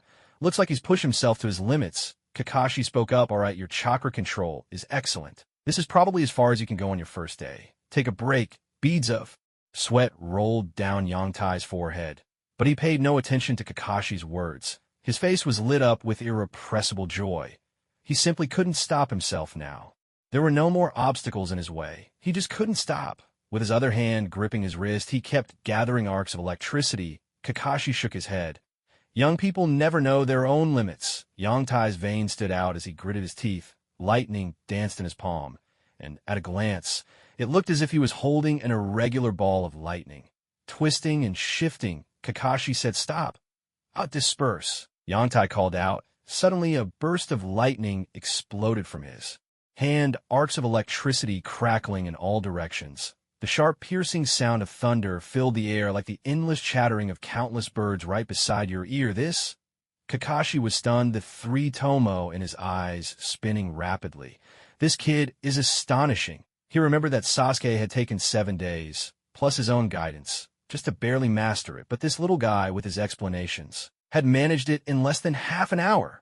Thank goodness Sasuke wasn't here, or he might cough up blood on the spot from frustration.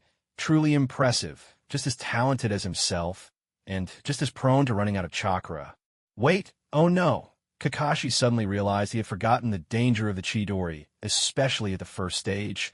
It was the most dangerous. He hurriedly grabbed Yongtai's arm, and catching Yongtai's stunned look, yanked him hard toward the ground.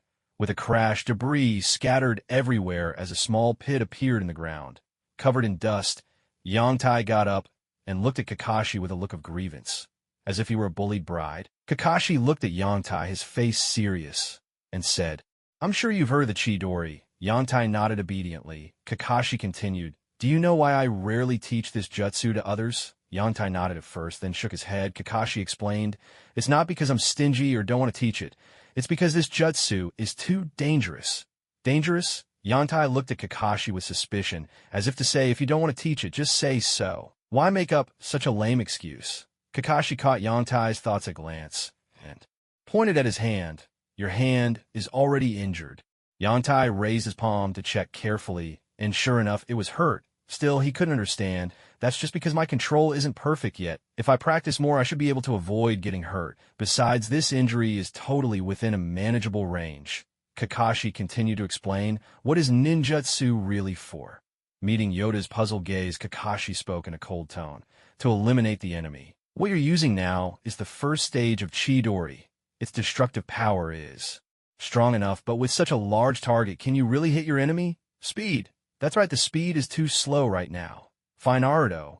But then Yoda shook his head. This old man must be trying to fool him. He remembered that Chidori could use lightning chakra to stimulate and activate cells, increasing movement speed. Feigning ignorance, Yoda asked, so if I just speed up, wouldn't that solve it? Kakashi replied, that's actually the most dangerous part. With your chakra, you can manage at most 2 shots, maybe not even 2. This means it's a technique where you stake your life. You have to have the confidence to finish your enemy in 1 blow. Otherwise, you'll be the one who dies. As if recalling something, Kakashi touched his forehead protector and continued. As for why speed is the most dangerous aspect of this jutsu. The reason is simple. The speed is just too fast. Yoda was confused. How could speed be dangerous too? Kakashi explained, if your eyes can't keep up with your body's movement, you might die without even knowing how it happened. It sounded absurd, but Yoda sensed he was telling the truth. Kakashi pointed to his own Sharingan and said, only with a bloodline limit like the Sharingan, which can predict enemy movements, can one truly master Chidori. So that's it. No wonder in Boruto, Kakashi doesn't use Chidori. Turns out this technique must be paired with the Sharingan to be fully unleashed. Now it all makes sense. Even so, Yoda still wanted to learn. He pressed on, so speed is the second stage of Chidori, right? Seeing the look in Yoda's eyes, Kakashi understood Yoda wasn't ready to give up. After thinking for a while, he said, yes, the second stage involves using lightning chakra to activate all your cells, boosting your speed. The third stage is gathering and focusing the scattered lightning. The very nature transformation of lightning chakra. When I was younger, I used this move to slice through enemies with lightning release. This move was also called Raikiri. Chidori, Raikiri. So that's where the name comes from. Yoda felt enlightened, but he wasn't too concerned with the name. He was more interested in Kakashi's attitude. It was clear Kakashi meant to teach him. The sun was setting.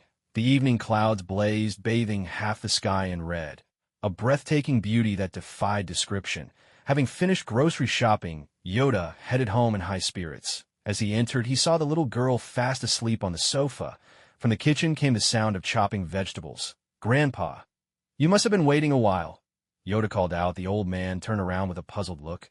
Why are you so late today? While washing vegetables, Yoda replied, I was learning some ninjutsu from Senior. The old man was surprised. Who was it? Yoda answered, Konoha's technician Kakashi. Oh, and how did you manage to befriend him? Old Master Gujia's interest was immediately piqued. He knew Kakashi well. They'd even been on a team together before, and Kakashi's strength was undeniable. Yoda, on the other hand, was speechless. What do you mean got involved with? He thought helplessly. Can't you put it more nicely? Of course, he could only grumble in his heart. It wouldn't do to say that out loud. So instead, he replied, I just brought him a little something and asked a few questions, that's all. As the old man and Yoda chatted back and forth, plate after plate of delicious food was laid out on the table. They went to wake up little Xianglin, who was still sleeping, and their lively reunion meal began. The night passed uneventfully. Yesterday, Yoda had obtained training methods for the hidden mist technique and Chidori now. All that remained was to put in the time and grind. Away at his skills, he split off 2 shadow clones, assigned them their tasks, and began preparations to probe Naruto's abilities. More accurately, he was gathering intelligence, but the pressing matter at hand was mastering the chakra absorption technique. For now, this ninjutsu could solve Yoda's most urgent problem.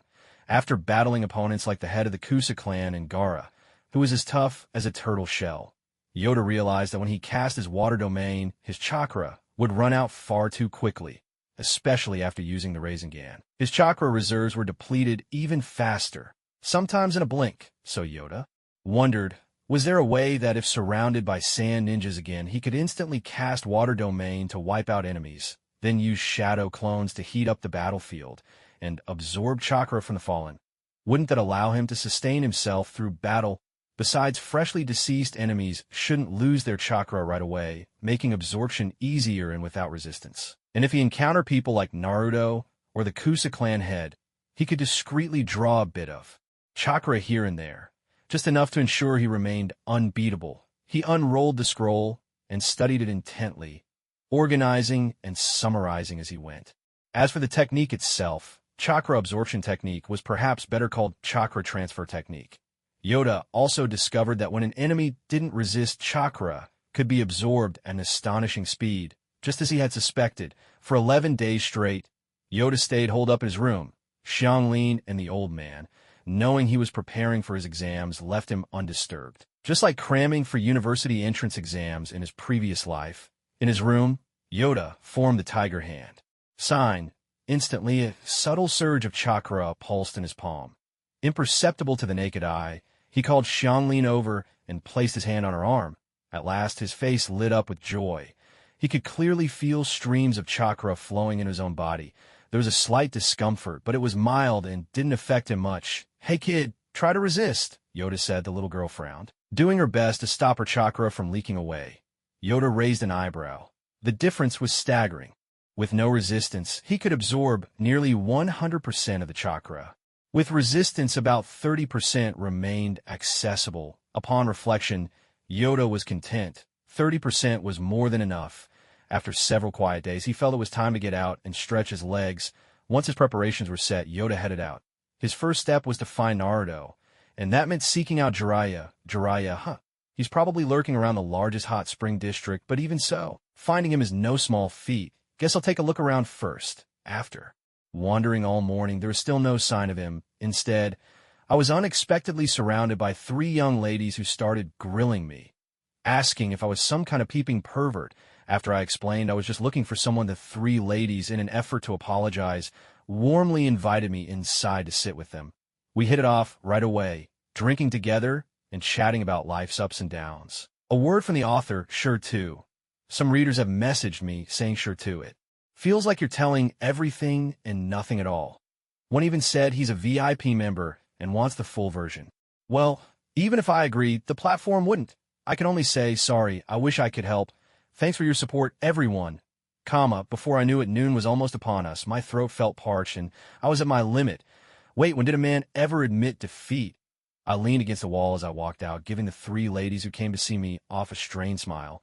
My mom's calling me home for lunch. You can head back now. No need to see me off. The girl in the white towel, who'd been beating a drum earlier, waved at me, hands propping up her assets, and teased, take care, come visit your big sisters again when you have time. I waved back, supporting myself against the wall and pressing a hand to my aching back as I made my exit. Naruto, I didn't find Jiraiya, and I nearly got drain dry myself. What a fiasco, how shameful. A grown man bested by drink and temptation. From today on, no more alcohol. Still holding my lower back. I scowled at my own foolishness. Just then, I looked up and caught sight of two figures in red and yellow approaching from afar, a shady shop. Yo, Yantai! Naruto waved from a distance. I smiled as I walked over. Did I just catch him at lunchtime? By now, Naruto must have already earned the respect of the Toad boss Gamabunta, right? Fancy meeting you here, I said with a grin. White hair, red clothes, scroll on his back, wooden sandals. This must be the Toad Sage, Jiraiya himself. I paused for a moment, then turned to look at Jiraiya, who seemed utterly lifeless, and asked in confusion, so, this dashing gentleman must be the powerful ninja you were telling me about last time, right? With genuine respect, I greeted him. It's an honor to meet you, sir. After all, he was one of my favorite characters in my previous life, Jiraiya the gallant rogue. I was finally seeing the real deal. And dashing? Ha ha ha. Jiraiya, tall and imposing, gave Naruto's head a friendly pat, threw his head back, and burst out, laughing, striking his signature pose. That's right, kid, you've got a good eye. There's no denying it. I'm the very picture of charm and elegance, a man of wit and style, beloved by all. The Toad Sage of Mount Myaboku at your service. Silence. Naruto covered his face, embarrassed. Even though he's usually pretty thick-skinned, I shot a look at Jiraiya. I knew he could be a bit of show-off, but I didn't expect him to take it to such extremes. This was right out in the street, with plenty of people already casting curious and puzzled glances their way. Ahem, ahem. Yongtai coughed twice, hastily trying to smooth over the awkwardness.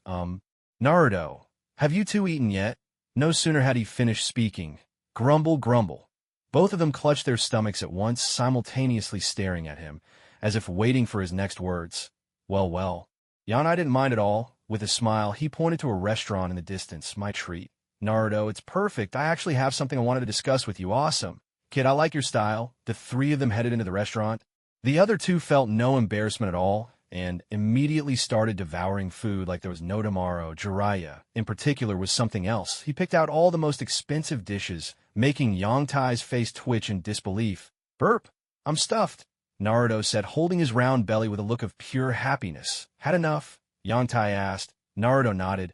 I'm full. Good, this afternoon. Come have a sparring match with me, Yongtai said, fixing his gaze intently on Naruto. Jiraiya, sipping his sake, shot them a brief glance, but kept drinking. Naruto was baffled at first, but then seemed to catch on. So that's what you wanted me for. He slapped his chest, excited. No problem. Yongtai smiled. But you can't go easy on me. Get it, you're all okay? Naruto nodded, then suddenly seemed puzzled by something. But the Chunin exams start in 3 days. Why do you want to spar with me now? Can't we just wait till we fight in the tournament? Yongtai shook his head. Because of his own presence, he couldn't be sure if Orochimaru would make his move ahead of schedule, like in the original story. What if Orochimaru waited until after the matches to act? He had to be ready, and that meant preparing for fights against both Naruto and Sasuke in advance. Yongtai didn't hide the truth. He said plainly, I want to spar with you to gather information ahead of time. You can't back out now. What the heck? Gathering intel on me. Naruto nodded, not the least bit deterred, after all, as a ninja. There was nothing stopping him from gathering intel on Yongtai, too. And besides, if he didn't go all out, how much could Yongtai really learn? Jiraiya glanced at Yongtai with new interest. This kid was full of surprises. All right, let's go. Yongtai got up and went to the counter pay. Seeing this, Jiraiya grabbed Naruto and made a dash for the door. At the register, the cashier tapped away at the machine, then flashed a sweet smile. That'll be 42,000, please. Oh, 42, thou, what? Yongtai stared in shock, utterly dumbfounded. His first thought was that he'd walked into a scam. Were they trying to rob him blind? 42,000? That was as much as the reward for a C-rank mission. Yongtai shot an unfriendly look at the cashier lady. Just because you're well-endowed doesn't mean you can rip people off like this. He slapped the counter and declared, are your noodles made of gold? For a dozen bowls of noodles, even the most extravagant pricing wouldn't come to more than a few thousand taels. I'm giving you one more chance to rephrase that bill. Otherwise, I'll have no choice but to call the city. Guards, He raised an eyebrow. Trying to cheat me, are you? The cashier lady put her hands on her hips, chest thrust forward in indignation, and shouted over her shoulder, sisters, someone's trying to skip out on the bill. We've got a dine and dasher. Thud, thud, thud. The kitchen curtain flew up, and 2 women burst out, each brandishing a rolling pin. Yongtai's first thought was, wow, impressive. These sisters really inherited some amazing genes. But then he quickly shook his head. No matter how impressive, I can't just let myself get ripped off. No way, as a friend to all women. I have to appeal to their better nature and awaken their conscience with love before it's too late. While Yang Tai was pondering how to stir their conscience, the cashier lady, still fuming, jabbed a finger at him. Sisters, it's him. He's trying to dine and dash. If you want a free meal, don't blame us sisters for showing you no mercy. The woman in the floral apron pointed her rolling pin at Yang Tai, her chest heaving with anger. That's right, don't say we didn't warn you, echoed the shorter woman in the blue apron. Yang Tai sneered, pointing at the empty bowls and bottles on the table. A few bottles of wine, a few bowls of noodles. And you dare charge me 40,000 taels? He cracked his knuckles menacingly, advancing on the three women. He was ready to use his iron fist of love to awaken their moral compass. Hell, you three really have no conscience at all. Why you don't come any closer. If you take another step, we'll call the city guards. The three sisters, all heaving with nervousness, retreated together, still trying to threaten and warn Yang Tai. Who would have thought someone this handsome could be such a scoundrel? What a waste of a good-looking face. Charging me 40,000 taels. You're lucky I haven't smashed up your shabby little shop. Yang Tai scoffed. Go ahead, call the city guards if you dare. I'll be right here waiting. He couldn't help but laugh in exasperation. These days, even con artists are this. Brazen? Calling the guards? Let's see how they perform today. Why you? You just wait. The cashier's eyes brimmed with tears as she spat out her threat and ran out the door. Yang Tai gave a dismissive laugh, pulled up a stool, and sat down wide-legged. You lot. Your conscience is rotten to the core. If I don't teach you a lesson today, you'll never understand that justice stands just 3 feet above your head. The woman in the blue apron started to say something, but the one in the floral apron quickly pulled her back, shaking her head and whispering, "Wait till the guard arrive." The blue apron woman shot Yang Tai a fierce glare, then turned her head away. Ignoring him completely, Yang Tai tossed out a few more sarcastic remarks, but when he saw the two remain silent, he lost interest and decided to simply wait for the guards to arrive. Outside the door, down by a street stall, Jiraiya and Naruto were eating dumplings as they waited for Yang Tai. Naruto, after finishing another dumpling, glanced impatiently at the restaurant entrance. Why was Yang Tai taking so long? His footsteps echoed in the background. Wait, wasn't that the cashier lady from the restaurant? Why was she running in such a hurry? Shouldn't she be washing dishes or something? Naruto turned to Jiraiya and said, "Hey, pervy sage, Yang Tai's been inside for ages now. Should we go check on him?" At this, Jiraiya looked a bit guilty, as if remembering something, and burst into a hearty, awkward laugh. He quickly grabbed Naruto, who was about to get up, and whispered, "Didn't you notice how what's his name again? Yang Tai, yes, Yang Tai. Didn't you see the way he was looking at the cashier lady? There's something going on there." Naruto blinked in confusion. What's that got to do with him not coming out? Jiraiya, seeing Naruto hadn't caught on, continued to coax him. He's obviously interested in her. For all we know, he's asking for her contact info right now. Naruto clapped his hands together. Right? We shouldn't interrupt Yang Tai's big moment. A promising disciple. Jiraiya nodded approvingly. No sooner had Naruto sat down than he suddenly felt like he'd forgotten something. He scratched his head, but couldn't remember what it was. Oh well, better eat these dumplings before they get cold. Not long after the restaurant door swung open with a sharp bang, the cashier strode in, followed by 2 members of the village guard.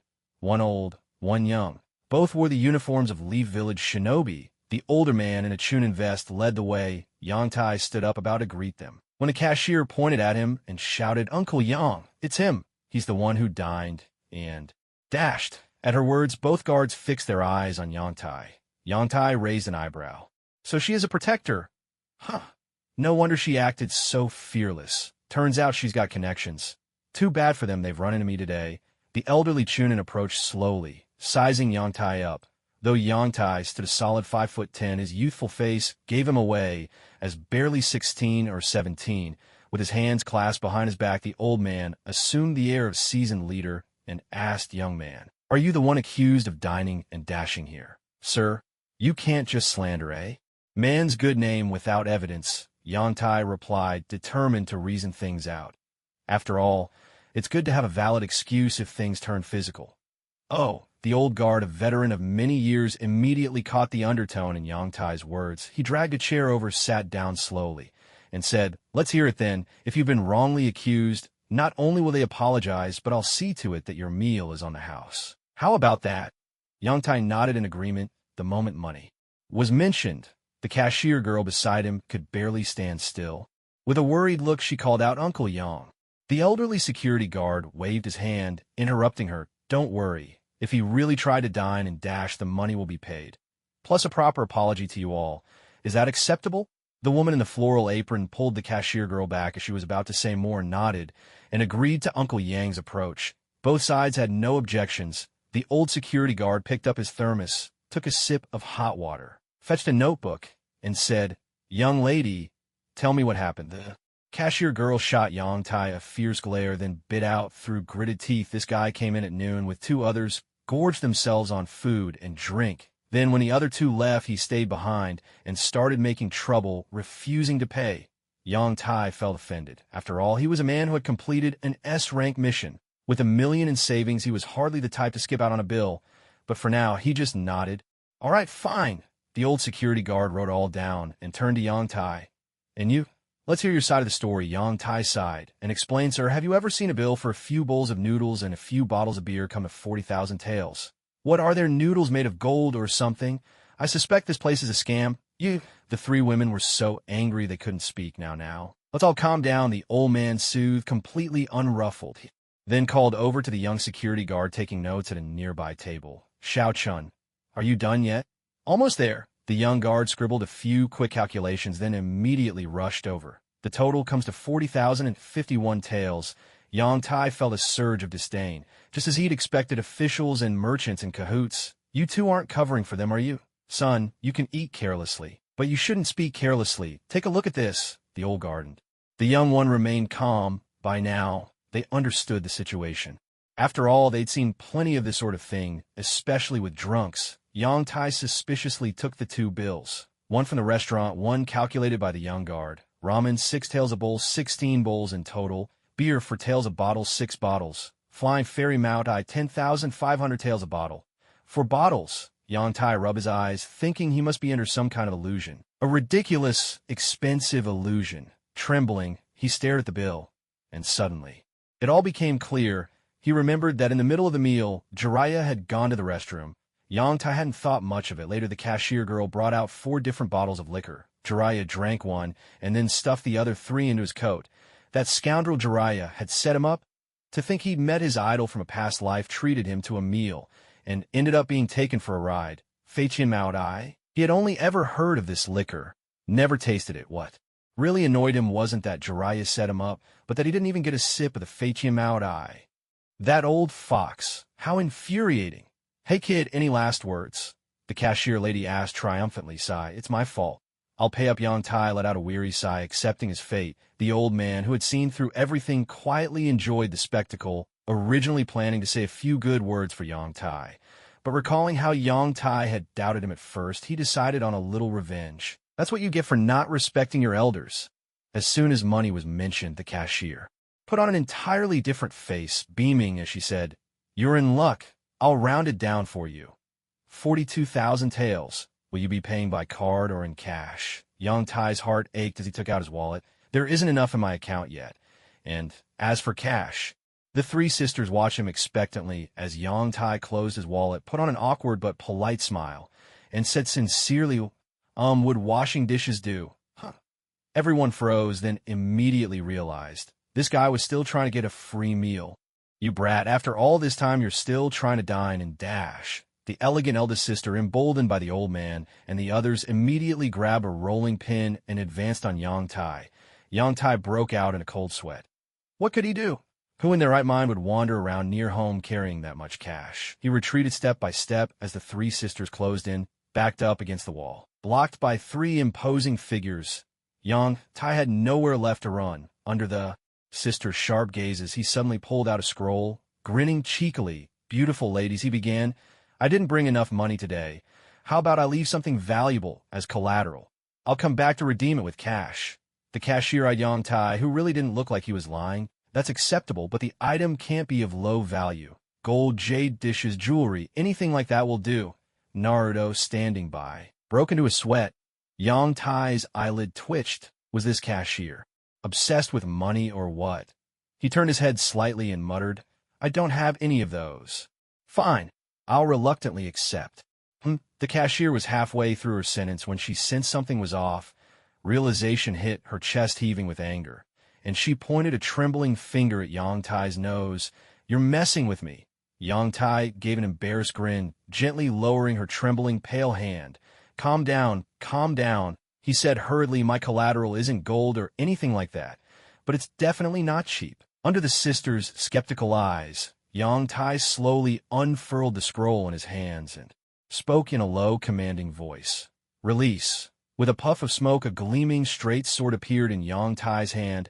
"Ah!" The three sisters cried out in alarm, hurriedly stumbling back in fright. An old man who had been watching the commotion immediately sprang to his feet, stepping protectively in front of the three women. He struck a defensive pose and shouted, "Young man, I advise you to behave yourself." Yang Tai smacked his forehead. He knew this would happen. Without bothering to explain, he simply tossed his sword over. He had no choice at this point. The sword was the most valuable thing he owned. After all, it was his fault to begin with, and he couldn't just walk away and let others suffer a loss for no reason. Yang Tai was a man of principle. The old man caught the sword in surprise, then looked up at Yang Tai in puzzlement. Yang Tai explained, "This sword is forged from chakra metal. It's worth 1,000,000 taels. I'll leave it here as collateral. I'll come back for it later." "What? 1,000,000 taels?" the three sisters gasped, covering their cherry-red lips in shock. 1,000,000 taels. That was more money than they'd ever seen in their lives. They glanced at each other, then shook their heads. They couldn't make such a decision. Their eyes turned to Old Man Yang for help. With a sharp metallic sound, Old Man Yang drew the long sword, his eyes narrowing as he channeled chakra into the blade. In an instant, the entire sword was enveloped in a blue glow, a sign of the chakra's power. The speed at which the chakra flowed through the blade was, if anything, even better than his own weapon. And he'd spent more than 1,000,000 taels crafting his. He swung the sword a few times, then praised it. "What a fine sword." Turning to Yang Tai, he gave him a careful look. "You're a ninja too, aren't you?" Yang Tai nodded. "I'm off duty today. Didn't bring my forehead protector, a fellow ninja." The old man patted his pockets, wanting to help Yang Tai out, but he didn't have any money. "Oh well, business is business," with a slight smile. Old Man Yang sheathed the sword and turned to the three women. "This is an extremely valuable sword. I believe it's more than enough as collateral," he said. The three sisters swallowed hard, trying to hide their excitement. Finally, the cashier, unable to contain her greed, spoke up. "Uncle Yang, is it really worth 1,000,000? Old Man Yang nodded solemnly. "At the very least, I'd say it's worth 3,000,000 taels." "What? 3,000,000 taels?" The cashier's eyes lit up like dollar signs as she snatched the sword and hugged it tightly, as if she never wanted to let it go. Yang Tai looked on with envy. If only he could keep it for himself. With the matter settled, Yang Tai left the shop. Originally, the eldest sister thought Yang Tai's status as a ninja was impressive enough to allow him credit and wanted to return the sword to him. But the cashier refused, no matter what, insisting that with something so valuable, she was going to sleep with it in her arms. Yang Tai just shook his head, deciding not to argue. Let them keep it. Right now, his priority was to find out what Naruto was up to. With a grim expression, he stepped outside and glanced around. They're not far away. Naruto was waving at him enthusiastically. Yang Tai walked over only to see Naruto sidling up with a nosy grin, whispering slyly, "So, did you get her contact info?" Yang Tai was baffled. "What?" Naruto waved it off with a knowing look and nudged Yang Tai with his elbow. "Don't worry, I get it. There's always next time." Yang Tai reached out and touched Naruto's forehead, puzzled. "Strange. No. Fever. So why is he talking nonsense?"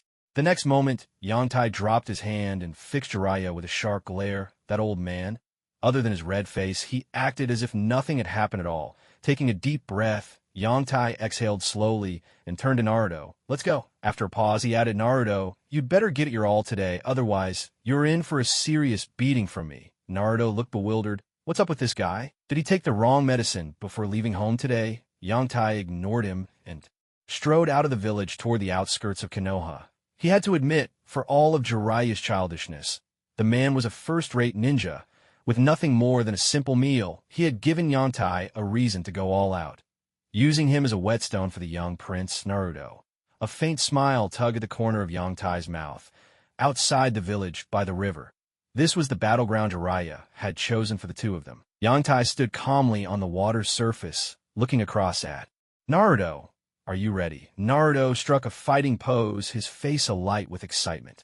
"Bring it on, Yang Tai. Begin," Shadow Clone Jutsu. With a series of loud pops, a dozen Narutos appeared, each clenching his fists and shooting Yontai mischievous looks at a raucous shout. Charge! They all rushed forward in a wild swarm. Even knowing Naruto had a huge chakra reserve, seeing so many clones at once was still enough to surprise anyone. But Yontai remained perfectly calm, gripping his tri-bladed kunai tightly. He dashed forward with a swift whoosh, vanishing from sight in an instant body flicker technique. Cries of pain echoed through the air. Ah, ow, that hurts. Yontai, that's not fair. You actually used 1,000 years of death. With lightning speed, a dark blur darted among the clones, dispersing them one after another in a blink. In just a dozen heartbeats, only the real Naruto was left standing. Honestly, Yontai had some rotten luck. Not a single hit landed on the real one. Off to the side, leaning against a tree, Jiraiya's expression shifted ever so slightly. In his eyes, Yongtai's skills were just average, far weaker than he himself had been at that age. What caught his attention, though, was the kunai in Yongtai's hand. So familiar, the blonde hair, the tri-bladed kunai. Yet the person from back then was gone. Lost in thought, Jiraiya drifted away in memory, no longer watching the children sparring. Back in the arena, Yongtai looked coldly at Naruto. Is this really all you've got? You've let me down. As soon as the words left his mouth, Yongtai's figure vanished once more. A heavy thud resounded, ugh, with a splash ripple spread across the water. Yongtai slowly withdrew his foot, gazing at Naruto, who had just dragged himself out of the water. Stop hiding your true strength. Show me the full extent of your power, damn it. Naruto slowly stood up and conjured over 30 shadow clones. When you end up getting beaten to a pulp, don't say, I didn't warn you. Yontai shook his head, fixing Naruto with a serious look. If this is all you've got, you still won't be able to defeat me. Don't talk so big. Naruto called his clones to attack all at once. Yontai flipped backwards, putting some distance between them, and then his hands moved smoothly through 4 hand signs. I'll say it again. Show me your true power. A wise man adapts to the times. Water style. Water Dragon Jutsu. The water around Yontai surged and twisted, forming into a massive water dragon. With a sweep of its tail, it dove straight toward the stunned Narutos. With a thunderous crash, the immense force scattered Naruto and his clones in all directions. One after another, the shadow clones burst apart with a series of pops. The entire river churned and swelled, washing over Naruto and his copies until only Yontai remained visible, his figure rising and falling with the waves. Whoa, that was quite the commotion. Jiraiya, snapping out of his thoughts, wiped the water from his face, a hint of surprise in his voice. As for Naruto's safety, he didn't seem concerned in the slightest. Yontai was holding back so obviously. Jiraiya wasn't blind, after all. It suited him just fine. He reached into his robe, pulled out a bottle of Feitian Maotai, and took a hearty swig. Ah, that's the stuff. The surface of the water gradually calmed. Cough, cough. Naruto crawled up from the riverbank, hacking and spluttering, glaring at Yontai in protest. Hey, that was way too rough. Wait a minute. At this point, Naruto should be able to tap into some of the Nine-Tails chakra, but from the look of him, it didn't seem like he was faking. Maybe it was time to provoke him a bit. See what happens. Even if Naruto lost control, wasn't Jiraiya keeping an eye on things? Yontai cleared his throat, quietly switched into his villain persona, and began to taunt. What's wrong, dead last? Ready to give up? You little fox demon. With these 3 layers of mockery stacked up, that should do the trick. He watched silently as Naruto stood there, body trembling. It was working. Damn it. Naruto slowly straightened, an unmistakable aura of power radiating from him. He snapped his gaze to Yontai, and the air seemed to crackle. Yontai felt his eyelid twitch and instinctively took a step back. That gaze just now. It had to be the Nine-Tails, so this is what a tailed beast presence feels like. Just a look, and his scalp tingled with unease. Yontai, you've really managed to make me angry. Naruto's voice was cold as ice. Time for you to pay up, stupid fox. The Nine-Tails. Grumbling noises, how dare you, but seeing this brat reminded him of someone else, which only made him more irritable. The Nine-Tails. Give him a real beating for me. Naruto asked, why is this fox suddenly so obedient?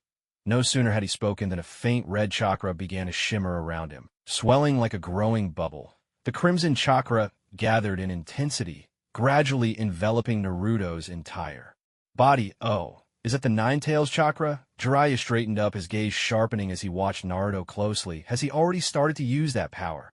Is this the most basic form of the Tail Beast cloak? Yangtai swallowed nervously. Did I just give him too many buffs? Is there any way to take a couple back? Obviously not. In a flash, Naruto darted forward, swinging fists as large as sandbags. His speed, nearly rivaling Yangtai's own body flicker technique. Yangtai's eyelid twitched. He hated these kinds of overpowered cheats the most. Damn it. As soon as someone gets a cheat code, years of hard work go right out the window. Doesn't even care if anyone else can keep up. Ah, screw your damn hacks, Yangtai shouted, not giving an inch. He unleashed his body flicker technique and charged forward to meet Naruto head-on. Bang! The two exchanged punches and leapt apart, putting distance between themselves. Yangtai wiped blood for the corner of his mouth and hissed in pain. That really hurt. A swirl of red chakra wrapped around Naruto, and the wounds at the corner of his mouth began to heal, slowly knitting themselves closed. Seeing this, Yangtai's mouth twitch. Seriously? It even comes with a healing effect? That's just plain unfair. Referee, I'd like to report a cheater. Water style. Instant water glide. Yangtai's feet seemed turbocharged as he skimmed across the water surface at high speed. Clang, bang, the two clashed back and forth, evenly matched, even though Naruto had gone into cheat mode. His close-quarters combat was still a bit raw and unrefined when it comes to real fighting. Simply training isn't enough. The only real teacher is life-and-death combat. Now's my chance. A glint of determination flashed in Yangtai's eyes. He swept Naruto's legs with a low kick, then followed up with a heavy downward strike. Splash! Naruto plunged headlong into the water. Yangtai, still airborne, didn't dare let his guard down. Lightning chakra crackled in his hands. Crackle! Sizzle. The air was charged with electricity. Oh, Chidori, is it? Jiraiya raised an eyebrow in surprise. This kid's got some skills. Wait, hold on. Isn't Naruto Kakashi's student? How's this Yangtai using Chidori? Strange, very strange, with a soft slap. Yangtai landed steadily on the water surface, grinning to himself. Maybe this is the first and last time he gets to fight the main character. The thought was oddly exciting. He plunged the crackling lightning into the water with a sudden thrust. Zing! Electricity raced through the water. Naruto, who had just created shadow clones below the surface, immediately seized up in spasms as the current hit him. His clones scattered, dissipating one after another. Only two luckier ones still, a bit above the water, managed to escape unharmed. Didn't see that coming, did you? Who said Chidori had to be used up close? Sure, pairing it with water style makes it less powerful, but the area of effect is huge. Yangtai closed his eyes, sensing the flow of battle. Looks like it didn't quite work out after all. Just as his thought crossed his mind, two figures burst out of the water in the distance, hurling several shuriken his way. Yoda helplessly pulled back his hand and retreated. This was trouble. The chakra for his 3 shadow clones was now down to just half. Multiple shadow clone jutsu. Bang, bang, bang, bang. In an instant, countless Narutos appeared, densely packed together. The scene was truly breathtaking. Jiraiya glanced around at all the Narutos and started clapping in admiration. Such an impressive number of clones. This was the first time he'd witnessed anything like it. So this was the forbidden technique, the multiple shadow clone jutsu. Beads of sweat rolled down Yoda's forehead as he swallowed hard, eyeing the teeming crowd of Narutos all around him. To be honest, his trypophobia was acting up just looking at them. Maybe he should just surrender. After all, losing to the prince wasn't exactly shameful. Yes, a wise man knows when to yield. With an awkward smile, Yoda started, "Hey Naruto, maybe I should just get him." Before Yoda could finish, someone shouted from the crowd, and suddenly a wave of voices crashed over him like a tidal wave. "Get him! Get him! Get him!" The echoes made Yoda's scalp tingle in anxiety. He hurriedly shouted his surrender, admitting defeat. But his small voice was like a single drop in the ocean, lost among the roar. Whoosh, whoosh, whoosh, one after another. The Narutos charged at him, fists raised in anger. Yoda realized that unless he used his water domain technique, there was no way he could avoid this beating on second thought. It wasn't a life-or-death situation. Better to save some tricks for later. Still, maybe he could at least dodge a few punches, water style. Water formation wall. A massive swirling current of water rose up, forming a spinning barrier around him. The army of Narutos paused in surprise, conferring among themselves. Inside the water wall, Yoda let out a small sigh of relief and managed to smile. But his satisfaction was short-lived. He suddenly saw a group of Narutos forcing their way right through the barrier. This was outrageous, completely beyond reason. A series of cracks sounded. "Hey, Yoda, you'd better accept your fate." A few drenched Narutos grinned menacingly, edging closer with clenched fists. "Mercy! Mercy!" Yoda waved his hands frantically. "I surrender. I give up." Too late. Everyone. "Let's get him." A few rushed him, and Yoda managed to fend them off, but the water formation wall was forced to dissipate. An overwhelming swarm of Narutos closed in on him. It was impossible to fend them all off. When one Naruto finally grabbed Yoda by the leg, it signaled the end of the match. Yamete, some time later, alongside Yoda and his two companions sat by the riverbank, eating grilled fish. Naruto tore off a big bite of fish, casting a curious glance at Yoda, who was holding a glowing green hand to his face. "Yoda, when did you learn medical ninjutsu?"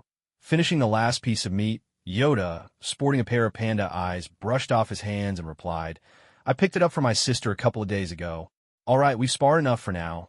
I should go find someone else and gather some information." As Yangtai stood up, Naruto darted in front of him and blocked his way, his face full of wounded indignation. "No way. You saw all my trump cards, but you were holding back. You didn't fight me with everything you had." Yangtai scratched his nose awkwardly and glanced at Jiraiya, who was sipping his sake on the side. With genuine sincerity, Yangtai replied, "Naruto, I really gave it my all. Don't listen to anything that pervy sage says." Naruto eyed him suspiciously. "Huh?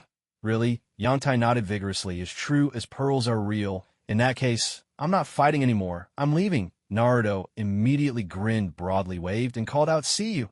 Next time, I'll treat you to a meal." A few steps away, Yangtai paused and looked up at the sky with a long sigh. Naruto really was someone you couldn't stay mad at. Perhaps that was his unique charm. Turning back, Yangtai fixed Naruto with a serious look. "Naruto, is there something else?" Naruto scratched his head, puzzled.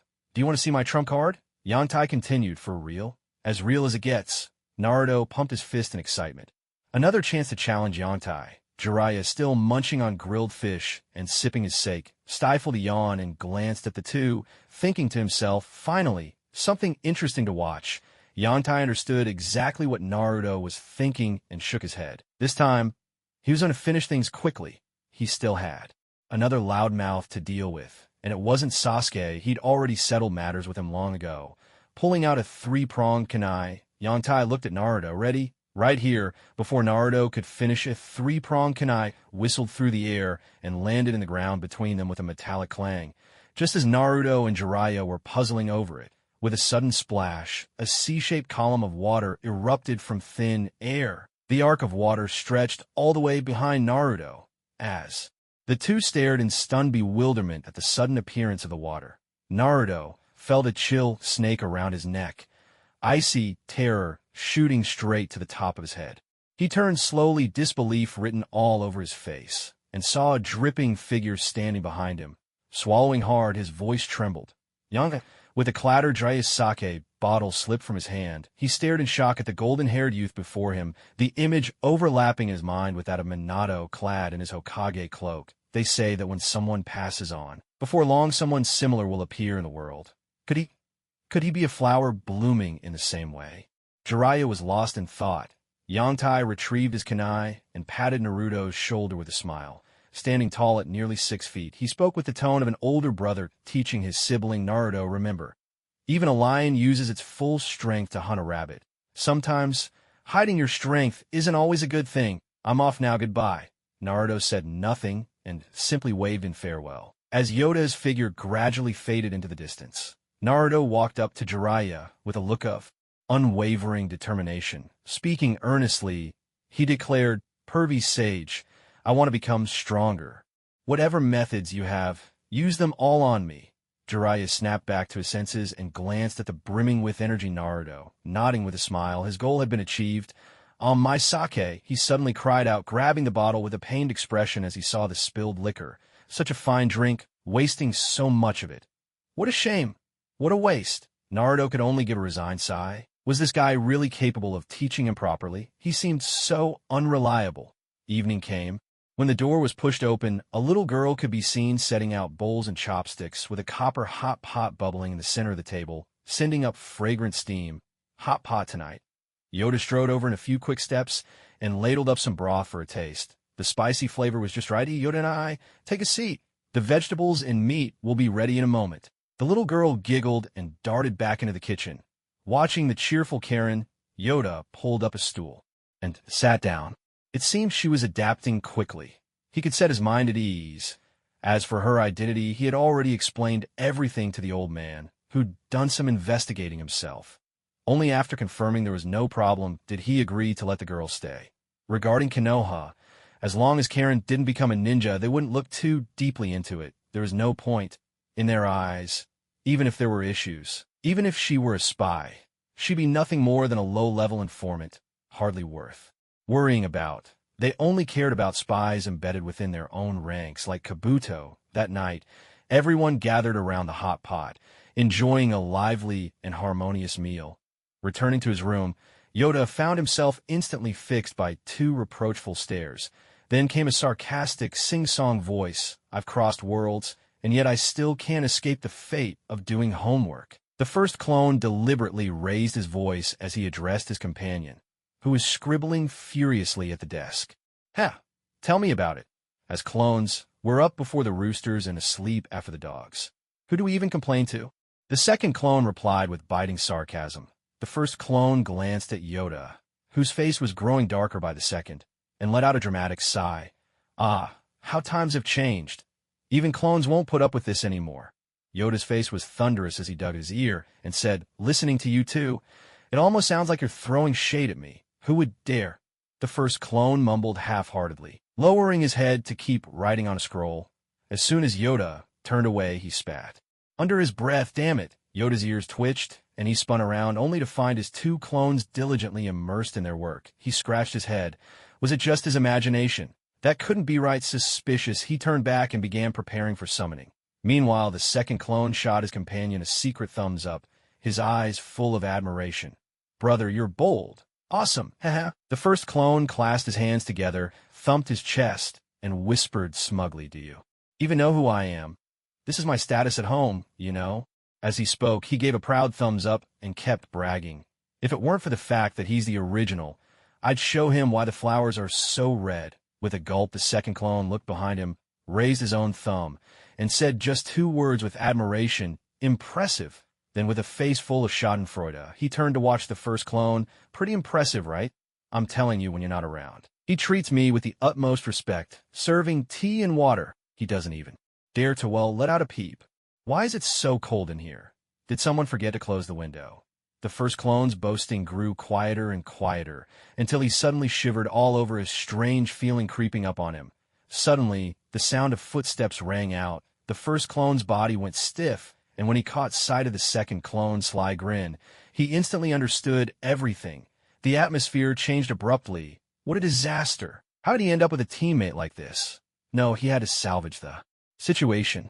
Ahem, he cleared his throat. Second, did I repeat what you just said word for word?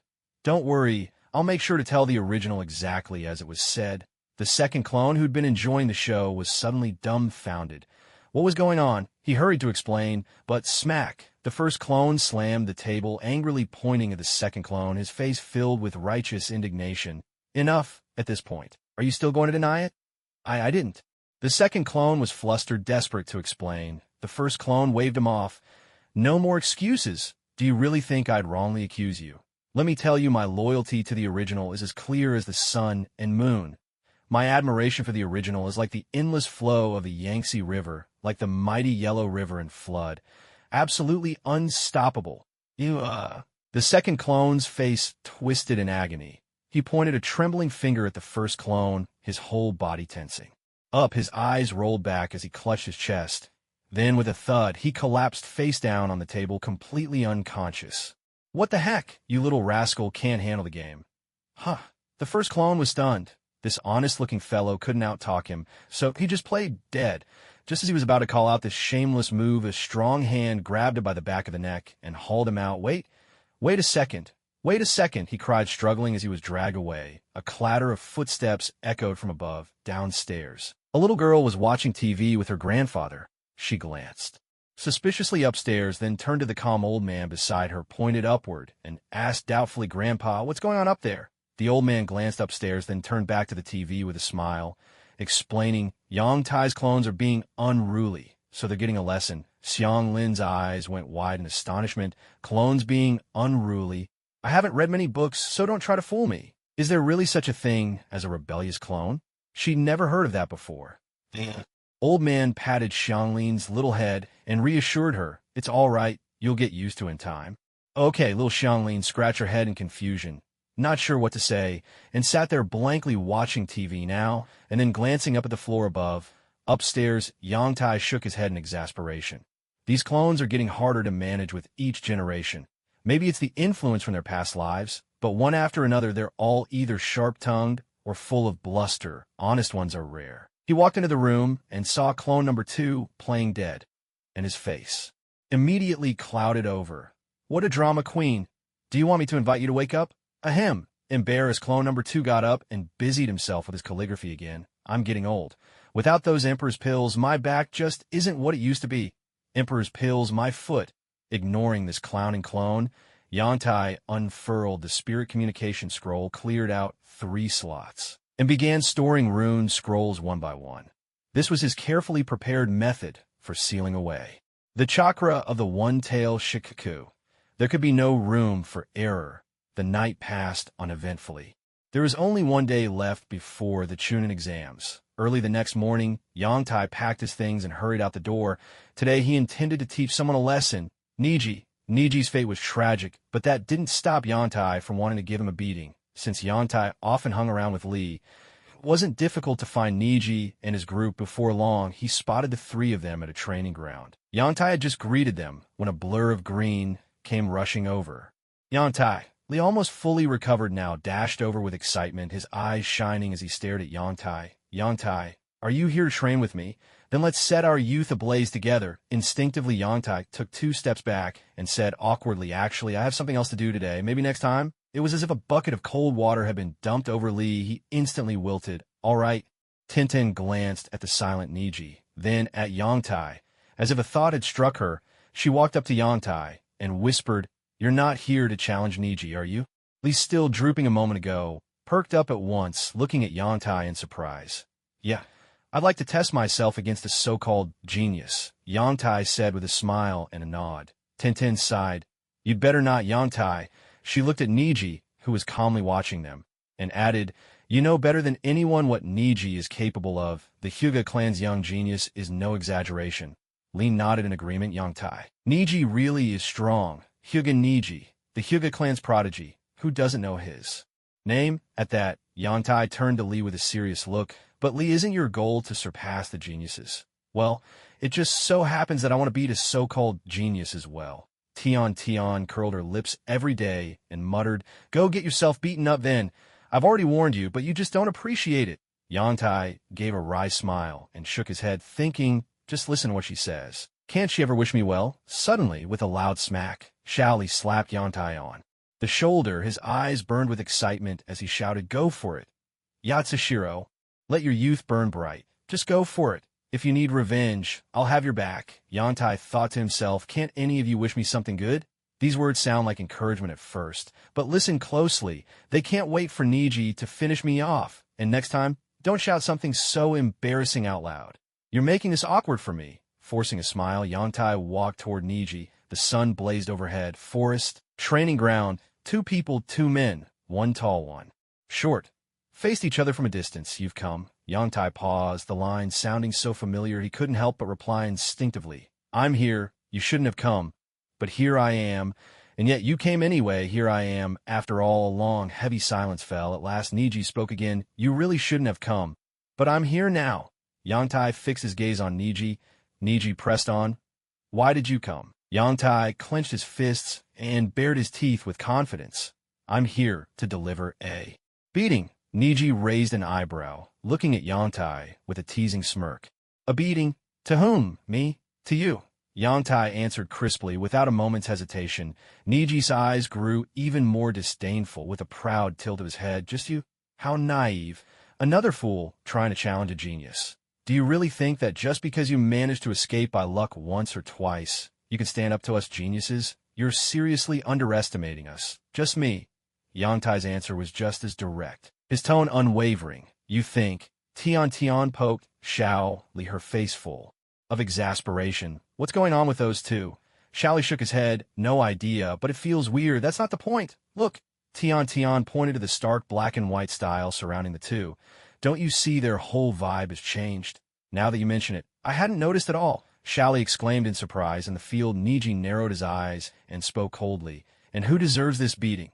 You do, Yang Tai replied. His voice icy. Niji's Byakugan activated in an instant, veins bulging around his eyes as he assumed the gentle fist stance. Yang Tai didn't waste words either. He took out his three-pronged kunai and readied himself for battle. I need you all to help me master the shadow clone technique. Niji's Byakugan swept left and right, locking onto the two figures rushing toward him. Solid shadow clones? Try to use them to break through my gentle fist? How naive. With a contemptuous smile, Chakra gathered in Niji's hands. Let me show you what true gentle fist is. A flurry of swift, slicing sounds filled the air. Three kunai flew toward Niji at the same time. Niji didn't budge an inch, clearly intending to catch them barehanded. Yoda, charging forward, gave a cold, mocking smile. This was exactly the moment he'd been waiting for. When Niji was putting on his act. Boom! In the next instant, a sphere of water 3 meters wide materialized out of thin air. What? Niji hadn't even had time to react before he was completely sealed inside. Through his Byakugan, all he could see was swirling chakra coursing through the water around him. This is bad. By the time he realized what was happening and tried to gather chakra to use rotation, his body suddenly felt heavy. He couldn't move at all. What's going on? Yoda looked on, thoroughly pleased. This was the water prison jutsu cast by 2 of his clones. Glancing at Niji, whose face now looked as if he just swallowed something foul, Yoda grabbed his villain script and let out a sinister, cackling laugh. Well, if it isn't the Hyuga clan's prodigy. With that, Yoda stepped slowly into the water. His body sank slightly, and he flexed his arms, testing the resistance. Even the caster was restricted. It seemed, still he was in a much better position than Niji. He cracked his knuckles, his face lit with a wicked grin, and walked right up to Niji. He smacked Niji's face a few times, sharp slaps ringing out, while his clone outside provided the perfect voiceover. So you're Niji, huh? Niji's eyes went wide with fury, bubbles of air escaping from his mouth, staring at me like a startled bull. What's your problem? You want to hit me, huh? Go ahead, show me what you've got. Yoda leaned in, his tone dripping with mockery, practically begging Niji to try something. His clone's voice matched the taunt to perfection. Another pair of crisp slaps landed on Niji's cheeks. Yoda grabbed Niji's hair. What's wrong? Weren't you so impressive back in the exam room? Smack. Still think you're tough? Smack, smack. What happened to all that arrogance? Niji was utterly stunned by the beating, a deep sense of humiliation flooding over him. This was utter disgrace. Veins bulged around his Byakugan as the slaps continued. But in the swirling water, he noticed several weak points in the chakra flow. Joy flickered in his eyes. If he could just hold out a little longer, he could break free. Let this guy gloat for now. Soon, it would be his turn to cry. Outside the water prison, Tintin and Lee stood petrified, rooted to the spot. What had they just witnessed? It was as if the tables had completely turned. Wait, no, it was Yoda dishing out a savage beating to Niji. Gulp. Oh my goodness gracious, Lee nudged Tintin, whose mouth was hanging open in shock, and asked, Hey, do you think, is it possible we've fallen under a Jin jutsu? Bang! Tintin decisively punched Lee in the face, her expression all seriousness as she retorted, Did that hurt? Clutching his swelling cheek, Lee's eyes filled with tears. It hurt. Then it's real. We're definitely not in a Jin jutsu. Tintin shook out a reddened hand. Lee's skin was tough. Her hand stung from a hit. Lee, why am I always the one getting hurt? Tears streamed down his face. Yoda withdrew his hand from slapping. Niji's face was so thick his own hand was starting to hurt. Hey, time for the next scene. His clone reminded him.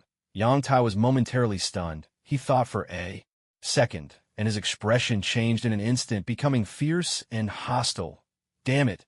What the hell are you staring at?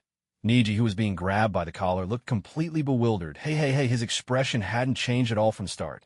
Could Yang Tai stop making up drama out of thin air? You think I care about you? Come on, let's take this outside. Bring it on. Yang Tai's raised hand froze in midair. Suddenly hesitating, something was off with the script. He eyed the two clones suspiciously as they bantered back and forth, and in a flash he understood. They were having too much fun with this. These two fools, by forcefully adding drama for themselves, had completely stolen the spotlight from the main character. Clone 1 suddenly tensed, sensing the body's displeased gaze, and quickly cleared her throat, signaling the still overacting Clone 2 to rein it in a little. Cut. Reset. Action. Damn it.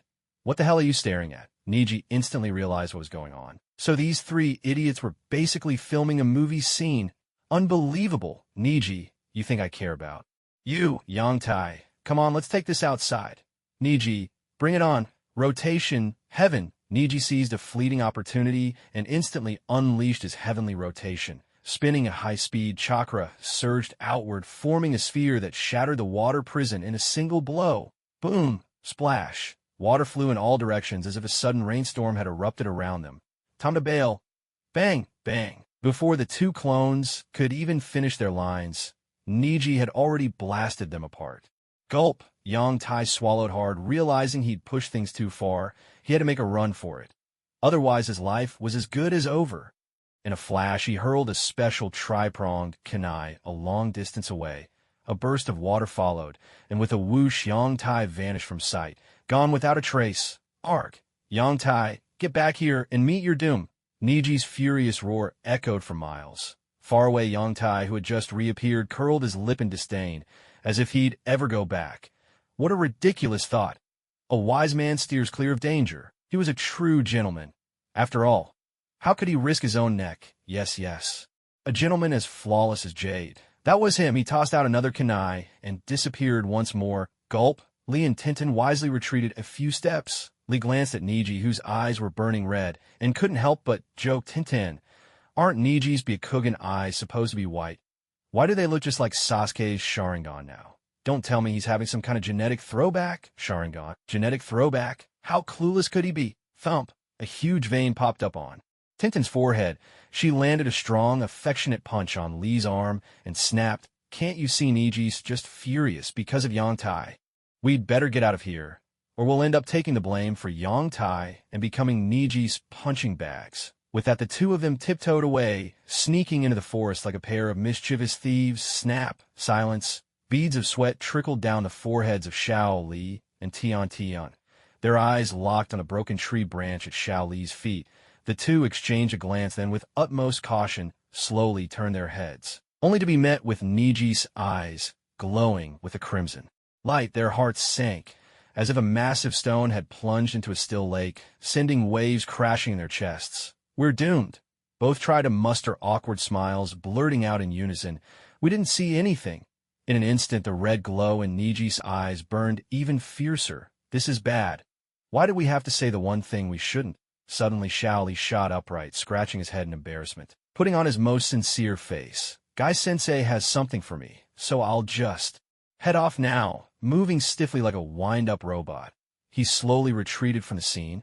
Tiantian's beautiful eyes widened in disbelief. "He's just running away. How could he ditch me like that?" Shaoli thought to himself. "Better you than me." Tian clenched her teeth in frustration. "Who knew? With your thick eyebrows and innocent act, you seem so honest, but you're actually so sly. Just wait, you'll get what's coming to you." Blinking her large, sparkling eyes, Tian put on her most serious expression and said, "Summa Mason, I just remembered. I have to watch the shop today, so I'll be going back first." Body stiff as a board, she started making her own awkward escape. "Both of you stop right there." Niji's voice was cold and commanding. The two froze, turning back once more to meet Niji's burning gaze. With an expression like carved ice, Niji spoke coldly. "I want you two to help me train Emperor's potential Yongtai, you son of a achoo." Yongtai sneezed loudly. "The water here is fine, but these clothes get soaked so easily. I might catch a cold." At this rate, he muttered, rubbing his nose. Before long, he reached a bustling street. Looking up, he spotted a sign. Fresh ramen. As the name suggested, it was a ramen shop. Yongtai raised an eyebrow. There was something odd about the name.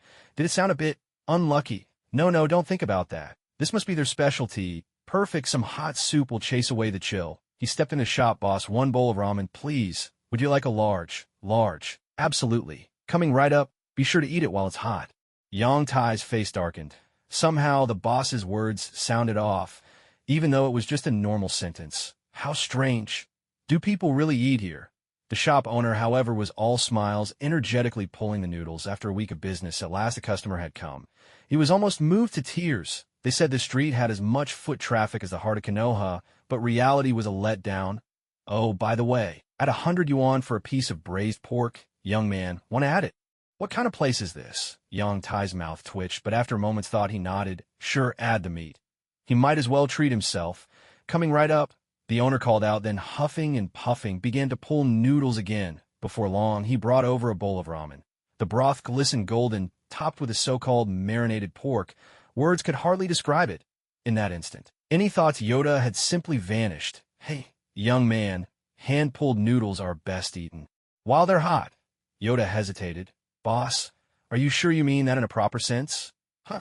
The owner looked completely bewildered, as if question marks filled his mind. Yoda's mouth twitched. Just then he caught sight of a familiar figure passing by the shop's entrance. In a flash, he stood up, slapped some money onto the table, and made for the door. Hey, young man, aren't you going to eat your noodles? Your ramen is too thick. I'm afraid it'll glue my mouth shut. I just ran into someone I know, so I'll skip the meal. Wiping the sweat from his brow, Yoda realized he'd blurted out the truth by accident. What a blunder! He could only hope the owner could take it in stride. Yoda hurried out of the noodle shop and stepped onto the bustling street. Could be my hand-pulled noodles aren't tasty. No wonder people in the neighborhood stop and stare at my technique, but never come in. Too thick glues the mouth. Good advice. Next time, I'll thin out the broth. Though this was a side street, the flow of people was still never-ending. Rhea, Yoda called out warmly. In the crowd, a girl with a ponytail glanced around. Her features were delicate, her skin pale, and her eyes sparkled with lively intelligence. The way she dressed made it clear. She was the type many boys secretly admired. Rhea was momentarily taken aback, then looked in the direction of the voice. Yoda. Spotting him, she smiled. What a surprise. I didn't think I'd run into you here. Yeah, I didn't. You two know each other? Standing next to Rhea was a strikingly handsome young man, who subtly positioned himself between the two. Though outwardly refined, a trace of arrogance and disdain flickered in his eyes. Who is this guy? How rude. Yoda frowned slightly. He just assumed this guy was some random passerby. We're classmates. And you? Who are you, barging in like this? Yoda saw right through the act, and, thoroughly annoyed, didn't bother to hide it. Take a good look at this. Don't you recognize it? The newcomer pointed proudly at the chrysanthemum on his chest. What, are you some kind of currency? Does everyone have to know you? You little punk. The young man's face darkened with anger. Few dared talk to him this way. Who does this runt think he is? Just as things were about to escalate, Reyes stepped in to defuse the situation. Look closer. The young man jabbed a finger at the crest on his chest again. This time, Yoda didn't retort. Instead, he leaned in for a closer look. A chrysanthemum. The Chrysanthemum clan? Wait, no. It's the Kujiku clan. One of the many families of Konoha, ranking somewhere in the middle. Oh. Yoda studied the emblem thoughtfully, as if having a sudden realization. The young man lifted his chin, full of pride. Never heard of it. A stifled laugh escaped. Lingya couldn't hold it in. She covered her mouth and let out a quiet giggle. The man's face froze. Watching Lingya laugh, he looked a bit awkward as he explained to Yangta, "Remember this for the future. This is the crest of the Juju clan." Oh. But Yangta replied, feigning sudden understanding. Seeing this, the man nodded in satisfaction. Kid, now you see how impressive this is. But in the next moment, Yangta curled his lip and muttered, "Tsh, I thought it was the Uchiha clan's crest." That did it. Lingya finally lost all composure. She clutched her stomach, laughing so hard her whole body shook. The man, whose face had just been dark as a storm cloud, now looked utterly bewildered. Where did this guy even come from? Jumping over just to act cool, and then get embarrassed. He's the picture of a hapless fool. All right, Yangta, let me introduce you.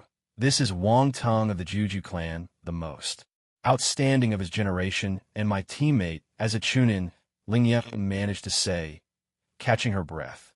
And this is Yangta, my classmate. Oh, so he's a commoner. No wonder he's so ignorant. Fine, I'll forgive your lack of knowledge, Wang Tung declared, suddenly enlightened. So this guy's just a civilian. Not from any clan after all. He looked at Yangta with nothing but disdain in his eyes. HM? Wang Tung. Yangta drawled. You know him? Lingya asked, puzzled. Not at all. That's not even funny. Yeah, I get it, but the name Wang Tung just sounds like someone destined to be an emperor, Yangta said, grinning. Lingya blinked, not quite sure what he meant. Next to her, Wang Tung's face darkened further. He didn't fully understand, but he could tell it wasn't a compliment, as the clan's genius. He had the distinct feeling this kid was playing him for a fool. By the way, I wanted to ask you for a favor. Are you free? Yang Ta asked, ignoring the fuming Wang Tung. Yeah, I'm off for a few days. Nothing due, Ling Ye replied with a nod. Great. No time to waste. Let's go. All right, she agreed. Just a few steps away, Yang Ta glanced back at the hapless Wang Tung and gave Ling Ye a look. What about him? Ling Ye nodded. Understanding, she turned to Wang Tung, offering him an apologetic smile. Thank you for coming shopping with me today. I have something to take care of, so I'll be going now. Wang Tung suddenly grabbed Ling Ye's arm, his face earnest.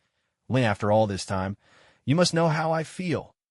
Ling Ye raised a hand to cut him off and gently pulled her arm free. She offered a polite, professional smile. Thank you for your concern over these past 2 years, but we're not right for each other. Thank you. You're the good person. A sound like shattering glass echoed in Wang Tung's mind. My goddess. Wang Tung started to protest, but before he could finish, Ling Ye gave a slight bow, turned, and left with Yang Ta. But this really isn't the place for such a scene. In the middle of the hallway of a hotel, Ling Ye blinked her beautiful eyes and looked at Yang Ta with suspicion. Weren't you saying you needed my help? She asked. What exactly do you want me to do? As she spoke, Ling Ye crossed her arms over her chest. Eyeing Yang Ta warily, Yang Ta was speechless and waved his hand dismissively. Relax. I really do need your help. You remember that shadow clone scroll I have, right? I want to seal 3 of your shadow clones at full chakra. Don't ask too much about it. I have my reasons as payment. I'll give you 3 scrolls for sealing shadow clones. How about that? At this, Ling Ye relaxed, letting out a breath and nodding her head. The offer to trade shadow clones for scrolls was just too good to pass up. Besides, if he tried anything weird with the clones, they could just disperse themselves.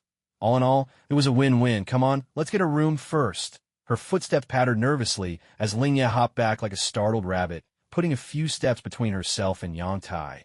She eyed him with renewed caution. Yang Tai, I'm warning you. I'm not that kind of girl. Yang Tai's face darkened. Where did this girl get all these wild ideas? What are you even thinking?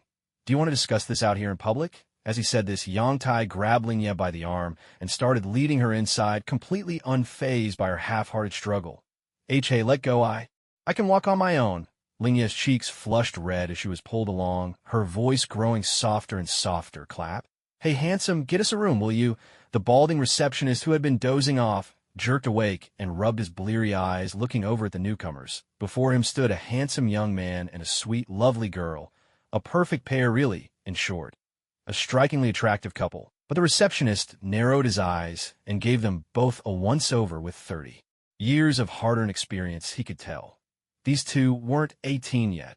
He picked up Yang Tai's Konoha resident card and clicked his tongue in surprise. Just 15 and already so well-developed. With looks like these, who could compare? If he'd had this kind of charm back in the day, that married woman next door wouldn't have had to wait years for him. The receptionist scribbled on a form, took out a set of keys, and winked at Yang Tai, lowering his voice to say, this is the deluxe romantic suite. Lucky you, kid. Yang Tai didn't seem to care, accepting the keys. Thanks, man. Handsome. Someone actually called me handsome. How many years had it been? Ever since he'd worked overtime in the night. Even with money, he'd never really been happy. Touching his bald head, the receptionist decided he had to help these youngsters out. Hold on a sec, he called out. Yang Tai, who just turned to leave, paused and looked back in confusion. What is it? The receptionist shot a glance at Ling Ye, whose face was still tinged with pink, and leaned in conspiratorially. First time? He whispered. Yang Tai's brows relaxed as he finally realized what the misunderstanding was. This bald-headed handsome guy had gotten the wrong idea. That's true. When a guy checks into a hotel with a young lady, everyone just assumes what's going on, so trying to act shy. He nodded his head. As expected, with eyes as sharp as his, how could he be wrong?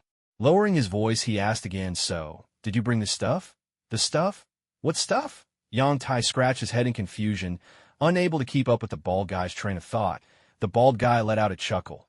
Kids these days really have no sense of the gravity of things. He grabbed Yang Tai's hand and gave it a firm slap. Remember, whatever you do, don't let things get out of hand. If you do, and she ends up pregnant, you'll be in big trouble. Yang Tai froze for a second then. Felt the object in his hand, square-shaped. Suddenly, everything the bald guy said made sense to him. No, you've got the wrong idea. Hey, I get it. I know exactly what you mean. You're not that kind of person, but still take this. You never know when you might need it.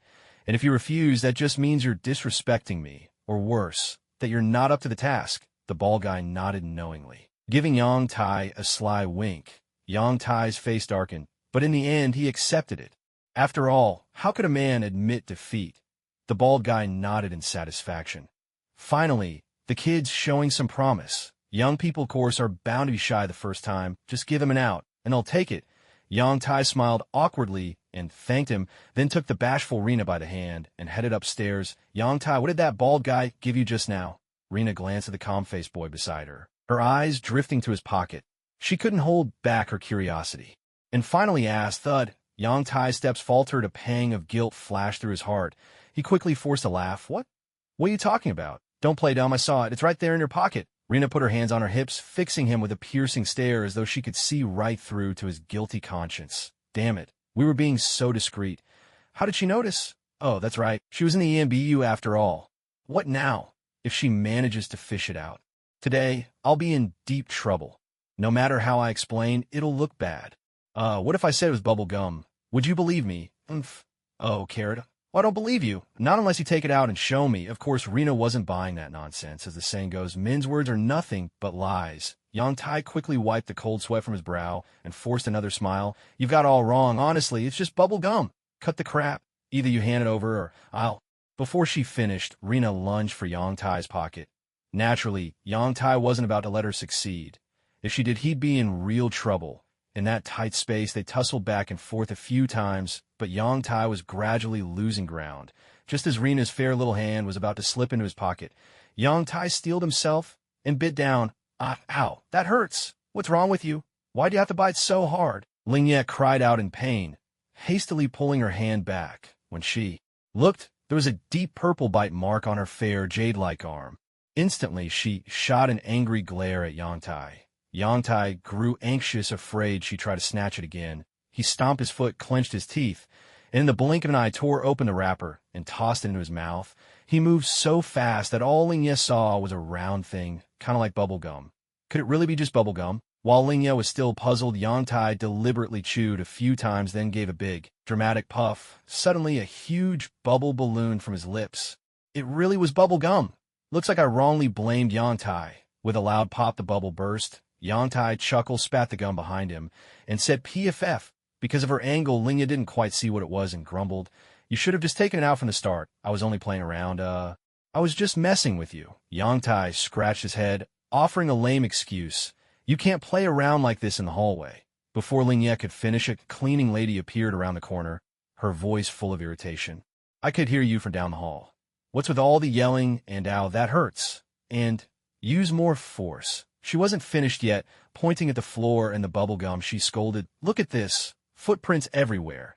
And you're littering too. Can't you show some respect for us cleaners? Oh no. There is no way to explain this now. Glancing at Lingye, Yang Tai saw her tough girl demeanor had vanished. Now her pretty face was bright red, like a cooked shrimp. Adorable enough to make anyone want to pinch her cheeks. But first things first, they had to get out of this situation. Suma Mason, Yang Tai blurted out, quickly handing over 500 yen, then grabbed the blushing Lingye and made a speedy escape. Better pay up. Young people these days are wild. The cleaning lady pocketed the money, cleaned up the spot, and left with a satisfied smile. Escaping from the cleaning lady, Yang Tai and Lingye searched for their room. Room 206. This is it. They pushed the door open and went inside. Yang Tai shut the door behind them, and noticing the room was a bit dark, immediately switched on the lights. In a flash, the room was awash in pink. At the center was a large, round pink bed surrounded by colorful mood lights. The whole design was incredibly romantic. Silence, an almost eerie silence. A cold sweat broke out on Yang Tai's forehead. Only now did he fully understand what that bald guy meant by romantic king-size room. For real. Thanks a lot, buddy. Bald guy. No need to thank me. We're all friends here. Click. Under Lingye's suspicious gaze, Yang Tai turned off the main light, opened the bed's curtain, and let the sunlight pour back into the pink room. He cleared his throat. Ahem. Let's not worry about the details. Immediately afterward, under Rinya's guarded gaze, he repeated the detailed explanation from earlier. He spoke of sealing off other shadow clones and absorbing their chakra. This was the very trick that Yoda had thought of when he saw the shadow clones during his fierce fight with Neji. Originally, the person Yoda most wanted to find was Naruto, but the Exam was tomorrow. Where could he find Naruto now? Besides, not everyone could perform the shadow clone jutsu. After all, this was a high-level ninja technique, ordinary ninja, at least Chunin, were just barely qualified to access it, and mastering or using it was a whole different story. So for now, there were only a handful of people who fit the requirements. And as for this girl in front of him, her chakra reserves were nothing to scoff at. She had at least 5 or 6 times as much chakra as Yoda. Yoda grumbled, "Damn, author. Since when did I become a unit of measurement?" Stone replied, "Don't worry. Next time we'll use your shadow clones as the standard unit." Yoda, "Well, wait, that doesn't sound right." Stone, "Don't sweat the details." After the explanation, Rinya and Yoda each took out their scrolls and began sealing up the shadow clones and extracting chakra. Outside on the street, a figure appeared at the entrance to the inn. Kiriko Outen wore a dark expression. The goddess he'd been pursuing for 2 years was actually sharing a room with someone else. He was furious, but he wasn't stupid as a young genius of the Kyukiku clan. His intelligence was still very much intact. "Rinya, oh, Rinya," he murmured, "even if you wanted to get rid of me, was it really necessary to put on this kind of show?" That was exactly what Kyukiku Outen believed. He strode up to the front desk, where he found a bald young man. With a flick of his head, his long hair swept dramatically, swelling his confidence and sense of superiority. "Good afternoon, sir," he greeted. "Smack, sir. Who are you calling?" "Sir, your whole family are sirs." The bald young man snapped, "Can't you speak properly?" The bald man slammed his hand on the counter, clearly angry. "Uh-oh." Kyukiku Outen was startled, a bit confused by the bald man's reaction, and tentatively asked, "Hey, handsome, could I ask you something?" The bald man burst out laughing and gave his shoulder a hearty pat.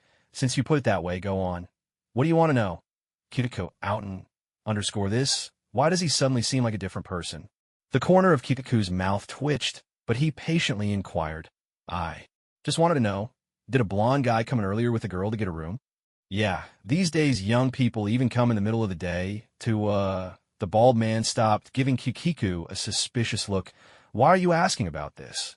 We're a legitimate establishment. You know, we can't just give out information about our guests. Well, it's just that he's my friend. I just wanted to know which room they're in," Owen said hesitantly, trying to imply that he and Yoda were friends, hoping to get the room number and expose what he saw as Rinya's pathetic little act. Saud-san. So it was his own brother who stole his wife? No wonder he had to come in broad daylight. Suddenly the bald, flashy guy pulled out a cigarette, lit it up, took a deep drag, and let out a thick cloud of smoke. He seemed to recall some unforgettable memory. He handed Wang Tung a cigarette, patted his shoulder, and said with a melancholy air, "Brother, I get it. Wang Tung. Sir, back in the day, I remember my hands trembling as I pushed open that door, only to find the goddess I'd worked so hard to win over together with my blood brother." He sighed heavily.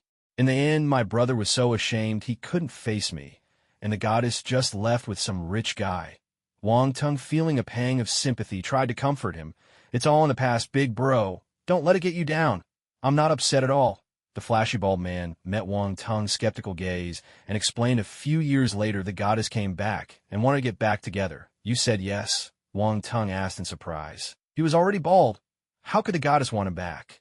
Of course not. Why not? The flashy bald man blew out a smoke ring and reminisced. "She asked me the same thing. I told her, back then I liked the 18-year-old you, but you like the guy with money. 10 years later, nothing's changed. You still like the rich, and I still prefer 18-year-olds. Wang Tung, wait, something's off here. Wasn't I here to ask which room Ling Yu was in?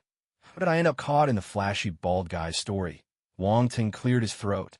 "Ahem, bro, so could you just tell me which room they're in?" The bald man let out a long sigh of smoke. "Young man, didn't you catch the hint I gave you?" Wang Tung looked puzzled. "What hint?" He sighed again. "To get by in life, sometimes you just gotta accept a little green on your head." The bald man let out a meaningful sigh. "What the heck does he mean by a little green on your head?" Wang Tung's face darkened, and he finally cut to the chase. "Just tell me straight. Which room are they in? We run a proper establishment here." Smack. A few bills landed on the counter. "I do have my principles." Smack. More bills hit the counter. "No, if I do this, my conscience will hurt." Smack. "Is that enough? Say something," Wang Tung demanded ruthlessly. Gulp. The bald man stared at the cash on the table, swallowed hard, and looked at Wang Tung, whose ruthless generosity told him this was a big transaction. Finally, he clenched his teeth, stomped his foot, and staring at the cash in pain, his voice trembled as he said, "Brother, that man, he's my dearest friend, my blood brother." Wang Tung's first thought on hearing this was that his own gold escape, money-scattering technique had failed. His face grew darker. You'll have to pay more. He's playing me for a fool. Ugh, my poor old back. King Juju Wang Tung cast a speechless glance at the bald pretty boy, his expression blank and unimpressed. Once again, Wang Tung summoned his golden escape technique. Now can I finally get an answer? He pressed, upstairs room 206. The romantic king suite. The bald pretty boy flashed a fawning grin, smoothly pocketed the cash, and pointed upstairs. See, just as I thought. If it weren't for those endless late-night overtime shifts, how else would I run into these walking wallets eager to hand over their money? Wang Tung mused to himself as he turned toward the stairs, but he had barely taken a few steps when a nagging sense of unease crept over him. The romantic king suite? Even the name dripped with syrupy undertones. To hell with romance. He spun around, fixing the bald pretty boy, who was already counting his money, with a frosty glare. What exactly is this romantic king suite supposed to be? Oh, well, our hotel, smack. There, that's what it is, the bald pretty boy said, deftly producing a large photo as if he'd done this 100 times before. The photo showed a pink room bathed in soft, suggestive lighting that oozed with atmosphere. Wang Tung's face flushed crimson, his teeth clenched so tightly they nearly cracked, and with fists balled he stormed upstairs. He exhaled sharply, trying to steady himself. This must be an act put on for my benefit. He muttered, I absolutely cannot lose my temper, otherwise I'll have fallen right into their trap. Repeating this mantra, Wang Tung forced himself to calm down as he reached the second floor. He scanned the corridor and spotted a cleaning lady sweeping nearby. A perfect opportunity to ask for directions. With as much composure as he could muster, Wang Tung approached politely. Excuse me, ma'am, could you tell me where room 206 is? The cleaning lady paused, giving Wang Tung a curious once-over. Young man, take a good look. Are you sure you're looking for the right room? She asked, brow furrowed. I just saw 2 young people go in there. Maybe double check? Wang Tung's expression soured, but he forced a strained smile. No mistake. I'm here to see my friend. The one with the blonde hair, friend? The cleaning lady sized him up again, then suddenly burst out laughing. You youngsters really know how to have fun, don't you? You seem just as eager as your friend. Look at you. Can't even wait till you're in the room before getting up to mischief. As she spoke, she flashed Wang Tung a glimpse of a condom wrapper or dustpan. Wang Tung's face turned ashen, his shoulders trembling ever so slightly. Impossible, absolutely impossible. This has to be part of the act. Yes, that's it. There's no way this is real.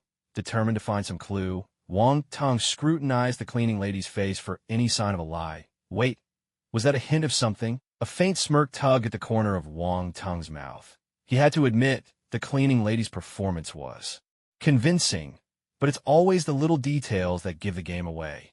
Ma'am, that money. He gave it to you, didn't he? The cleaning lady's face froze. She awkwardly tried to hide the wad of cash she'd almost exposed. After all, it wouldn't do to take someone's money and then talk behind their back. She rushed to explain, young man, this is enough. I get it. Wang Tung cut her off. Juju Wang Tung raised his hand to stop the cleaning lady's excuses, then strode straight to the door of room 206. He pressed his ear to the door. There wasn't a sound to be heard. Just as he suspected, everything inside was utterly still. After a moment's thought, he realized lurking at the door like this wasn't proper, so he quietly opened a room next door. He listened carefully through the wall. He waited. Time ticked by until it was nearly 5 in the evening. Impossible. How could there be absolutely no sound? This doesn't make sense. Even if they were putting on an act, they'd at least say something. Could it be? Did they leave already? The thought struck him. Juju Wang Tung shot to his feet, fuming, damn it. I've been played for a fool. They must have jumped out the window and left long ago. His face darkened like a scorched pot. He shoved open the door, ready to storm out. I can't take it anymore. I need to go back and rest. I'm really exhausted today. That was Ling Ye's voice. Wang Tang's guilty conscience made him freeze. He hurriedly closed the door, leaving just a crack. Enough to hear everything happening outside. Oh my lady, you're satisfied, but what about me? You can't just freeload all 3 times, Yang. Tai grabbed Ling Ye's arm. He'd only sealed off 2 shadow clones, and already this girl was trying to back out. Ling Ye yanked her hand free, annoyed. Let go of me. It's my first time doing this. It's exhausting. I feel completely drained. What? First time? Exhausting. Drained this? Had his goddess really succumbed? Wang Tung's whole body trembled. He couldn't believe the words coming from the woman he'd adored for so long. It might feel strange at first, but you'll get used to it. Come on, just one more time. Yang Tai refused to let go of Lingya, though deep down he'd already had enough for today. But what could he do? Lingya just had so much chakra. No, I can't. I need to go. Lingya pulled free, shooting Yang Tai a fierce glare. Don't worry. I'll take responsibility. Whenever you need it in the future, just ask, and I'll give it to you. But to Wang Ting, listening in those words sounded like something else entirely. He refused to believe it, convinced they were putting on a show just for him otherwise. How could they have been inside for so long without making a sound? With that, Wang Tung poked his head halfway out, peering toward the door of 206. At that moment, Lingya, having pulled her hand away, leaned weakly against the wall, her face pale as paper. Even a fool could see how drained she was. Crack. Wang Tung felt his heart shatter all over again. One phrase echoed in his mind. The soundproofing in that room must be way too good. He gritted his teeth, muttering under his breath, damn it all. Hearing Lingya's words, Yang Tai could only nod helplessly, then supporting each other. The two made their way downstairs, still holding on to the wall. Behind the front desk, the bald young man was munching on sunflower seeds and flipping through a magazine. At the sound of movement, he looked up. Holy crap, they were literally holding on to the wall as they came out. That must have been at least 80% of his strength. Without missing a beat, he grabbed something from behind the counter and rushed over to help Yoda up, saying, "Oh dear, young people really need to learn moderation." As he spoke, he shoved a small medicine bottle into Yoda's hand, who was now wearing an awkward expression, and instructed 3 times a day. 6 pills each time. Yoda glanced at the bottle. 6-ingredient Emperor's pills. The corners of his mouth twitched, but he still managed to smile. "Thank you, big brother." Rinya glared, her expression fierce. Men are all the same. Big, dumb brutes. With that, her cheeks flushed a bright red, and as if summoned by some hidden strength, she dashed off with quick, pounding steps. Yoda let out a wry laugh, shaking his head. Look at how Rinya's temper flared. This bald-headed pretty boy. Oh well. The bald man grinned, patting Yoda on the shoulder. "Don't worry about her. She'll come looking for you before long. You'll see, and besides, there's still plenty of time ahead." Yoda wasn't sure how else to respond, so after a few words of small talk with the bald man, he hurried away. There was still daylight left, and he needed to get to the Konoha bank before dark to withdraw money and redeem his sword. He should have redeemed it yesterday, but things hadn't gone as planned. His payment for that S-rank mission still hadn't been deposited. He'd have to wait another day. At the latest, it would come through by 2 in the afternoon. That was just how things went. Thinking back to his previous life when he worked odd jobs and his boss would drag out payday for weeks, the speed here in Konoha seemed almost swift in comparison. As Yoda disappeared into the distance, King Chrysanthemum appeared at the inn's entrance. "Rinya, you witch, one day I'll have you kneeling down, singing for my forgiveness," he muttered. "And as for you, kid, I'll have a troubled big brother to deal with you." With a wicked smile, King Chrysanthemum turned and vanished without a trace. In a small courtyard, Yoda reclaimed his long sword and hurried home. He had drained both his mental and physical energy today. To put it plainly, he was ravenous. He needed a good meal to recover. That night, the old man made chicken stew. The 3 of them ate heartily, mostly because the old man's cooking was just that good. With his hunger finally sated, Yoda let out a long, satisfied breath, picked his teeth, and got up from the table. "Grandpa, I'm going to rest for a bit."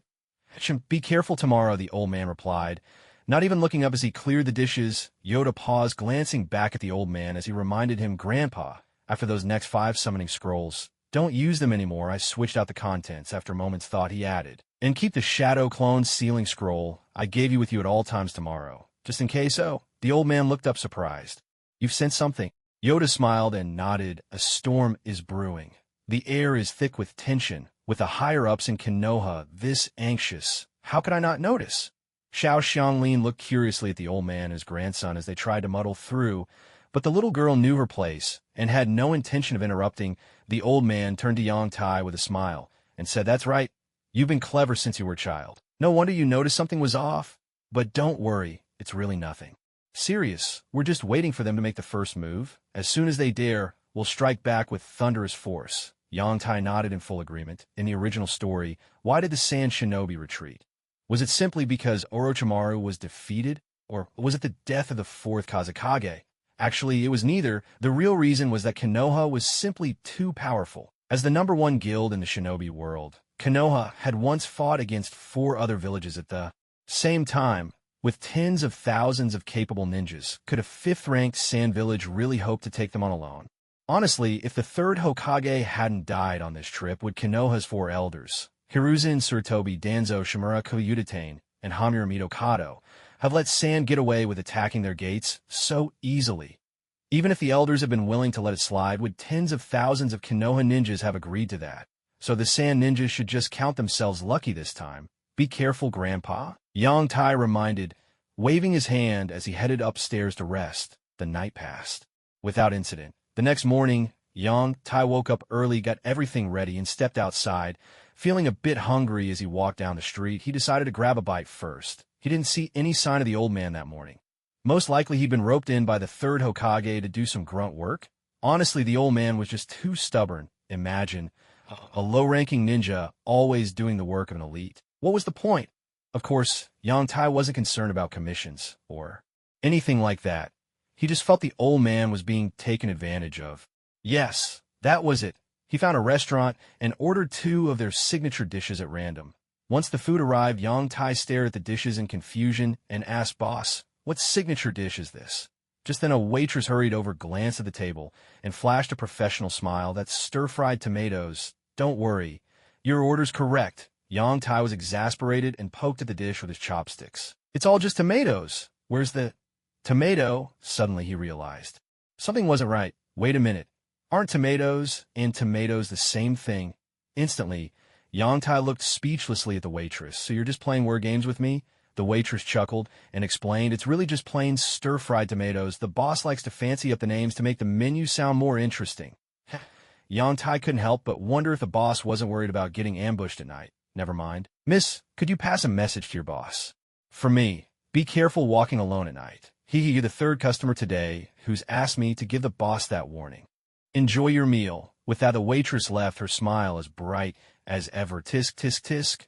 What a shrewd boss. It's barely morning, and already 3 people have come to deliver messages. At this rate, there'll be at least 70 or 80 by the end of the day.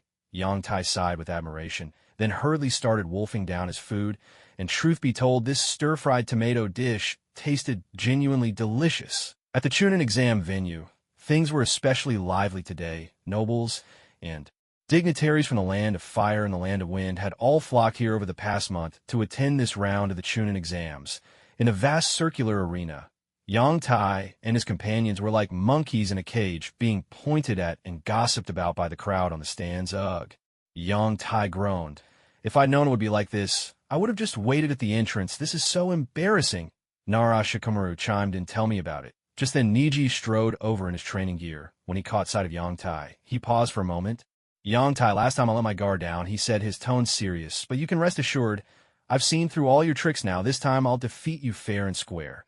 So you can finally understand what fate truly means." Yang Tai, of course, noticed Neji coming over, but he didn't take the tough talk to heart at all. Today he was thoroughly prepared and had plenty of chakra to spare, without backing down in the slightest. He retorted, "Please, everyone knows you practice gentle fist. But if they didn't, they'd probably think you were some fortune teller under a bridge. You." Neji took a deep breath, restraining himself to maintain his composure. He glared at Yang Tai and replied icily, "I'll make you understand the difference between us." Yang Tai smirked and shot back 2 words. "Charlatan. What the hell? Is this guy toxic or something?" Every time Yang Tai opens his mouth, Neji feels like he's about to lose his cool. Neji waved his hand in exasperation and turned back to his team, tossing out a final warning. "Just you wait and see." Yang Tai called after him, "Try posing for Naruto before you come talk to me again." Neji nearly tripped, shooting Yang Tai a fierce glare before silently taking his place at the back of the line. Yang Tai really was his nemesis. Neji just couldn't deal with him. It was pointless to keep arguing anyway. When their match came, he'd have plenty of chances to teach Yang Tai a lesson. The thought brought a small, confident smile to Neji's lips. Yang Tai shook his head. What a decent kid, he thought. The Hyuga clan had really done a number on him. He needed help, that was for sure. Before long, Naruto and Sasuke finally showed up, running a bit behind schedule. Yang Tai was a little surprised that Sasuke wasn't late this time. He distinctly remembered in the original story, Sasuke had been late to the exam. Clearly, his own presence here was subtly influencing the events and people around him. Planning ahead really had paid off. Genma Shiranui watched the 2 of them arrive and couldn't help but twitch his lips, like teacher, like student, he thought. No wonder they were Kakashi's pupils. This habit of being late seemed to run in the family. Now then, Genma announced, I declare the Chunin exams officially open for the first match. Naruto Uzumaki versus Neji Hyuga. All other participants, please proceed to the spectators area to await your turn. Yoda and the others followed the instructions and took their seats in the stands, down in the arena for plans of B and C. Naruto wasted no time. As soon as the match began, he unleashed a shadow clone to probe Neji's defenses. But before Neji could even begin his usual swagger, Naruto directly drew on the Nine-Tails Chakra and threw himself headlong into the fight. Naruto's sudden burst of power and the fact that he was even holding his own against Neji left his friends utterly stunned. Sasuke, in particular, was the most shaken. His Sharingan eyes were wide as he stared intently at his best friend, muttering in disbelief, impossible. It was obvious he'd taken quite a hit. After all, he'd spent a month training hard under Kakashi, mastering an awesome, flashing new technique he hadn't even had a chance to show off yet, only to discover that the teammate he'd always looked down on as dead weight had somehow caught up to him out of nowhere. Anyone in his shoes would be rattled. The calmest among them was Yoda. Still, what surprised him was that Naruto had resorted to using the Nine-Tails Chakra right at the onset. Could it be that something he'd said had actually gotten through to Naruto? In the end, the result was much the same as in the original story. Neji was sent flying by a single punch, left so defeated he could barely process it. Then, Naruto followed up with his signature Talk no Jutsu, delivering a heartfelt speech that hammered home his point and completely shattered Neji's worldview. Neji was left utterly deflated. At that moment, Genma Shiranui strolled over Sunban, clenched between his teeth, and announced the winner of this match, Naruto Uzumaki. Thunderous applause erupted from the stands. The battle between Neji and Naruto had been so passionate and intense that the audience couldn't help but give it their highest praise, offering a standing ovation of wild applause. Amidst the cheers, Yoda quietly slipped away to a corner and unrolled 4 sealing scrolls. As the shadow clones vanished, he could feel chakra flowing smoothly within him, bringing a satisfied smile to his face. Next, it was time for him to take the most important step forward. Ever since he was young, in order to ensure a good future for himself within the Hokage circle, Yoda had pretended to be a devoted reader of the Will of Fire, hoping to leave a good impression on Konoha's upper echelons. To get along with everyone, he'd spent his days orbiting around the 12 rookie ninjas like a nanny, trying to earn favor with the various clans. After so much groundwork, now was finally his moment. Yoda's moment to reveal his strength and talent. Next up, Gaara versus Yoda. Ouchie. Would both contestants please enter the arena? Yoda pulled on his cloak, its deep crimson flames embroidered along the hem, and strode calmly toward the edge of the stands. Step aside, everyone. It's time for me to show off. With a flicker of the body flicker technique, he flashed forward and leapt down in one smooth motion. Thud. He landed in a perfect crouch, steady at the center of the arena. Genma Shiranui, who was standing nearby, was the first to be stunned. From where he stood, he could only see Yoda's profile and back.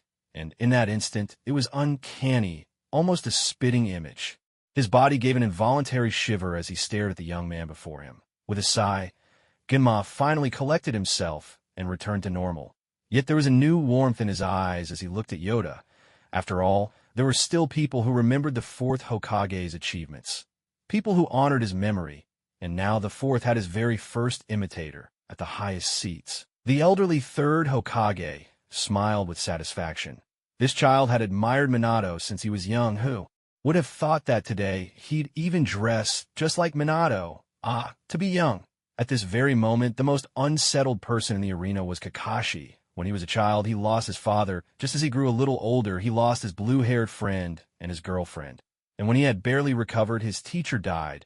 Fate truly plays cruel tricks. Looking at Yongtai in the center of the arena, Kakashi couldn't help but recall many things, and many people as well. Obito, Rin, are you watching? He murmured softly, then smiled with relief as he looked back to the field. Let me see just how remarkable this imitator of my teacher can be. Yongtai smiled as he met the gazes of those around him, clearly pleased with the effect. Though the color of his cloak was different from Minato Namikaze's, it didn't stop the audience from regarding him with warmth. Suddenly, With a rush of scattering sand, Gaara appeared before Yongtai, his expression cold and unfeeling. "This time, you won't have any chance to run." Hearing this, Yongtai chuckled. "So you think you have me cornered?" Gaara nodded. "I've already seen through your tricks." His eyes flashed with a chilling light as he recalled how Yongtai had caught him off guard before. Such humiliation! It was the first time in years he'd been injured. With a dull thud, the stopper of his gourd hit the ground. Gaara's voice turned even colder this time. "You won't even get close to me." At this, Yongtai shook his head and laughed with disdain. He pointed at his own forehead protector and fired back with 3 quick questions. "Do you know what this is?" "This is the forehead protector of a Leaf Village ninja." "Do you know what a ninja really is? Do you think that just because you hide behind your turtle shell, I can't handle it?" This guy, there's more to his words than meets the eye. Gaara's brow furrowed ever so slightly, a rare sight. But it soon smoothed out, and he even showed a hint of excitement. "So you've collected information about me and come up with a strategy?" Yongtai nodded, admitting it without hesitation. He then held up 3 fingers, confidence shining in his eyes. "I prepared plan A, plan B, and plan C. You will lose." Gaara's expression chilled further as sand began to swirl from his gourd. To think he'd boast so shamelessly. He'd better be careful his words didn't come back to bite him. Gaara was determined not to let Yongtai escape again. This time, he would finish him. Up in the stand, Sakura turned to Kakashi. "Kakashi-sensei, do you really think Yongtai can defeat Gaara?" Naruto and Sasuke both looked over as well. It was the question on their minds. Kakashi scratched his head. Didn't Yongtai just say it? He's prepared 3 plans, and he's confident he can win against Gaara. Was that really what they wanted to hear? The 3 of them? All right, Kakashi replied with an awkward laugh, waving his hand. Then his expression grew serious. "As ninjas, you all could stand to learn a thing or 2 from Yongtai." Naruto's face darkened, and he protested. "Kakashi-sensei, I really don't like what you just said. Just the day before. Yesterday, I turned Yoda into a punching bag, didn't I?" He paused as if remembering something, and his voice lowered a little. "Honestly, our abilities aren't all that different. Why should we have to learn from him?" Sasuke and Sakura exchanged skeptical glances at Naruto, but said nothing. Clearly, they thought he was bragging. Kakashi didn't pay Naruto's words any mind. Coming from him, those claims didn't carry much weight. Instead, he put on a serious face and looked at the 3 of them. "Do you all remember the very first lesson at the Ninja Academy?" Naruto scratched his head uncertainly. "Refining chakra." Sakura and Sasuke both facepalmed. Sakura said directly, "It was about gathering intelligence." "Oh, intelligence, haha." Naruto laughed awkwardly, a bit embarrassed. "Wait, intelligence." In that instant, all 3 understood. Kakashi nodded. "Gathering intelligence is the most fundamental and also the most important skill for a ninja. Take this Chunin exam, for example. Think about how Yoda has acted from the very beginning until now." The 3 of them fell silent, each recalling Yoda's actions. Sakura analyzed earnestly. "At the start, Yoda gathered information about the exam and analyzed it. He shared that intel, which allowed us to meet up in the Forest of Death and pass through it safely." Sasuke shook his head. "It goes further than that. I think in the Forest of Death, he wanted to gather people like us and eliminate the other ninjas. He even recruited weaker ninjas from other countries to help take out stronger individual fighters. That way, in the one-on-one matches, his chances of facing weaker opponents would go up, giving him a much easier path through the tournament." Finally, Sasuke sighed with some regret. "It's a shame. The plan was good, but he probably ran into Gaara and got hurt, so it all fell apart. Let the fireball fly a little longer." Searched Desunai. Naruto clapped his hands together, suddenly enlightened. "So that's what was really going on behind the scenes." Kakashi nodded. "I'm glad you understand. You should all strengthen your awareness of this in the future. After all, becoming a Chunin or Jounin, this is the bare minimum." The 3 nodded and looked toward the arena as Gunma Shiranui was about to announce the match. "Begin." As soon as the words were spoken, Gaara sent his sand flying straight toward Yoda at lightning speed. Yoda dodged hastily, but he wasn't going to take it lying down. He spun around and hurled a shuriken. A sand clone leapt out from the swirling sand, taking the full brunt of the shuriken straight to the face, then swung a punch at Yoda. Yoda raised an eyebrow. This was the first time he'd seen someone take a shuriken to the face like it was nothing. He twisted his body to avoid the attack, then swept out with a low kick. The sand clone's legs scattered apart, and with a heavy thud, the clone hit the ground and completely dissolved in a sand coffin. Gaara seized the perfect moment. He raised his hand and made a fierce, grabbing motion, his body dissolving into scattered sand that transformed into several whip-like tendrils, which swiftly coiled around Yoda's entire leg. Yoda was slightly startled. This guy was ruthless. Looks like he's set on taking my whole leg out of commission with a practice slap on. The seal hidden in his trench coat. There was a sharp whoosh. A long sword appeared in his hand. With a flash of cold steel, he sliced cleanly through the sand tendrils binding his leg. Without missing a beat, Yoda swung his sword in a dazzling arc, clashing with the sand whips that came at him one after another. Each time his blade gleamed, another sand tendril shattered into grains. Gaara's gaze grew colder, and with both hands clapping together, he intoned Sand Waterfall. In an instant, sand around them surged up in a 3-meter-high wave, crashing down like a waterfall from the heavens, slamming toward Yoda with an astonishing force. Facing Gaara, Yoda dared not let his guard down. He'd been watching his opponent's every move from the start. The moment the situation turned dangerous, he was already ready to act. In a flash, he seemed to vanish from his spot, leaving only swirling dust behind. In the next moment, Yoda reappeared at a safe distance, putting plenty of space between himself and Gaara. The arena erupted. Cheers and applause thundered all around. Just when they thought the opening bout was intense enough, this match was proving even more spectacular. In less than 3 minutes, such extraordinary jutsu had already been unleashed, and it was clear neither side had shown their full strength yet. The audience couldn't help but feel their tickets were worth every penny. Gaara ignored the roaring crowd. A dark look on his face, he fixed his eyes on Yoda and said coldly, "Are you only capable of dodging like a frightened mouse?" Yoda answered with a faint smile, flipping his sword and sealing it back into his coat. "If that's the case, then let me show you my Plan C." Up in the stands, excitement buzzed among the spectators. "Hey, did you hear? Yoda says he's about to use Plan C." Kakashi and the others sitting closest to the arena could just make out the conversation taking place down below. "So what do you think Yoda's Plan C is?" Naruto asked, his eyes wide with curiosity. Sasuke shot him a look that said, "Don't be an idiot," and turned his attention back to the match. Sakura sighed, exasperated. "How should we know?" Naruto persisted. "Come on, let's guess. Whoever gets it right gets a small favor from the others." As soon as he finished, Naruto grinned slyly at Sakura, his mind running wild. A little kiss should count as a small favor, right? Suddenly, bam! Sakura's lovey-dovey punch landed on him, her voice huffing with irritation. "What are you thinking, you idiot?" Kakashi stroked his chin, ignoring the trio's antics. "A small favor, huh? That didn't sound bad at all. Maybe a free meal, and I get to pick the place. That counts as a small favor, doesn't it?" He grew thoughtful and said seriously, "I think this is a great idea." The three of them stared at him, unconvinced. Coughing awkwardly, Kakashi put on a straight face and bluffed, "This will help improve your analytical skills." The trio exchanged looks. Well, that excuse was just plausible enough. Naruto raised his hand first. "I bet it's Jinjutsu, just like last time." He answered so quickly, it was obvious Naruto had something planned all along. Sakura quickly realized that there were only a few possible answers. And since Naruto had chosen the highest one, she had to find something close. Explosive tags. Yes, that was Sakura's answer. To be fair, it was pretty close. In some ways, it even surpassed Naruto's guess. After all, Jinjutsu had already been used by Yoda once, so everyone would be on guard against it now. Kakashi nodded in agreement with Sakura.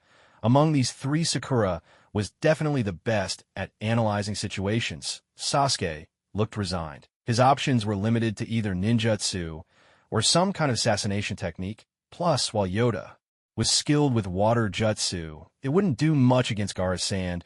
That made the answer pretty clear. "My guess is a surprise attack, something like an assassination," Sasuke said. Kakashi kept silent, then slapped his forehead, realizing he'd gotten himself involved in this guessing game too. With a wry smile, he finally said, "Ninjutsu, then. How about we call off the bet?" "What do you think?" "No way," the three replied in unison. Gaara, having overheard, slowly drew some of his sand back, wary that Yoda might try another sneak attack like last time. Wish. A kunai shot from Yoda's hand, arcing high above Gaara. With a bang, it exploded in midair. A shower of tiny green leaves rained down from above, filling the sky. But on closer inspection, those leaves looked odd, too light, almost like they were made of paper. Gaara's brow twitched. Did this guy think he was that easy to fool? He'd already seen through this trick. And he was sure the others had prepared ways to counter it too. If he's resorting to such cheap tricks, he must be at the end of his rope, Gaara thought, sending his sand surging toward Yoda, up in the stands. Got it. I guessed right, Naruto shouted excitedly, turning to see the other three staring intently at the field, not even blinking. Even Kakashi had lifted his headband, watching with full focus. Puzzled, Naruto turned his gaze back to the arena. Ninja art. Will of fire. Yoda clapped his hands together, and the leaves burst forth with clouds of white powder. Instantly, a thick mist filled the air above Gaara. Gaara's senses screamed danger. He knew he had to defend, or he'd be in serious trouble. Sand release. Tortoise shell technique. In the next moment, every grain of sand snapped back like rivers flowing into the sea, swirling around Gaara and forming a massive, impenetrable sand sphere. Absolute defense. Yoda saw this, and a flicker of disappointment crossed his face. If Gaara had just been a little less cautious, victory might have been his. He shook his head. No matter, he still had two more plans. With that thought, Yoda glanced at Gaara with a sympathetic smile. Now, let's show you the true power of combination jutsu. Fire style. Fireball jutsu. Yoda inhaled and spat out a roaring fireball the size of a human head, hurling it straight at Gaara. The audience erupted, the stands buzzing with excitement. The entire crowd erupted in jeers. You put on such a grand show. Heck, I'd already taken off my pants and had the toilet paper ready, and this is all you got to show me? Young man, don't tell me you're lacking in vitality, short on strength. Come on, old man here has some Imperial Essence pills for you. In the arena, Gaara was utterly baffled with his third eye. What did he see? Just a fireball the size of a watermelon. Was that it? A 3-year-old could put that out with a single P. Gaara felt like Yang Tai was playing him for a fool. So much for trusting his sixth sense. Amid the chorus of boos, doubts, and ridicule, Yang Tai simply smiled, let the fireball fly a little longer, and then in the very next instant, boom! Thunder seemed to crack the sky. Fire erupted out of nowhere, rising 6 or 7 meters high around Gaara, forming a small mushroom cloud. With a violent explosion, shockwaves blasted in all directions, swirling up clouds of sand and dust. Suddenly, the audience was caught off guard. Some choked and coughed, others rubbed their eyes. The quick-witted ones ducked behind their friends, just in time to escape the worst of it. On the platform, the third Hokage pressed down his hat, his eyes shining with admiration as he watched Yang Tai's spectacular display, using something like flour in tandem with fire release. What a powerful combination jutsu! It's reminiscent of Jiraiya's toad oil and Asuma's ash style burning. Who would have thought that apart from the great clans, a civilian ninja from Konoha could be such a genius? He said, it seems Konoha has grown even more peaceful under your leadership. Next to him, Orochimaru, disguised as the Kazekage, adjusted his hat and turned to the third with a hint of mockery in his eyes as he praised him. Not at all. Not at all. Your Sand Shinobi are outstanding too, the third replied calmly, though he sensed there was something off in Orochimaru's tone. Still, there was no denying Yang Tai's brilliance. Just like Jiraiya, Orochimaru, and Minato Namikaze, who were once ordinary civilians themselves. As the dust slowly settled in the stands, the audience finally snapped out of their shock and burst into thunderous applause. Clap, clap, clap. Damn, that was awesome. Old Wong, did you see that? That fire must have been at least 7 or 8 meters high. Hell, I missed it. And by the way, were you hiding behind me just now, using me as a human shield? You've got some nerve. Old Wong, have mercy. And that was just one little corner of the audience's story. I think I won, Kakashi said, scratching his head with a sheepish grin as he came back to his senses. Honestly, it felt like he'd won without lifting a finger. It was like playing cards. He was the landlord with a terrible hand, while the opponent was holding all the best cards, yet somehow he managed to win with a single low card that nobody else could beat. It was the kind of luck you don't even bother explaining to outsiders. Kakashi-sensei, did you already know that Yangta could use ninjutsu, so you set us up on purpose? I don't care, we protest. This round doesn't count.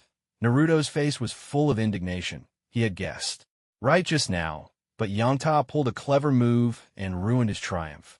This was simply unbearable. Since he couldn't go after Yangta right now, he might as well direct his frustration at Kakashi and shamelessly pick a fight. The three of them glared intently at Kakashi.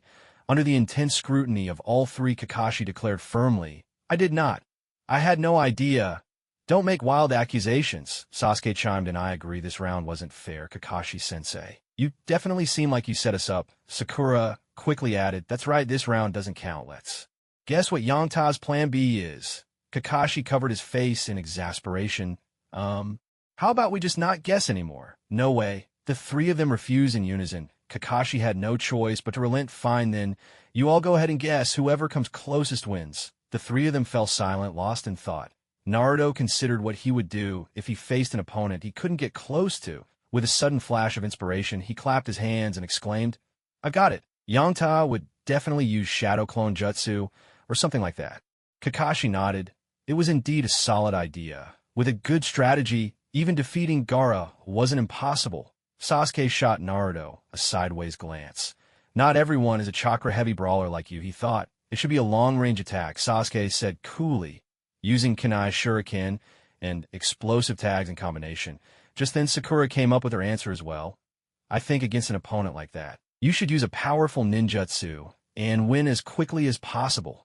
Kakashi was quite satisfied with their responses. Naruto and Sasuke had both shifted perspectives and given practical answers. Sakura's idea was a bit idealistic, but he couldn't deny that her approach had its merits. But speaking of which, it seemed like he only had one option left.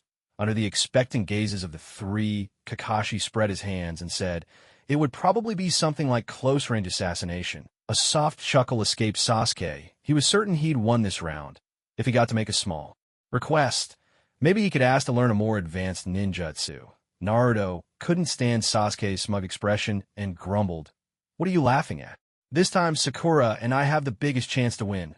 When I win next time, I'm definitely going to give you a good beating, he threatened. Sasuke just gave a cool response. Idiot.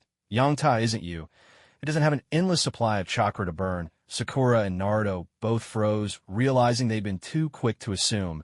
At that moment, Kakashi interjected. You two really need to pay more attention to things like this in the future. For now, let's just watch the match. Naruto glanced at Sasuke beside him, clenching his fist ever so slightly. Just wait and see, he thought. I'll surpass you. He immediately turned his gaze to the arena. As the smoke and dust settled, the situation in the field gradually became clear. In the direction of the explosion, a gigantic sand sphere remained completely unharmed. Yongtai brushed the sand off his head and looked at the sandball, a puzzled expression on his face. That should be about right. He ought to come out now. Before he finished speaking, the sand sphere suddenly burst apart, scattering in all directions, and Gaara's figure emerged from within. Yongtai took a closer look, the corners of his mouth lifting in a grin. Is it getting too hot for him to handle? I have to act quickly while the sand is still hot. Gaara took a deep breath of fresh air, feeling instantly revived. He'd almost become a roasted chicken. Sure, it was safe inside the sand sphere, but after being scorched by that fire jutsu, it was unbearably hot and stifling. No one could stand such a place. Sensing the scorching heat still radiating from the surrounding sand, Gaara shot a menacing glare at Yongtai, who was smiling from afar. As expected, you can never let your guard down against this guy. The main problem is that he has too many tricks up his sleeve, like an old sow in a new bra, surprise after surprise, never repeating himself. And every single move is a direct threat. At that moment, Yongtai drew out a three-pronged kunai, chuckling lightly. Now, on to plan B. Are you ready? As soon as he finished, the kunai shot skyward from his hand, soaring swiftly to hover more than 10 meters above Gaara's head. Curse it! Do you really think the same trick will work on me again? Gaara sneered, casting a glance at the kunai above. That fire-style jutsu was powerful, but now that he knew how it worked, countering it would be a breeze. Clapping his hands together, he called out wind style, chaotic air dance. With a sweeping motion of his arms, countless currents of air surged up, stirring a wild, spiraling gale that shot up toward the sky. From a spectator's stands, oh no, Yongtai's jutsu is about to be countered, Sakura exclaimed anxiously. After all, from any angle, it was clear Yongtai had used a jutsu this time. That meant her guess had been correct, but that didn't mean she wanted to see Yongtai lose. Kakashi's Sharingan spun rapidly as he watched the field intently. The next moment, he caught the unmistakable curve of a smile forming at the corner of Yongtai's mouth. Could it be all part of his plan? Kakashi immediately alerted the others. Look closely at Yongtai's expression. His expression? The three of them peered over. Naruto and Sakura looked a bit confused, but fortunately Sasuke activated his Sharingan. The moment he saw Yongtai's face, he cried out in surprise. He's smiling. smiling while injured. The other two looked over. Yantai smiled faintly, just as he suspected. But you're still going to have to drink my foot-washing water. Detonate. With a resounding crash, a massive torrent of water appeared out of thin air above Gaara's head, enough to fill 3 or 4 ordinary bedrooms. Gaara, who bore the brunt of it, was utterly dumbfounded. Where's the author? Where's that damned author? This isn't how it was supposed to go. Wasn't I supposed to scatter some leaves? He'd blow them away, and then I'd show off. Author. Boom! Whoosh! The powerful wind release clashed with the water sphere, and the outcome was all too obvious. The fierce, swirling wind effortlessly tore the water apart, scattering it everywhere like a sudden shower pattering down relentlessly. Hiss! Droplets landed on the sand that had absorbed so much heat, instantly turning into vapor with a sharp sizzle, drifting up into the air. As the audience gasped in astonishment, and Gaara stood there dumbfounded, Yoda sensed the perfect opportunity. With one hand free of seals, he raised the other, making a gesture all too familiar.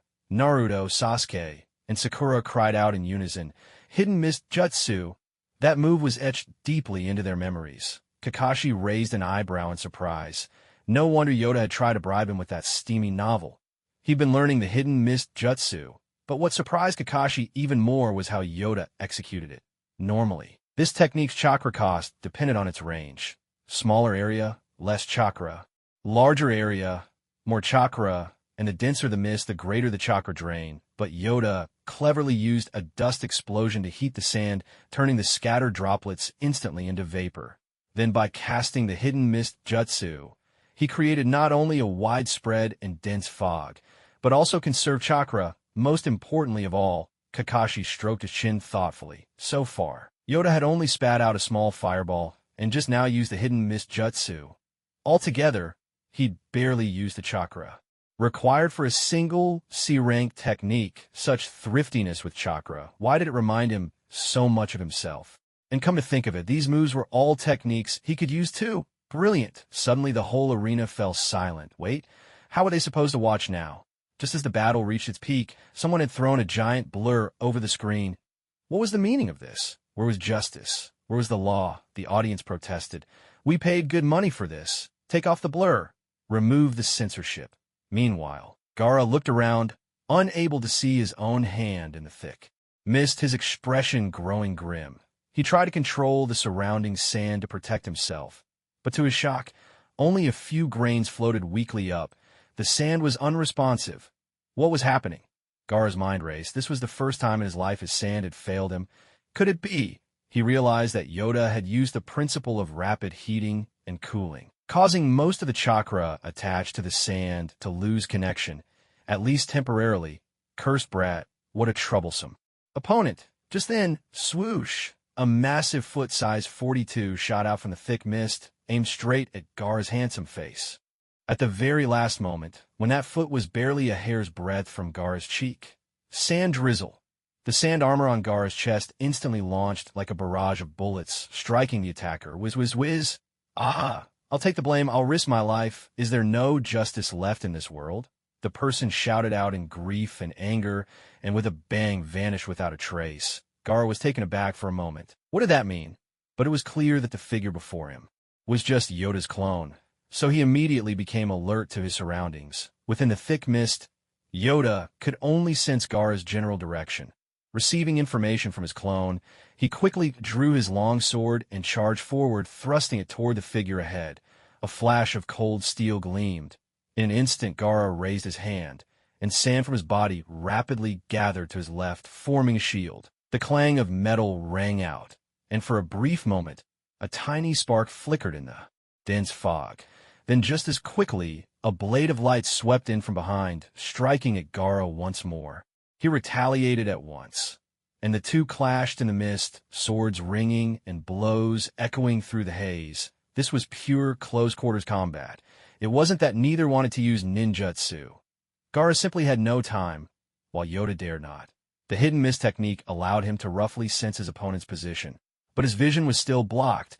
If he tried to form a few hand seals for a jutsu and missed, he'd be finished for sure. As for water release, Gaara had his sand armor. Even if it hit, wouldn't do much. After all, That sand armor had withstood a direct beating from Lee in his 8th gate state. Yoda knew he was no Lee and had enough self-awareness to focus his sword on vital spots. Eyes, mouth, ears, nose, even the rear, just as his wise mentor Gecko had taught him. Besides, in close combat, if Gaara couldn't control his sand, he'd likely have to shed the sand armor and fight man-to-man. Gaara would never tolerate Yoda's provocations. Sure enough, Gaara's sand armor quickly fell away, transforming into several sand tendrils that lashed out at Yoda. Whoosh, whoosh, whoosh. Sharp sword flashes sliced through the air, and each sand tendril was cut apart. Now's my chance. Yoda hurled a 3-pronged kunai, straining to make out the figure ahead, and called out in a low voice, "Explode!" Suddenly, a straight column of water shot up beside Gaara. He barely had time to react, and cursed inwardly. Too late. With a sickening splatter, blood sprayed everywhere, drenched from head to toe. Yoda shook his long sword, flinging a few drops of bright red blood to the ground. He sighed inwardly. He still hadn't practiced enough with the hidden miss technique. If he had, his strike would have done more than just wound Gaara's arm. Yes, because of the thick fog, his vision was obscured, and he managed only to graze Gaara's arm. A shallow cut, little more than a flesh wound. Blood. More blood. Gaara's face twisted into a menacing, almost deranged grin. Except it was more than that. A mix of ferocity, excitement, and madness. I didn't expect it. I can feel the heat of blood again, and this time, it's from this guy. Gaara's expression began to contort, his voice growing strange and distorted. With a wicked smile and blood-soaked hands, he rapidly formed hand seals. Wind style. Great breakthrough. A powerful surge of air swept through the surroundings, scattering vast swathes of mist in an instant. In that moment, Yoda felt as if the clouds had suddenly parted to reveal a clear sky. Yet he dared not relax for a second. His gaze remained locked ahead, eyes wide and unblinking, much like Gaara in the throes of a seizure. Something was clearly very wrong with this guy. Up in the stands, someone exclaimed, "Ah, finally. No need for mosaic anymore. Hey, Old Wong, look over there. The Sand Ninja's injured." As expected, we Leaf Shinobi are still superior. Old Wong paused, having not paid close attention earlier. Now that he looked, it was true. The Sand Ninja's arm was wounded. Suddenly, Old Wong's face lit up with excitement, and he began cheering for Yoda with great enthusiasm. Sasuke gripped the railing tightly, the tomo in his eyes spinning wildly. He hadn't expected Gaara to get hurt. Even Rock Lee's ferocious attacks hadn't been able to break through, and yet now Yoda had managed to wound him. What about Gaara's armor of sand? It wasn't just Sasuke. The other kids watching the match were all wide-eyed with shock. If the Leaf kids were only surprised, the Sand Ninja were downright terrified. Gaara, injured by this boy yet again, was the last thing they'd expected. But even more frightening was the wild instability in Gaara's emotions at this moment. Maki's brow knitted in concern. He beckoned a fellow Sand Ninja and ordered, "Spread the word. On my signal, act at once." "Yes, Lord Maki." The Sand Ninja disappeared swiftly from sight. Maki glanced at Gaara in the arena, then looked up toward the 4th Kazekage seated above. The Kazekage is in his prime. He should be able to defeat the Hokage, right? Thunder crackled as the flying Thunder God formation was unleashed. "I'm going to kill you. I have to kill you." Gaara's mana gaze locked onto Yoda. He slapped his hands together, calling the sand around him to his side. The grain seemed to come alive, quickly covering his body. Gaara's armor of sand reformed, encasing him once again. His expression grew cold and distant as before, but now there was a wary edge in his eyes as he watched Yoda. Yoda's face twitched in frustration. These overpowered types never cared about how others felt. The trick he'd used to disrupt the sand had cost him several gray hairs to figure out, and he'd hoped it might buy him 2 or 3 minutes. But just like that, with a clap of the hands, Gaara had undone it. It was enough to make him want to curse at the world. They faced each other in tense silence for a few seconds before Gaara spoke coldly. "Are you done with your little tricks?" Yoda didn't waste words. He pulled out a palm-sized scroll, Chakra gathering at his feet, and leaped into the air, unfurling the scroll mid-flight. A bold character for formation blazed at its center. Release. With a sharp pop and a flurry of whistling sounds, an uncountable number of pronged kunai burst forth from the scroll, swarming through the sky like a storm, filling half the arena. Sand shield. Gaara didn't risk underestimating him, keeping his gaze fixed on the airborne Yoda. After all, this guy's tricks were endless, after a barrage as fierce as a rainstorm. Not only Gaara, but even the spectators were left utterly bewildered. Is this just bad eyesight? That aim is unbelievably terrible. Not a single kunai managed to hit Gaara. What does that even mean?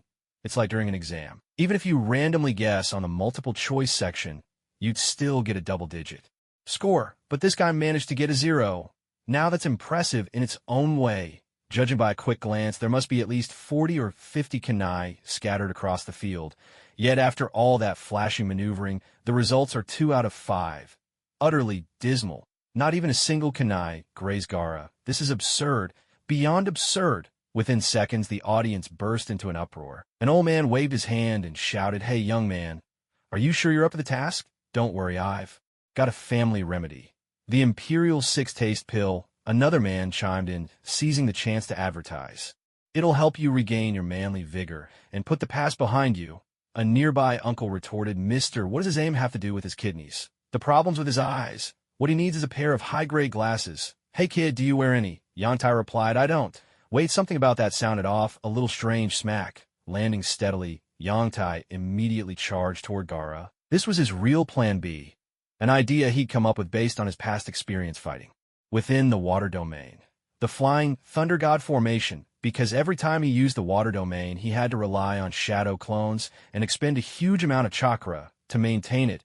It had become his trump card, one he wouldn't use unless absolutely necessary. The Flying Thunder God formation, on the other hand, involved Yantai setting up a network of kunai in advance, forming a pattern like a spider's web. This allowed him, in close combat, to seize the right moment and teleport behind, or beside his enemy, for a lethal strike.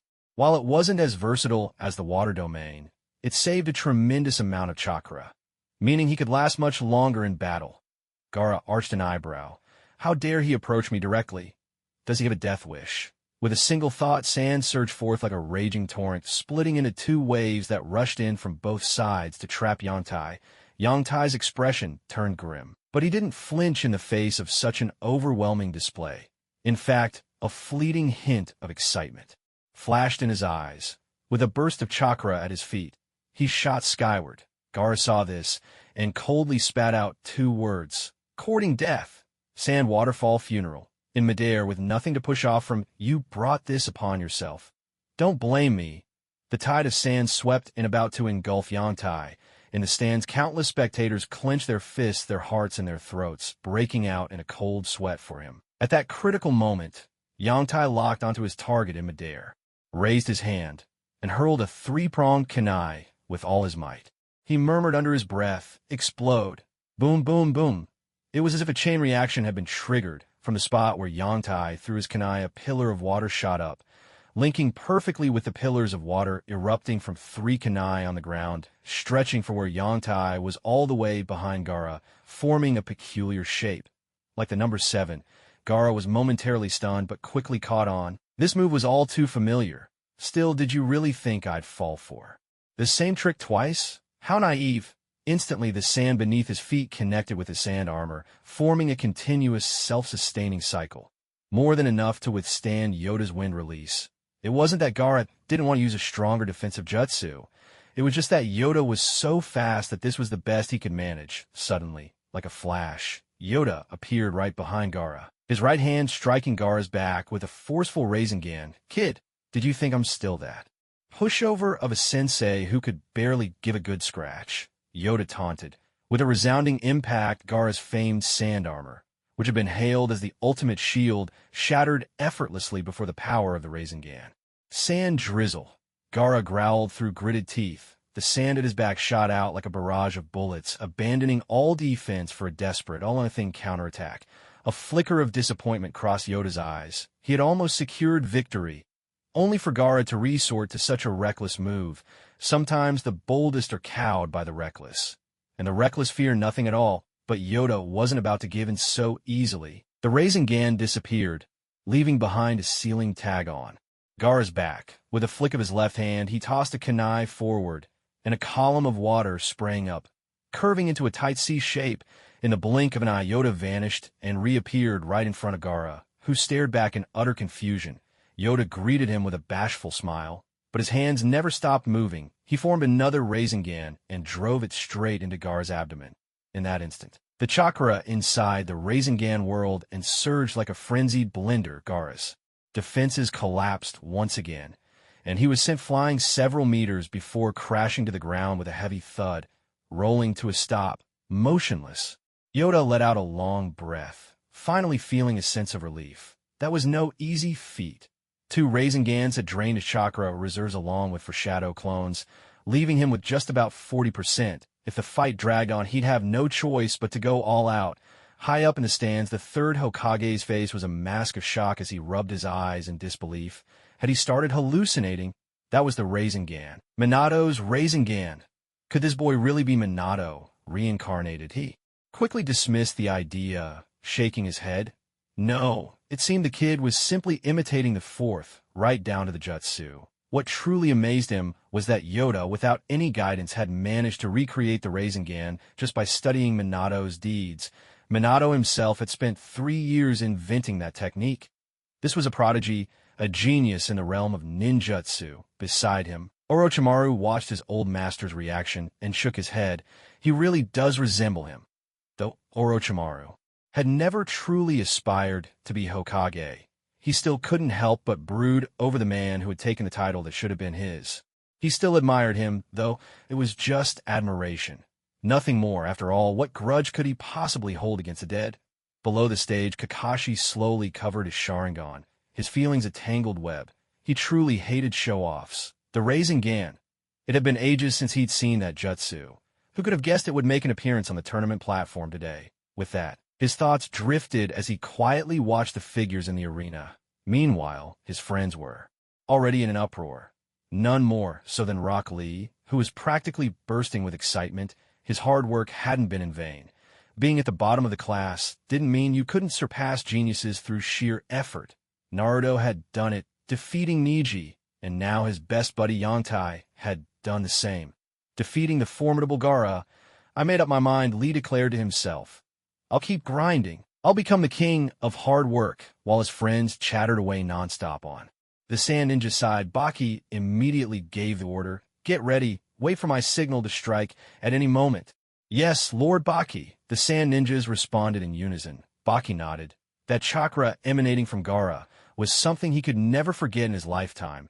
It looked like Gaara was about to unleash Shikaku's power. Meanwhile, on Yongtai's side, he turned to Genma Shiranui and asked Sensei, can you announce the result now? Genma, with a toothpick between his lips, nodded and was just about to declare the outcome when he suddenly froze. Because Gaara was getting back on his feet, Yongtai saw it, too, and couldn't help but curse inwardly. Even the tough-as-nails head of the Xiangsao clan had been taken down with a single Rasengan. Yet this guy had taken 2 direct hits and was still able to stand.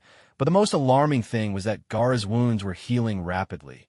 White smoke billowing as his injuries closed up in seconds. Yongtai raised an eyebrow. After all that effort to leave him half dead. Now if he makes a full recovery, wouldn't I be completely screwed? No way. This has to be stopped before it gets out of hand. As the thought flashed through his mind, the sealing tag on the kunai handle stuck in the ground suddenly erupted. A straight column of water shot up beside Gaara with a hiss. In a blink, Yongtai appeared right behind Gaara. Take this straight from the liver. There was a heavy thud. No resistance at all. As he struck Gaara, a smirk curled at Yongtai's lips. As the saying goes, if one Rasengan isn't enough, just hit him with a few more. Just as he was feeling smug, everything went black. A massive tail came sweeping toward him, too fast to dodge. He crossed his arms to guard his chest. With a thunderous crash, Yongtai was sent flying more than 10 meters, flipping through the air to cushion the impact. Damn, that was brutal, he coughed, wiping blood from the corner of his mouth. 1,000 curses thundered through his mind. All those big moves he landed, and at most the guy got scratched. Meanwhile, the enemy lands a basic attack, and he's spitting blood.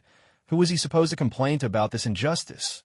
Damn author, why can't I get a cheat code too? In just this short span of time, Gaara had already recovered from most of his injuries. The armor of sand around him was as good as new. Now, he fixed Yoda with a cold, piercing stare, still feeling the ache in his abdomen and back. Though this opponent wasn't the strongest Gaara had ever faced, he was by far the most troublesome. His tactics were endless and unpredictable. However, by now Gaara had noticed Yoda's weakness. He simply didn't have enough chakra. Every move was calculated down to the last detail, saving energy wherever possible. Well then, Gaara thought, I'll just wear him out. From the stands, Naruto clearly, annoyed, pointed at Gaara and complained, he's already healed up. How are we supposed to keep fighting now? That's just cheating. Huh. The three others shot him a long, silent look, stare. Naruto, seeing no one responded, turned to check and was startled to find all three glaring at him with deadpan, fish-eyed stares. He scratched his head, trying to change the subject. So, who do we say won this round anyway? This question caught the three off guard. Sakura thought for a moment then. Said uncertainly, I think it's a mix of ninjutsu and close combat, right? Sasuke asked, so how do we count that? Kakashi smiled with his eyes crinkling simple. You two just have to agree to let Sakura and me each make a small request. Next to him, Sakura's cheeks flushed as she gazed dreamily at Sasuke. Lost in her thoughts, Naruto blurted out, no way, that's not fair. In an instant, Sakura raised her iron fist of love and glared at him menacingly. What did you say? What I meant was, Sakura, you win this round. Kakashi-sensei doesn't count, Naruto hastily fumbled for an excuse and, after a moment's thought, added, after all, both times Gaara was hit. It was by that dumpling. The three considered it for a second and realized he was right, nodding in agreement with Naruto's judgment. Fantastic, Sakura exclaimed, punching the air in excitement. At that moment, Yoda's voice rang out from the arena. Next up is Plan A. This is my strongest jutsu. If you can't handle it, you might die.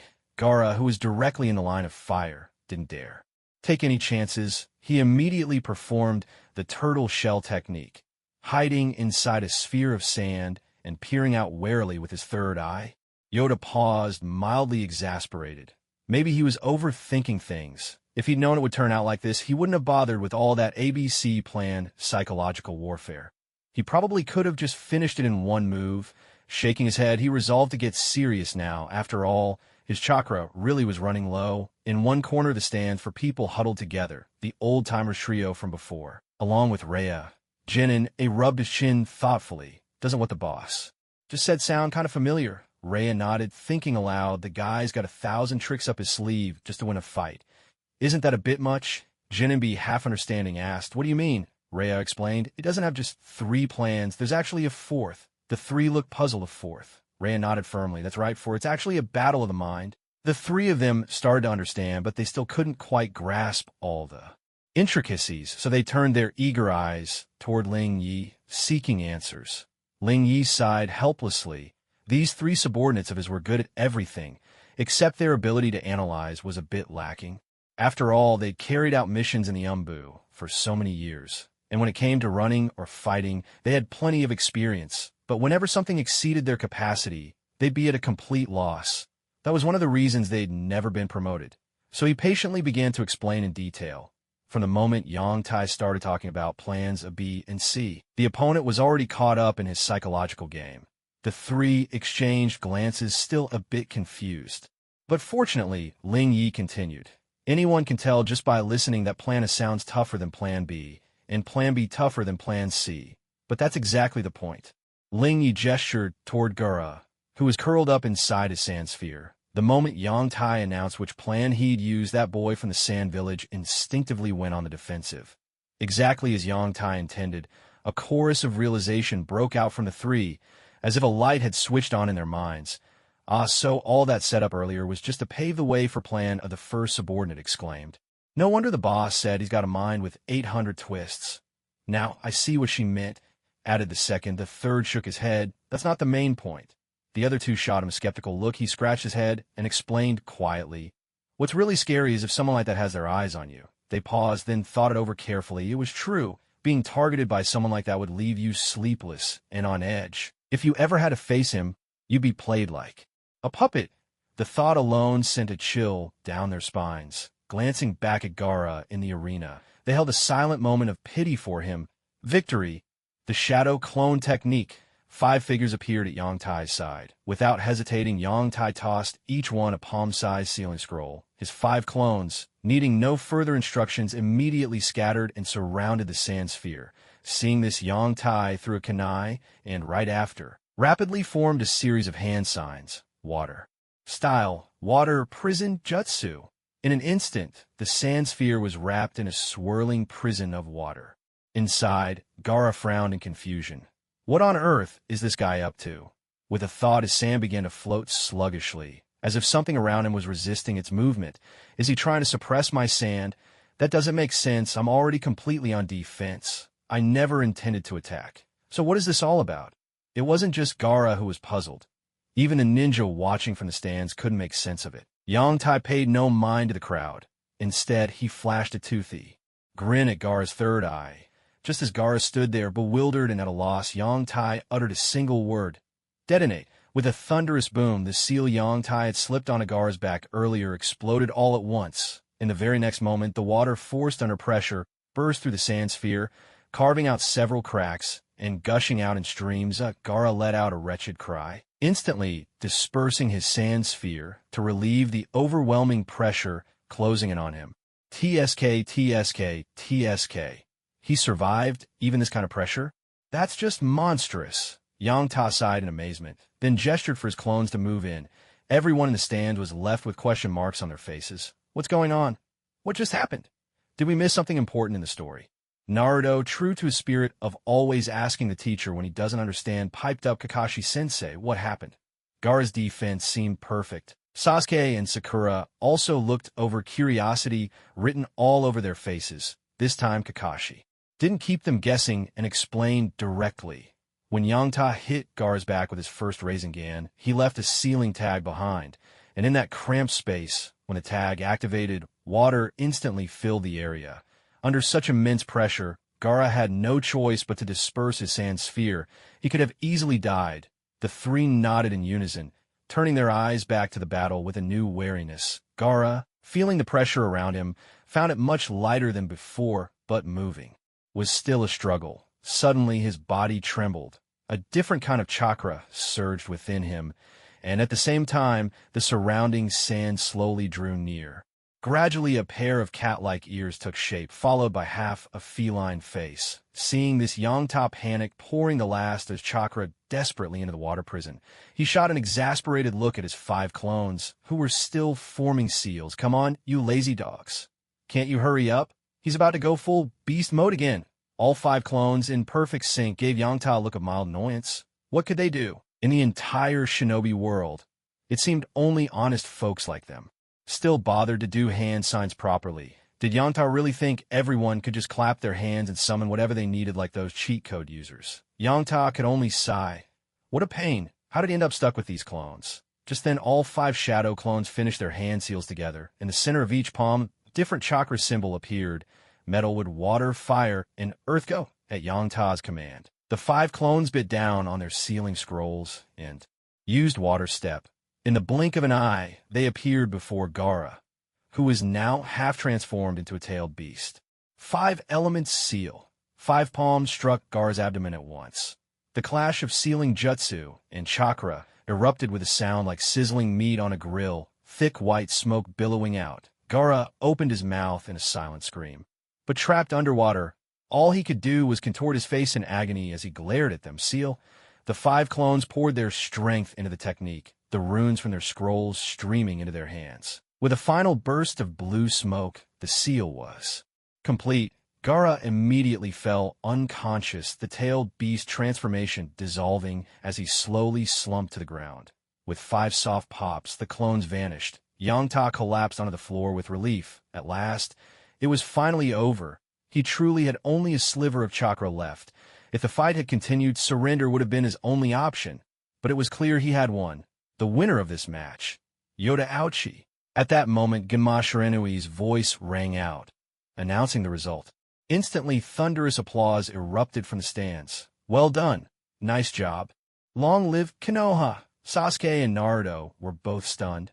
How did Gaara lose? It all felt almost too simple. Their puzzled eyes turned to Kakashi. It's a sealing technique. Yoda used a 5-element seal to block his opponent's chakra, Kakashi explained. However, he had his own doubts. It seemed that Yoda's 5-element seal had been modified in some way. What? Sealing chakra. Doesn't that mean if we face Yoda, we'd have no choice but to forfeit? Naruto exclaimed in disbelief. Kakashi shook his head. This type of seal requires a long sequence of hand signs and a lot of preparation. Plus, the enemy's movements have to be restricted first. Even for Yoda, I doubt he could recreate these exact circumstances again. Oh, I see. The three of them understood now. In other words, the technique could only barely be used in this setting. If they encountered an enemy during a mission, it would be useless. Lord Baki, what should we do now? A sand ninja glanced at the unconscious Gaara in the arena. Baki paused for a moment, then gave a swift order. The plan has changed. Send the signal. Initiate the second attack plan. Yes, sir. The questioning sand ninja replied, then vanished in a blur. Using the body flicker technique, facing the dozen or so sand ninjas before him, Baki continued issuing commands. Send the signal. Have everyone keep the leaf shinobi occupied. Buy time for the Kazekage, and be sure to call those sound ninja as well. Understood, Lord Baki. The moment his words fell, the sand ninjas scattered in all directions, leaving only Temari Kankuro and two other sand ninja behind. You few, come with me. With that, Baki leapt down, racing to the center of the arena. He lifted Gaara and addressed the others in a stern voice. Gaara is unconscious and can't use that technique for now. You get him out of here fast, remember. Keep Gaara safe. Without another word, Kankuro and the others hoisted Gaara and made a swift escape at this moment. Gamasha Inui sensed something was wrong. He rushed to Yoda and urged him gravely, run, now, no. Sooner had he spoken than several leaf ninjas appeared at Genma's side, also calling for Yoda to retreat. Yoda didn't hesitate. If he had enough chakra, he might have stayed to help. But right now it was best to find a quiet place to lay low. Just as Yoda reached the spectators' stands, feathers began drifting down from the sky. A Jinjutsu? Perfect timing! Yantai swiftly took off his clothes, performed a transformation jutsu, and slipped into an empty spot in the corridor. He unfurled a scroll, and with a muffled pop, Rinya's clone appeared before him. Now's not the time for talking. Your real self already knows what's going on. Be good and sit quietly. He instructed. Gaara equals huge achievement, Yantai thought. Rinya's clone was obedient upon hearing the command.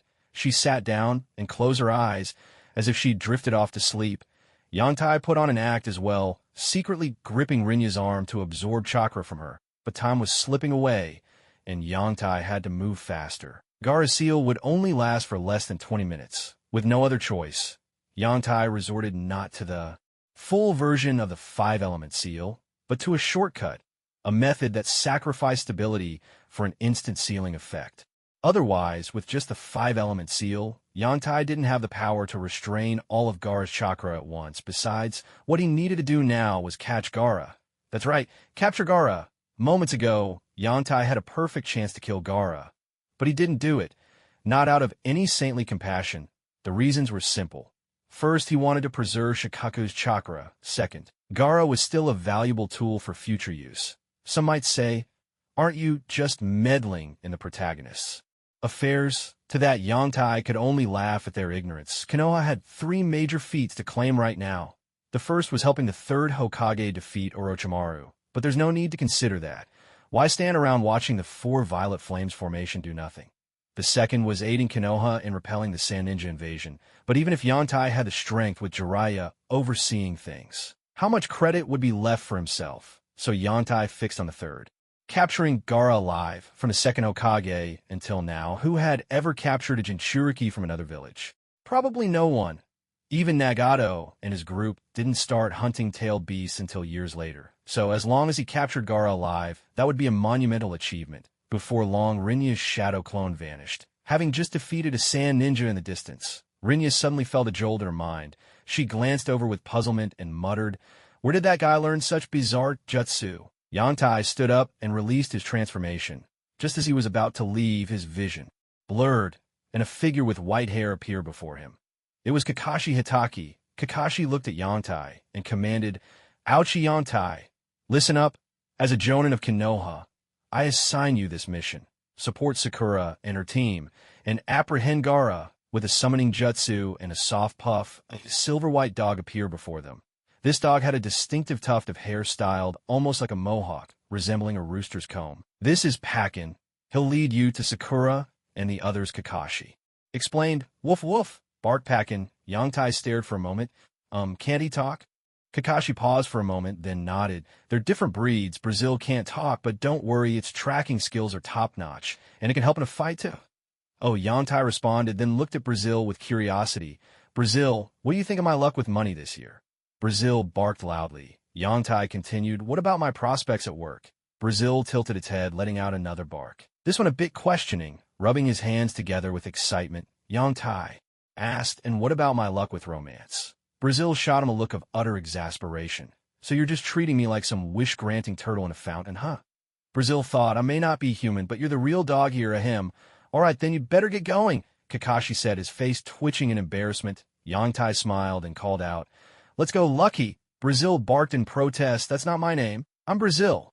Okay, Lucky, let's move, Yantai insisted. Brazil let out a resigned sigh. So blue, so done. Mushroom-level sadness. The boy and the dog soon found themselves at a street corner. Brazil stopped, sniffing the air with determination, then locked onto a direction. Just as they were about to move, Brazil crouched low, baring its teeth and glaring at something ahead. Yantai followed its gaze and spotted 3 sand ninjas. Judging from their outfits, all of them were genin. The 3 sand ninjas had also noticed Yantai. After a quick exchange, they dashed toward him. Yantai didn't hesitate. He flung a kunai at lightning speed. As he lunged forward, a column of water surged up, and Yantai dove right in. The 3 sand ninjas, startled, jumped back to keep their distance, only to see Yantai stumble awkwardly back onto the street. He coughed. Damn, I forgot. Right now, I'm using Ryo's chakra, so I can't use instant water at all. Wiping the water from his face, Yantai found himself under the odd stares of both the sand ninjas and the dog. The 3 sand ninjas exchanged glances. Are we being pranked by some idiot sent by the Monkey King? Brazil barked in disbelief. Are you out of your mind? To be honest, at this point, Brazil was starting to doubt Kakashi's judgment. Yantai managed an embarrassed smile. Was there anything more awkward than this? He'd gotten so used to using instant water these days that he'd momentarily forgotten. Instant water required a chakra contract, similar to a summoning pact. Using someone else's chakra was like trying to start a car with a scooter key. No wonder it didn't work. Still, summoning scrolls didn't have that restriction, and that puzzled Yantai. He quickly pulled a seal from his coat. A kunai powered by Ryo's shadow. Clone chakra prepared in advance, but there were only 41 of them. He had to use them sparingly. He hurled the kunai. It shot through the air. The 3 sand ninjas realized what he was doing. He's just trying to scare us, stalling until backup arrives. Damn. Let's all rush him together. Take him out.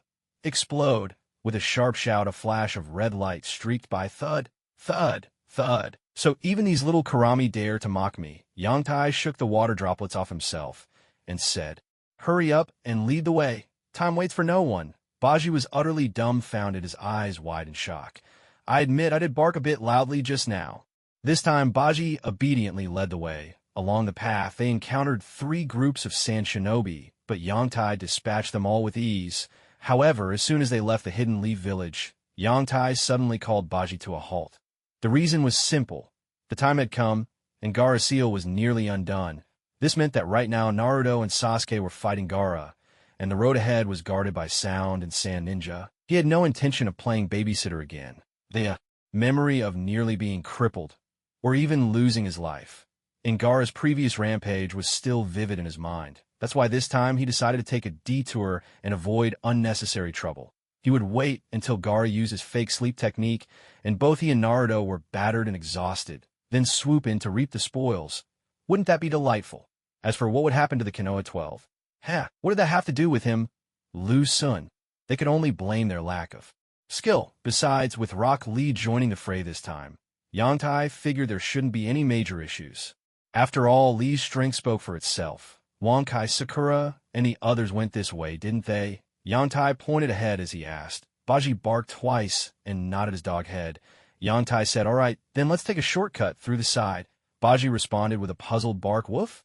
Don't doubt it. We'll take the shortcut, Yantai replied with certainty, nodding firmly. He led the charge, darting into the woods to the side. Not far away, the chakra sealing Shikaku began to loosen. Multi-shadow, clone jutsu.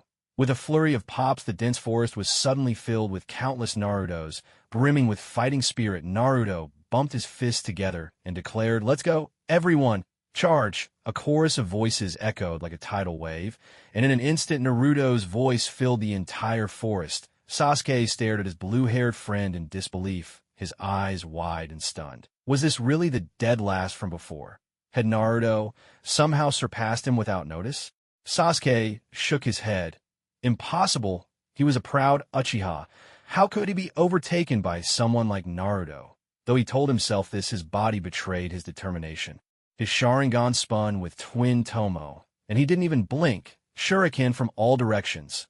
Thousands of shuriken whistled through the air, forcing even Gaara, now in his half-beast form, to defend himself. The group of Narutos cheered and charged in launching a coordinated combo attack. Uzumaki Naruto. 2000 Barrage.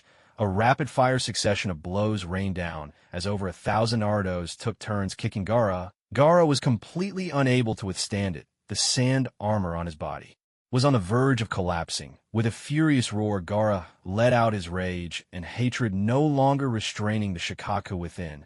With a deafening boom, smoke billowed out in all directions. In the clearing stood an enormous tanuki, looming 40 to 50 meters tall. Strange dark purple markings coiled across its tawny body, and it dragged a colossal sweeping tail behind it. Shikaka the One Tail. Instantly, an oppressive force radiated throughout the arena. Everyone's jaws dropped as they stared in stunned silence at the monstrous creature before them. Resist? That was simply out of the question. There was no way to fight back. This was domination by sheer size. No number of people would make a difference. Sakura collapsed to the ground, her legs weak beneath her, staring blankly at the gigantic beast. How? How are we supposed to win this?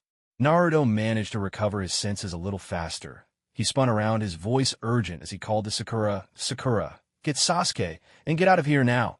Deep in the forest, Yoda and Baxi came to an abrupt halt, both staring in shock at the enormous creature.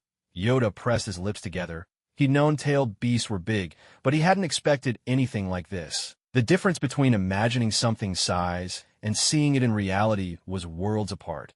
A feeling that shook him to his core. It left him with an overwhelming sense of insignificance, as if he were nothing more than an ant. Suddenly, with a thunderous crash, a massive red figure plummeted from the sky.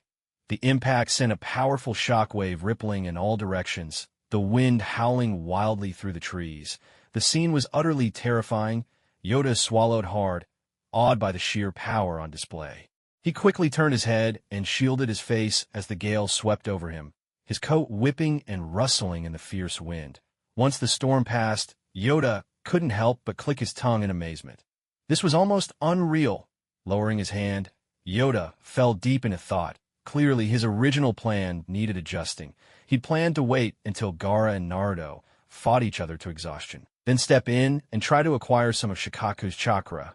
But after witnessing Shikaku's overwhelming might firsthand, Yoda realized that trying to extract chakra from Gaara was far too risky. If Shikaku were to go berserk, he could easily be wiped out. So how could he get Shikaku's chakra? Yoda narrowed his eyes, recalling a scene from the original story when Bunta sliced off one of Shikaku's claws.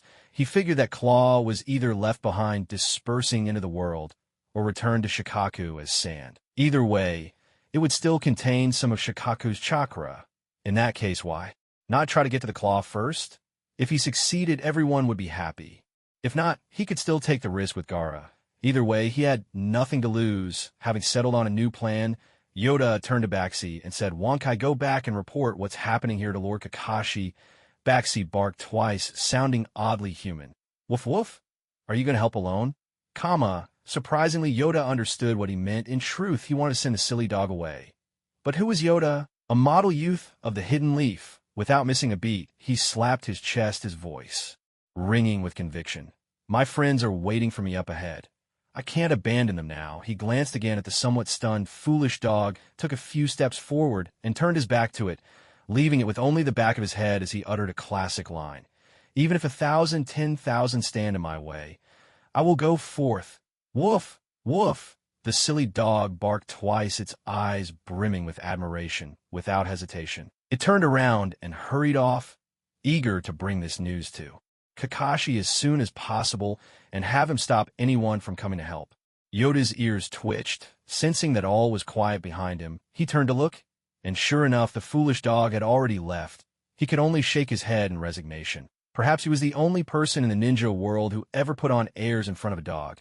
He just hoped that silly mutt would manage to get the message to Kakashi, otherwise, all his acting would have been for nothing. Turning his gaze to the two beasts locked in confrontation in the distance, Yoda immediately sprang into action. If Shikaku reclaimed the chakra from that severed paw, it would be his loss. Before long, Gamabunta leapt high, drawing the short blade at his waist. With a flash of steel, he severed one of Shikaku's arms in a single stroke, but in that same instant, his short blade was knocked flying by Shikaku's counterattack. Boom! Boom! Two thunderous blasts echoed far and wide, followed by a fierce gale that swept through the area. Yoda squinted against the wind, his eyes fixed on the arm knot far away that was gradually turning to sand.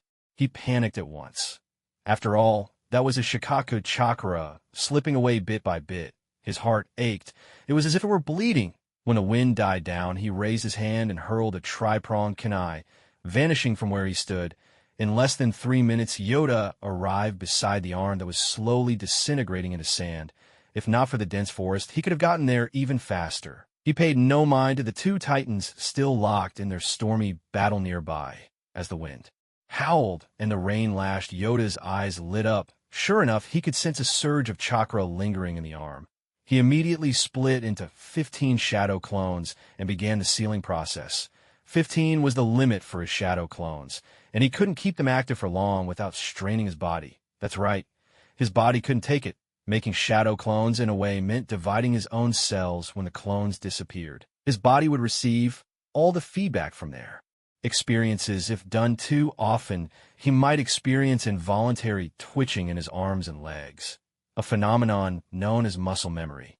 As for his mind, with the blessing of his past life, Yoda's spirit was far stronger than most. He felt little more than a touch of fatigue. He tossed each of the 10 shadow clones a 30-centimeter sealing scroll, then pulled out a nearly 1-meter-long scroll from within his cloak and spread it on the ground. The huge scroll was covered in dense sealing scripts, except for one blank area in the center. He nodded at the assembled clones. Begin.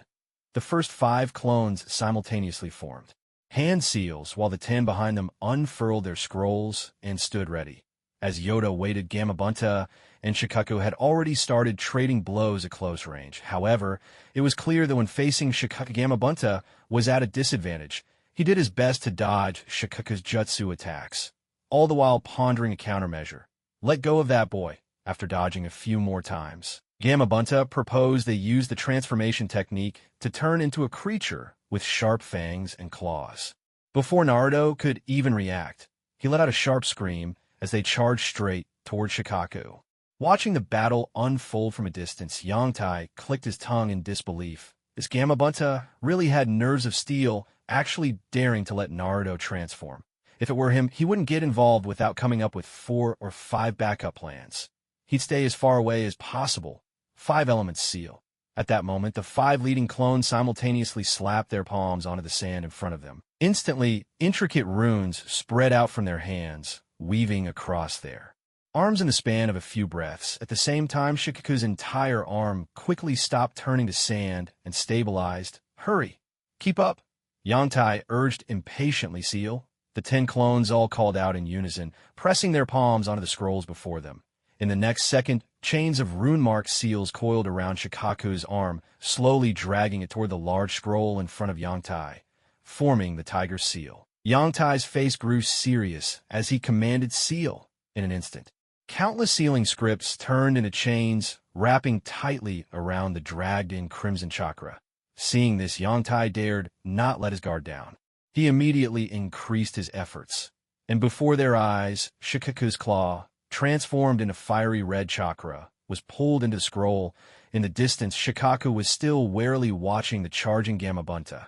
Suddenly, he whipped around in fury to look at his severed arm, then tilted his head back and let out a thunderous roar, preparing to unleash a tailed beast ball. But this gave Gamabunta just the opportunity he needed. His eyes lit up, and he seized the moment instantly.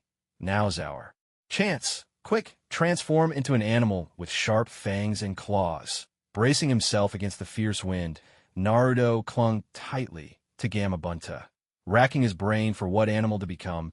Damn it, why does it have to be at a time like this? Wait, that's it! A spark of inspiration flashed in Naruto's mind. He pictured the creature and immediately cast the transformation. With a burst of blazing red nine-tailed fox leapt out in midair. With one mighty bite, it clamped down on Shikaku and interrupted his tail. Beastball? Kurama! No, this was just that toad transformed. Damn that lousy fox. Shikaku was completely suppressed, seething with anger and humiliation. If his power hadn't been sealed, did this foolish toad really think it could pin him down? Ridiculous. Still, that was only in his prime. Now the mighty tiger finds itself bullied by dogs, and the dragon stranded in shallow waters mocked by shrimp. What disgrace! My heart is full of sorrow. Yangtai let out a long sigh of relief. As he saw the huge tail character appear on the scroll, he signaled for the clones to disperse, then paused briefly before regaining his composure. With great care, he put the scroll away. This was the most important thing he would get next. It might even determine whether his water step technique could reach a new level. He loosened up his limbs, preparing himself for the final act. Originally, Yoda had planned to wait until Naruto and Gaara both exhausted themselves, then step in to seize the credit. But now, that seemed unrealistic. The reason was simple. Sakura, Sasuke, and even Kakashi's Ninkin were all watching the fight. Trying to steal the credit would be nearly impossible, plus there was another point. One that had just occurred to him. Gaara was a juicy target, no doubt, but could he really handle it alone? Even if he could, his reputation would take a hit. His friend might not care too much, but what about their clans? If he took all the spoils and didn't even share a little with his comrades, his name would surely end up on the blacklist of every major family. So for now, Yoda decided to claim the biggest share for himself and leave the rest for the others. That was the most prudent approach. Yoda eyed the subdued Shikaku, estimating the distance. About 400 or 500 meters, summoning technique, drawing in Chakra. He produced a 50-meter kunai and flung it forward. A column of water surged up, and Yoda vanished from sight. In the air, he leapt 9 times in quick succession in the next instant. His voice boomed across the sky. Let go of that boy. I'll take it from here, both sides. Yoda reappeared, dripping wet, just a few meters above Gaara. For a moment, everyone in the arena froze in surprise, all eyes drawn to the sudden burst of water and Yoda's unexpected entrance. It's you. Naruto and the wide-eyed Gaara shouted in unison, astonished. Even Gamabunta, who was pinning down Shikaku, shook his big head and muttered just 2 words. So alike. Naruto was puzzled. He had no idea what the Toad Boss meant. Yoda, on the other hand, understood perfectly well, but now wasn't the time to chat. He launched a flying kick, shouting to boost his courage. Night guy, wham! Yoda's kick landed squarely on Gaara's waist, blasting him out of the sand and catching him completely off guard. With a crashing sound, sand scattered everywhere as Gaara tumbled to the ground. Yoda glanced at him. He was still gasping for breath, but seemed otherwise unharmed. The next moment, Yoda's attention was caught by the shifting sand beneath his feet. He immediately dropped down, examining it carefully. After a while, he shook his head. Seems he'd been too suspicious. Shikaku had completely disintegrated, and all its chakra must have returned to Gaara. What lay before him was nothing but ordinary sand, with no trace of Shikaku's power left. Better head back and secure Gaara. If he let this cooked duck fly away, he'd probably cough up blood. In another place, Gaara, who had just been moved by Naruto's words, turned to Kankuro and Temari and said, "Let's go. Let's not fight anymore, all right?" Kankuro had just helped Gaara to his feet when he suddenly froze, for someone appeared before him. Yoda stood there, eyeing Kankuro, who had put down his puppet, and Temari, who had opened her fan. His voice was cold as he said, "Go. Where do you think you're going?" Temari immediately stepped in front of Kankuro, her tone urgent. "I'll hold him off. You two get away now." "Look around you," Yoda said, his voice calm, but unyielding. "Do you really think you can escape?" As his words fell, 10-leaf ninjas emerged from the shadows, all around them, surrounding the trio. What do you want?" Gaara asked weakly. Yoda fixed his gaze on them and spoke. "You sand and sound ninja invaded the Leaf Village. We have to take you back and wait for Lady Hokage's judgment." Gaara and his companions fell silent, but on Naruto's side, he couldn't sit still any longer. Invasion of the Leaf? But they... Yoda nodded, confirming Naruto's suspicions. "It's just as you think. This wasn't some rogue act by the sand. It was a full-scale invasion." Naruto was stunned. He had thought it was only the sand causing trouble, but now he realized he'd underestimated the situation. "We sand ninja were set up this time. I only learned about it myself not long ago," Gaara explained quietly. It's all been a big misunderstanding. Temari tried to clarify, searching for the right words, but Yoda shook his head. That's not for me to decide, and it's not for you to decide either. If what you say is true, and this was all a misunderstanding, I'm sure Lady Hokage will set you free. The fire's light will illuminate the village. At those words, Gaara and his companions fell into deeper silence. It was clear they wouldn't be able to leave today. After all, the sand had invaded the leaf, causing immense damage. Simply claiming it was all a misunderstanding sounded hollow and powerless. Most importantly, they were in no condition to fight or escape. It seemed the only path left was surrender. Seeing their hesitation, Yoda felt a surge of relief and quickly pressed his advantage. Don't worry. You won't be treated as prisoners. You're still allies of the Leaf Village. Lady Hokage will definitely discuss this with the Kazekage. But at this point, Yoda found himself running out of words. So he shifted the subject. Gaara's injuries are serious. He needs immediate treatment. So what do you think? If you refuse kindness and insist on being stubborn, then don't blame me for what happens next. To be honest, Yoda didn't want to fight the three of them. Kankuro wasn't too difficult. He only needed to watch out for his poison, but Temari's wind techniques were a real headache. If he wasn't careful, all his kunai could be blown away, leaving him completely at a loss. Gaara goes without saying. If this guy gets pushed too far and unleashes a tailed beast rampage, Yangtai would probably meet his. And right here, Temari pondered for a moment, exchanged glances with Kankuro's side, and resigned herself to fate. All right, we'll go back to Konoha with you. But you must treat Gaara's injuries as soon as possible. Seeing his goal achieved, Yangtai gave a gentle smile. All right, then let's head back to Konoha as soon as we can. By now, the rebellion is probably already over, he added. With that, the group set off along the way. They ran into the 12 little fighters coming to support them.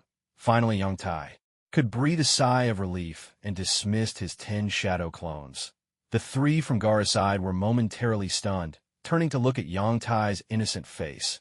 In their hearts, they couldn't help but want to curse out loud. Kankuro muttered under his breath, anyone who plays at tactics always has a dirty mind. Yangtai gave him a look that said, I'm offended.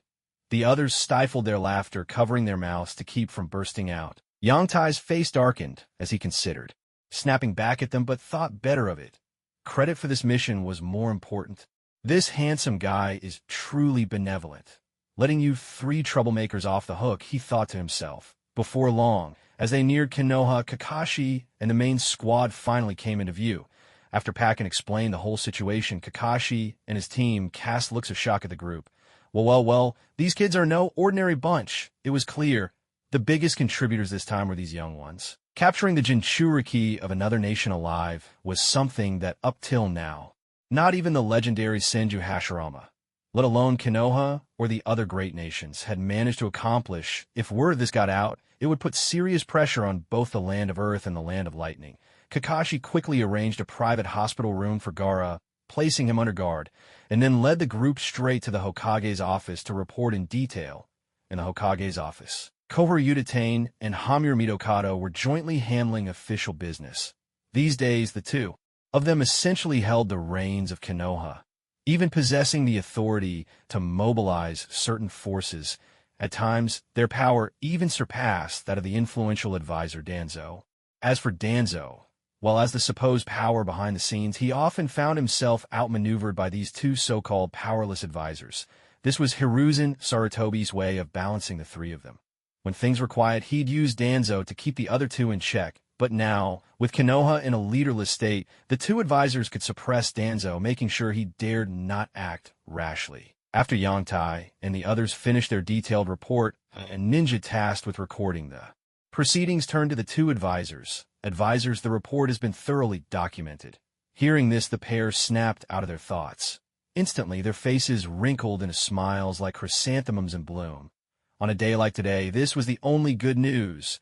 How could they not be delighted? It seemed that at last someone would be held accountable for Konoha's losses. Worried about a counterattack from the Land of Wind. That's a joke.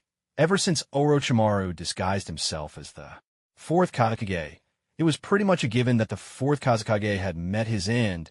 Now the hidden sand village is caught between generations, and I doubt they can even choose a new Kazekage.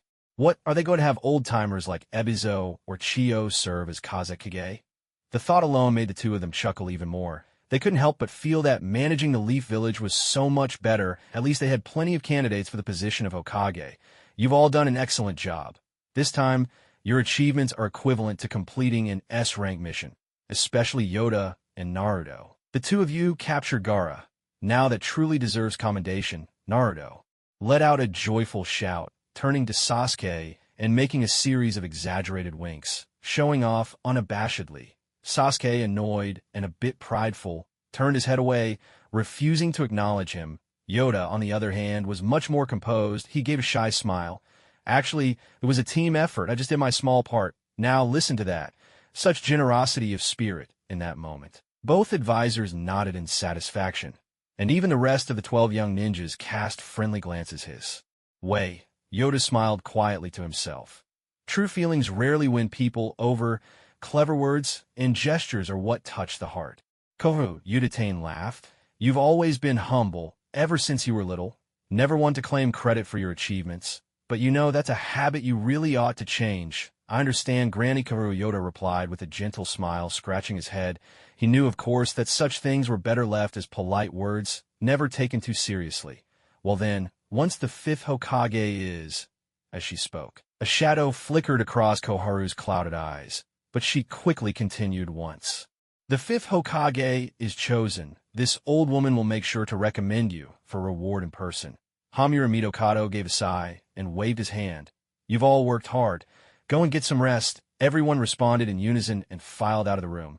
Yoda deliberately lingered behind, then turned to the two elders and said, Granny Karu, Grandpa Hamura, please take good care of yourselves. Don't be sad or disheartened. The light of the will of fire will shine on the village again. With that, Yoda closed the door behind him and left the Hokage's office. The words struck both elders, who were momentarily taken aback. Koharu sighed, but then a faint smile appeared on her face. Imagine, 2 people our age, and we still need a child to comfort us. Really now? Hamura gave a soft chuckle as well. But isn't the boy right? The will of fire will shine on the village again. Koharu glanced toward the windowsill, as if she could see an old friend waving at them from afar. Yes. The light will shine on the village again. When he got home, he found that the old man had already returned. That put Yoda's mind at ease. The old man was a bit careless today, acting as if nothing had happened at all. But Yangtai knew very well that the old man was only putting on an act to keep him from worrying. The third had died. Hiruzen Sarutobi was gone. And the old man was deeply grieved. You see, he had always been a staunch supporter of the Hokage. Some might even say he was brainwashed by that ideology, even the lightning. Release. Kirin held great respect for the will of fire. Yangtai had no intention of exposing the old man's act. After dinner, he went straight upstairs. The night was deep, but it was destined to be a sleepless one. At dawn, Yangtai got up, washed up, and headed straight for the mission hall. His goal today was simple: to take on a mission headed toward the land of hot water. That's right. He wanted to leave Konoha ahead of schedule and accidentally run into Tsunade and Jiraiya on the road. At first, he'd only paid passing attention to Tsunade's whereabouts, not wanting to get involved in the mess of the legendary 3. But things were different now. Yangtai had grown stronger, and it was only natural to try and make a good impression in front of the 5th Hokage. Of course, that was just a bonus. His real goal was Orochimaru's Kusanagi sword. Yes, the very sword that could extend its length. The Kusanagi, also known as the Sword of Tatsuka. Why did he want Orochimaru's Kusanagi sword?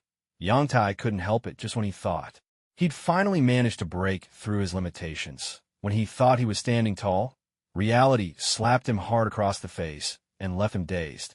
He lacked effective means to deal with giant summoned beasts or tailed beasts. The 4th Hokage at the very least could summon giant toads, but Yangtai, even if he had the summoning scroll right there, he still couldn't do it. That was why he tossed and turned all night, unable to sleep, until he thought of a jutsu.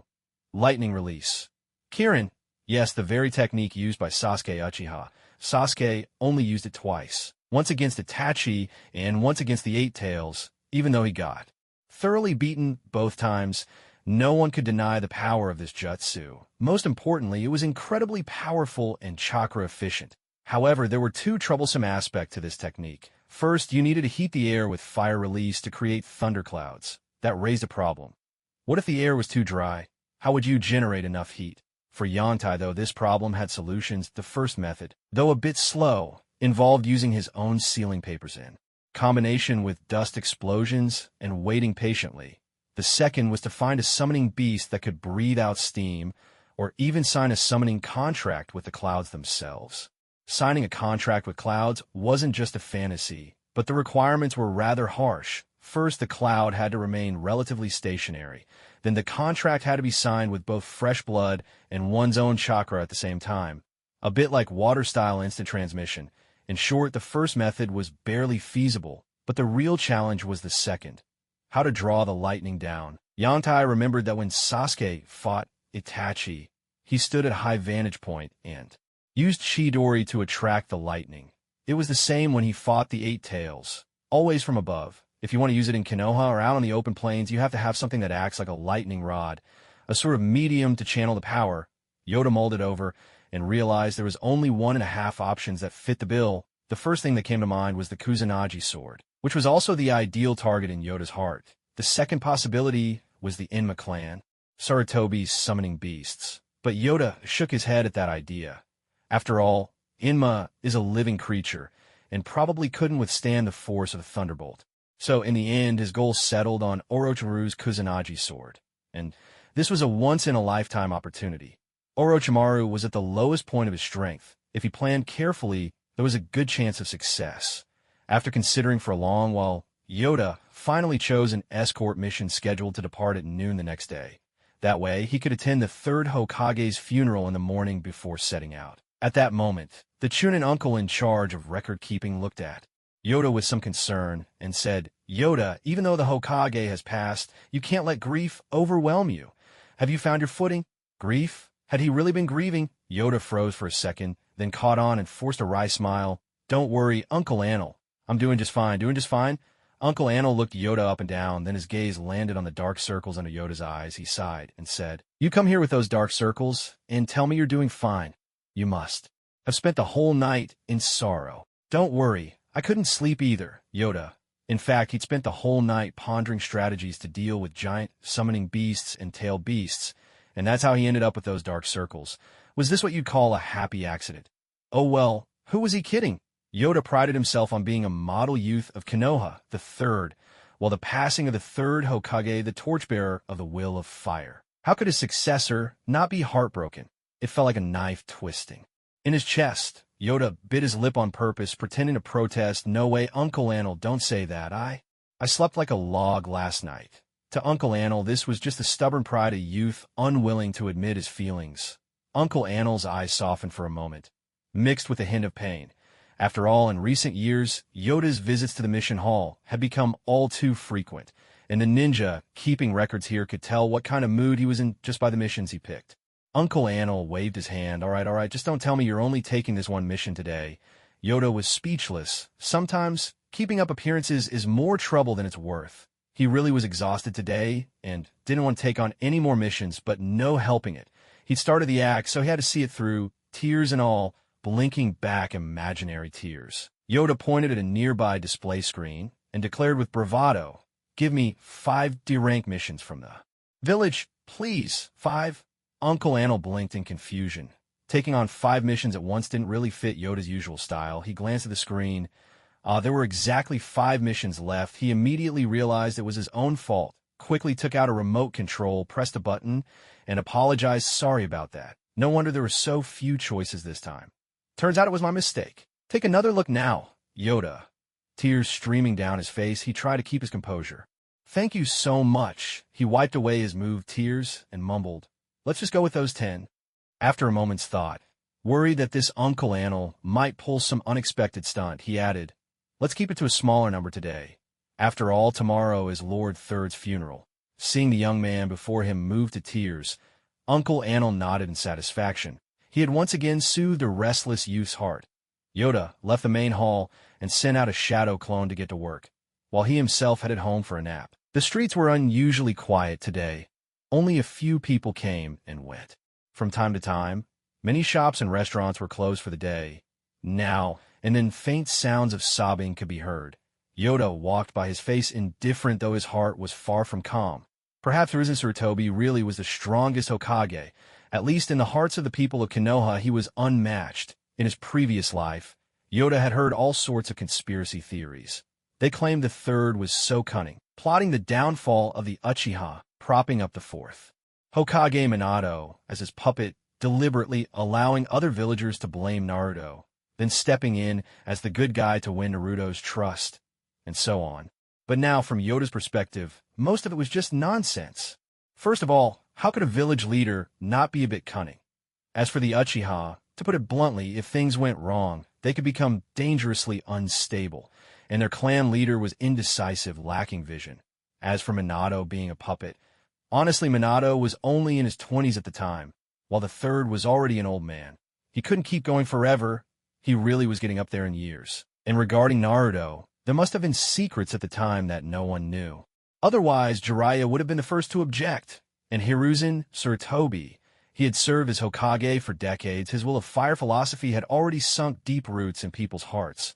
Most importantly, after the Third Great Ninja War, he never started any new wars. During that time, Konoha's economy flourished. People were well-fed and well-clothed. And that's exactly why the villagers and most of the shinobi respected him so much. Back at home, Karen wasn't around. She'd probably gone out, shopping for groceries. The old man sat alone, staring at the TV, but from the vacant look in his eyes, Yoda could tell his mind was somewhere far, far away. The heavy atmosphere left Yoda at a loss for words, so he just greeted him casually and headed upstairs. After all, this mission would take a while, and he had a lot to prepare. Among other things, he needed to stock up on sealing papers, the materials he called sealing talismans. After all, with so much time passing, Yangtai naturally had to study Shikaku's chakra. If he could harness the tailed beast chakra, then half of his instant water kunai would need to be replaced with those infused with the tailed beast chakra. Otherwise, he might encounter a repeat of last time, using Rinya's chakra and thereby preventing the instant water technique from failing to activate. That day, both Yangtai and the old man barely ate anything. Little Xianglin was especially well-behaved. She had experienced her own mother leaving her and deeply understood what the old man was feeling now. Words of comfort were useless in such situations. One could only endure it alone, in silence. The hours dragged on endlessly that day for Yangtai. The atmosphere in Konoha village felt unbearably stifling. Everyone was weighed down with grief, and it was hard to breathe. Thankfully, the long night finally gave way to the next day. Yet the mood in the village had grown even more somber, as if thick clouds had gathered overhead, threatening to pour rain at any moment. It was as if the heavens themselves mourned the passing of the third Hokage. On the street, Yangtai wore a black martial outfit and carried a white flower in his hand, making his way toward the cemetery. He wasn't alone. More and more shinobi, dressed the same as Yangtai, steadily made their way in the same direction. The crowd grew. Friends exchanged silent nods, sharing a moment of wordless understanding. The third Hokage was gone. One by one, people laid down their flowers in tribute and bowed their heads in silent remembrance. For a brief moment, Yangtai's mind went blank. There were no calculations, no masks, only pure emotion. At that instant, he was no more than an ordinary person bidding farewell to an elder. No matter what else could be said, Yangtai had grown up safely under the third Hokage's leadership. That was a fact that could neither be denied nor changed. It began to rain a steady, gentle patter, not heavy but enough to hide many people's tears. When a moment of silence ended and the crowd began to disperse, Yangtai bowed deeply and respectfully. "Farewell, third Hokage." Seeing this, the others said nothing. They simply nodded and quietly departed. Yangtai straightened and walked away. There had been nothing forced about his gesture. It was completely genuine. He remembered when his own grandfather passed away. His family had all spoken those words together at the end. Perhaps it was a kind of tradition. On his way, Yangtai spotted someone, a child to be precise, standing with Naruto, weeping in sorrow. It was none other than Konoha, the true genius of Konoha's new generation. Why call him that? The reason was simple. Anyone who could master the multiple shadow clone jutsu at just 12 or 13 years old was a true prodigy. The sheer amount of chakra required was astounding. At the same age, Yangtai didn't even feel worthy to carry his shoes. This was a genius he had to befriend, at the very least become acquainted. With that in mind, Yangtai took out a notebook. On its cover were 4 bold characters: Will of Fire. Beneath them was Hiruzen Sarutobi's signature. This could be considered one of Yongtai's cherished keepsakes. It happened when Hiruzen Sarutobi once visited the school to, well, not brainwash, but to promote the Will of Fire. Yongtai had pestered him for an autograph, which he signed with great flourish at the time. All his classmates, and even the teachers, looked on with envy. Yongtai had boldly declared he would always keep it with him. Who would have thought after all these years it would find its way back to its original owner? Though there's a hint of calculation in all this, it still counts as a kind of inheritance, doesn't it? Holding his umbrella, Yongtai walked over to where Naruto was standing, eyes fixed on the still-crying little fellow. He stared at him for 2 or 3 minutes straight, until the child began to fidget in discomfort. Only then did he stuff the notebook into the boy's arms and said, "If you don't want to feel this sad next time, then become strong fast." With those words, Yongtai turned and walked away, leaving Naruto and the child with nothing but the sight of his retreating back. In truth, Yongtai's mind was a bit muddled today, and he couldn't come up with any clever way to impress the kids. He considered giving the boy a grand pep talk like in the movies, trying to win him over with a passionate speech. But after hesitating for a long time, he decided against it. A heavy-handed lecture could scar a child for life. In the end, he left him a bowl of chicken soup for the soul. Whether the boy chose to drink it was up to him. The rain soon stopped. Yongtai headed home for a change of clothes, told Karen and the old man that he'd be heading out on a mission, and left. The old man simply nodded, reminding him to be careful, and said nothing more. In the reception room, Yongtai sized up the middle-aged man, standing before him and the small child at his side. Listening as the receptionist made introductions, the man's name was Taizo Kobayashi, likely in his 30s, of average build, but with a refined air. He looked like a man of letters. The child's name was Yuitsukuayu, around 5 or 6 years old, with a pair of big jet-black eyes that kept sneaking glances at Yongtai. Whenever Yongtai caught his gaze, he shrank back shyly, which was rather amusing. These two were his escort assignment. More precisely, the child was the one he needed to protect. His task was to escort you back to the Yuitsukuwa clan on the border of the land of hot water and the land of iron. As far as Yongtai knew, this was a classic tale of a power struggle for the clan's leadership. The boy was the only direct heir to the Yuitsukuwa family. Not long ago, Yu and his father's family were ambushed while traveling in the land of fire. Only he and the steward had managed to escape. The ones behind the attack were Yu's uncle, who was plotting to seize the clan headship for himself. As luck would have it, they had brought plenty of money with them while traveling, which allowed them to flee as far as Konoha, hoping to find someone to escort the boy safely back to his people. Kobayashi Taizo listened to the receptionist's introduction, glanced hesitantly at Yoda, and lowered his head in thought. After a moment's pause, he finally said to the two of them, "I mean no offense, but could you perhaps send a few more people along? After all..." He didn't finish his sentence, but everyone understood what he meant. Kobayashi Taizo was uneasy about trusting someone as young as Yoda to escort them.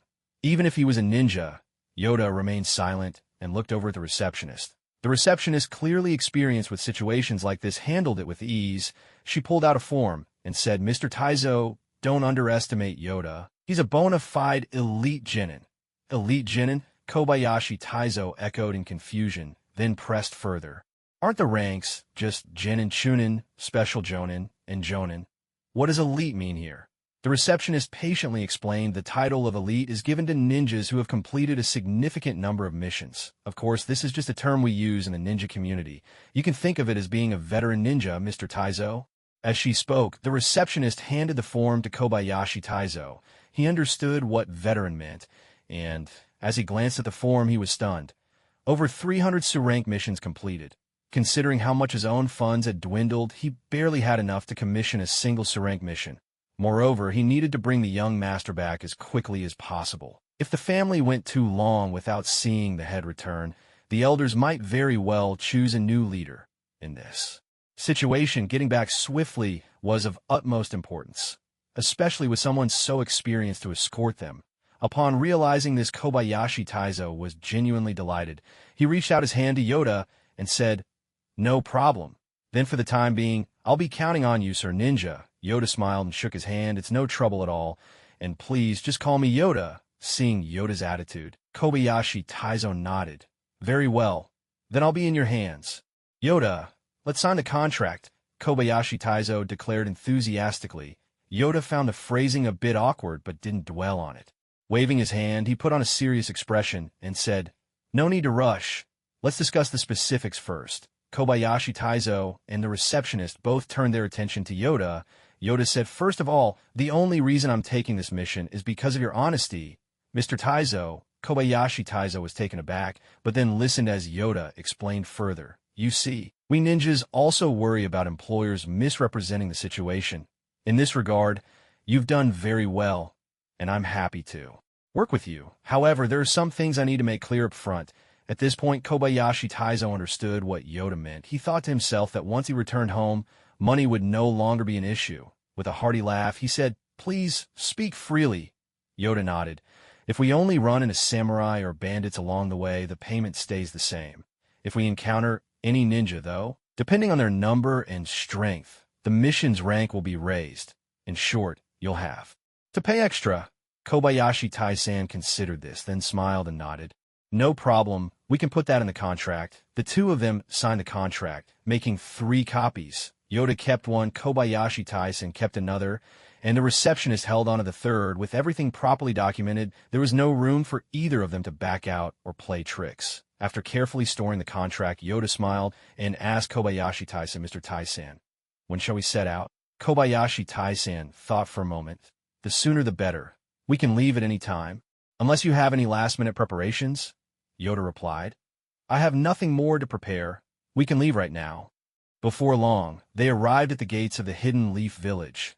Yoda finished his registration, exchanged a few words with the 2 gatekeepers, and then climbed into the carriage. With a crack of the reins, they rolled off into the distance. 10 days passed. Their journey had been uneventful so far. No bandits or any such melodrama had appeared along the road. Now dressed as a Yoda sat beside Kobayashi Taisan, who was handling the reins. Yoda was gazing intently at his palm, where a slowly spinning blue disc hovered. This was the Chi Sphere / his long-cherished project. Drawing on his experience practicing the Rasengan, after 10 days of experimentation, he had made some progress. While it still lacked any real destructive power, at least the form was there. The current challenge was to keep the Chi Sphere / spinning. This wasn't like rolling a ball, where you simply set the chakra in motion. Here, the chakra had to first be shaped and then set spinning. An essential difference. The Rasengan focused on spinning, bursting, and shaping. The Chi Sphere / required shaping, spinning, and then spinning again. Yoda had managed to shape it already. Now the next step was rotation. After days of effort, today, he finally grasped the trick to setting the Chi Sphere / in motion. Kobayashi Taisan glanced at the youth beside him fiddling with the glowing disc. He was no longer surprised, as long as they made it safely. To the Tsukigawa family, anything was fine by him. Just then, as he drove the carriage, a sudden chill swept in from beside him. Startled, he turned to look. The young man was now spinning the blue disc in his palm at wild speed, sending waves of cold air swirling through the carriage. A low, incessant buzzing filled the air, sharp and irritating, like being trapped in a swarm of flies. Sweat broke out across Yoda's forehead. His hand trembled as the Chi Sphere / whirled ever faster, sending his hair flying in the artificial wind. "I can't hold it any longer." With a forceful swing of his arm, Yoda flung the Chi Sphere / downward like an arrow loose from a bow. There was a thunderous bang. The horse, startled, let out a terrified cry and bolted, galloping madly down the road. Kobayashi Taisan was thrown into chaos, frantically trying to regain control of the reins. "What happened, Uncle Taisan?" Even the little kid sleeping in the carriage was startled awake, immediately calling out, thinking they were being ambushed again. At that moment, Yangtai quietly gazed at the ground, which looked as if it had been struck by lightning, and felt a bit shocked. Could it be that the form wasn't stable enough and the chakra dispersed at the last moment? He wondered. After all, he had just been given quite a scare. He had nearly lost control of that thing just now. If he hadn't thrown it quickly enough, the consequences of losing control over the chi energy / would have been unimaginable.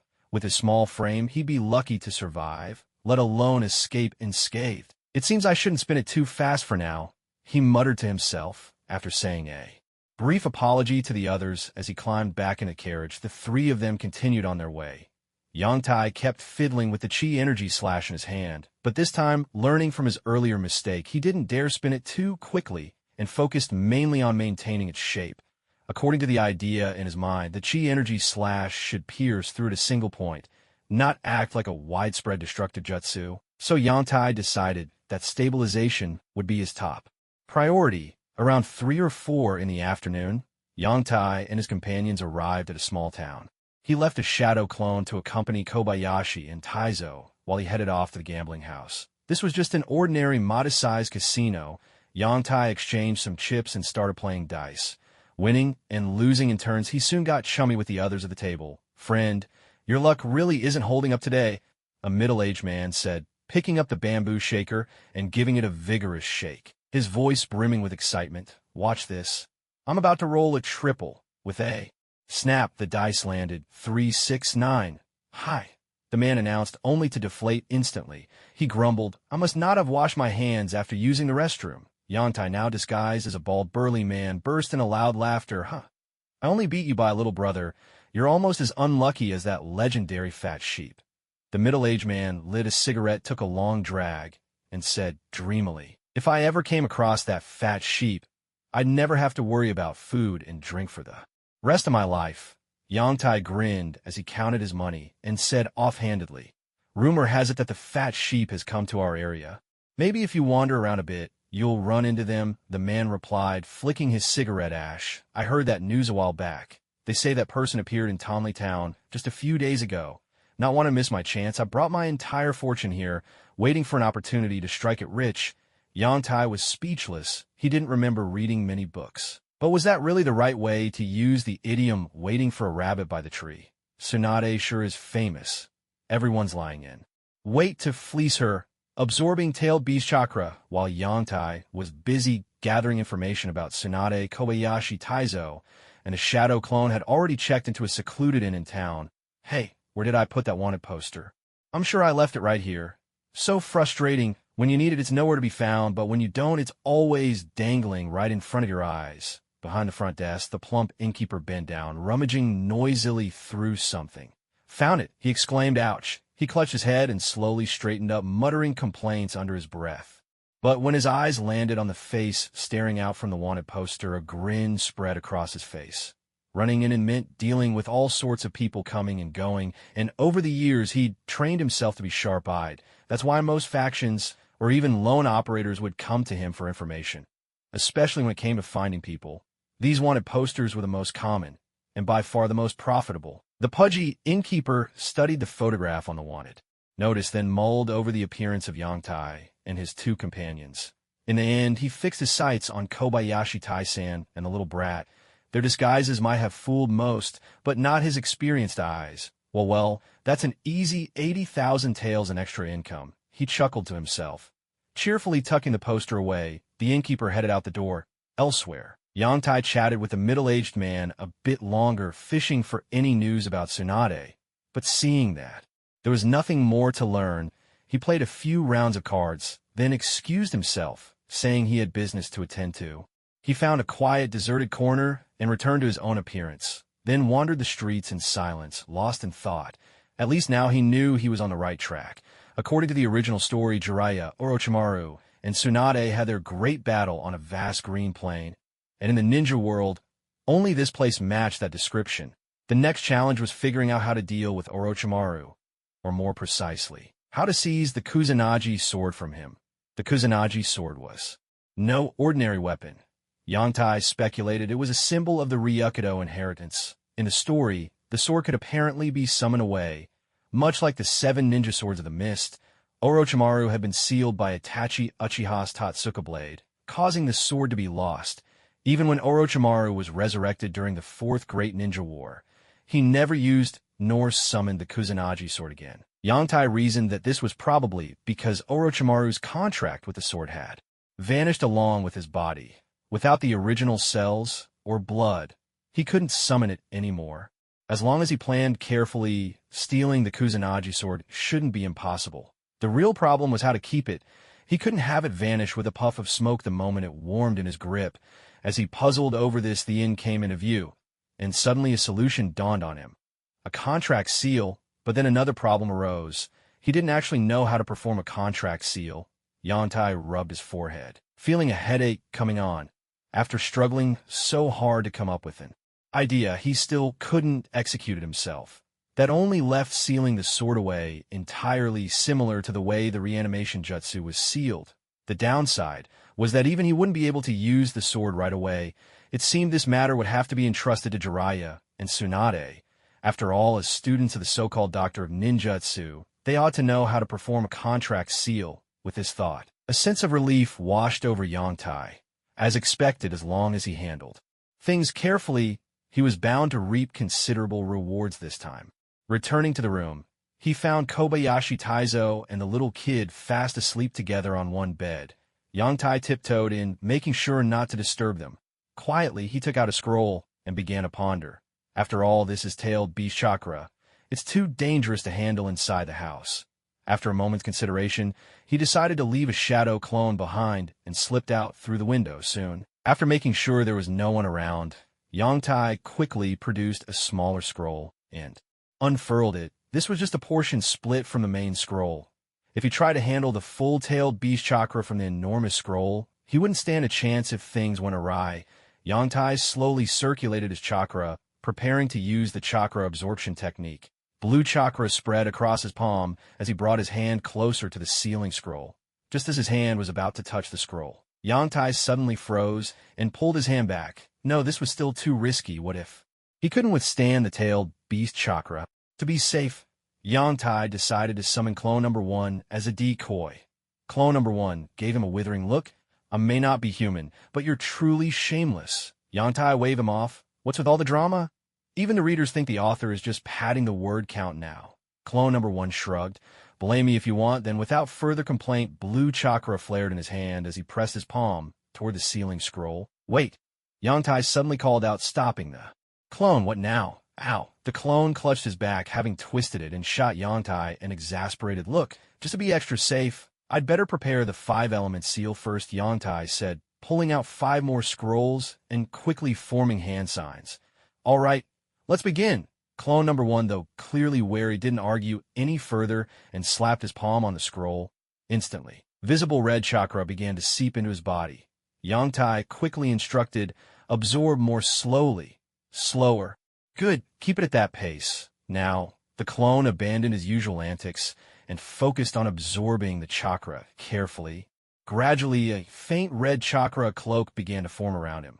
The tailed beast cloak. Yangtai's heart skipped a beat, and he took a step back, ready to activate the seal at a moment's notice. Before long, the clone slowly stopped absorbing, stood up, and tested the power surging within him. He clenched his fists, then let out an excited, slightly maniacal laugh.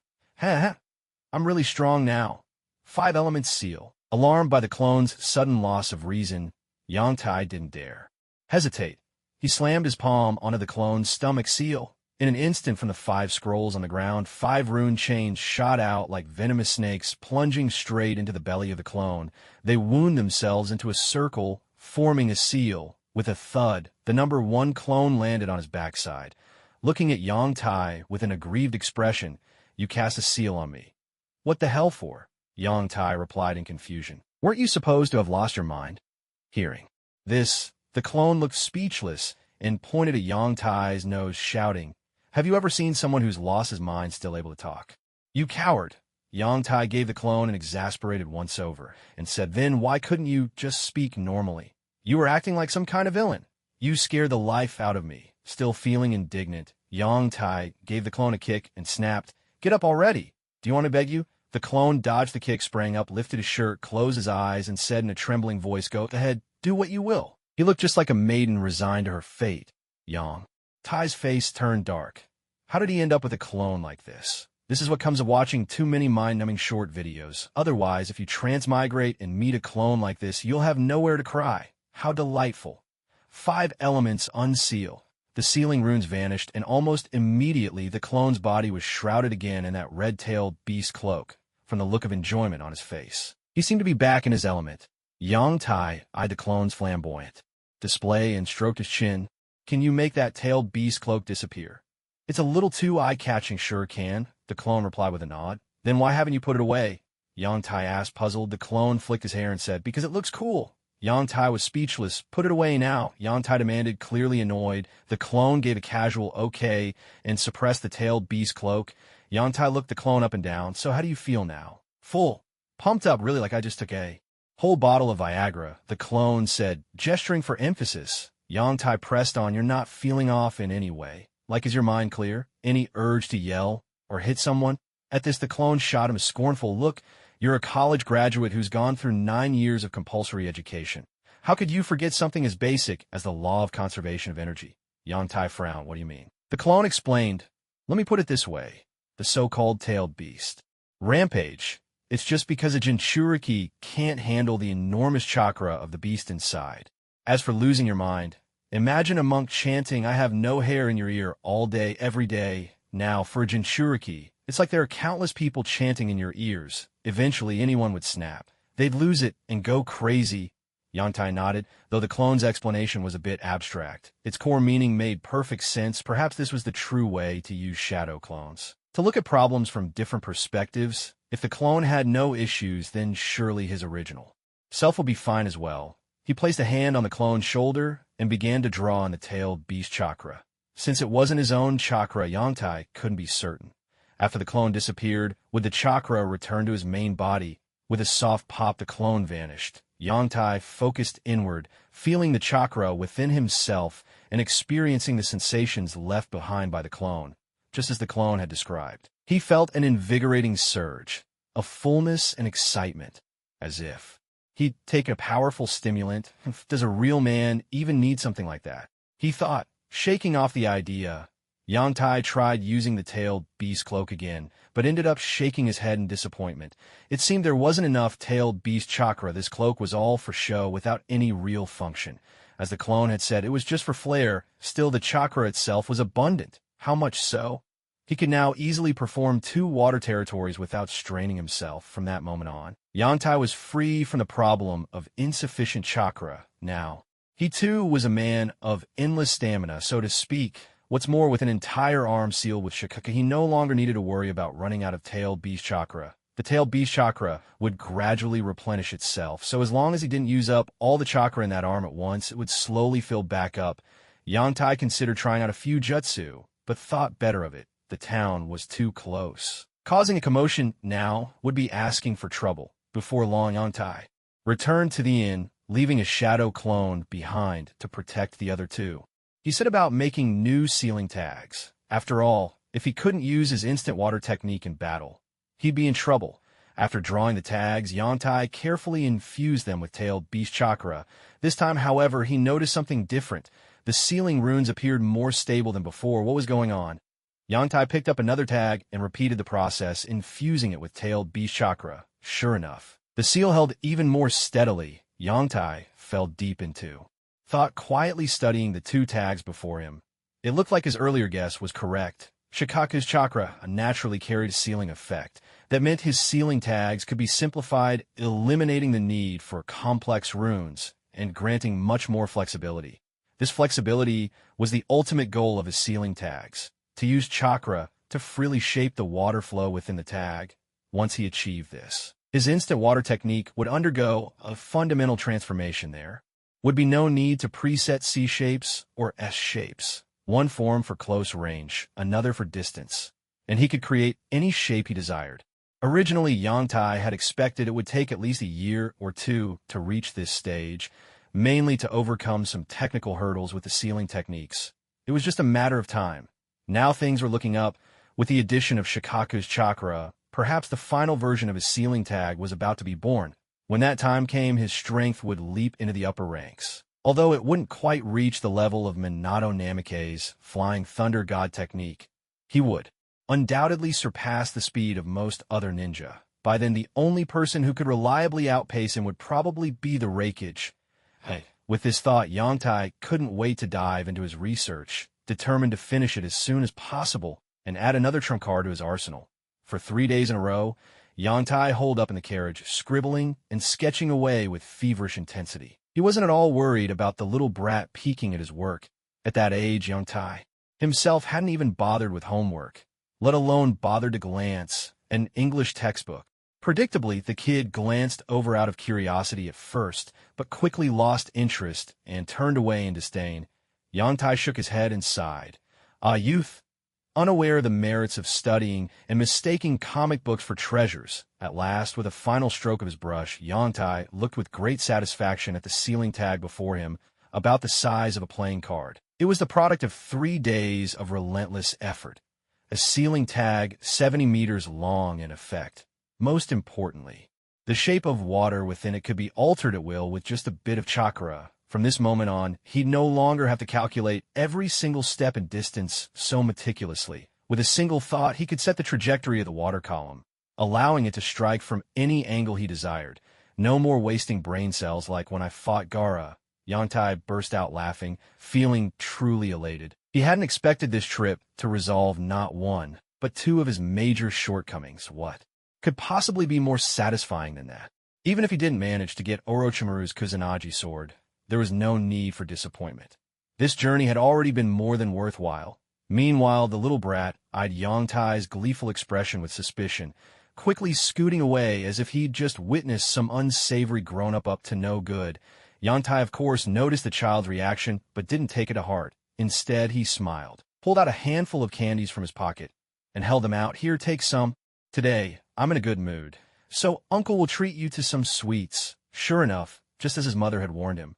Beware of strangers trying to lure you with candy. The boy gazed at the treats, swallowing hard and clearly tempted, but finally resisted and said, My mom always told me not to eat candy from strangers, especially from someone as sketchy-looking as you. Sketchy? I call it charming and debonair. Yangtai's face darkened, but what could he possibly say to a little kid? He tossed the candies overturned and left the carriage. The boy waited a moment, and when he was sure Yangtai had no intention of coming back, he quickly tore open a wrapper, popped the candy into his mouth, and instantly wore a look of pure bliss. So good!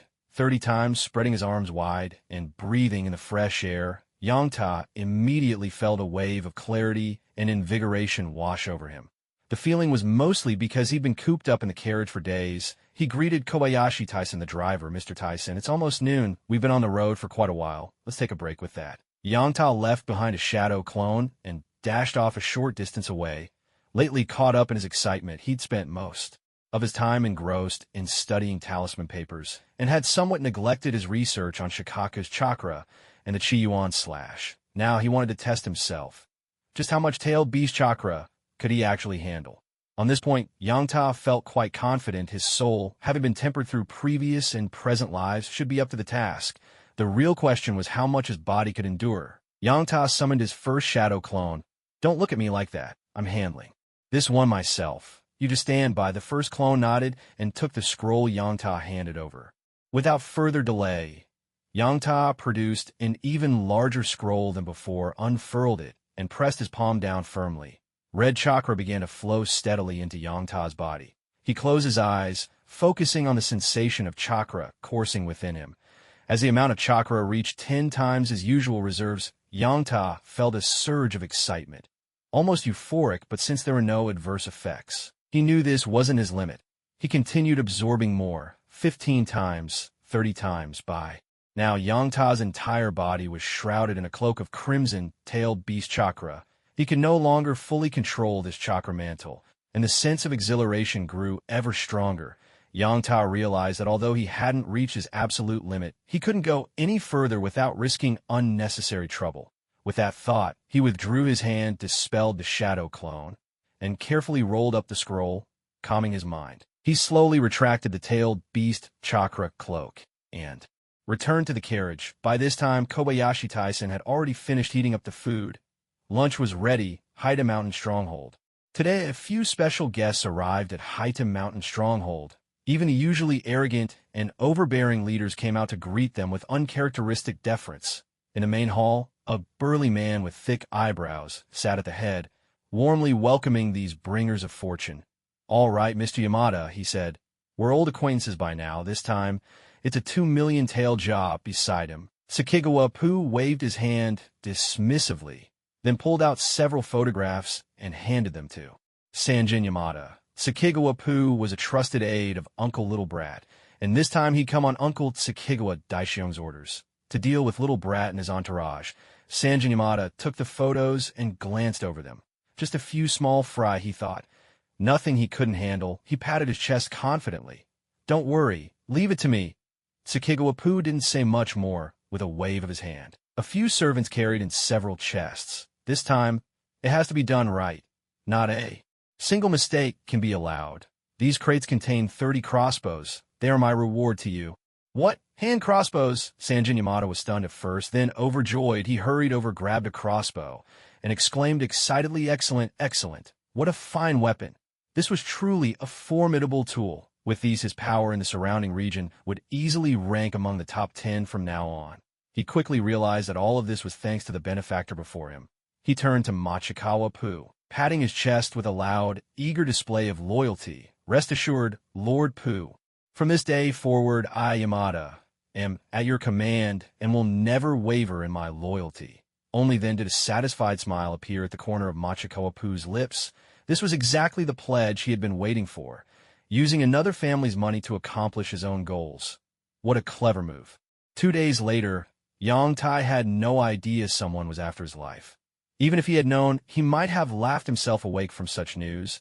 At this moment, Yang Tai watched as a shadow clone spun a chi blade in its palm at blinding speed, his brow gradually furrowing. There was a problem with the progress of the chi blade. Once it spun to a certain point, it would lose control and lash out unpredictably. With a sudden bang, the chi blade in the clone's hand spun out of control, slicing the clone clean in half and leaving a jagged crack in the ground. He let out a sigh. It seems I can only push the chi blade up to that unstable limit for now, but if I stop there I can't unleash its full power. Oh well. Time to head back. Yang Tai shook his head and returned to the carriage. Initially, with his abundant chakra, Yang Tai had considered giving up on the chi blade altogether. After all, why not just use the good old Rasengan? But after these last few days of study, he realized the chi blade had incredible potential. If he could master it, its offensive and armor-piercing prowess would rival even Inoki's dust release, of course. It wouldn't be as absurdly overpowered as Inoki's eraser, but in terms of sheer penetration, it was not far off. Yang Tai firmly believed that in this world of high attack and low defense, he could carve out a place for himself with such a weapon. By the roadside grove, as soon as he returned to the carriage, lunch was already prepared. Thanks to their stop at a small town the day before, today's meal was a rare treat in the wild. There was both wine and meat. After feasting, Yang Tai patted his belly and turned to Kobayashi Taizo to ask Mr. Taizo, "How far roughly are we from the Machikawa clan?" Kobayashi Taizo pondered for a moment. "I'd estimate about 3 days' journey." Yang Tai nodded. This matched his own calculations. Once the mission was done, if he hurried back, it would only take a day and a night. All right, just as he started to speak, Yang Tai sprang to his feet, his expression shifting. All of the warning devices he had set up around them had been triggered at once. That could only mean a large group was rapidly approaching. The little rascal was still eating away, completely carefree and oblivious to what was happening. But Kobayashi Taizo immediately sensed something was wrong, his expression tense as he asked Yoda, "What's the matter?" Yoda didn't reply. He closed his eyes and extended his senses. There wasn't the slightest trace of chakra fluctuation in the area, which meant whoever was approaching was likely just an ordinary person. Or perhaps even some animals, though that was less likely. "I'm afraid we're in a bit of trouble," Yoda said as he opened his eyes and addressed the other two. Hearing this, Kobayashi Taizo instantly scooped up the little rascal, who was still wolfing down his food, and said anxiously, "Let's hurry and run." Yoda shook his head and explained, "I'm afraid that won't work. It looks like we're already surrounded." "Then, what should we do?" Kobayashi Taizo was suddenly at a loss, his nerves fraying. The reason was simple. Being surrounded meant there were at least 20 or so people out there. Maybe even more. In situations like this, even some lower-ranked ninja might fall into a trap, and Yoda was alone, without any teammates. That made things look even grimmer. Yoda quickly gestured for him to be quiet and spoke calmly. "Mr. Taizo, don't be nervous. Please trust me." Seeing Yoda's calm and composed demeanor, Kobayashi Taizo forced himself to settle down. At this point, he had no choice but to put his faith in Yoda. They had no other options. He could only hope that there weren't too many enemies out there. Taking a deep breath, he nodded solemnly. "All right, I trust you," Yoda nodded back. Thankfully, they hadn't run into any real oddballs. He quickly Gave instructions, "You two, hide in the carriage for now. Leave the rest to me." Kobayashi Taizo glanced at the little rascal, who had finally realized what was happening, and nodded. He lifted the child into the carriage. "Xiao Xiong, whatever happens, don't make a sound, understand?" Kobayashi Taizo wiped the tears from the little rascal's face as he spoke. The little rascal's eyes were red, but he nodded hard, stubbornly holding back any sound. Kobayashi Taizo gave a faint smile, then grabbed a katana from beside the carriage. With a look of resolve, he strode out, ready to assist Yoda. After all, even if he died in battle, Yoda's mission was to escort the child safely back to the Tsukikawa family. He had strong faith in the integrity of the Leaf Village ninja. Drawing his katana, Kobayashi Taizo met Yoda's puzzled gaze and explained, "I have learned a bit of swordsmanship myself. I may be able to help share some of the burden. As the saying goes, you don't strike a man who's offering a friendly face, especially when he means well." Yoda nodded, not turning down the offer. After all, none of the people approaching were ninja. He could handle this on his own. Besides, it was a good chance to show some strength and put Taizo's mind at ease. Soon a scattering of faint sounds rustled from all around, followed by a wave of noisy commotion that drew steadily nearer. Yang Tai and his companion finally saw the newcomers clearly. Over 50 people, with a few burly men at the front and a ragtag crowd trailing behind. Their clothes were a mismatched jumble, some even wore women's dresses ill-fitting and obviously stolen. Bandits, that word flashed through both their minds at the same moment. Gulp, hand, crossbows. Kobayashi Taizo swallowed hard, a cold sweat rising on his back. Hand crossbows. Those were deadly weapons. He shot a terrified glance at Yang Tai, but then paused in surprise. Yang Tai looked utterly calm, his expression unshakable, as if he had everything under control and hadn't been intimidated by the weapons at all at once. Kobayashi Taizo felt a surge of reassurance wash over him. As if he'd swallowed a calming pill, he steadied himself, fell into a ready stance, and prepared to strike at any moment. At the head of the bandits, Sanjin Yamada, a thick-browed, sharp-eyed man, pulled out a handful of photos, glanced at them, and shouted, "Brothers, loose your arrows! No mercy, dead or alive." A chorus of agreement rang out, followed by the heavy twang of bowstrings. In an instant, a hail of arrows whistled through the air toward them. Yang Tai paid no heed to the momentarily frozen Kobayashi Taizo. He was already prepared. With a soft yet commanding shout, he hurled a kunai. With a resounding splash, a pillar of water erupted around the wagon. Water style. Water formation wall. A swirling column of water shot up over 3 meters tall, its powerful momentum sweeping every incoming arrow into its watery vortex. "What the hell? Ninja!" Sanjin Yamada couldn't help but curse out loud, glancing at his companions, many of whom had collapsed to the ground in terror. Deciding it was time to get out of there, he activated his special skill, his feet moving as if greased. "Time to run for it," he shouted, not forgetting to warn his men. At his call, the bandits scattered in all directions, fleeing with desperate speed, cursing that their parents hadn't given them more legs to run on. Sanjin Yamada couldn't help but regret taking this job. Still, he wasn't panicked. As the old saying goes, when a ninja is chasing you, you don't need to outrun him, just your companions. From the towering water vortex, 4 figures burst forth in unison, Yang Tai's 4 shadow clones. Each picked a direction, hurling shuriken as they leapt into the air, their hands flashing through signs. Shadow clone shuriken technique. The shuriken split. 1 became 2-inch, 2 became 4, filling the sky in an instant. Whistling through the air, "Ah, my arm, my leg, my eye, ugh." Screams and cries of pain erupted, filling the clearing with chaos and desperate pleas for mercy. Yang Tai dissolved the water formation wall in front of the dumbstruck Kobayashi Taizo. He made a slicing motion with his hand toward the shadow clones and said coldly, "Leave no survivors. Kill every last one." The shadow clones nodded in unison and vanished with a swift whoosh. In no time, the surrounding cries of agony and pleas for mercy faded away, until silence fell. As the clones disappeared, he wondered if a few had managed to escape. He dismissed the thought. After all, they were just a handful of small fry, not worth the trouble of chasing down. Turning to the bewildered Mr. Kobayashi Taizo, he said, "Mr. Taizo, it's getting late. Let's set out as soon as possible." A loud gulp sounded. Yes, Lord Yoda."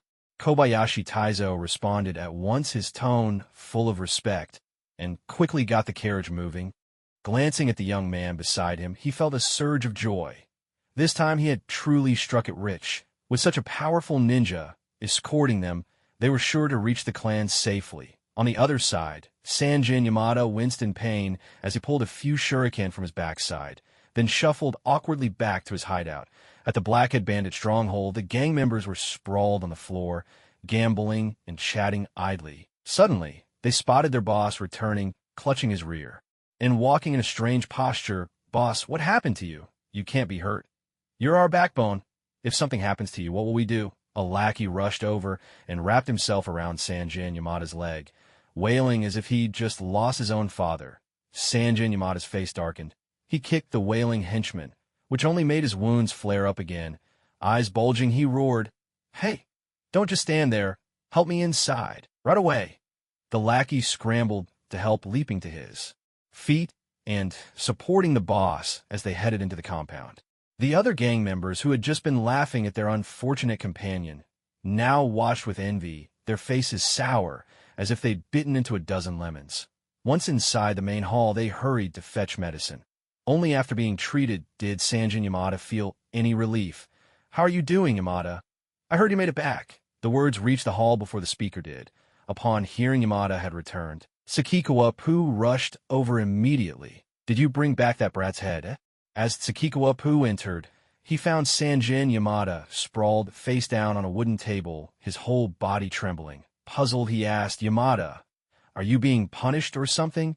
Sanjin Yamada's expression darkened even more. Punished? If only! But this was his benefactor, especially now that his men had suffered heavy losses. He needed to be even more respectful. Putting on a mournful face, he began to lament, "Oh, my brothers! They died so terribly." Tsukikawa Poo was taken aback and hurried.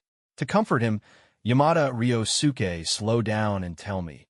What exactly happened?" Seeing this, Sanjin Yamada began to wail even louder, "All my brothers are dead. They fell in battle. What will happen to their wives and children?" Tsukikawa Poo was no fool. He could tell Yamada was putting on an act, clearly fishing for compensation. After a moment's thought, he held up 3 fingers and said, 300,000 taels. "No way, those are my dearest friends and brothers. Then you'll have to pay more." Yu Chuan Poo's face darkened. With a wave of his hand, he declared 400,000 taels. "Not a single coin more, deal." Yu Chuan Poo. "Did I just offer too much?" "Well, it's too late to back out now. Master Poo, there's a problem with the intel. That samurai is actually a ninja. He can unleash a water release technique that rises over 10 meters high. With just a flick of his wrist, the whole sky filled with a dense storm of shuriken. My brothers didn't even stand a chance." Yu Chuan Poo was speechless. A water release that towers 10 meters high. Not even the Mizukage could pull that off. Bounty ninjas, these guys really know how to exaggerate. Yu Chuan Poo figured the wave was maybe 3 or 4 meters at best, and as for that downpour of shuriken, he dismissed it as utter nonsense. It was simply too far-fetched. After figuring out the whole story, Yu Chuan Poo frowned deeply. He exchanged a few more words with Sanyuan Yamada, but when it was clear he wouldn't get anything useful, he immediately prepared a carrier pigeon to report the matter to his boss. One day later, at the Yu Chuan clan's estate, Yu Chuan Daseung, the little kid's uncle, stared at the letter's contents, lost in thought for a long time. He pondered in silence before calling for his steward and instructing him, "Go to the black market at the border and gather more bounty ninjas for me. Offer each of them a fee of 100,000 taels per job. Remember, only those with real skills." The steward was stunned when he heard the price. The family head was really making a bold move. After all, a typical C-rank mission only paid about that much. This was nearly 100 times that sum in one go. "Yes, master," the steward replied, regaining his composure. He quickly left for the black market at the border, watching the steward disappear into the distance. Yu Chuan Daseung finally let out a faint sigh of relief. Thank goodness this was the border where the black market thrived, otherwise he wouldn't have a clue how to deal with this mess. Based on his trusted followers' analysis, that person was most likely a ninja from Konoha. Konoha. The name alone carried weight like the shadow of a towering tree. Yu Chuan Daseung wasn't foolish enough to go poking at Konoha's tiger's whiskers. Fortunately, he could hire wandering ninjas from the black market to eliminate the Konoha ninja. Even if Konoha started sniffing around, as long as there was no hard evidence, he could simply feign ignorance and wash his hands of the matter. At this thought, a sly smile crept onto Yu Chuan Daxiang's lips, his eyes burning with anticipation. The energy of the Qi Yuan slash slowly faded from his hand. Yang Tai let out a gentle sigh. This Qi Yuan slash had reached its second stage, but he was completely stuck at a bottleneck. He couldn't speed up the process at all, otherwise it would spiral out of control. Well, if I can't. Yang Tai murmured quietly to himself as he glanced at the two who were actually eating lunch. In his heart, he thought, it seems I need to send them back as soon as possible. Only then can I hurry to find Tsunade's whereabouts and prepare to seize Orochimaru's Kusanagi sword. If just a few days ago he had only dared to spar with Orochimaru, now Yang Tai was truly a different person. He was confident enough to face Orochimaru head-on, even if he might lose in a real fight. Escaping and saving his own life wouldn't be a problem. Such was his absolute confidence in his instant water technique. As soon as the two finished eating, Yang Tai immediately ordered everyone to pick up the pace, hoping to reach the Yuezhuan clan's territory by the next day. They traveled swiftly, pressing on through the night. By noon the following day, Kobayashi Taisen, driving the carriage, spotted a stone bridge up ahead. A rare smile appeared on his face as he pointed at the bridge and said, Lord Yang Tai, once we cross this bridge, we'll enter Lanxiang Town. The Yuezhuan family isn't far from here. Yang Tai paid him no mind. Ever since he'd revealed his strength, Kobayashi Taisen insisted on addressing him as Lord, and Yang Tai had simply given in. After all, aside from sounding a bit odd, it didn't really cost him anything. But now was no time to fuss over such trivialities. Scanning the area around the small bridge, Yang Tai's eyes narrowed slightly. With a wave of his hand, he signaled Kobayashi Taisen to stop. Taisen, no fool himself, quickly pulled on the reins and brought the carriage to a halt. Nervously, he asked Lord Yang Tai, is there an ambush nearby? Yes, Yang Tai replied, still surveying the surroundings. Then he added, it looks like you'll need to ask for a hazard fee, Mr. Taisen. Hazard fee? Kobayashi Taisen was momentarily stunned, then realization struck him, and he cried out, ninjas! No sooner had the words left his mouth than several figures emerged at once. From beneath the bridge, from the grasses, even from the water itself, Yang Tai quickly counted 12 of them. He could sense the fluctuations of chakra coming from their bodies, which meant they were serious, but none of them wore forehead protectors. That meant they weren't missing Nin, but wandering ninjas, huh? Yang Tai murmured softly, immediately understanding. They were bounty hunters from the black market. In other words, the lowest tier of mercenaries in the world of shinobi. The 12 bounty ninjas began to approach, but without attacking, Yang Tai gripped the kunai in his hand, watching to see what these people wanted to say. Those 12 weren't fools either. If Yang Tai hadn't noticed them, they could have launched a surprise attack, meaning their targets were nothing special, but now that he had spotted them, it was worth seeing if they could intimidate him into handing over the kid. If that worked, everyone would be happy. The mission completed without a fight, easy as pie. Of course, this was something they'd already discussed with their employer. If the targets refused to cooperate, they'd test the waters with a fight. If they could win, they'd finish the job together. If not, they'd cut their losses and run. You have to understand, bounty ninjas like them value their lives above all else. Otherwise, who would be foolish enough to charge forward like some clueless foot soldier? That would just be plain ignorance. Their motto is, fight if you can win, run if you can't. In short, their lives come first. The 12 of them slowly moved to form a circle. At that moment, a one-eyed middle-aged man, wearing a black eye patch, rasped, his voice rough, Leaf Ninja, we don't want to be your enemy. All you have to do is hand over the child behind you. We'll let you leave unharmed. How about it? To their surprise, Yang Tai nodded with a pained expression. That's a pretty good offer. The bounty ninjas were all taken aback. That was far too straightforward. Maybe they'd overestimated this Leaf Ninja. Whatever the bounty hunters were thinking, Kobayashi Taisen had no idea. But now he was getting anxious. He hurriedly called out to Yang Tai, don't forget the contract we made. Yang Tai waved him off, looking exasperated. Do I look like I'm just messing around with them? Messing around? Kobayashi Taizo's mouth twitched. At a time like this, you're still toying with them. How much confidence does that take?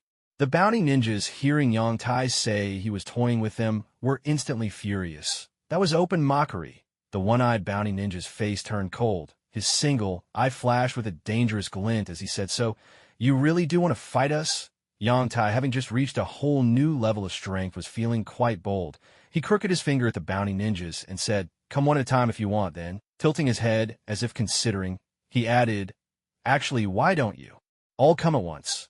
That'll make things go faster. Damn you. How outrageous. If you refuse our kindness, then don't blame us for what happens next. All together." As soon as the words left his mouth, the one-eyed bounty ninja raised his hand and hurled 3 kunai, each with an explosive tag tied to the hilt, aiming straight for Yang Tai's face. The others followed suit, flinging kunai and shuriken in a flurry of steel. A smirk played at Yang Tai's lips. His hands flashed through a series of seals at lightning speed. Water style, water dragon bullet. Streams of water surged from all around Yang Tai, gathering at his command to form 3 mighty water dragons, each crashing toward a different direction. And this time, Yang Tai hadn't used any special talismans. He'd unleashed such a large-scale Jutsu, relying on pure chakra alone. Mission accomplished. Back in the day, Yang Tai couldn't even have dreamed of pulling off a feat like this. The one-eyed bounty ninja's face drained of color. He shouted in alarm, "Over here to me!" Earth style, giant rock technique. His hands wove a complicated pattern, and then he slammed his palms to the ground. A wall of earth 1/2 meter thick and 2 meters high shot up to shield the group. Boom! Boom! Boom! 3 thunderous crashes echoed as the attacks hit. On either side, people were knocked sprawling. Still, it seemed they'd used some kind of defensive technique. The injuries looked to be only minor. In the middle, a sturdy wall stood firm, blocking Yoda's water dragon bullet attack. Yoda was quite satisfied with this. After all, to achieve such a feat without any water around was truly impressive. Just then, 3 loud shouts rang out from the other side of the wall. Water style, water wave, wind style, phoenix spiral, lightning style, ground surge. In an instant, a swirling water dragon entwined with wind and lightning burst from the wall like a massive drill. The roaring wind mingled with a sizzling current, creating a truly fearsome spectacle. Yoda was taken aback. He never imagined that mere bounty ninjas could combine their skills to unleash such a powerful jutsu. The scene before him was like a grander, more chaotic version of the classic Chidori clash. Yoda froze for a split second before realizing that his water barrier couldn't withstand this combined attack. Without hesitation, he turned and used the body flicker technique, whisking his 2 companions away. Boom! A violent explosion rang out, sending a shower of wooden splinters and clumps of earth flying through the air. Yoda let out a breath of relief. Thankfully, he'd escaped with his companions just in time. Had he tried to take that jutsu head-on, he would have been in serious trouble. After all, everyone knows that ninja are high on offense, but low on defense. Seeing that the tide had turned in their favor, the bounty ninjas cheered and celebrated. "You're celebrating too soon," Yoda retorted, quickly hurling a 3-pronged kunai. He decided there was no point in dragging this out.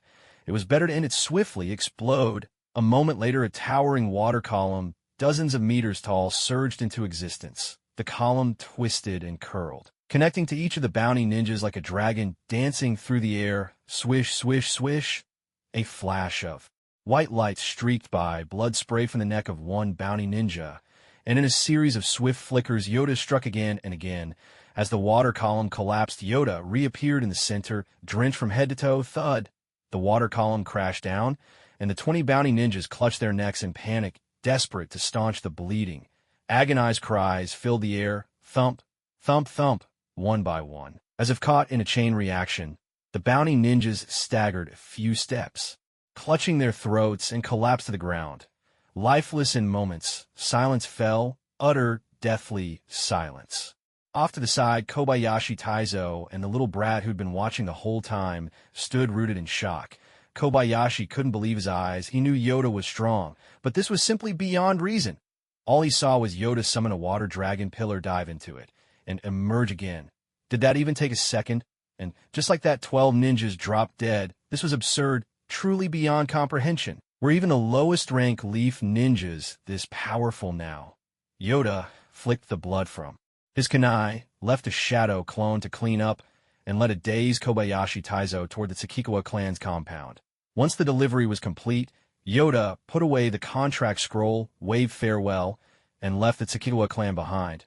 The previous night in the Yukawa family, Uechuandiyu was struck by illness and passed away. The family was engulfed in grief, and they hurried to lay him to rest. With the funeral carried out hastily and without much ceremony, it all ended in a rather perfunctory manner. However, the elders of the Yuechuan family found themselves with plenty to do. After all, the little boy was still too young to take on the role of head of the family, so the Council of Elders had to take charge for now, at least until he grew up. Meanwhile, Yangtai was darting swiftly among the tree trunks, heading at full speed toward a distant mountain. That mountain was called Blackhead Mountain, home to the Blackhead Stronghold. Last night, during an intense exchange with Yuechuan, yes, an exchange of swords. To be precise, Yangtai had obtained some crucial information. The tip was about the bandit gang that had ambushed him on his way back. Since they were his enemies, Yangtai naturally felt he ought to return the favor and pay the bandits a visit. Besides, it was on his way. Arriving at the foot of the mountain, Yangtai didn't hesitate. He summoned 5 shadow clones and charged straight in, slashing his way through the stronghold. Each strike took down an enemy with ease. As if he were cutting through vegetables, the bandits fell one after another, powerless before Yangtai's onslaught.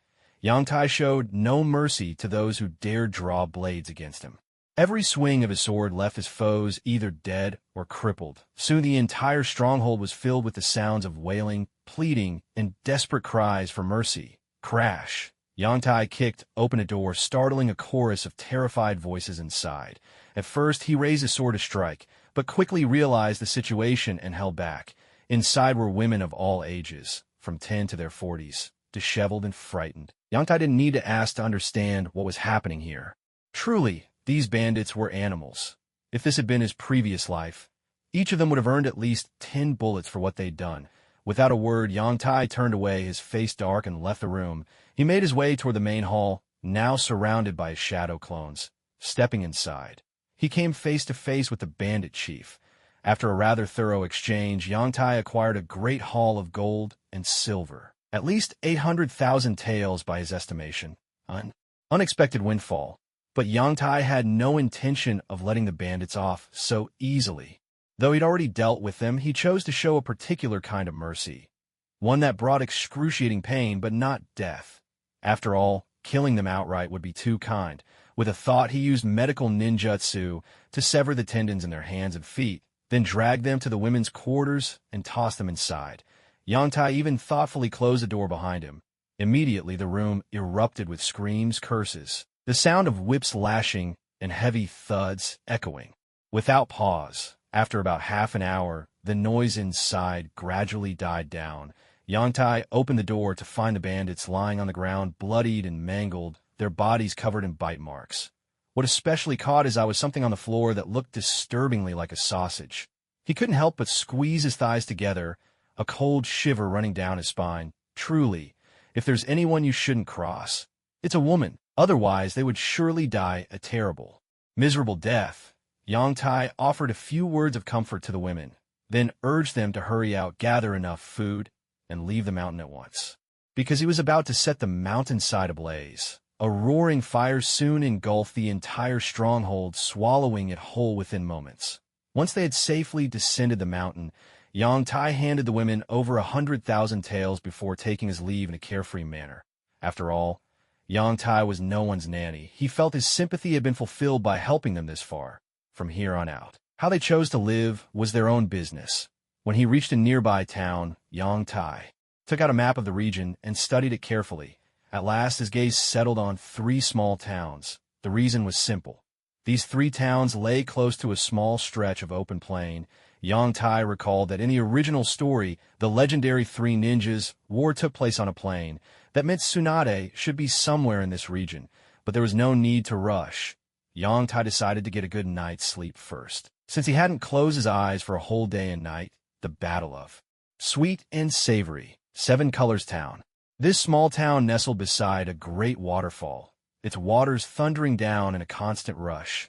A faint rainbow shimmered in the mist all year round, giving the place the name 7 Colors Town, or simply Rainbow Town. After resting well the previous night, Yangtai felt completely refreshed. At the crack of dawn, he set out for one of his 3 chosen destinations. He wasted no time on the road, quickening his pace, and by noon, he arrived smoothly at 7 Colors Town. His stomach gave a loud grumble. Finally, Time to fill my belly first, Yongtai said, holding his stomach as his internal clock clamored for food. The streets bustled with people, and many vendors had already set up their stalls, their voices ringing out to attract customers. Come and see.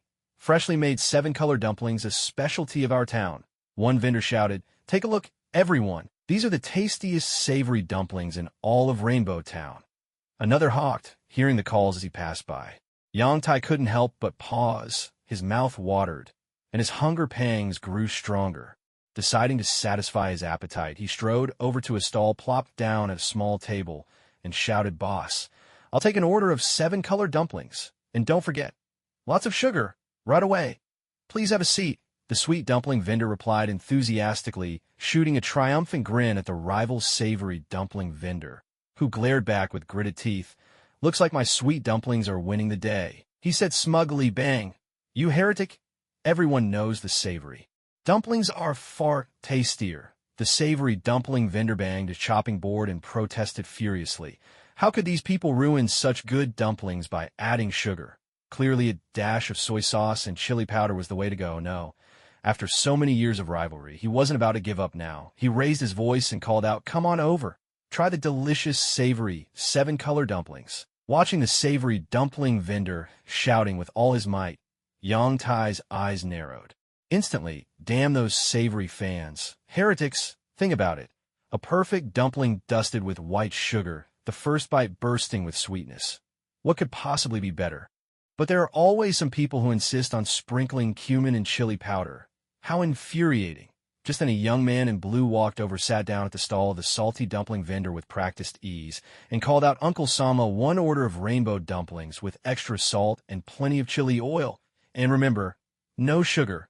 The salty dumpling vendor burst out laughing and immediately got to work. Meanwhile, across the way, Yongtai, who was seated at the opposite stall, changed, looked toward the young man in blue.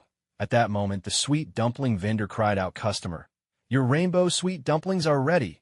The young man in blue glanced over, a look of surprise on his face. For a brief instant, their eyes met, and both secretly scoffed in their hearts. Heretic! Heretic! Cursed be the salty faction! Yongtai picked up a skewer of rainbow sweet dumplings, took a blissful bite, savoring the soft, chewy texture and luscious sweetness. Now this was how dumplings should be enjoyed. Once he finished his dumplings, Yongtai sampled a few more local specialties, filling himself to the brim. Sated and content, Yongtai then visited several nearby gambling dens, asking around for news of Tsunade. It turned out Tsunade had indeed passed through here some days ago, losing millions at a casino before slinking away in defeat. They said the people who had bet against her were grinning from ear to ear. Yongtai clicked his tongue in amazement. Tsunade, the true god of squandering. The Senju clan's wealth truly ran deep. For Tsunade to squander so much for so long and not go broke there, fortune had to be in the hundreds of billions. After confirming Tsunade's whereabouts, Yongtai found an inn and settled in for the night, as he sensed something odd with the Chakra inside his body. Sitting cross-legged, Yongtai focused on this strange sensation. At that moment, the Chakra within him began to stir, moving as if it had a will of its own, surging and colliding in all directions. Yet the force was faint. If not for Yongtai's meticulous chakra control, he might not have noticed at all. He slowly opened his eyes. Puzzled, the Chakra was gradually damaging his body. Was it trying to break free? That couldn't be. After all, Shikaku's main body wasn't with him, so this chakra should be inert, nothing more than a remnant devoid of any self-awareness. Could this be a unique trait of tailed beast chakra? With this in mind, Yongtai immediately began to sense his own chakra. Unlike the tailed beast chakra, his personal chakra was gradually dissipating, or more precisely, merging into his body. That was puzzling. Chakra was meant to be a combination of spiritual and physical energy. Even four-tailed beast chakra, such a reaction shouldn't occur. Just then a sudden realization struck Yongtai. Spiritual energy, while physical energy might barely be able to blend, spiritual energy could never truly merge, for every soul was a unique, separate entity. The immense chakra possessed by the tailed beasts indicates that their spiritual energy is equally vast, so whenever they go berserk or get angry, the spiritual energy within their chakra also becomes wild and uncontrollable. Imagine all that massive negative emotion from entire tailed beasts surging into a single person's mind. The consequences are obvious. No wonder when I used to watch Naruto, everyone knew how powerful the tailed beasts were, yet still kept their distance. Not because they were foolish or anything. It's just too risky. Yantai smacked his lips. It's basically like being thrown into a vat of boiling oil every now and then, and you never know exactly when it'll happen. Maybe you're fast asleep, and suddenly, it's as if someone dumps a sizzling pot of oil all over you. Who could stand that? Just thinking about it sent chills down Yangtai's spine. He suddenly remembered how Gaara didn't dare to sleep for years, and couldn't help but feel a pang of sympathy. By comparison, Naruto, as the Jinchuriki of the Nine Tails, was far more fortunate. First, the negative half of the Nine Tails was sealed away by Minato, and then there were the Uzumaki clan's 8 trigram seal and 4-symbol seal on top of that. As long as the seals weren't broken, not only would the Nine Tails chakra not harm Naruto, but more importantly, thanks to the dual seals splitting it apart, the chakra would gradually nourish Naruto's body instead. Other shinobi could only dream of the Uzumaki clan's expert sealing techniques. Aside from the rough start, Naruto was practically destined to become a powerhouse as he grew older. At this thought, Yantai felt as if he'd just bitten into 10 lemons. So sour, so envious. He wished for a cheat like that too. After all, his grandfather, father, and even his mother were never short on chakra. In fact, they had it in abundance. Yet when it came to him, look at what he got. Even with a genetic mutation, things shouldn't have turned out this badly, if it weren't for his grandfather's careful guidance. Even with a childhood spent learning the family's secret ninjutsu, he'd probably be no better than an average genin. He sighed deeply. Seems like I can't keep storing tailed beast chakra in my body anymore. Yantai understood the saying, a dike of 1,000 miles can collapse from an ant's nest. He couldn't let the tailed beast chakra slowly eat away at his body. In the end, he was still stuck like this, troubled by chakra. As always, this way, his chakra absorption technique didn't amount to much at all. After all, other people's chakra also carried traces of their own spiritual energy. Though not nearly as heavy as a tailed beast, it would still have some effect on his body. The injustice of it all. Yantai shook his head, sealed the one-tail's chakra inside a scroll, and flopped onto his bed, hoping he'd eventually find a way to solve this problem. Since there was no rush to travel, Yantai decided to rest for a day before setting out the next morning. 3 days later, Yantai had already tracked down Tsunade's whereabouts, and even knew her exact location. However, he didn't show himself before her, nor did he foolishly rush up to make contact. Tsunade was called one of the legendary Sannin. Not some brainless beauty, but a formidable woman who had clawed her way back from the brink of death. What if she saw through him and gave him a thorough beating? It would be foolish to rely on luck. With certain chakra-sensing techniques at her disposal, Tsunade, as a battlefield commander, would certainly be on guard. Yantai had no intention of showing off his meager skills before a true master, so he simply waited quietly for Orochimaru to make his move. After all, as soon as the fighting began, Tsunade's monstrous strength would be impossible to hide. At that point, Yantai would have the perfect accused to join in without arousing suspicion. So he waited. Days slipped by, and during that time, the group even moved to another small town. That day, as if there was some unspoken bond among the Sannin, Jiraiya found Tsunade almost effortlessly right after arriving in town. Old lovers reunited, their emotions ran deep and tangled, and they fumbled through awkward small talk. When words failed them, they turned to sake as a shield. Both of them knew the feelings in each other's hearts, separated only by a thin veil so fragile that a single word could break it. Yet one remained shackled by memories of a lost love, unable to let go. The other burdened by lofty ideals of peace for the shinobi world and the search for the prophesied child of destiny spoken of by the Toad Sage, dared not lay their heart bare. If either had spoken up sincerely, the other would never have refused. Yantai watched their farewell at dusk, and it truly left him with a sense of heartbreak. If either of them had just said a word, their love would have finally found its home. Yet one, knowing the dangers that lay ahead, didn't want to burden the other. The other, fully aware of the feelings shared, still remained silent. Thus, it became the lifelong regret of them both. A regret of love unspoken. Perhaps it was the meddlesome nature of fate in a previous life. But this time, Yantai was determined to find a way to help these two. After all, they'd been waiting for each other far too long. Time passed, and before long, Orochimaru arrived as well. The offer remained the same. Heal his hands, and he would arrange for Tsunade to see her beloved brother Nawaki and her old love Dan. Once more, faced with the chance to see the people she missed day and night, Tsunade, just like in the original story, finally agreed. Orochimaru, seeing Tsunade making medicine, didn't bother to tear apart her half-hearted attempt at secrecy. Smiling, he said, "I'll wait for you here tomorrow." With that, he left with Kabuto in tow. Tsunade's mind was a whirlwind. On one hand, the chance to see those she longed for, on the other, the man who had killed her teacher. In the end, she made her choice. The next day, Tsunade knocked out Shizen and Jiraiya, then slipped out alone. In the middle of a wide, stone-paved road, she and Orochimaru faced each other in silence. "So this is your choice? It's just as well. When I first delved into this forbidden jutsu, I had always intended to help you. After all, it was Shizun's death that brought about your pain. This matter had weighed on your heart for so long." With that thought, Orochimaru spoke. "Then, shall we begin?" Hearing this, Tsunade's hands glowed with a lush green chakra as she slowly stepped forward. Orochimaru smiled and stretched out both hands, ready to accept Tsunade's healing. But just as Tsunade was about to grasp his hands, a kunai knife whistled through the air. With a heavy thud, it struck the ground at their feet. Both Orochimaru and Tsunade jumped in shock. Tsunade slowly straightened, surprise flickering across her face. She hadn't expected anyone to get so close to both her and Orochimaru. Orochimaru's astonishment, however, was not directed at Kabuto, who had thrown the kunai, but at Tsunade herself.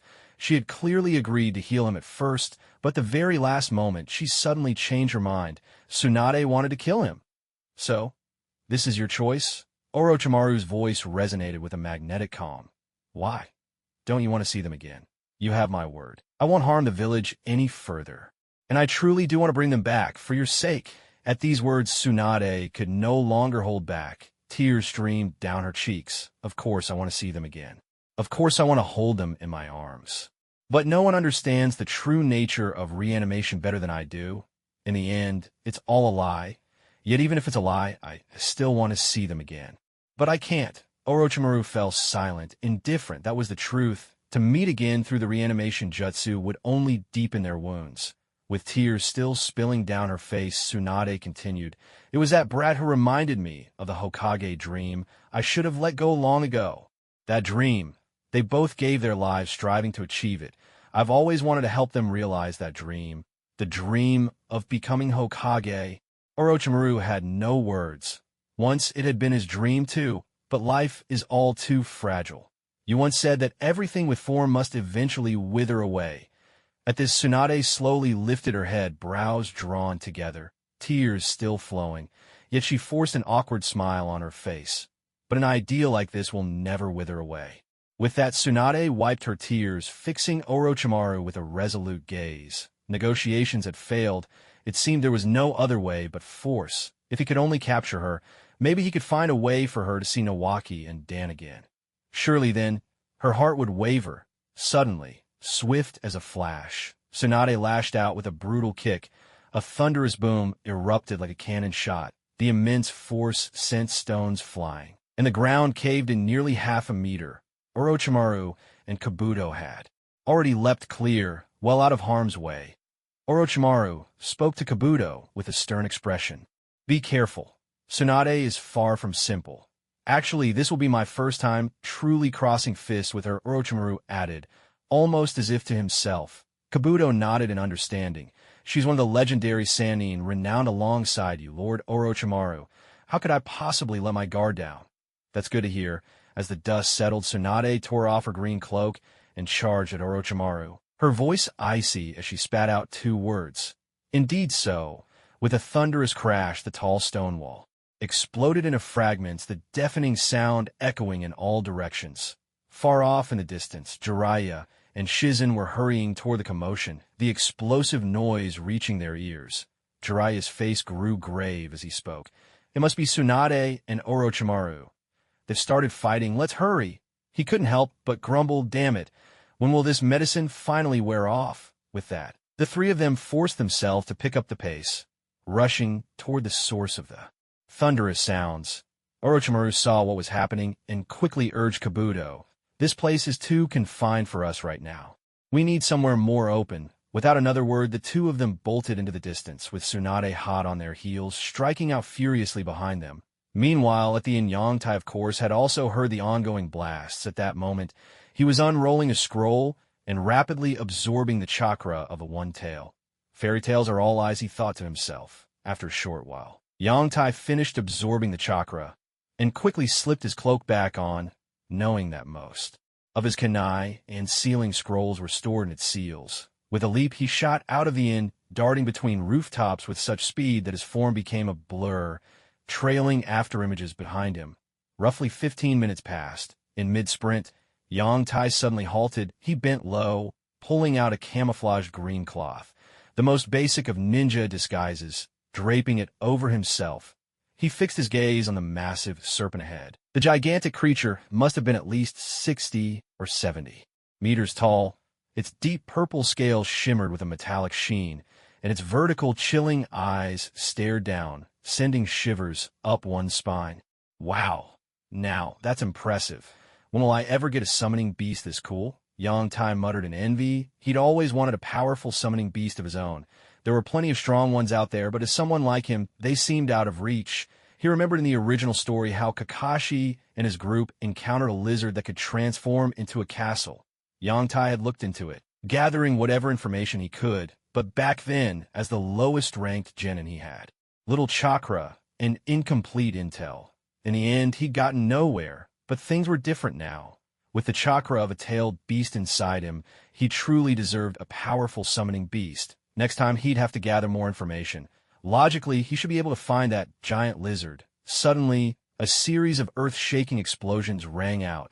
The tremendous commotion caused by the giant snakes snapped Yoda back to his senses. He looked over with a grave expression. At that moment, the massive tail of the 1,000 snakes slammed fiercely onto the ground, sending shards of stone flying in all directions. The earth shook violently, and even Yoda, who was far away, felt the tremor beneath his feet. In the distance, Jiraiya and Tsunade dodged at lightning speed. When Jiraiya realized he couldn't summon a giant toad, he quickly formed hand seals, Earth-style. Swamp of the underworld. The ground writhed and transformed into a muddy quagmire spanning dozens of meters. Half of the giant snake's body sank straight into the mire, momentarily restricting its movements. Only then did Tsunade and the others breathe a slight sigh of relief. Yoda clicked his tongue in admiration. No wonder this man can master Sage Mode. What a staggering amount of chakra, especially considering that Jiraiya, bewitched by Tsunade's poison, was struggling to generate chakra at all. Even with Shizune's help, he had barely recovered 30% of his strength, yet he could still unleash such a colossal jutsu. While Yoda marveled, the battlefield had already split into two fronts, Jiraiya and Orochimaru, that infamous pair tangled fiercely with each other. On the other side, Kabuto, proving himself a true warrior, took on a 3-on-1 fight. He swiftly knocked down Naruto and Shizune and then engaged Tsunade. Yoda crawled slowly, inching closer like a stealthy predator in a survival game. As he watched the fight, unease crept in. The whole battle seemed almost farcical. Yoda sensed that all three were blatantly holding back. After all, with Tsunade's strength, shouldn't she be able to finish off Kabuto with a single punch? He couldn't guess her real motive, but one thing was clear. Tsunade had lost control of the situation. Just like in the original story, the sight of blood left her paralyzed on the spot. Now Kabuto had the upper hand, ruthlessly pummeling her. Strangely, though, despite being such a cunning ninja, Kabuto hadn't immediately subdued Tsunade. Instead, he acted out the part of a villain, taunting and provoking Naruto into a desperate counterattack. Naruto landed a solid Rasengan, but Yoda couldn't quite make sense of Kabuto's actions. Soon enough, Naruto was defeated. Yoda guessed this was the closest Naruto had come to death yet, if not for Tsunade's medical prowess. And the Nine-Tails' help, Naruto would have met his end, but now wasn't the time to spectate. Suddenly, Orochimaru ambushed Jiraiya, forcing him back, and then charged at Tsunade with astonishing speed. The Kusanagi sword slowly extended from his mouth, aiming straight for her. With a sharp swish, a 3-pronged kunai shot through the air, explode. Instantly, a 100-meter-high column of water erupted skyward. Yoda stepped forward and vanished, crossing the several hundred meters in just 3 or 4 seconds. But in that instant, Orochimaru's Kusanagi sword had already pierced straight through Tsunade's chest. Crimson blood began to flow, staining the ground. Just as Orochimaru drew the Kusanagi sword ready to strike again, a column of water suddenly erupted out of nowhere. In a flash of red, a figure appeared and grabbed the serpent head at the end of the Kusanagi sword. Orochimaru was taken aback at first, then quickly understood and said somewhat indistinctly, "It's you." He recognized this boy. He'd watched one of his matches not long ago. It had been a brilliant performance. He was a rare, talented genius. But what was he doing here? Tsunade was stunned as well. Who was this? But judging by his Konoha forehead protector and his outfit, she felt an odd sense of familiarity, as if she'd seen him somewhere before. In the distance, Jiraiya, supporting himself to stand, was also surprised. How did this kid end up here? Yangtai had no time to answer Orochimaru's questions. In an instant, a blue disk of light formed in his palm, spinning at incredible speed. "Watch my 8-fold radiant wheel," he shouted, bringing his hand down in a powerful chop. The blade hummed through the air. Orochimaru's eyes flashed with a cold glint, and his lips curled into a barely noticeable, sinister smile. He opened his mouth, and the small snake, clutching the sword inside, suddenly shed its skin, barely breaking free from Yangtai's grip. The serpent's head twisted, gleaming coldly, and with a sickening slash, Tsunade's throat was cut by the sword. Blood sprayed everywhere, splattering across Yangtai's face. Damn. Yangtai's heart jolted in shock. He instantly sliced through the snake's body and used the shadow clone technique, creating 2 clones to catch Tsunade before she collapsed, throwing the Kusanagi sword. Behind him, a nearby kunai detonated with a sharp crack. Gas essence slash. In the blink of an eye, Yangtai appeared behind Orochimaru, his humming blade slashing down like a high-speed saw, cutting from the top of Orochimaru's head straight down to his heel without the slightest resistance. Was that it? Was it over already? No, something felt wrong. Just as he thought that the bisected Orochimaru before him melted away into earth and dissolved, earth clone plus earth substitution. Suddenly, Yangtai heard a rush of wind in his ears. Alarmed, he quickly threw out a kunai, and in the nick of time, the water pillar exploded. He vanished in a splash. Water sprayed everywhere as Orochimaru slowly withdrew his damp foot, looking with admiration at the somewhat disheveled Yangtai. Water instantaneous body, huh? That's an impressive technique. Orochimaru praised, "You've developed it quite well. Are you interested in following me? I can make you even stronger." At this, Orochimaru stretched out his long tongue to lick the corner of his mouth, smiling in a way that sent chills down the spine. "Even that chakra problem that's always troubled you, I can help you solve it, so what do you say? Are you interested?" Still recovering from a shock, Yangtai stared blankly in disbelief. Wait, did this guy really figure out all his secrets just from that brief encounter? Wasn't this a bit over the top? Yangtai forced a smile and said, "Thank you for the invitation, Lord Orochimaru. Things are still pretty good in Konoha, and for now, I have no intention of leaving." "Oh, you know who I am?" Orochimaru exclaimed in surprise, but quickly realized that with all the commotion he'd caused, it was only natural that someone would investigate him if they were paying attention. "Ah, that's a shame," Orochimaru said, his body twisting with an eerie fluidity. He drew in a deep breath and unleashed a whip of wind from his mouth. Wind style. Vacuum wave. "What the hell?" He said his hands were useless, and he couldn't perform ninjutsu. Turns out fairy tales really are full of lies. Thinking about it, though, it makes sense as the star pupil of the doctor of ninjutsu, and after years of studying jutsu, Orochimaru could probably weave hand signs with one hand or even unleash jutsu with a single word. That actually explains a lot. More than I'd like. In this battle, all 3 of them are holding back. No, actually, they're barely even trying. Only Naruto, Kabuto, and Shizen are fighting with everything they've got. And just now, Orochimaru easily overpowered him. Even the water technique that had never failed him until now was completely exposed. So this is the power of the legendary Sannin. Yangtai swallowed his earlier boast about being faster than the 4th Hokage. Not daring to be careless, Yangtai quickly ran to Tsunade's side, took the scroll sealing the Kusanagi sword, grabbed hold of one of Tsunade's arms, and, together with another shadow clone supporting her, leapt into the air. The shadow clone also carried Naruto skyward. Phew. Thank goodness we got away. Yangtai finally let out a breath of relief as he soared through the air. Good thing he was quick to escape. Otherwise, they'd be in real trouble. Just as this thought crossed his mind, he instinctively glanced at Orochimaru and was met with the man's unnerving smile. Yangtai's heart skipped a beat. A sense of dread hit him in an instant. Orochimaru stood where he was, smiling at Yangtai with that chilling grin, with a mere thought. The giant serpent, which had been playing dead at his side, let out a low huff. Its massive tail swept up, lashing toward Yangtai and the others midair. Even before the tail arrived, a rush of wind howled past, making Yangtai's clothes crackle and snap. Seeing this, Orochimaru nodded in satisfaction, drew another deep breath, and from his mouth shot bursts of air like bullets in all directions. Wind style. Vacuum bullets! Orochimaru's eyes sparkled with pride at his own handiwork as he watched Yangtai in the air. In his mind, he thought, as long as I break your water column, your instant water technique will fail. What will you do then? I'm curious to see. Up in the air, Yangtai wanted to curse out loud. This was just ruthless. No wonder Orochimaru's reputation precedes him. It's well earned. With just a simple jutsu, he'd already countered Yangtai's supposedly invincible technique. Damn, that's just monstrous. Yangtai started to panic, desperately searching for a solution while shaking the playing dead Tsunade as fast as he could.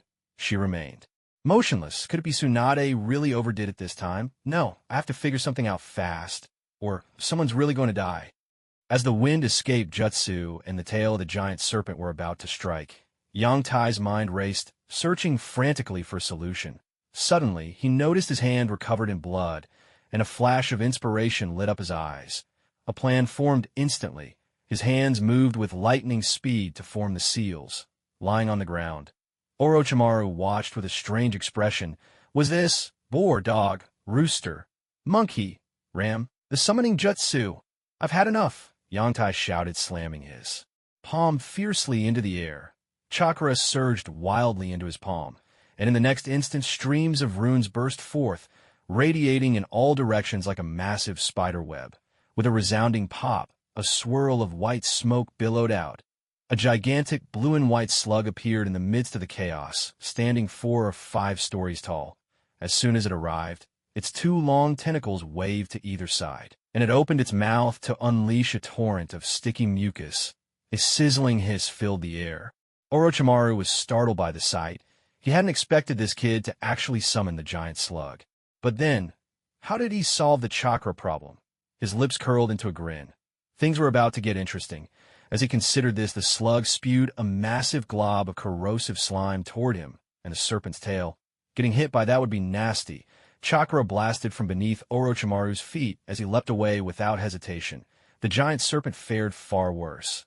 Its tail met the corrosive slime head-on, immediately sending up thick, acrid smoke. Ah, the slug, the serpent wailed in agony, hastily retracting its tail and thrashing wildly, desperate to fling off the corrosive ooze. Mandara, came a gentle voice, warm and soothing like a caring older sister. The slug looked puzzled. She could clearly sense that this chakra was not Tsunade's, yet she never expected to face Mandara as an opponent. Miss Slug, are you sure you don't want to treat Lady Tsunade first? A timid voice floated down from above her head. Huh, was it this young man who summoned me? She wondered. Wait, that's not right. Lady Tsunade, what happened to you? With a comical, almost exaggerated look of shock, the slug instantly enveloped Tsunade in a sphere of vibrant green energy. Feigning grogginess, Tsunade slowly opened her eyes, feeling her wounds heal. She formed seals, then looked at Yangtai and said, You did well. In seal. Release. Creation rebirth. Intricate markings swiftly spread across Tsunade's face as she leapt to her feet and charged straight for Orochimaru in the distance. This time she held nothing back. Her fists and feet rained down blows, leaving Orochimaru questioning his very existence. Seeing this, Jiraiya knew it was time to get serious as well. Biting his fingertip, he began to form seals, summoning jutsu, sage art. Frog sitting, with a thunderous boom, the colossal toad, Gamabunta, appeared atop the giant serpent head, bringing down all his weight in a crushing blow that pinned Mandara to the ground, making escape impossible. Orochimaru could only smile wryly. These two weren't holding anything back now. Forget it, we never truly came here to seek Tsunade's treatment. And now that we've already met her, It's time to withdraw, Kabuto. Let's go. Kabuto hesitated, then said, but Lord Orochimaru. He didn't finish his sentence, but Orochimaru naturally understood what he meant and explained, their little game is just about over. Now, they'll start fighting for real, if we don't leave now. I'm afraid we really won't get out of here. A game just about over. Kabuto's lips twitched as he glanced speechlessly at Tsunade, who was pummeling Mando with overwhelming force. Suddenly, he understood. They really were only toying with him, while he had taken it seriously. Honestly, this is the kind of strength the legendary three should have. With that realization, he released Manda, and the two of them took their leave. Meanwhile, Tsunade and Jiraiya showed no intention of giving chase.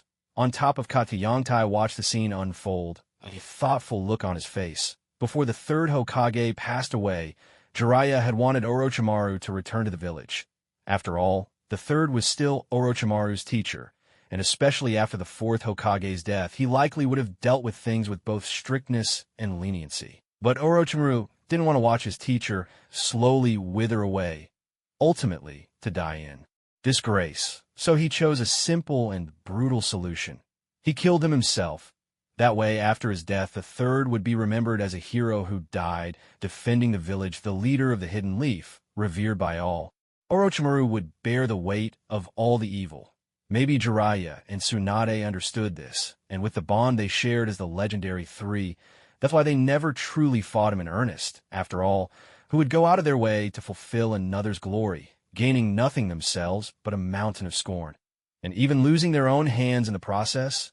The battle was over. Katsuyu and Gamabunta also withdrew. Vanishing one after the other, Tsunade and Jiraiya walked over to Yongtai, who was sitting slumped to the side. Eyeing him with suspicion, Jiraiya was the first to speak. All right, kid? Don't worry, Lord Jiraiya. I'm fine, I just used up a lot of chakra a moment ago. Yongtai replied with a smile. After all, when he summoned Kata, he poured in not only all of his tailed beast chakra, but also every last bit of his own chakra. Leaving him rather drained now, Jiraiya folded his arms and nodded, then turned to introduce him to Tsunade. This kid is the new star of the Hidden Leaf. His strength is no joke. Don't underestimate him. He actually managed to capture a Jinchuriki, the host of the one-tailed beast, alive, and of course, he'll be serving under you in the future. Tsunade, having just released her strength of 100 seal, was momentarily stunned by this. She put her hands on her hips, giving Yongtai another scrutinizing look. Since the death of her granduncle Hashirama Senju, no one in the ninja world had ever successfully captured a Jinchuriki from another nation. She was skeptical. Turning to Jiraiya, she pointed at Yongtai and asked suspiciously. Yoda scratched his head awkwardly. I'm not as impressive as Lord Jiraiya made me out to be. In truth, it was only because everyone worked together in unity that we were able to capture Gaara. That's more like it. Tsunade muttered under her breath. Jiraiya, paying no heed to Tsunade's skeptical look, pointed at her and said, I imagine you've already guessed her identity. Tsunade, one of the legendary Sannin, and soon to be the fifth Hokage of the Hidden Leaf Village. Yoda nodded and smiled politely at Tsunade. It's an honor to meet you, Lady Tsunade. I look forward to your guidance. Tsunade nodded back with a bold grin. Good, from now on, you'll be following me. Yoda was momentarily speechless. For a moment, the room was thick with awkward tension.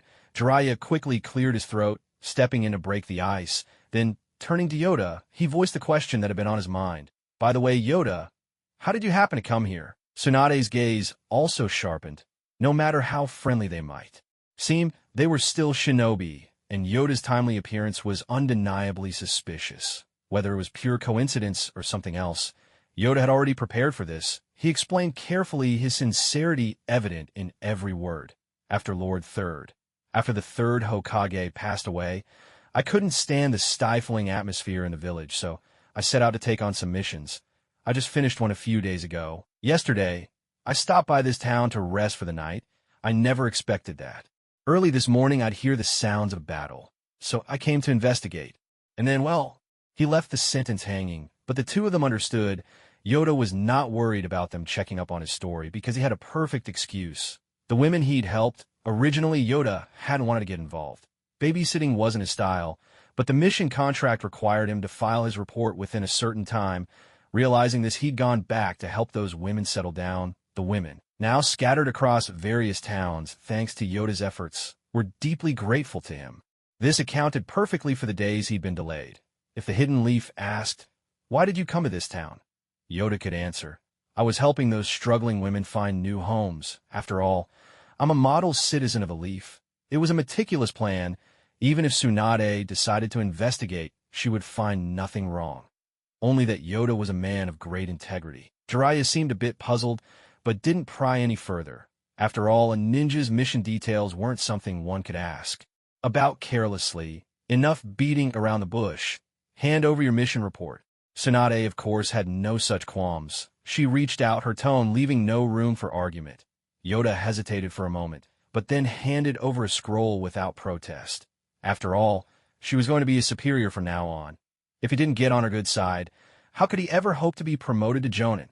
Tsunade showed no hesitation at all. With a swift motion, she unfurled the scroll and began to read, her eyes scanning line after line at lightning speed. At this moment, Jiraiya slowly edged closer to take a look as well.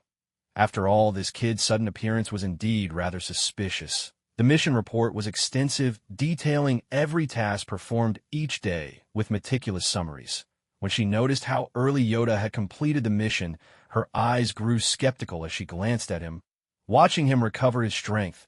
However, her attention was soon drawn to the contents below. The destruction of a mountain stronghold, the resettlement of women, and a clear record of 32 individuals, including their names, ages, and current addresses. If they wanted to investigate, it would be all too easy.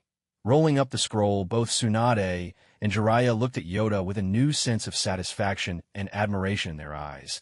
Smiling, Tsunade handed the scroll back to Yoda and gave him a hearty slap on the shoulder. "You'd better keep hold of this scroll yourself." Yoda felt his shoulders sink under the force, but still replied cheerfully, "Thank you, Lady Tsunade." This time, his gratitude was genuine. If Tsunade hadn't returned the scroll, he would have had to write up the entire report again. Suddenly, Tsunade let out a surprised sound.